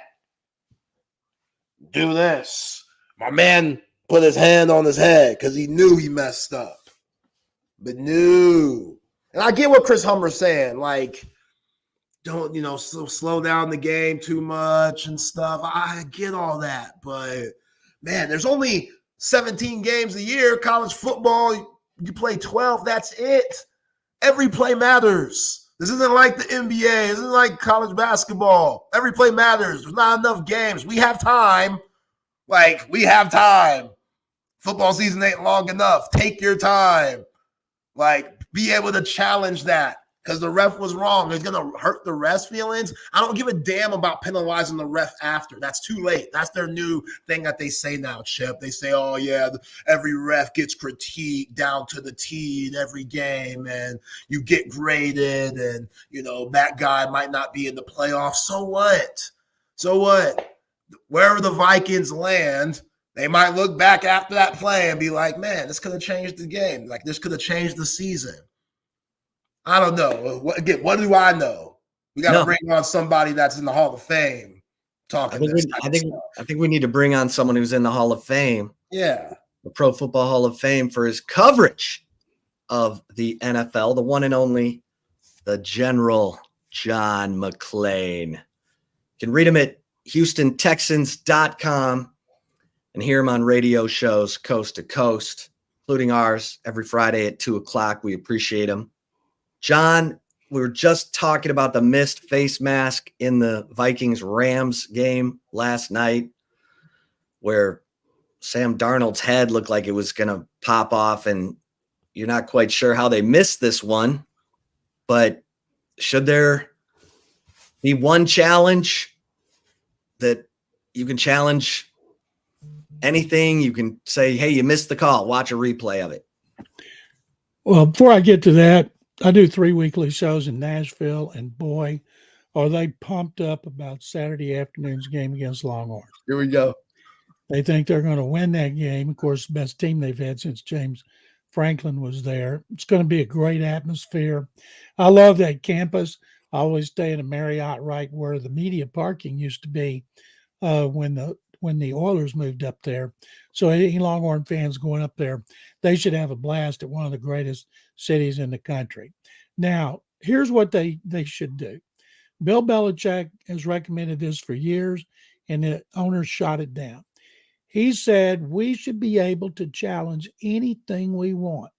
And they go, oh, my God, the game would know. You have the same number of challenges. And if you use them all, and then you see something egregious, you're like, oh, I should have kept my challenge. It would not slow the game down at all. And that's a great example of why. Now, there's another school of thought. A lot of people want a sky judge, a guy who's up in the press box by himself, and he's got monster flat screen, high definition TVs right there, and he sees what we see. Because if the fans and the media don't see it, you're not going to know it. But he sees what we do, and he has a much better vantage point. He could have clicked the button to the referee right after the play was over and said, you got a face mask on a quarterback on number so-and-so, and they immediately call it. And what was funny, Young, the guy that committed it, the way he put his hands on his ears like, oh, I screwed up. Right. It was one. Now, let's be honest. Were they going to go? There would have been let's see, they were on like the 5, so it'd been, say, the 20. And there'd been over a minute left, no timeouts. Would they have scored a touchdown and kicked a 2-point conversion to force overtime? We'll never know because they never got a chance. And I That poor back judge standing back there, I guess it was the back judge. He looked like he's looking right at it, but he wasn't. He was looking somewhere else. To me, you should never take your eye off the quarterback, no matter what happens. Now, some people think if you have the sky judge, maybe he's looking down there and he goes, oh, that is an egregious holding call. Or he grabbed him at the line of scrimmage, as Roger Goodell calls it, unintended consequences. So it is kind of hard to differentiate because you can call penalties on every one of them, or they should have something, say, in the last 2 minutes you should challenge. But they could legislate against this happening, and if they would do what Bill Belichick proposed for years that they ignored, probably because it was Bill Belichick. But that ended. If he had a challenge left, he could have challenged that, and it would have been a first down, and we'd see if the Vikings could come back and win it. Now, our man Naaman is on one today. North Shore versus Atascocita tonight. High school. I thought he was going to ask you who you got. He's asking, are you going? No, I've only been to 2 high school games in my 48 years in Houston, or however many. One was to see Andrew Luck, and another one was for a video we shot. But I don't know anything other than North Shore is perennially one of the top programs in the state of Texas. So I'm going with North Shore. There we go. All right, John, let's the Texans. I mean, this give us your take on what we saw last week and what they're in for this week. We saw some of the worst offensive coaching I've ever seen in my 48 years of covering the NFL. It was the worst pass protection. It wasn't because they got beat physically. It's because their offensive line was clueless. They were coached bad. They played bad. They looked poorly prepared. And when it was time to make adjustments, they couldn't have spelled adjustments. And so the offensive line coach, Chris Strasser, who was here last year when the offensive line started a league-high 12 players because of injuries, and now he's got them all healthy. And they were just lost. So you know that the Colts, in a really big game here Sunday, are going to do the same thing, run stunts, run blitzes, and see if they continue to be clueless. And the linemen are like, oh, it was loud at Green Bay. Give me a break. It's loud everywhere.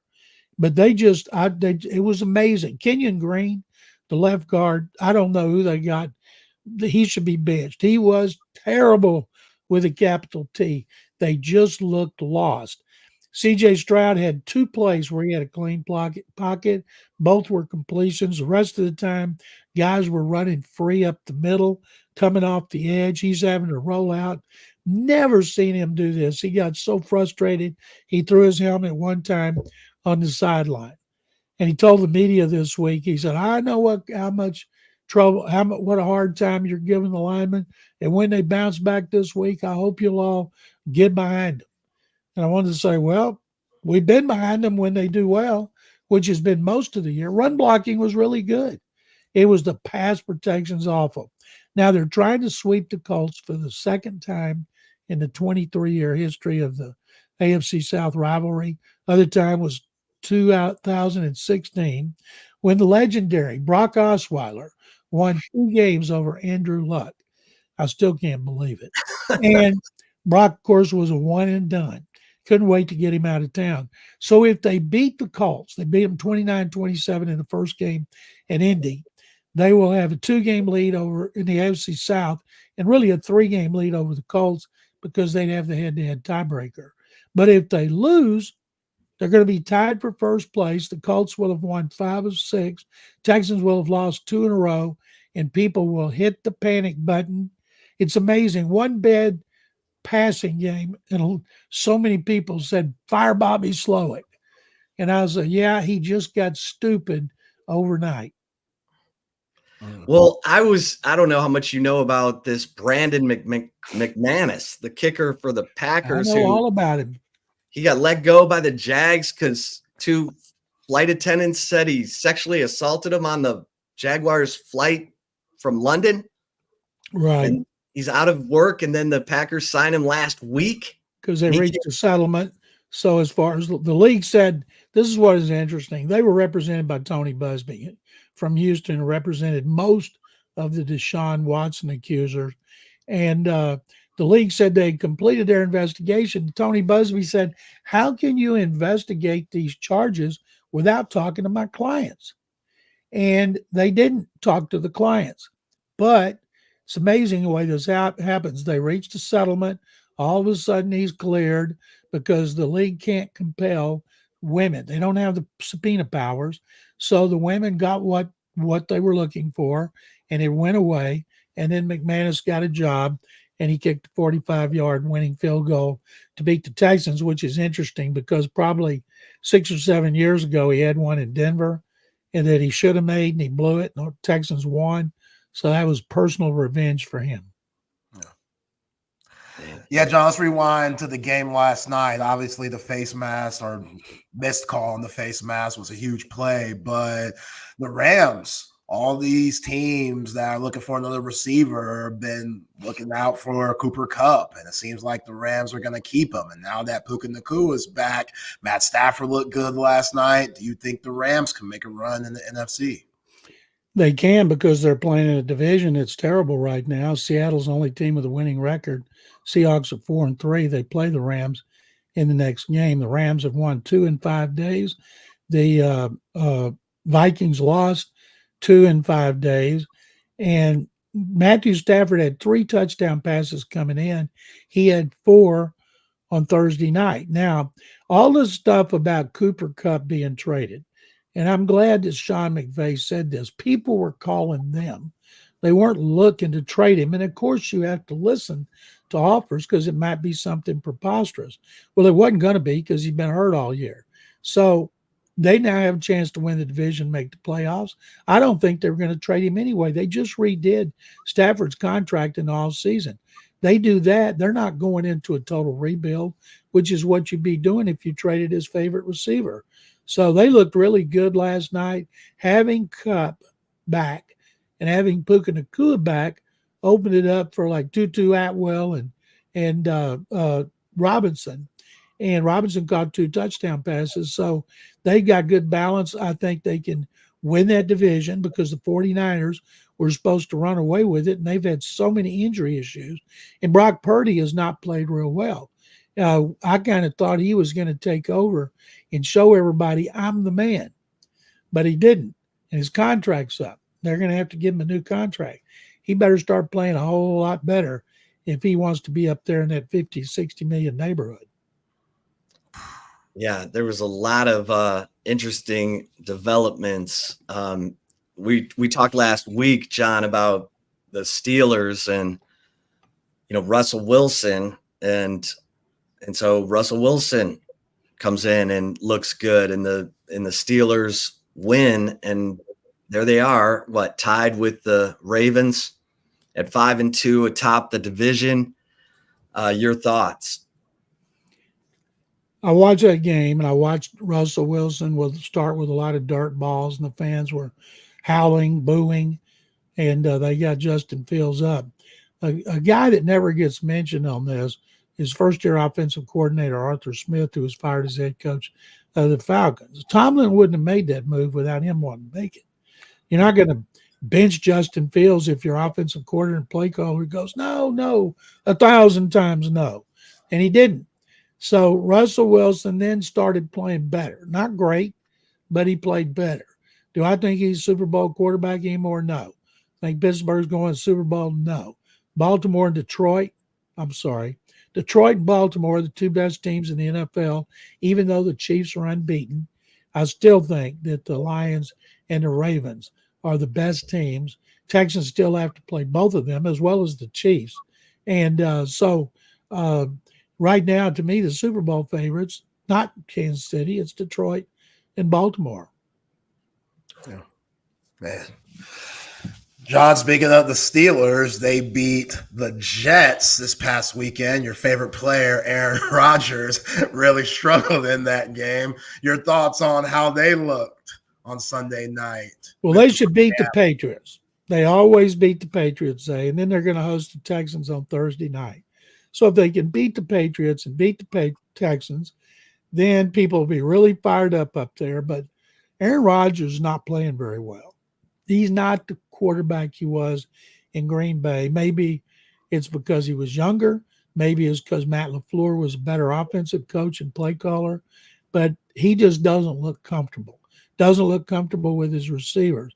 And he's got everything exactly the way he wants it. It's inexcusable for the Jets offense to not be better when they've got Devontae Adams, Garrett Wilson, Alan Lazard at receiver, and Breece Hall at running back and a really good defense. So I look for the Jets to win this one. I look for them to win the next one against the Texans. And then their fans will start to get fired up. But with Tua Tagovailoa coming back with Miami, they're going to be a different team. Buffalo's already a different team. Josh Allen has not thrown an interception, which is amazing.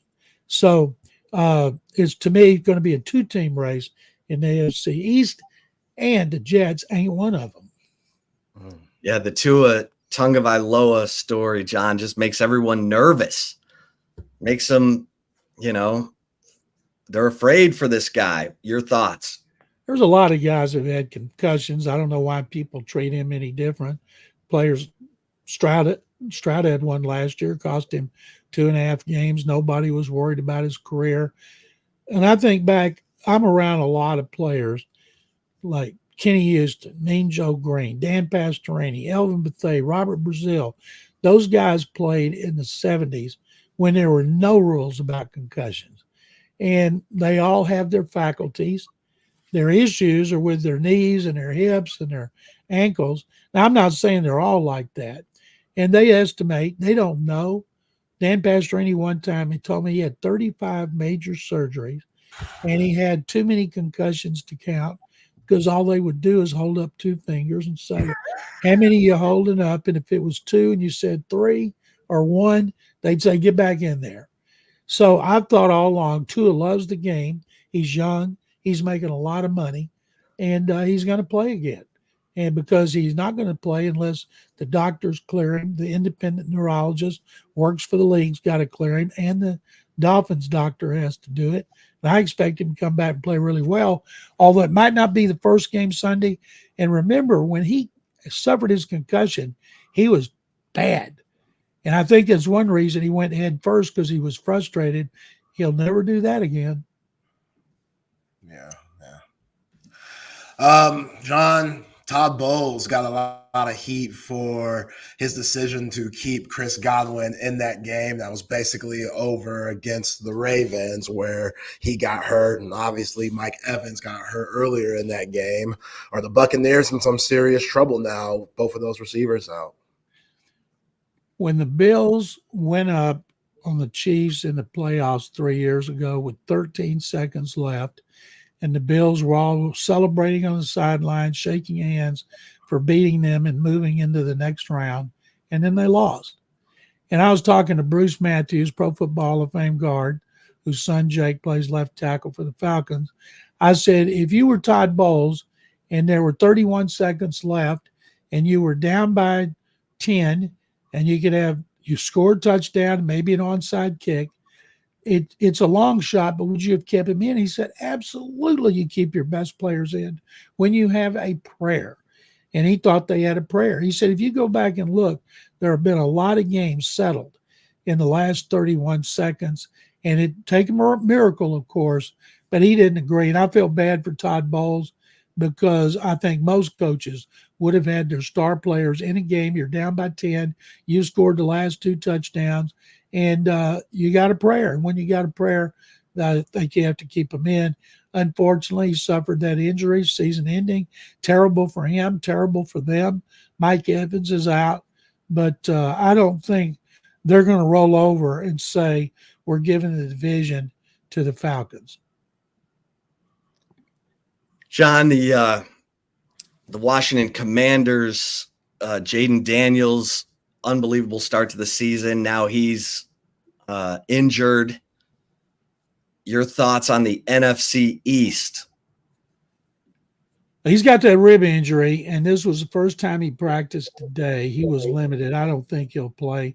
I don't know. Marcus Mariota played really well when he came off the bench and replaced him on Sunday.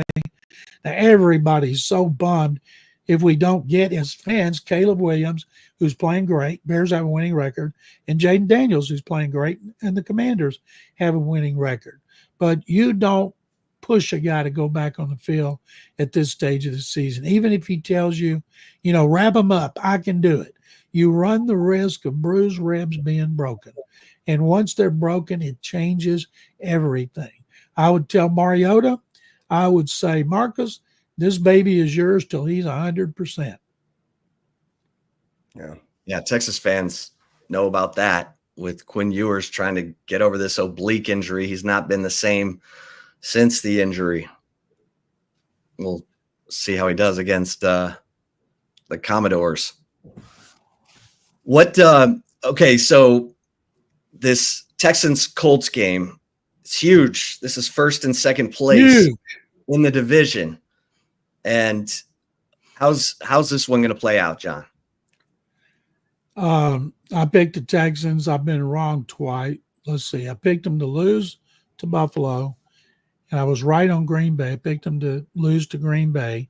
So I've been wrong on one, and that was Buffalo. And I think the Texans will win this game. Although in the first game, in which Joe Mixon ran for 159 yards, and they controlled the ball for 40 minutes and Stroud threw 2 touchdown passes and had a rating of 115, they still won by 2 points. And they gave up 3 long pass plays totaling 171 yards. And they let Anthony Richardson run better than he threw. Richardson's very erratic as a passer, but he's played 6 quarters against the Texans, 2 last year before he got hurt. He ran for 2 touchdowns. This year, he threw for 2 touchdowns and ran for 1, and they lost, but he's averaging 10.1 yards a carry. Now, you've got to have somebody spying on him because you can't let him take off and go up the middle when the pressure's coming from the outside or get around the end. And they have to contain him and Jonathan Taylor. They did a great job on Taylor for the first time ever in that first game. Running games are going to be so important. Mixon's had 3 healthy games, and he's averaging 125 yards rushing in those games. The key is for the Texans, it's the pass protection. The key for the Colts is they've got to have something besides the running game for a chance to win here. Yeah.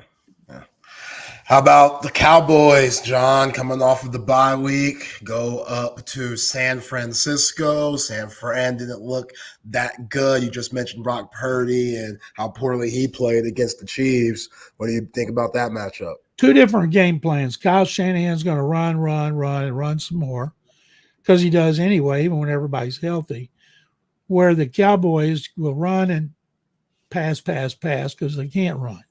And it'd be just like the Cowboys to pull an upset here after everybody was doomsday predictions. And if they lose, of course, it'll just be more universal criticism, and they'll deserve it. But if you're going to beat the 49ers, you've got to do it now while they're wounded, while they're reeling. The Super Bowl loser, other than the Patriots, hadn't been back to the Super Bowl since the Bills in the early 90s.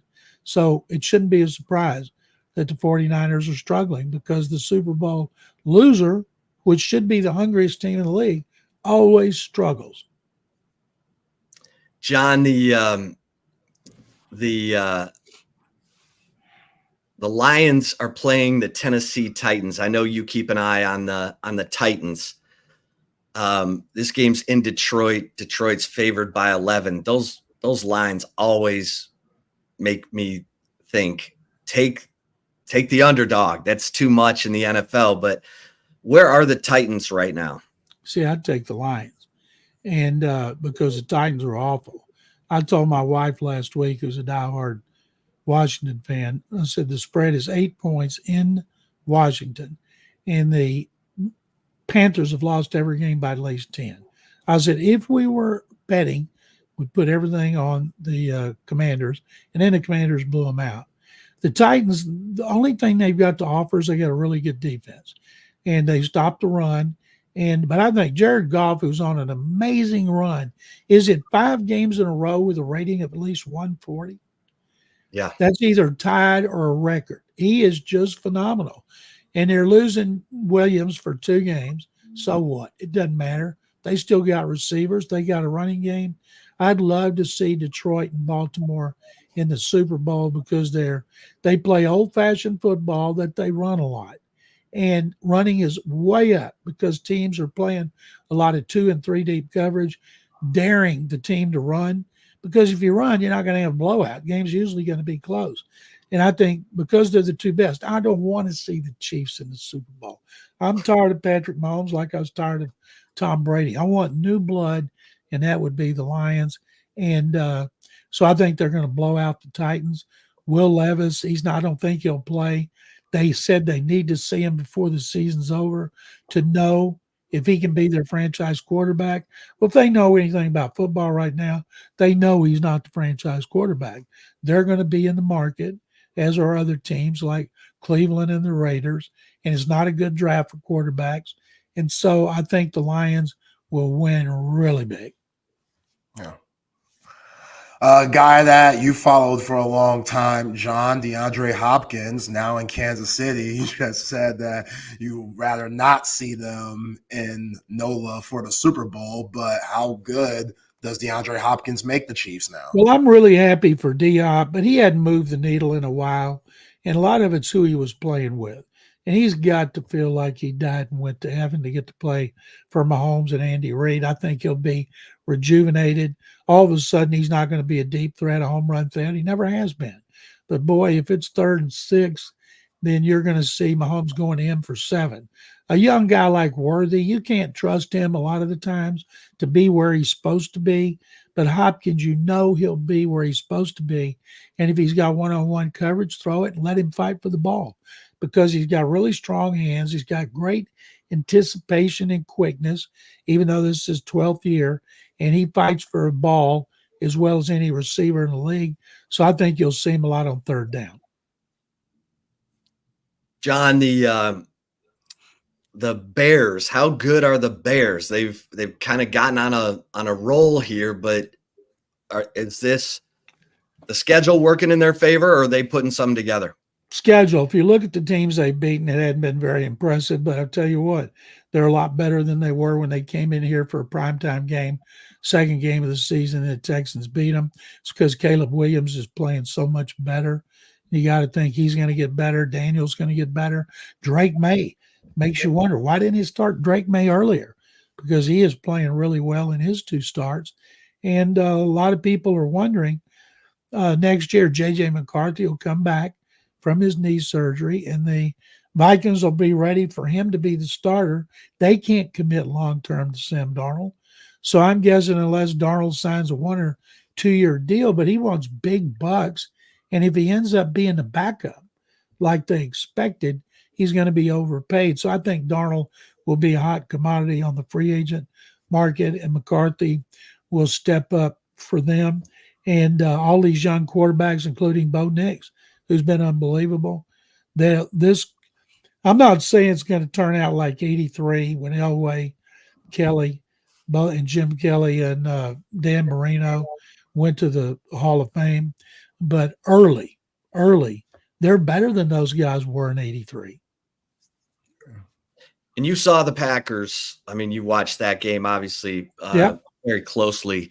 Are they putting it together now? Jordan Love coming back from the injury wasn't great when he first came back, but are they starting to put something together?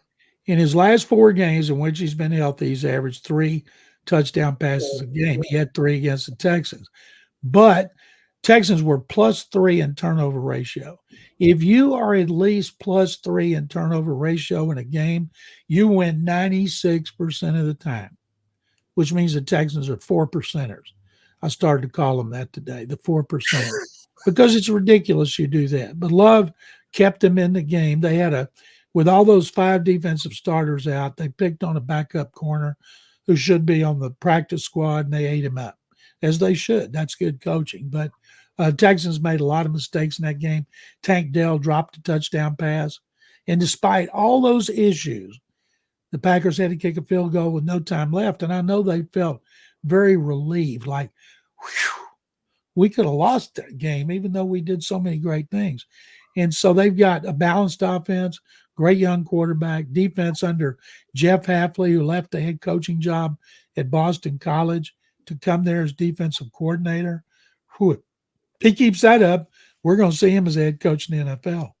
Where's Lambeau on your favorite stadiums to go to? One, everybody loves Lambeau, number one, unless you have your hometown field, but there's not an experience like it.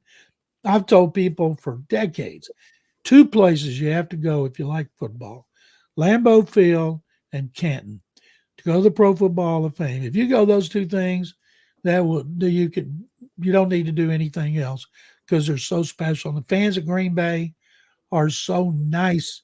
If the farther you come, the more they like you and respect you and give you free brat and beer. It's just an amazing experience. I love it. That's awesome. Yeah. Underrated game this week, John. Philadelphia and Cincinnati.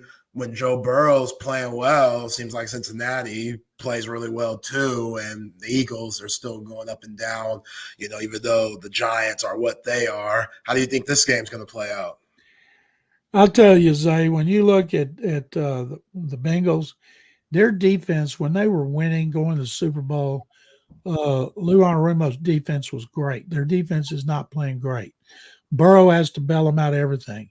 Why they gave up on Joe Mixon after he had 1,401 yards and 12 touchdowns running and receiving last season is amazing because they have not been able to play him and having a formidable running game. So it's all on Burrow more than it has been since he's been in the NFL. And he's up to the task. But, boy, that AFC North, Pittsburgh, I don't see – Baltimore, I think, will win the division. Pittsburgh will be a wild card. Bengals, it's a long shot. But if anybody can do it, it'll be Burrow. Philadelphia, Saquon Barkley coming off that incredible game against his former team.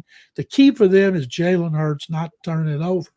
Before last week, going back to the start of last season, he led the NFL in giveaways, fumbles, and interceptions. And if he cuts back on those, I don't think they're a Super Bowl contender, but they can certainly win that division or win a wild card.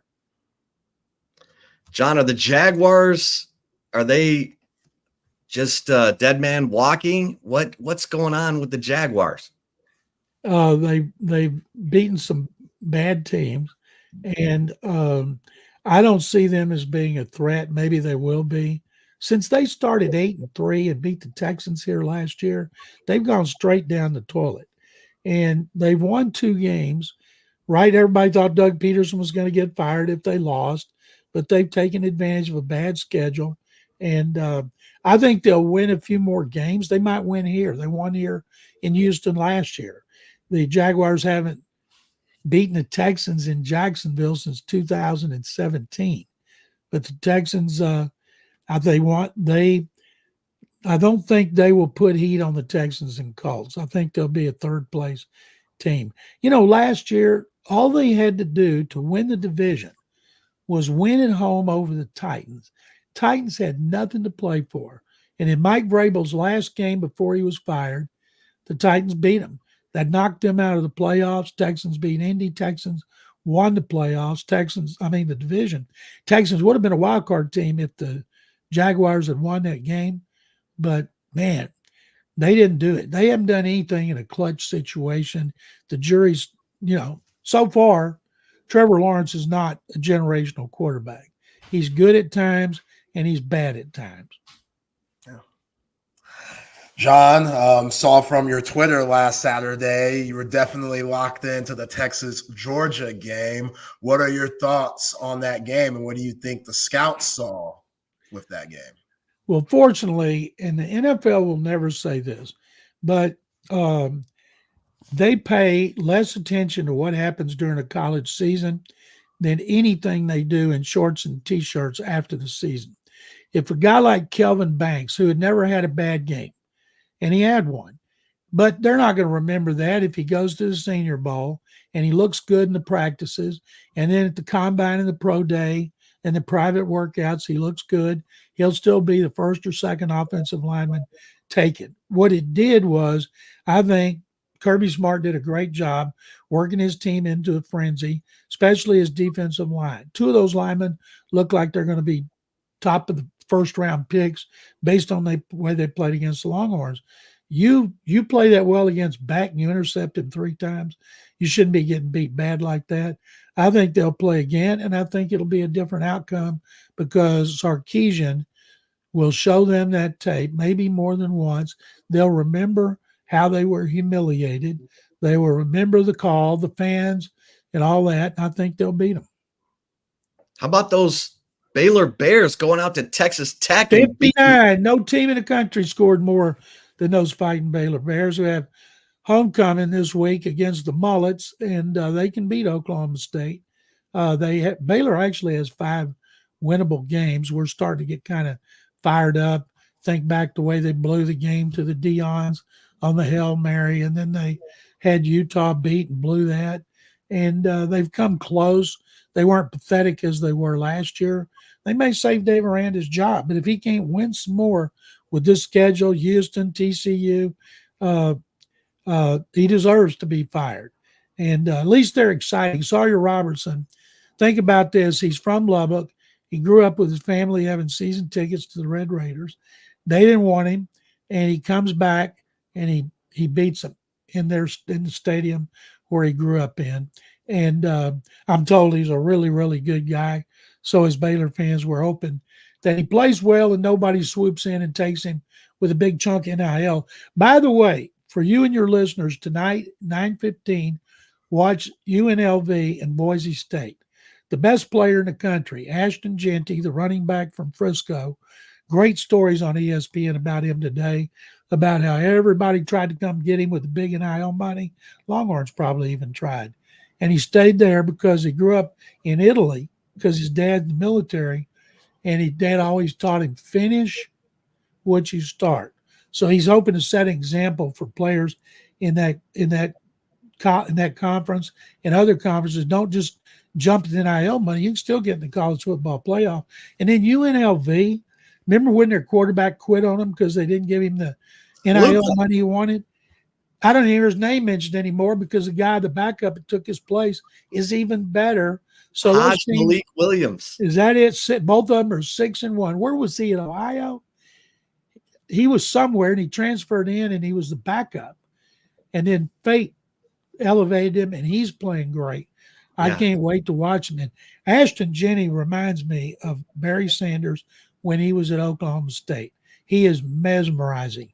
The over-under on him against a great run defense tonight is 195 yards. Wow. John, great stuff, man. Great Thank stuff. you.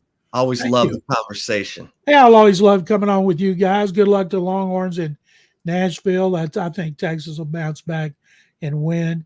I love the Vandy coach, who I'm sure somebody will come in and hire him like they did James Franklin at Penn State. But the quarterback, Diego Pavia, I said, reminds me of a Mexican bandit in a Clint Eastwood movie. But that kid can play. He did it at New Mexico State. He's doing it for Vandy, and you love the great underdog stories. I love it. I love it. John, you're the best. You're the GOAT. Chip and Zay, thank you guys very much as always, and I will talk to you next week. All right. Thank you, John. Appreciate it. John McClain, read him at HoustonTexans.com. You can hear him on radio shows in Houston and Nashville, and of course here every Friday at 2:00. All right. Shut that Fabio stuff up, man. See that? Even John McClain thinks it's a cute story. Tired of hearing about it. He reminds him of a Mexican bandit in an old Western. Yeah, man. Hey. Pretty funny. But yeah, we gotta cut his water off, man. Gotta cut his water off. We're gonna get to our picks, but let's get a couple mentions in here, like passes.com. I tell y'all all the time, you know, if you're like my man Zay Collier, per Zay Hilton, always getting the scoop on the celebrities, hey, go to passes.com. You can deal with these celebrities, make contact with them. You want to, have them call a friend, wish them well, wish them a happy birthday, buy some signed memorabilia from them. They got celebrities from Hollywood to sports. And of course, they got 40 plus Texas student athletes on passes.com. Ryan Wingo said, join me on Passes the other day this week. So get over to passes.com. If you want to help out with Texas NIL, the Texas One Fund has an account there where they're offering up stuff in exchange for NIL. And of course, we have the Texas Sports Unfiltered account on Passes. So passes.com, check it out. It's fun. It's great. If you're, looking for some, contact to make with celebrities, athletes, you name it, that's where to do it. It is the fastest growing content creator platform anywhere. So check it out. And Cover 3. I mean, we're coming up on the weekend. You got football tonight. You heard it, John McClain. You got, Boise State and UNLV. You got games. Just settle in at Cover 3. Go for brunch. Check out their incredible brunch. You got the do-it-yourself Bloody Mary bar, but the menu is 5-star, and the food is fantastic. This is the ultimate place to hang out with your buddies. Great vibe, great food, and a place where you can watch your favorite team. Cover 3 right there in Anderson Lane, up north in Round Rock at Old Settlers, and Cover 2, 183 in Lake Creek, and busr.ag. Oh yeah, you want to get a little down on the game, go over to busr.ag. Use the promo code TSU welcome, and they're going to give you up to $2,500 to put on the games.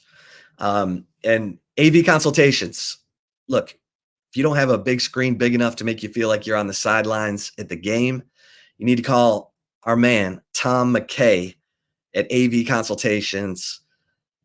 Write this number down, 255-8678, 255-8678. You call that number, and Tom and his crew are going to bring everything to you. Big screen, best price on big screen, surround sound, electronic shades, surveillance, new lighting. All you got to do is call that number, 255-8678. Tom and his crew will bring everything to you. You're busy. You don't need to be lugging, giant screen TVs around town, punching holes in your drywall. Just call Tom and his crew at 255-8678. And, of course, Salt Traders Coastal Cooking. Great seafood. I mean, great seafood. The best seafood in Austin. This is the seafood restaurant of Jack Gilmore, who gives you Jack Allen's Kitchen and is one of the he's a legend restaurateur here in Austin. Created the menus for places like Z Tejas and before going out on his own. And the guy is an absolute savant when it comes to food. And if you love raw oysters, then go for happy hour, 3:30 to 6:30. Incredible raw oyster specials, best selection of raw oysters. Go get you some. Salt Traders Coastal Cooking. Get you some seafood right there at Zilker, Rollingwood and Mopac, up north in Round Rock off Old Settlers. Salt Traders Coastal Cooking. All right, Zay. I'll keep the chip shot tight because I know we got our picks. Or do we do the picks for the commentary? How are we doing it these days? No, we do chip shot, right call. Then we get okay. All right. Let me get a quick little chip shot in here because I talked about this a little bit earlier in the show, but the culture of the Texas Longhorns has been tested. It's been challenged. And Georgia wanted to come in here, not only win the game, but bust up the Texas Longhorns culture. They wanted to put doubt in that Texas locker room. And you know what? We're going to find out Saturday at 3:15 in Nashville if these Texas Longhorns are who we think they are, because they should come out on fire. They should come out like they've been gulping Compound V, like the boys in that, that whatever series. I don't even know what channel it's on. Prime. Amazon Prime. Yeah, they gulp down the Compound V and they become superheroes. They're not even good superheroes. They're kind of nasty superheroes. But this is what's on the line, really. I mean, the culture of the Texas locker room, because you had the quarterback, whatever, the benching of viewers, Manning coming in. That set off a whole bunch of conversation. And then just, the way that Georgia was blasting Texas players all over the field. And Texas rebounded. Quinn Ewers played better in the third quarter after getting benched. 7 of 10 passing, 2 touchdowns, cut the deficit from 23 to zip to 23 to 15. Texas was back in that game with a quarter to go, but they couldn't put it together. The margin of error was too small. And so let's see how sharp Texas is tomorrow. And again, 8-game winning streak in true road games on the line. This should be number 9. And I'm not expecting any late game drama from the new Mexican Manziel. Zay's going to lose his mind if we come back on Monday and that guy has done something superhuman. So Texas. Oh, I got the post-game show tomorrow. So okay. Hopefully you get a happy day. I put my little ear plugs in while I'm writing. I'm listening to my man Zay. So the culture has been challenged. So let's see what the culture says tomorrow. Yeah. Yeah, man. It ain't all about the pictures, Kirby. It ain't all about everything else going on. Ain't about all the fancy. Yeah, the fancy. It's personal. Diego Pavia, time for your water to be cut off. It's over. The insanity journey is over. Go back to being what Vanderbilt is. The team that's last in the SEC every year. That's how you got to make them look. So, yeah, I'm excited about tomorrow, but also a little nervous. And Mike G says Texas should win, but they better be ready. Absolutely. If Texas sees itself as a national title contender, remember, before the Georgia game, Texas, good teams win, great teams cover. Texas was 5-1 against the spread. Texas should cover tomorrow. If they play to their standard, they should cover. All right, let's get to the right call. Let's get it. Before that, though, shout out to Covert B Cave. It's Friday, y'all.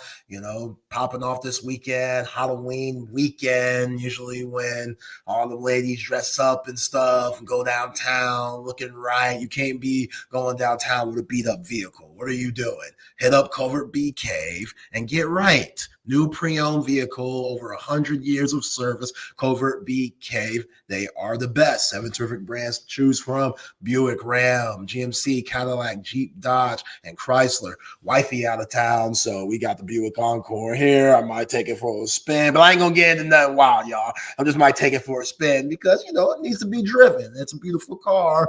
We like being in it. You know what I'm saying? And you could be like me and get you a Covert BK vehicle too. Nobody beats a Covert deal. Not now, not ever. Go to covertbcave.com for all your latest specials and inventory. And hey, some of y'all looking for a new landscaping job, looking for something around the house, outside, indoors, it doesn't matter. Leaf Landscape Supply has got you covered. Full service, wholesale, retail, plant nursery, and landscape supplier here in the ATX. 2 locations. Check them both out. Up north off of Palm Springs or down south off Monterey Oaks and 290. Whether you're looking for large quantities of supplies to fulfill a landscaping job, wild, trendy house plants, a collective specialty and rare plants. It's your one-stop shop for everything you need. Check out their website at leaflandscapesupply.com to see what they have to offer at any one of their 2 locations. And remember, let them know they told you about it. Once you're checking out at Texas Sports Unfiltered, and you get 10% off at Leaf Landscape Supply. All right, Chip Brown, going to make this short and sweet.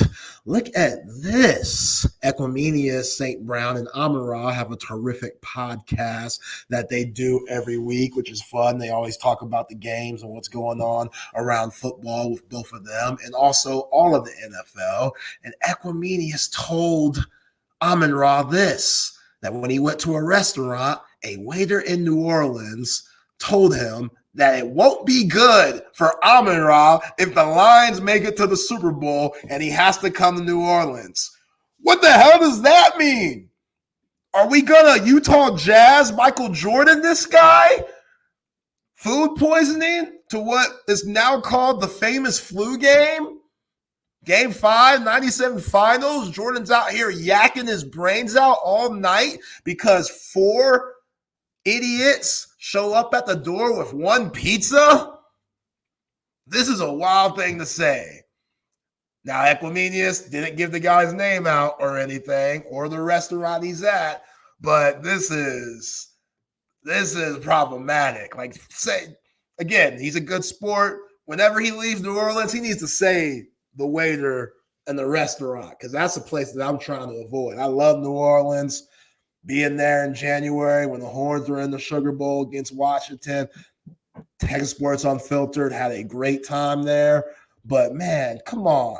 This is wrong, Chip, especially for your Lions. I don't even get this. Like, what does a waiter in New Orleans care about Amon-Ra, St. Brown, and the Lions if they come to New Orleans for the Super Bowl? The Saints have fallen off a cliff. That's why.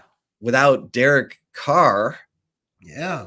With Spencer Rattler at quarterback. I should have asked John McClain about that. Derek Carr should be considered for the MVP of the league with the way the Saints. Come on, man. He wasn't playing that good either. Before he got hurt, he wasn't playing that good. He just started. Now they're hot garbage. But I don't even get that. Like, what's that waiter got it in for Amon-Ra? Petty. My team struggling, your team succeeding. It's just being petty. I'm sure he's a hater. This is hating at an all-time high. That waiter is a hater. Yeah. To talk about poisoning the guy. You better not come to this restaurant. You better not bring him around here. Come on. Yeah. New Orleans, you're better than that. Are they, though? Again, love New Orleans, but besides French Quarter, bourbon, in the downtown area, for the sports scene is cool. It's easy to get to. Everything's close, good walking distance. Like, I walk from Bourbon Street and Canal Street back to our Airbnb. Now, I was a little loose, so I stumbled back, but it was only about a 30-minute walk. It was done because the Ubers were going crazy during New Year's Day, New Year's Eve. But, yeah, man, New Orleans, they got their ups and downs. Let's say that. But, yeah, that's sports. It's personal for that guy. If you have to poison somebody to get an edge, for some people, they think that's okay. All right, Chip. Now, before we get to our picks, here's another very odd story. This has to do with the NBA.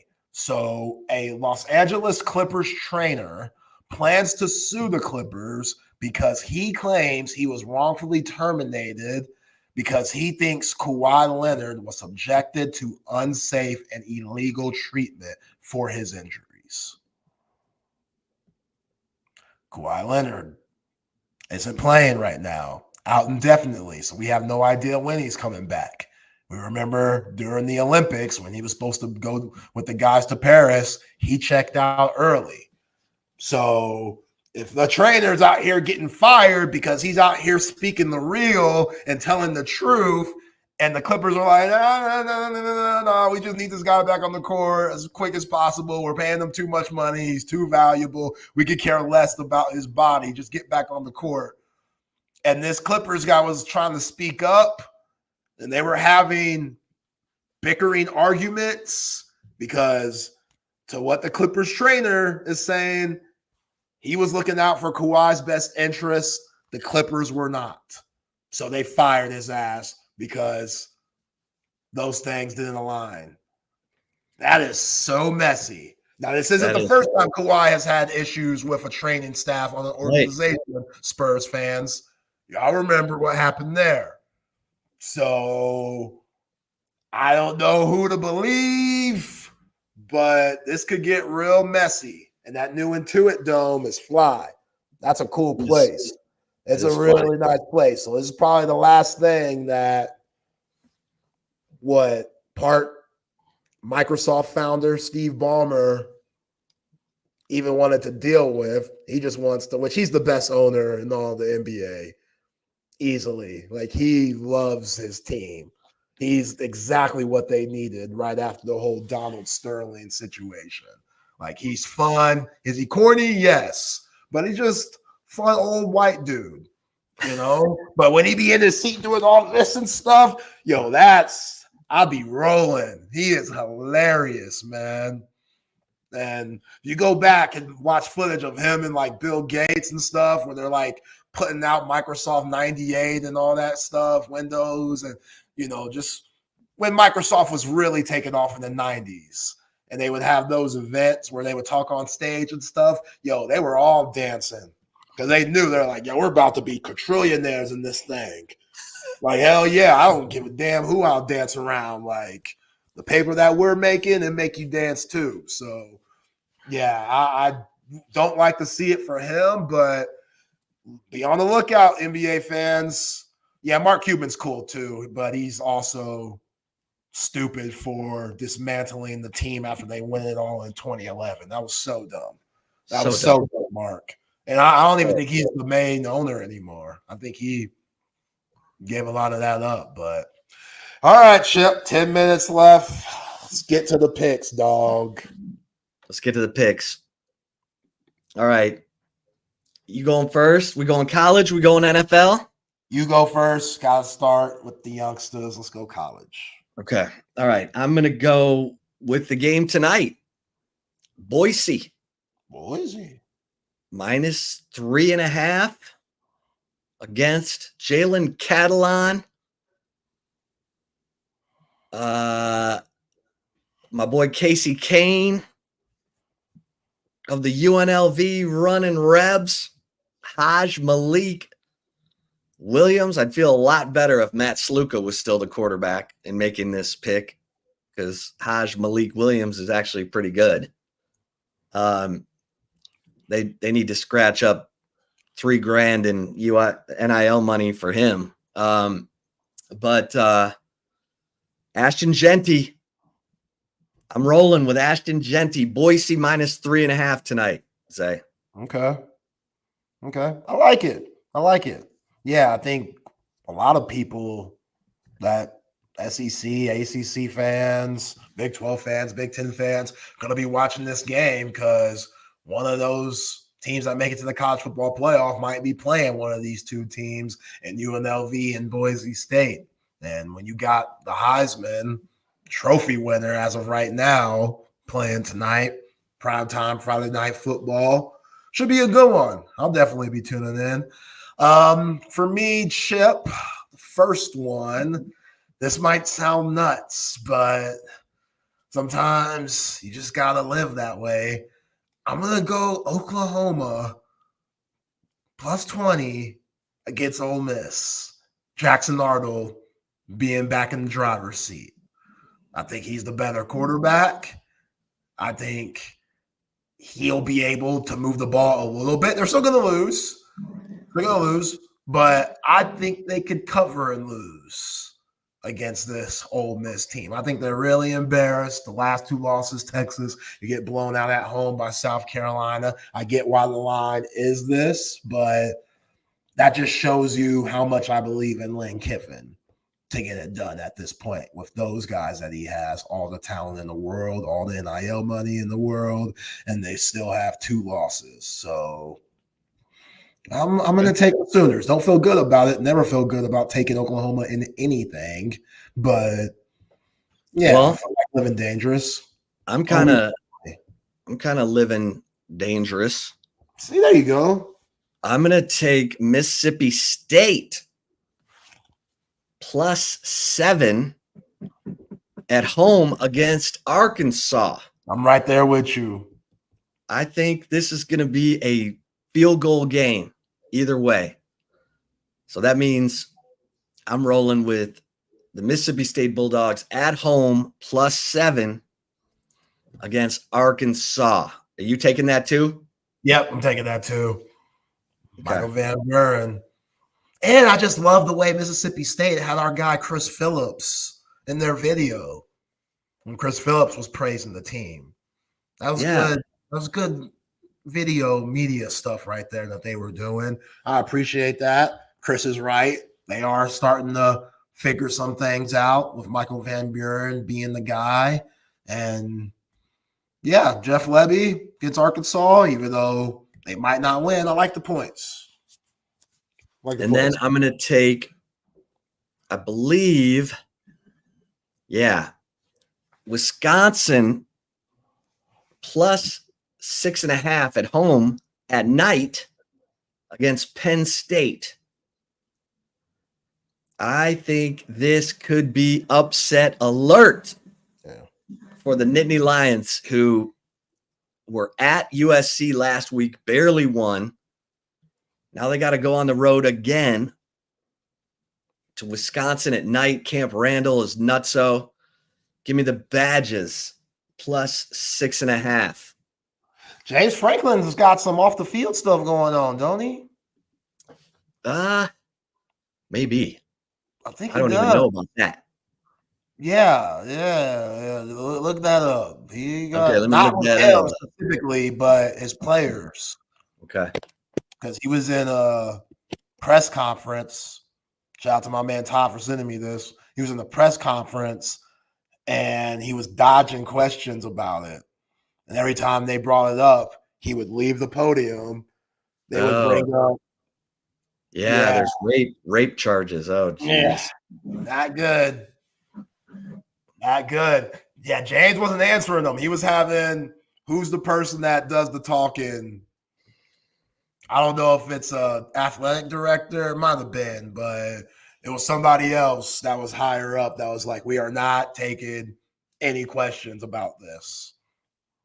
All right. We already made a statement about it. We're not taking any questions about it. So that's a good pick. Them distractions, that's the last thing Penn State fans need right now. Because they can maybe finesse their way into the playoff. So, all right, for my last pick in college, I'm going to go with the Aggies. Aggies -2 gets LSU. Come on, Connor. Yeah, bro.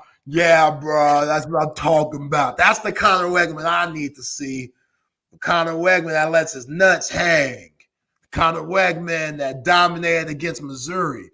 That Connor Wegman that you saw against Notre Dame and a little bit against Mississippi State.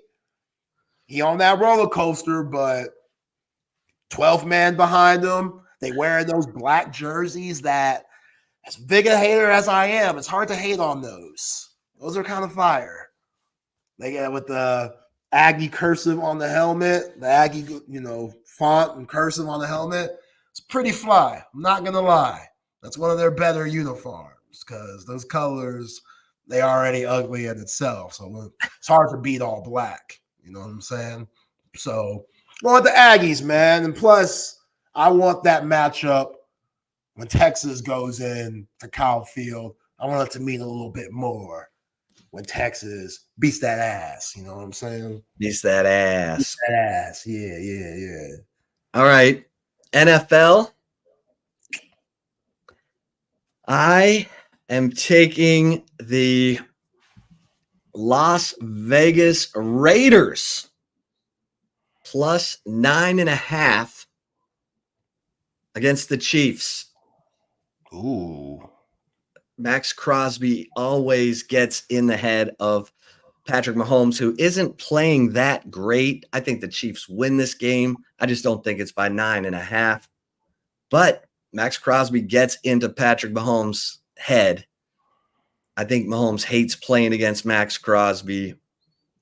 I don't even know who's playing quarterback for the Raiders, but hopefully it's someone good. And, hopefully the defense keeps them in it.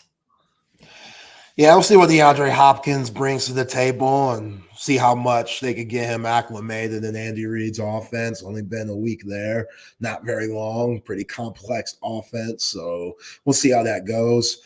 For me, I got the Falcons -2.5 going to Tampa Bay. I think Tampa Bay, they're going to struggle, especially Baker Mayfield, losing Chris Godwin, losing Mike Evans, both of those guys, big-time security blankets for him. So, yeah, give me the Falcons -2.5.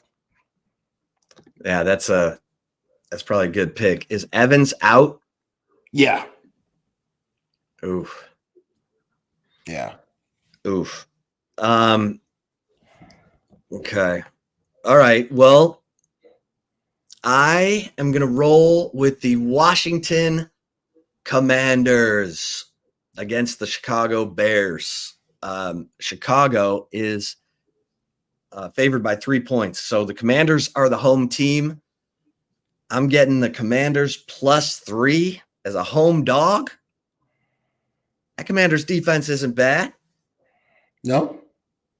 Let's go. Commanders, wrong team favored. Commanders +3. Marcus Mariota, go get him. Marcus Mariota. All right, it's 3:00. We got to run through this. Bengals -2.5 against the Eagles. I like Cincinnati.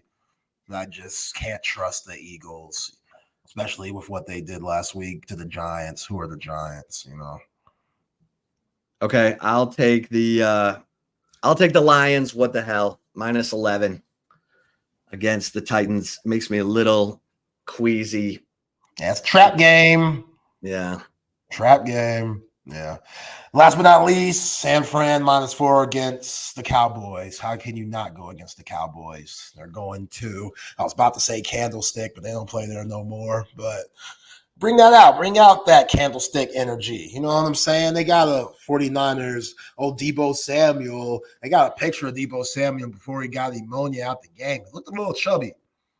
Look at the, they little gut showing. Little chubs. Little chubs. I don't know if he was bloated or what, but I expect San Fran to get after those Cowboys, man. All right. Well, there you have it, kids. Recapping the picks, I got Boise -3.5, Mississippi State +7 against Arkansas, Wisconsin +6.5. Zay's got OU +20 at Ole Miss, Mississippi State +7 at home against Arkansas, A&M -2 at home against LSU.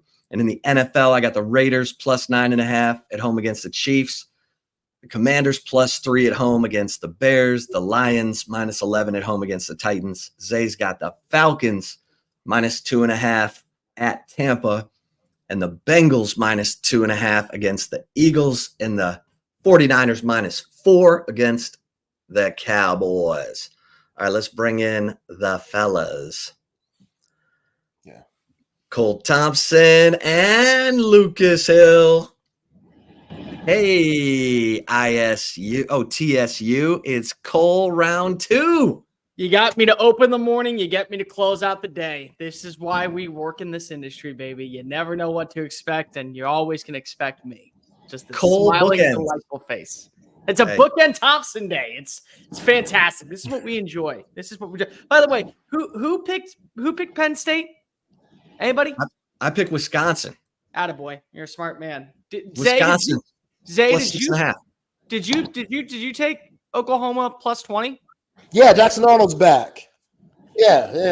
They're gonna look better. They're embarrassed. You also got rid of the quote-unquote problem in Seth Luttrell. He had to be the fall guy. So new energy in Norman. So hold up. So Jackson Arnold's back. This is a Sharpie. Those things are equal in my eyes. That statement or these statements are the same. I'm sorry. Tell me for 1 second that when you have the 128th total offense, the 128th offensive line in sacks allowed, that is going to change simply because if you make a quarterback switch. It's not. Seth Luttrell got the boot. We didn't hear that. Did. Part. He should have never gotten the job to begin with. If we're being honest. New energy. Same results. New energy, same results, though. That's the problem. Hey. By the way, Longhorns win 31-20. I think I had mine 34-23. Yeah. So pretty close. Yeah, I don't think they cover. They're not covering. Chris Phillips is in Nashville. They are not covering. They'll be lucky to not have First Bank Stadium filled to the brim with what is like 25% Vanderbilt fans that actually go out to the games. I said 38-17. I am going with the cover. You are? I'm proud of you. I am very proud of you, Chippers, because of Quinn yours. Now or never game for the Quinster. You know what's really sad is that I predicted at the start of the year Arch was going to start one SEC game. I thought it was going to be this one. I really did. It wasn't. It was Mississippi State, but I thought it was going to be this one. Oh, shame on Cole for thinking that Vanderbilt was going to be awful. Damn me for doubting Diego Pavia. Well, and that was the one game, of course, before playing Georgia that Texas did not cover. Yeah, of course it wasn't. So, all right, fellas, we will turn it over to y'all. Everybody have a great weekend. We'll be back Monday at 2 to recap the weekend. Thanks for listening, everybody. SEC Unfiltered, take it away. Take care. Welcome on into SEC Unfiltered. He's Lucas Hill. I'm Cole Thompson, the owner of the Salty Spittoon and also the voice of college football at the national level right here on the channel. So real quickly, make sure that you hit the subscribe button and the ring notification down below. That way you don't miss a single episode of Texas Sport Unfiltered or SEC Unfiltered on the race to 20,000 subscribers. Make sure that also you're following us on the social channels at TS Unfiltered, at SEC Unfiltered, at Lucas_Hill23, at Mr. Cole Thompson. Check out the podcast version of the show wherever you get your podcast listening systems. And make sure you check out all of our great work found at secunfiltered.com. Jam-packed Friday show to close on out the week before we head to Nash Vegas, where the Longhorns look to rebound against the Commodores. Diego Pavia might be the boogeyman, but he will not be boogieing his way through Broadway on Saturday. What does the win mean for Texas? What does a win mean for Texas A&M? What does a win mean for LSU? Naturally, the college football playoff has turned topsy-turvy. We have no idea how many teams are going to go per conference, but Lucas and I are going to give our predictometer on how we feel about these teams heading into the month of November, our percentages of where we believe that they belong, and of course, we always begin the show on Fridays with the Colville level. Who is on upset alert? What is the prediction of DEFCON level? Will they be on upset alert? But Lucas, how are you, my fine friend, as you sit in your car with your mustache looking all nice and dandy? What's up, Cole? How are you today, my man? I'm good. Are you driving? No, I'm not. I'm okay, it stationed. sounded like you were driving. I was like, oh my God, please do not be driving and on a live stream. I don't need to be part of a felony charge. Oh, indeed. Welcome on in. All right, Lucas, let's get this done. Upset alerts in week 9. This is a week where we will see multiple games come down to the wire. We will see multiple outcomes determine the level of the college football playoff. And as we started last week on Friday's show, when Harrison Fant was in with me, we have added the Colville level. Basically, it's like the Scoville level. How scolding hot is that pepper going to be? How low are the chances of us seeing an upset? We got over a dozen games to break down starting tonight.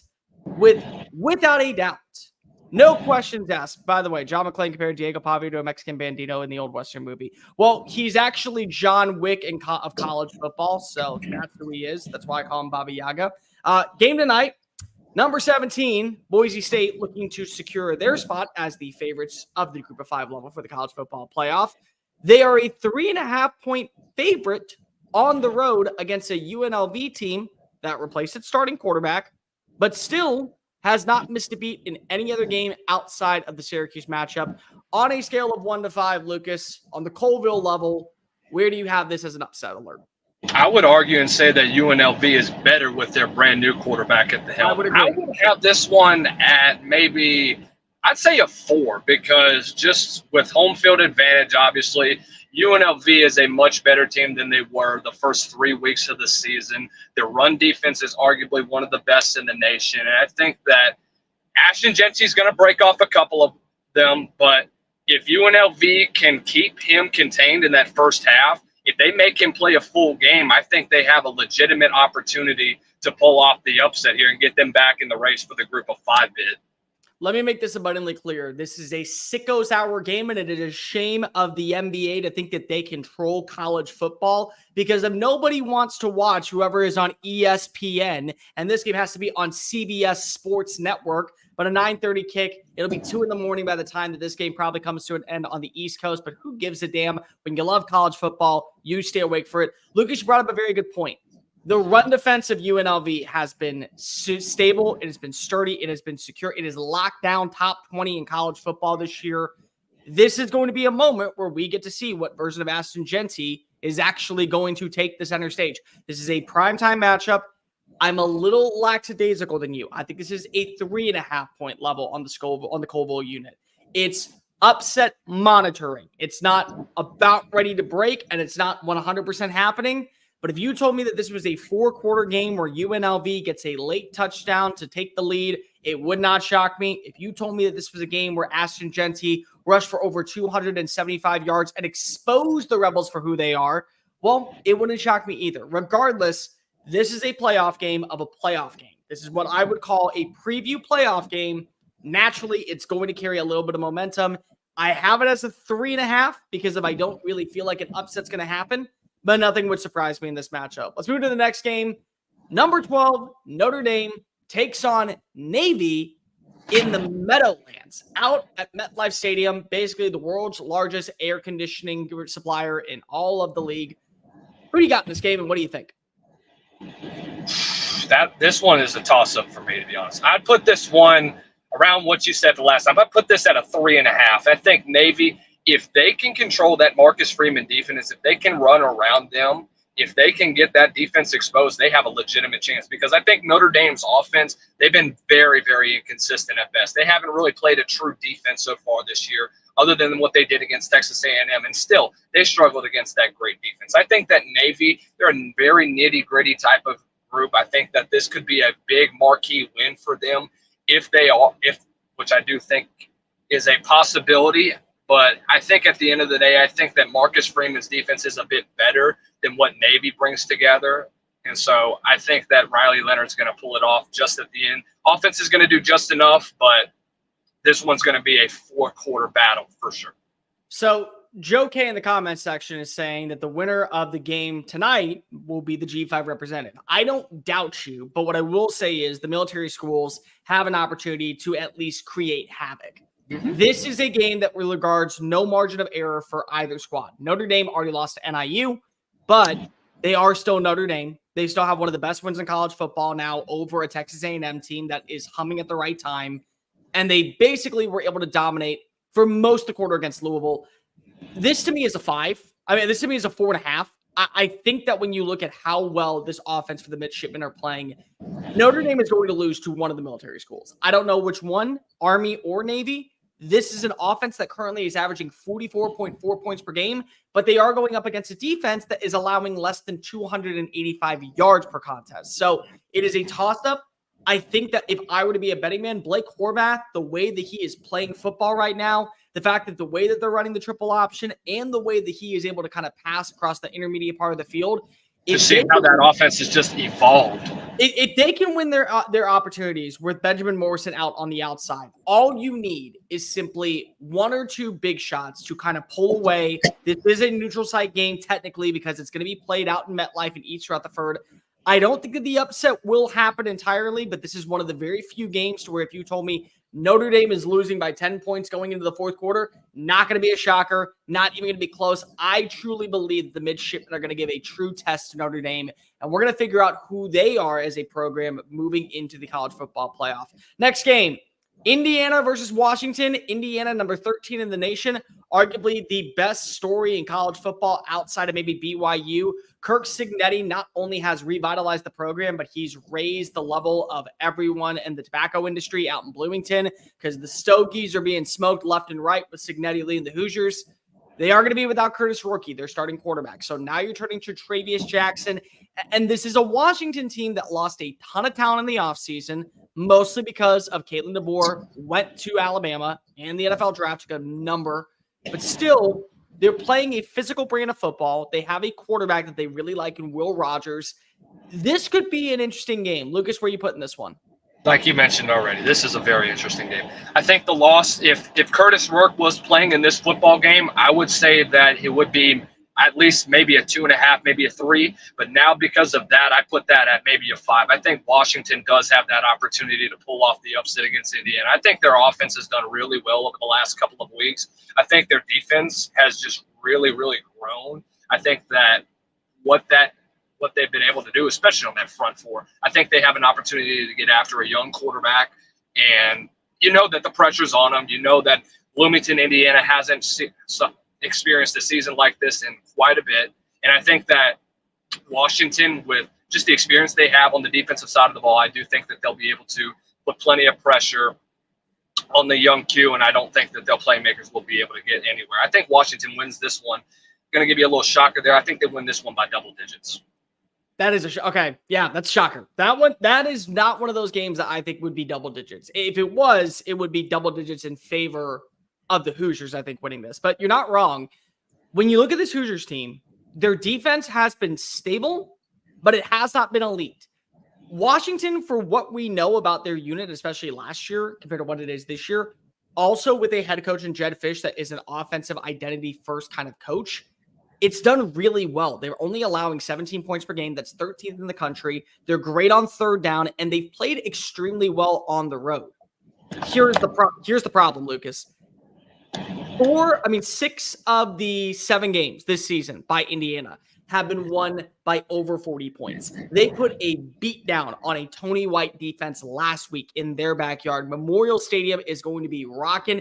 This is an early kick. You also got to remember College game day is there. Lee Corso, I think, is going to potentially make an announcement that he is retiring. This is the end of an era for us in college football. But more importantly, this is a game to where I think that people are waking up to understand that Indiana is not the same of Indiana of old. They're not a team that you can just kind of mess around with and find out. They are a program that will be sustainable. And this is also a team that, as long as they keep Kurt Cignetti happy and employed, they will start winning in the transfer portal. They will start winning on the recruiting ranks. They will start seeing the fruits of their labor kind of turn the corner. I put this as a 2.5. I think that because of this game is going to be played in Bloomington, as much as I want to believe that Curtis Rourke's absence is going to play a major role, I just feel like that Indiana has the second gear that we have yet to see. I feel like that we're going to figure out if they have to play in a close battle, what can they look like? Ultimately, I don't think this is going to be an upset on the Colville level. In fact, I think that Indiana actually does win by double digits. So a little bit different on that one, but you know what? That's the beauty of this industry. Next up, Ole Miss. Number 18, Ole Miss, taking on Oklahoma, 11 a.m. kick. Now, 2 things happened this past week.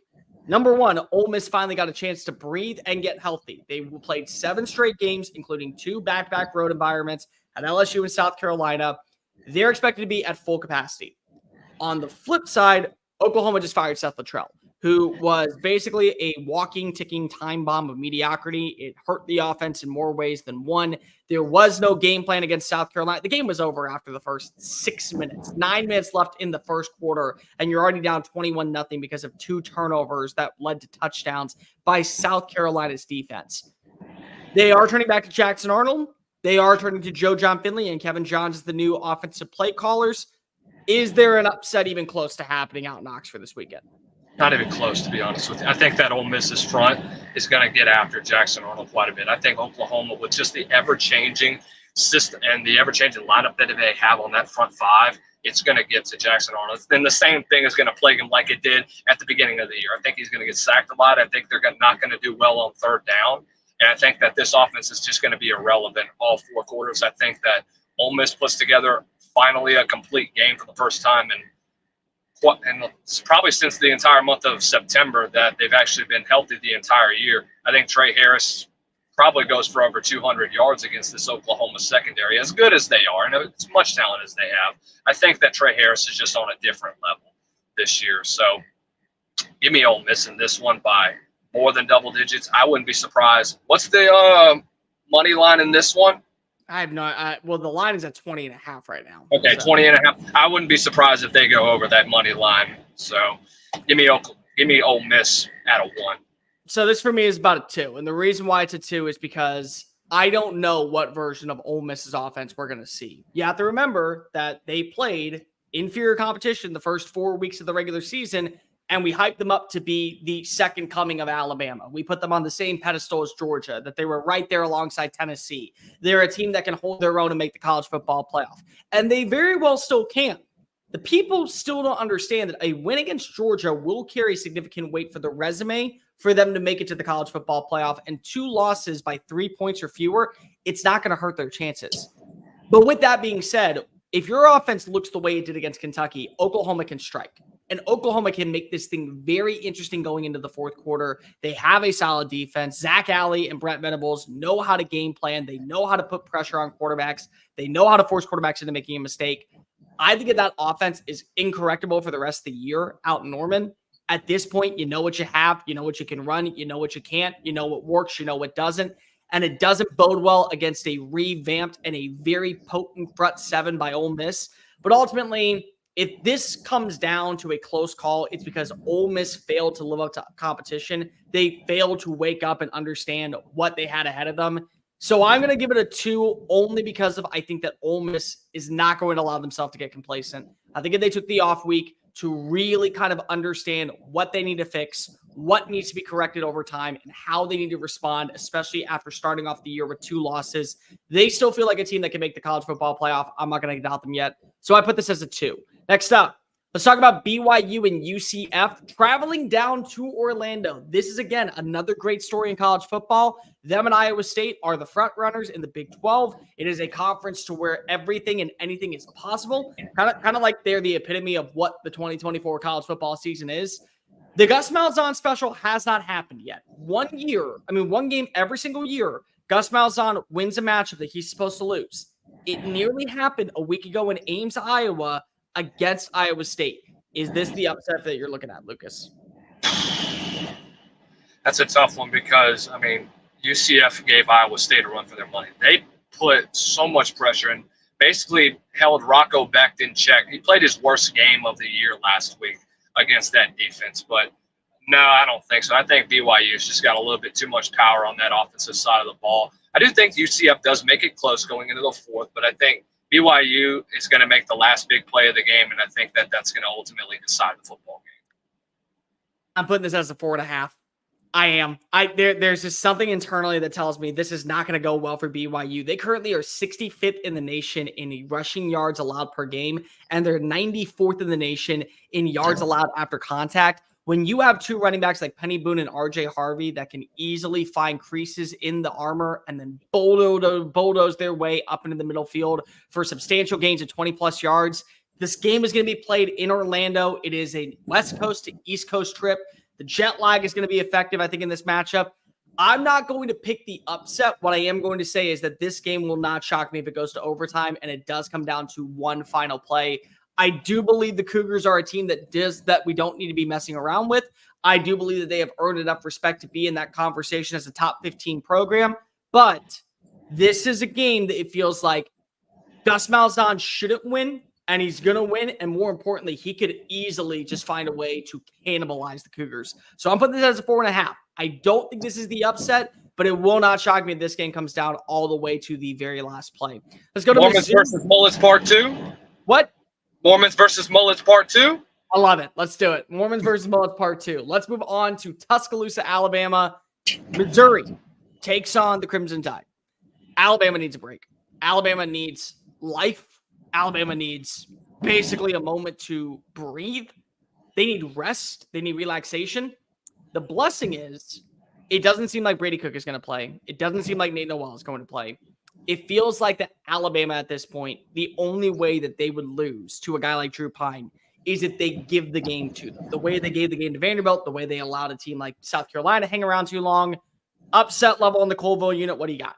Oh, Lordy. I would probably put this one at a 2. I think Alabama is going to improve. I think the biggest thing they're going to have to rely on is their secondary.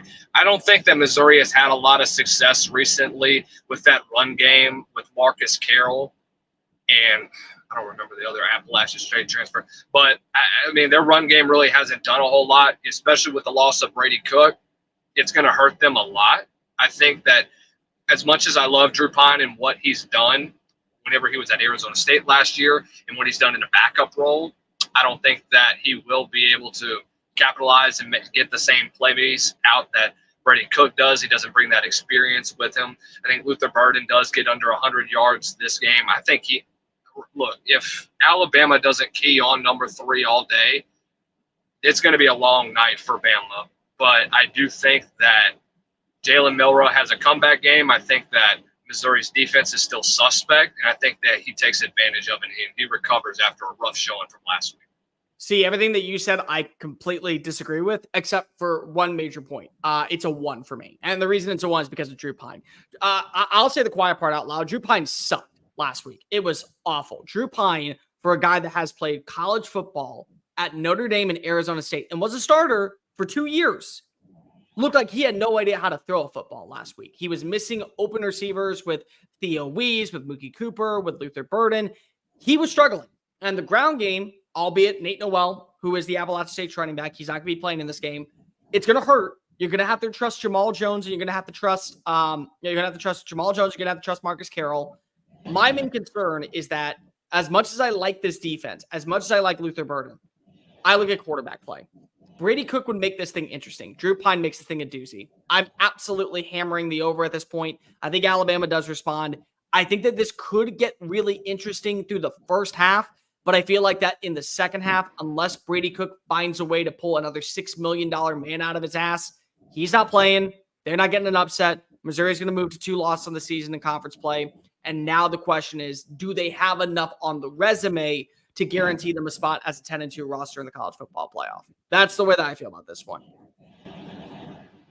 Vanderbilt versus Texas in Nashville. This could be a really interesting game because if I feel like that again, we are underselling Vanderbilt, but at the same time, I think we're underselling Texas. I truly think that people are kind of lost when it comes to Texas at this point because everyone wants to say they're overrated. They're a joke. They got their ass handed up. Guys, about 125 rosters would get their asses handed to them by Georgia if you gave them time to prepare. In fact, I would say 131 rosters would get their asses handed to them by Georgia if you gave them time to prepare.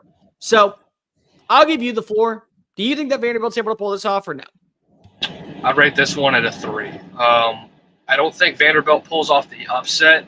I do think they make it interesting, though.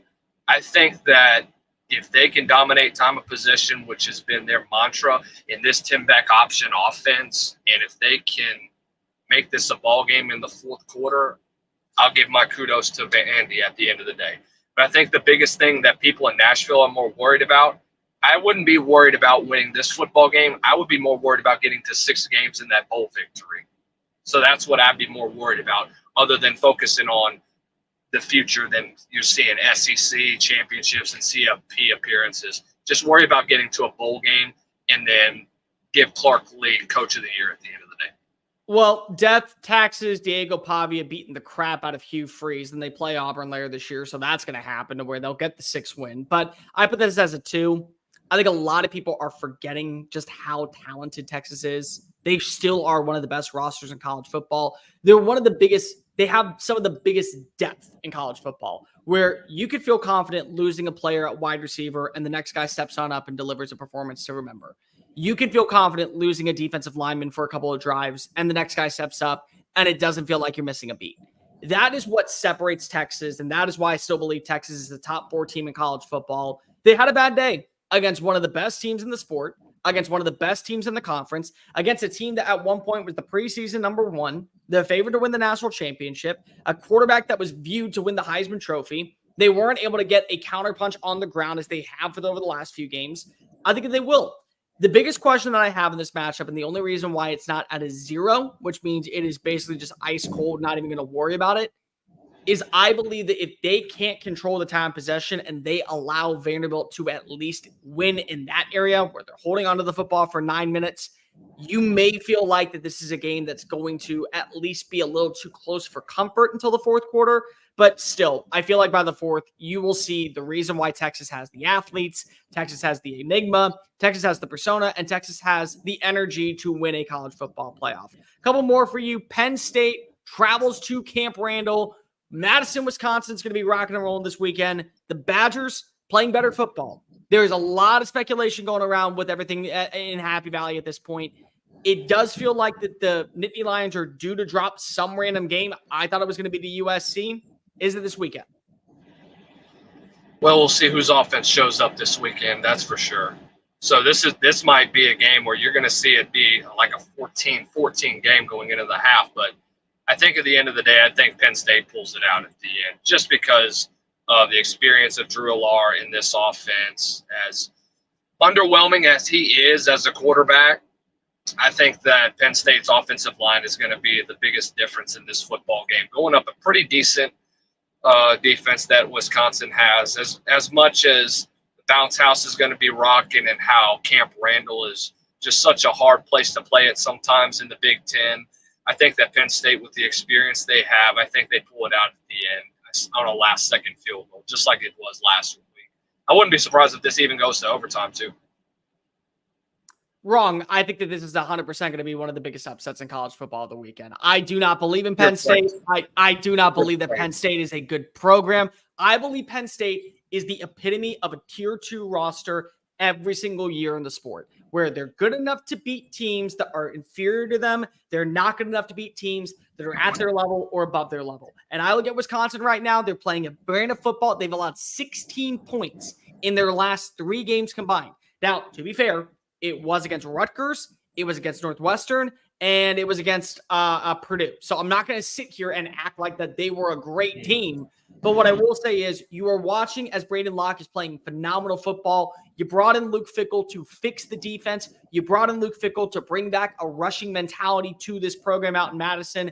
I think that this is a game we are going to see Penn State struggle at times. I agree with you. It wouldn't shock me if it goes to overtime. But I do believe that Wisconsin's going to pull this one out. The bounce house is going to be rocking and rolling. This is a game that I have circled 100%. No questions asked. Wisconsin rolls. Penn State, congratulations. Welcome on back to being another mediocre team that we built the college football playoff for so that your 10-2 ass will get in and we'll celebrate you with a participation trophy. That's how I feel. It's how I've always felt when it comes to Penn State. SMU, what'd you say? I was laughing. SMU versus Duke. This one's going to be out, I think, in University Park. Duke 6-1, Lucas. Like, honestly, we're not giving enough credit for Duke still being bowl eligible year one underneath Manny Diaz. I'm not going to lie. Manny Diaz has earned my respect. Manny Diaz also, I think, has earned the right to be considered a coach in waiting at another prominent program. The only reason why he got fired at Miami was because they knew that they had a shot to get Mario. He was doing a good job. But this is also one of the better teams in the ACC. Duke has not looked at this level. SMU, they're top 22 in the country. Can they get into the top 20 this week? That Rhett Lashley offense is going to be fun to watch. Yeah. If you want to talk about young offensive minds that are some of the best in college football, you better circle Rhett Lashley. He's been under the Auburn system with Gus Malzahn in that option offense. And he brought that along to SMU about, I think, 4 years ago or so whenever he first got there. And it's just been unbelievable to see how it is. I think that SMU gets this one by double digits. I think that their offense is really, really clicking at this point in the season. I think after that Louisville win, they've just been getting better and better on the offensive side of the ball. So I think that SMU does pull this one out. Now, I'll give credit to what Duke, like you mentioned already, Manny Diaz has done a very good job going into year one. I was blissfully ignorant, and I only looked at record from the Manny Diaz era at Miami, but I was a young kid back then. Now that I look at what he's done with Duke right now, I'm seeing the improvements. I'm seeing the continued defensive strategies that they're continuing to do. They're very, very strong in that back seven. But I think at the end of the day, I think SMU's offense is just going to be too much for Duke to handle. I love Duke. I really do. I love Malik Murphy. In fact, I think that Malik Murphy kind of settled on going to Durham, North Carolina. There were better options out there for him. And I think that if he wants to, when he becomes a grad transfer, he can leave and go elsewhere and probably earn a lot of NIL and be in a bigger program. The only reason why this is not a 0 for me is because if they did lose RJ Maryland, the tight end, phenomenal playmaker. Dude is a superstar down in University Park. But this is a 1. When you look at exactly how you said, this Rhett Lashley offense, the way they're running the football, the way that De'Ara King has been working extremely well with a brand new quarterback in Kevin Jennings, he really kind of took over in that role that Preston Stone wasn't able to hold on to. Outside of that game against Nevada, they have been phenomenal in every single matchup. There was a reason why many of us picked SMU as the dark horse to make the college football playoff in year 1 in the ACC. I think that you'll see a clear separation on why SMU is ranked at 6-1 and why you don't see a ranked number next to Duke's name. I put this as a 1. I don't think this is going to be an upset at all. 2 more for you real fast. Ohio State versus Nebraska. Ohio State got the bye last week, lost by 1 point to Oregon on the road in an environment where literally a 12 person on the field penalty factored into that game. Smart chess move by Dan Lanning, but still, Nebraska's coming off of one of its worst losses I've seen in the Matt Rule era. And this is supposed to be a year where Matt Rule has kind of turned the corner. He's brought this team to more national relevancy. Any shot that Nebraska finds a way to get the upset. No. Ohio State's got too much firepower on that offense. I think everybody gives Ryan Day a lot of crap for his inability to win the big-time game at the end of the season. But I think in a moment like this where your back's against the wall, you're coming off of a very disappointing loss against a team that you felt like you should have beat on the road in Oregon, a team that you were literally a few mistakes away from potentially winning this game. And now you're coming back and you're going to respond in a big way. I think Will Howard has arguably one of his best comeback games that he's had in a while. And I think that they absolutely torched the Black Shirts defense. So Ohio State defensively is number 2 in scoring. It is number 1. It's number 2 in total yards. It is number 7 in run defense. It is number 3 in pass defense. It is number 1 on third down conversion rate. It is number 2 in red zone scoring opportunities. They allowed an offense that features multiple players that will make the league at the next level torch them in their own backyard. And they had a bye week to regroup, reassess, reevaluate. People act like that this is a job that where Ryan Day is not living up to expectations. Guys, I'm going to tell you right now, if he is fired with 11 losses in 5 years, basically what you're telling the next person in line is that you have to go undefeated. You cannot lose matchups against top 5 teams. You have to take a step into the college football playoff or you will be shown the door. We'll give you a big payout, but we don't want you here. The fact that we have to have this conversation about Ryan Day being on the hot seat. Now, I will say, if they lose to Michigan this year, because Michigan this season, whole different ballgame. If you lose to Michigan, you were not the right guy for the job in this year. But that does not mean that Ryan Day is a bad coach. I promise you, 132 other programs would be reaching out to Ryan Day and offering him a contract if he was made available. So I put this as a 0. I think that Matt Rule is the right guy out in Lincoln. I think that they will be bowl eligible this year. I just do not see them finding a way to be able to go to Columbus and make this even close to a battle. Not even a remote game. But speaking of which, Oregon's the other team. They are number 1 in the country. They play host to Illinois. Illinois got the marquee win last week in their 1922 uniforms that they wore against the Wolverines. They found a way to come back and beat Purdue after being down by 3 touchdowns going into the fourth quarter. They're a sneaky team. They're not a great team, but they are sneaky, and they can make you pay if you allow them to hang around too long. Do you think an upset could occur? I think this one ends up in a 2 for me. I think Oregon's just got too much firepower. I love Illinois' defense. They have really just shown up. They're one of the best defenses in the Big Ten. Despite losing arguably one of your best interior linemen that you had in quite a while last year, you come back this year, Luke Altmaier's playing pretty decent. He hasn't made any big mistakes throughout the year. You come back strong defensively. They've done a great job there. Brett Bielema's got that program going in a brand new direction that they haven't seen in a while. They had a pretty decent year last year and the year before. They've shown signs that they can break out in college football, but I think you got to wait another year for this one. I think Oregon's just got too much to handle, and it's at Autzen Stadium. and you've still got arguably a top 5 Heisman contender in Dylan Gabriel at the helm. With the amount of weapons in his arsenal, it's going to be way too much for Illinois to handle. And I think, I will say, if this ends up being a one-score game at the end of it, or if it goes into the fourth quarter as a one-score game, would not be surprised one bit. But I think that Oregon's going to pull this one out at the end of the day. 90% of what you just said, I agree with, so I won't spend a lot of time. I don't think this is going to be a one-score game. I would be shocked if it is a one-score game, but not because of I think that Illinois can't play interesting football. I just think that there's too much star power in this offense. Their offensive line for Oregon has looked a lot better. Their defensive line is suffocating you at the line of scrimmage. They are pulverizing running backs. They are taking away quarterbacks from their number one receiver. They're making them flustered.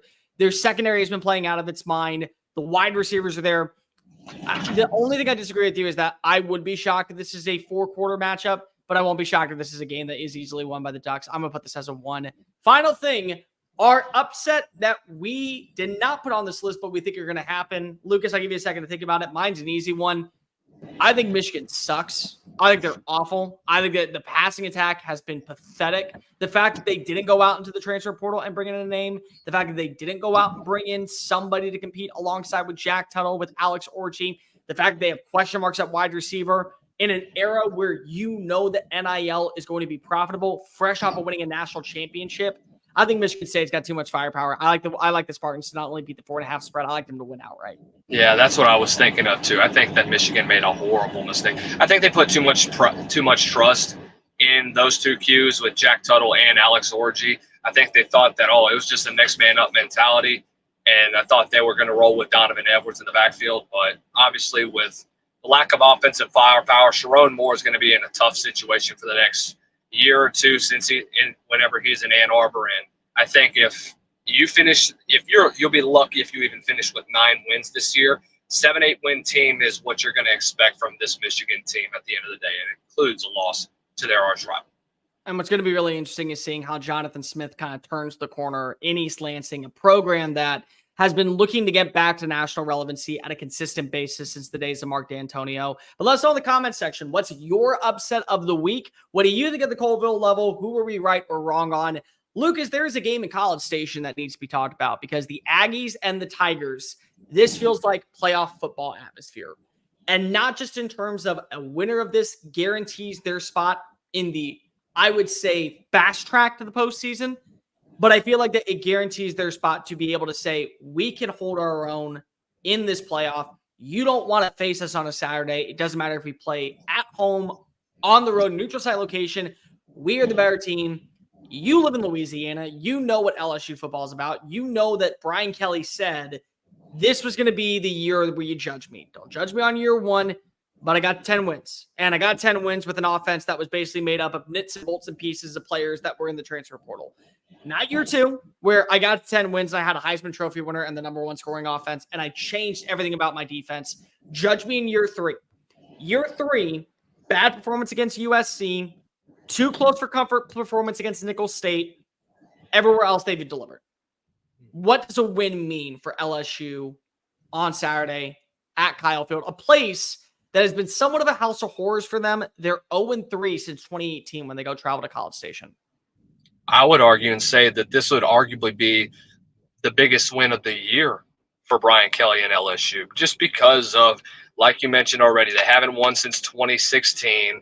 This defense has steadily been improving as the season has gone on. Their edge rushers with Braden Swinson, with Deshaun Womack, with the young front four that a lot of people went into the season and said, well, LSU's going to take a big step back, especially on the front four and in the interior without a whole lot of depth. But then you've seen guys like Ahmad Bro, Gio Paez, other guys that have really just stepped up big and have just been able to really fill that gap that guys like Mason Smith and Mekhi Wingo left behind last year.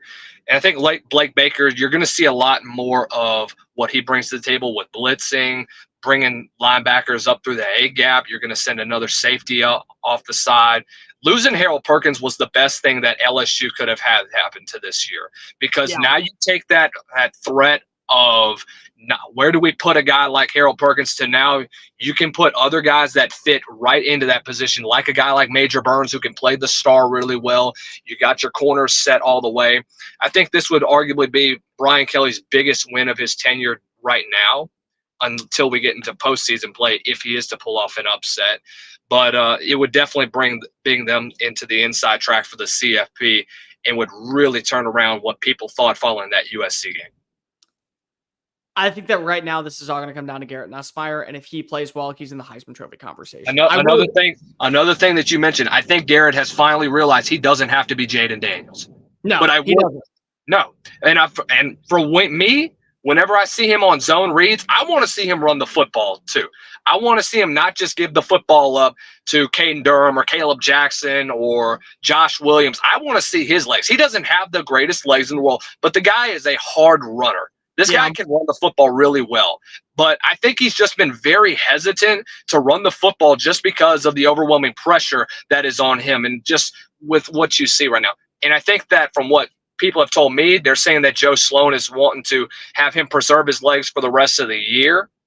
But I think against a front four that's as aggressive as Texas A&M is with Shamar Stewart and with Nick Scourton, who's arguably having his breakout year in the SEC, he just secured himself a $10 million contract, by the way, this year. I think I would save those legs as well. But I do want to see him be aggressive this upcoming weekend. I think that in this game, if history repeats itself, especially after what we saw against Ole Miss, they're going to put the football in number 13's hand and say, go win us a championship. And you know what? They have all the utmost confidence in him because I look back at that 4th and 5 call when they just needed to get into field goal range to just put them in a situation to where maybe they're able to find their way into the end zone. They don't call quick little dink and dunk passes. They don't call Mason Taylor to run out to the flats for a 7-yard gain. They say, hey, verts, spread it. Let it fly. Don't be afraid to uncork one. And he finds Aaron Anderson. And by the way, the throw to Aaron Anderson is better than the actual play call from Joe Sloan. Perfect location to where it's splitting up the defensive back and the wide receiver and only a spot that his pass catcher can make the play. They're going to put a ton of trust in him to be that dude. I like what you said about the defense. Having Harold Perkins is a blessing and a curse because he is such a superstar playmaker, but he's also a player that has no position. So everyone kind of has to work around it.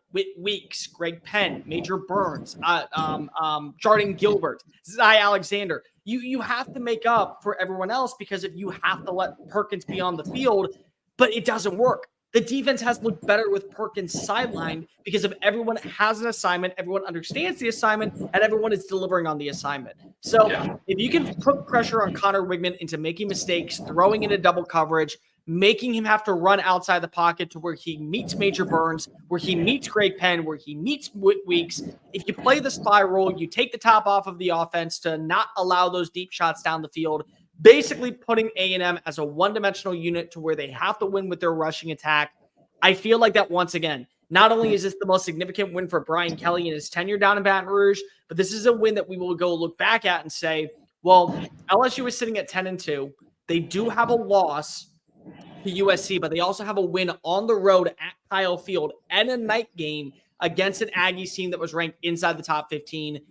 This is one of the only few teams, Lucas, that I could say if they were to go 9-3, if the losses are not detrimental and you look at their resume with the wins, it's enough because they would have 2 losses in conference play and 1 non-conference loss to at least put them in the conversation as that 11th seed. They're the only team in college football right now that I can comfortably say if they had 2 losses and they were 9-3 at the end of the year, we at least still have to have a conversation about them.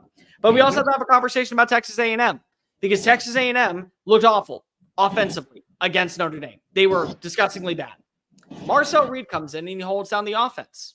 They actually have one of their better performances of the year against a Florida team that seems to have found its momentum at the right time going into the month of November.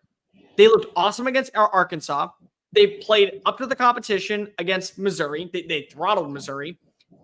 But they also still had their house of horror moments down last week in Starkville against Mississippi State. But I think a win for them also, again, solidifies, number one, Mike Elko is 100% going to take them to a college football playoff. Number 2, they are changing the culture and the narratives of Jimbo Fisher not being able to win against quality opponents and truly dominate in these matchups. That goes out the window too. And it also now solidifies you as that loss to Notre Dame does not define who you are as a program. You found your second win. Year one, week one will not be something that we will harbor on later on down the line. So I think that a win for A&M is just as important. And also think about this, Lucas. They can now afford to lose to Texas and still make it to Atlanta. Because if you lose this game, you may not be able to afford to lose in the Lone Star Showdown. But if you lose to Texas, you may end up, if Texas finds a way to fumble the bag, say against Arkansas or against Kentucky or Florida, you would have those head-to-head wins to where at 10-2 and 10-2, Texas would go to the playoff. But if you lost, you still would have an opportunity to go to Atlanta. Yeah, I completely agree. I'd take it even a step further back from what Jimbo Fisher, and I'd take it to the Kevin Sumlin era. And the biggest thing with the Kevin Sumlin era, that they would get off to these hot starts on the year, and then they would just dwindle down. They wouldn't be able to finish games, and they wouldn't be consistent on the offensive side of the ball the entire rest of the season. If they win today, that ultimately breaks that mantra of they can finish games. They can end off on a hot streak because the rest of the schedule is really, really good in favor of Texas A&M down the rest of the season. And I think that with how Texas A&M's defense has performed, and I think with what Mike Elko brings, a lot of pressure, that secondary is extremely aggressive, and I love it. I love how they get in guys' faces, how they come up and run support, and I like how it's just a typical Mike Elko defense. It's nothing new from what you've seen from him whenever he was at Duke and whenever he was the DC, whenever he was at A&M a couple of years ago. So who needs to win more, in your opinion? Oh, I would say LSU, no question about it. Because like you mentioned, BK said, judge me by year 3. You saw what happened last year. You took away arguably the second greatest offense in LSU history, and you combined it with one of the worst, and you got only a 10-3 season out of it, and you missed the college football playoff. Fans are begging for a national championship. Let me give you a little history, Cole, on a little bit of LSU. I don't want to – the first 3 to 4 years of head coaches, Nick Saban won one in year 3, I think, either year 3 or year 4 that he won a national title. The Les Miles era, year 3 he won a national title. Ed Orgeron, year 3 he won a national title. You would start to think that this looks like a team. Now, the last couple of weeks of the season, this is a national title type team. Do I think they're going to win it this year? No. But if they can make the college football playoff and make a decent run, that gives the fans a lot of confidence going in through the rest of the year. It gives them opportunities to say, okay, we saw what happened in year 3. You saw a signature win be held for LSU against a team like Texas A&M. You beat Bama twice, 2 out of 3 years. And I think that all the momentum would go to LSU down the stretch of the year, especially with what is coming in the SEC. You're starting to see Georgia have their wrinkles. Alabama's reign of terror is coming down, unfortunately for you.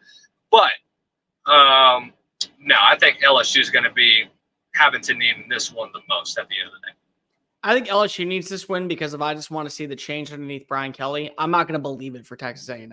And I'll explain why. For me, when it comes to LSU, if they win this game, not only are we right to say that Brian Kelly truly is one of the best coaches in the sport, because if he took a defense that probably was one of the biggest laughing stocks in college football and revamped it overnight with great coaching, and he understands that it's not about the Jimmies and Joes, it truly is about the X's and O's, perfect alignment, putting people in the right position to be successful.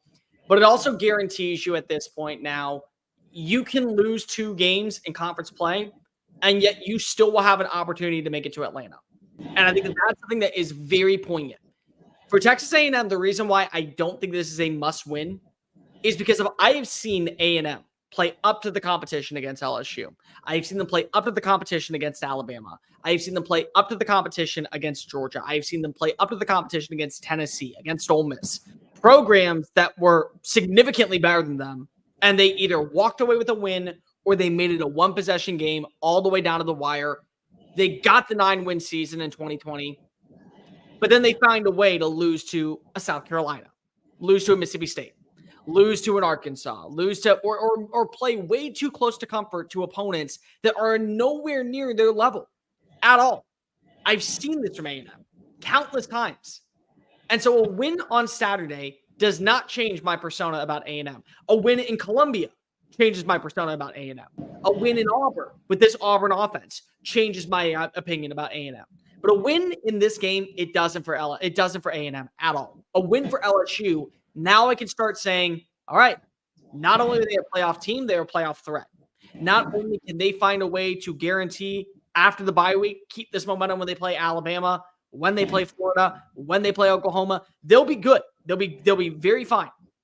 But I can't see a scenario where A&M, if they win this game, I'm still going to say, oh, they'll be fine against South Carolina. Because I said that after they beat Alabama in 2021, guess what? They weren't. I said in 2022, when they got the near play at the end zone against Evan Stewart, they'll be fine against South Carolina. They got their asses handed to them. So it's one of those things where, again, I've watched A&M play up to the level of competition and then down to other opponents.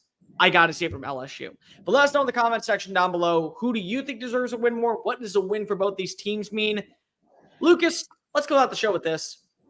The college football playoff is weird this year. 12 teams are going. I have no idea what is going to be proper representation in the postseason. I don't.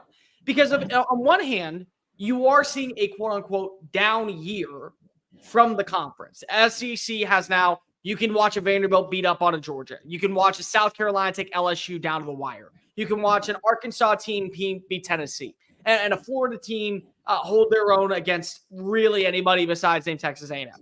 And so to me, that doesn't consider a down year. That just says that there's no margin of error. Where in the Big Ten, you can have a B- performance and still walk away with a 10-point victory.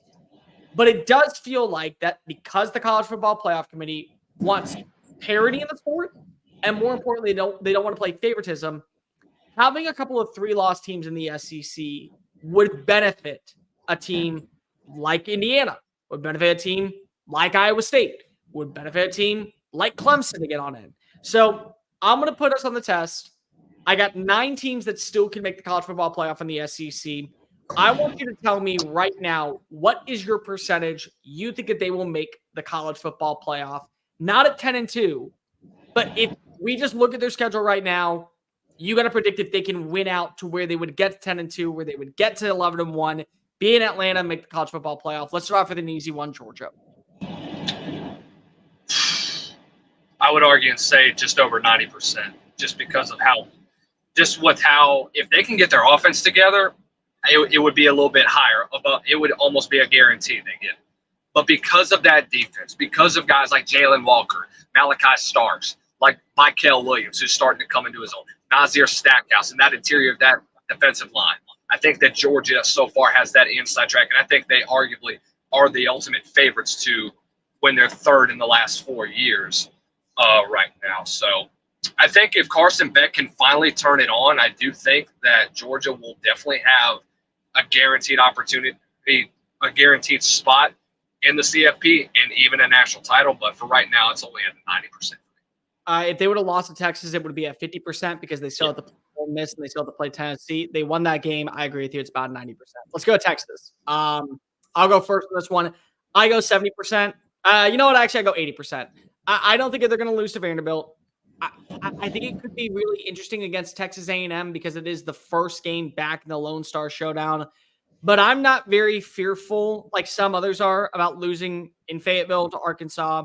I'm not very fearful that they're going to play down to the competition against Kentucky. They're going to play down to the competition against Florida. If they go to Atlanta, they're in the playoff. I think that there's a very good shot that they're either in Atlanta or they're 10-2 at the end of the year. I'll put that at 5%. I agree with you. I put it around 70, 80%. If they had a tougher schedule, I'd put it at about 50. But since the scheduling for Texas, they won't have really an opportunity to get a signature win up until they get to Texas A&M at the end of the year. But I think that will be enough for them. And just because of the strength of schedule they have, it's going to be a surefire in for them getting into the CFP, unless they just absolutely plummet against A&M and then lose in the SEC title. Let's go with Texas A&M. You just brought them up. I go 50%. And I go 50 because I could see them winning this game against LSU. I could see them losing out. losing to Auburn, losing to South Carolina, losing to Texas at the end of the year. That would put them at 8-4. It's still possible. It truly is. Until I see 4 quarters of complete performances against inferior competition, I will lead them at 50%. This will not affect me whatsoever, a win or a loss against LSU. If they win, I put them at 60. If they lose, I put them at 35. Like you mentioned already, they played down to their competition quite a bit. If they win this football game and they lose at least one more game before that Texas game at the end of the year, I might as well just go ahead and count them out at the end of the year. LSU, they're the opposing team. They're the one that currently at this point, if they get a win, it feels really, really good. I'm going to put them at a 65% because I don't think that they will lose to Alabama the way they're playing right now. That game is in Death Valley. I don't think that they will lose to Florida. They lose this game. This might be the 10-2. They may end up still making it to Atlanta. And if they make it to Atlanta, congratulations. They're going to the college football playoff. If they win this game, they're going to finish 11-1. They're guaranteed to go to the college football playoff. So I'm going to put this at about a 65% right now. I put it at about 50 or 60, like you mentioned already. Ole Miss. What about you? What do you think? They play Georgia this year or no? They play Georgia. They still have a matchup against Oklahoma. They have a game against Mississippi State. And they have a game against Georgia, Mississippi State, Arkansas on the road. Oh, I put them at about 65%, but we won't know if this is going to be a complete team by after this weekend. I think they do pull off the big win. I think they win by more than double digits, but we still don't really know what Lane Kiffin's squad is going to look like at the end of the year. If they beat Georgia, I think they're about a 95% because they will have the marquee win. If they lose to Georgia, they're at a 0. I'll put it right now at a 35 because I don't think the way they've looked so far offensively will be able to beat Georgia, but I do think that they have an opportunity if they can turn the corner. Tennessee, I'll go first. I go 50%. They still have to play against Vanderbilt. They still have the loss on the resume against Arkansas. They do have the win against Alabama, but they have to play Georgia. They can lose 2 games. So I put it at a 40.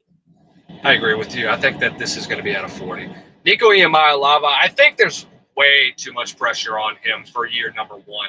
Give him another year. Let him get back to what he does. Let him adjust in year 1 of the Heupel era, and he'll be just fine down the end of his career. 3 more for you. Alabama, I put them at a 25 right now. They could still win out and won't shock me. Win against Auburn, win against Oklahoma, win against Texas, win against Missouri, win against LSU. They'd be 10-2. That script day carries a lot of weight. I think if they drop the game to LSU, I don't think a 9-win team's getting it. No, not at all. Not with the schedule that they've had. They don't have a real decent win other than Georgia, and the way that they have been the last 3 games, I don't think they really will get in. I think this one's at maybe a 15 to 20% for me. What about Missouri? They're playing Alabama tomorrow. I got this at a 10 because here's the reason why. If they don't win, they can still go 10-2. They do not have a signature win on the schedule. They would have the 2 losses that they would have would be against teams that they probably needed to beat in A&M or Alabama, or at least split the series. So I think at this point it would be a 10 because there would have to be a ton of other upsets throughout college football for it to happen. Yeah, it'd be a 10% for me. They don't really have that signature win yet this year. Vanderbilt's last. Technically, they're still in it. 0. Unfortunately, I love Vanderbilt. I love the story. Love what Clark Lee has done, bringing in a guy like Tim Beck. They absolutely dominated the offseason, but stick to get into a bowl game, which you probably will. You're going to dominate Hugh Freeze in Jordan-Hare Stadium yet again. But other than that, give me Vanderbilt at maybe 0.01%. I'll give them a little bit of a hope, but I don't think they will be making the CFP. I'll give him a 1 just to be respectful. Diego Pavia has won my heart, so he is the number 1 quarterback in my eyes. I'll give them a 1% to make the college football playoff. But that does it for us here on SEC Unfiltered. You got the pregame show tomorrow. You got live reactions over on SEC Unfiltered. So the best way to make sure that you check the postgame show, the pregame show, live reactions is going to Texas Sports Unfiltered. You're already here. Make sure you hit the subscribe button down below. Make sure that also you go over to SEC Unfiltered and hit the subscribe button over there. Follow us on the social channels, SEC Unfiltered, at TS Unfiltered. Make sure you follow Lucas at Lucas_Hill23, at Mr. Cole Thompson. Check out all of our great work found at SECUnfiltered.com.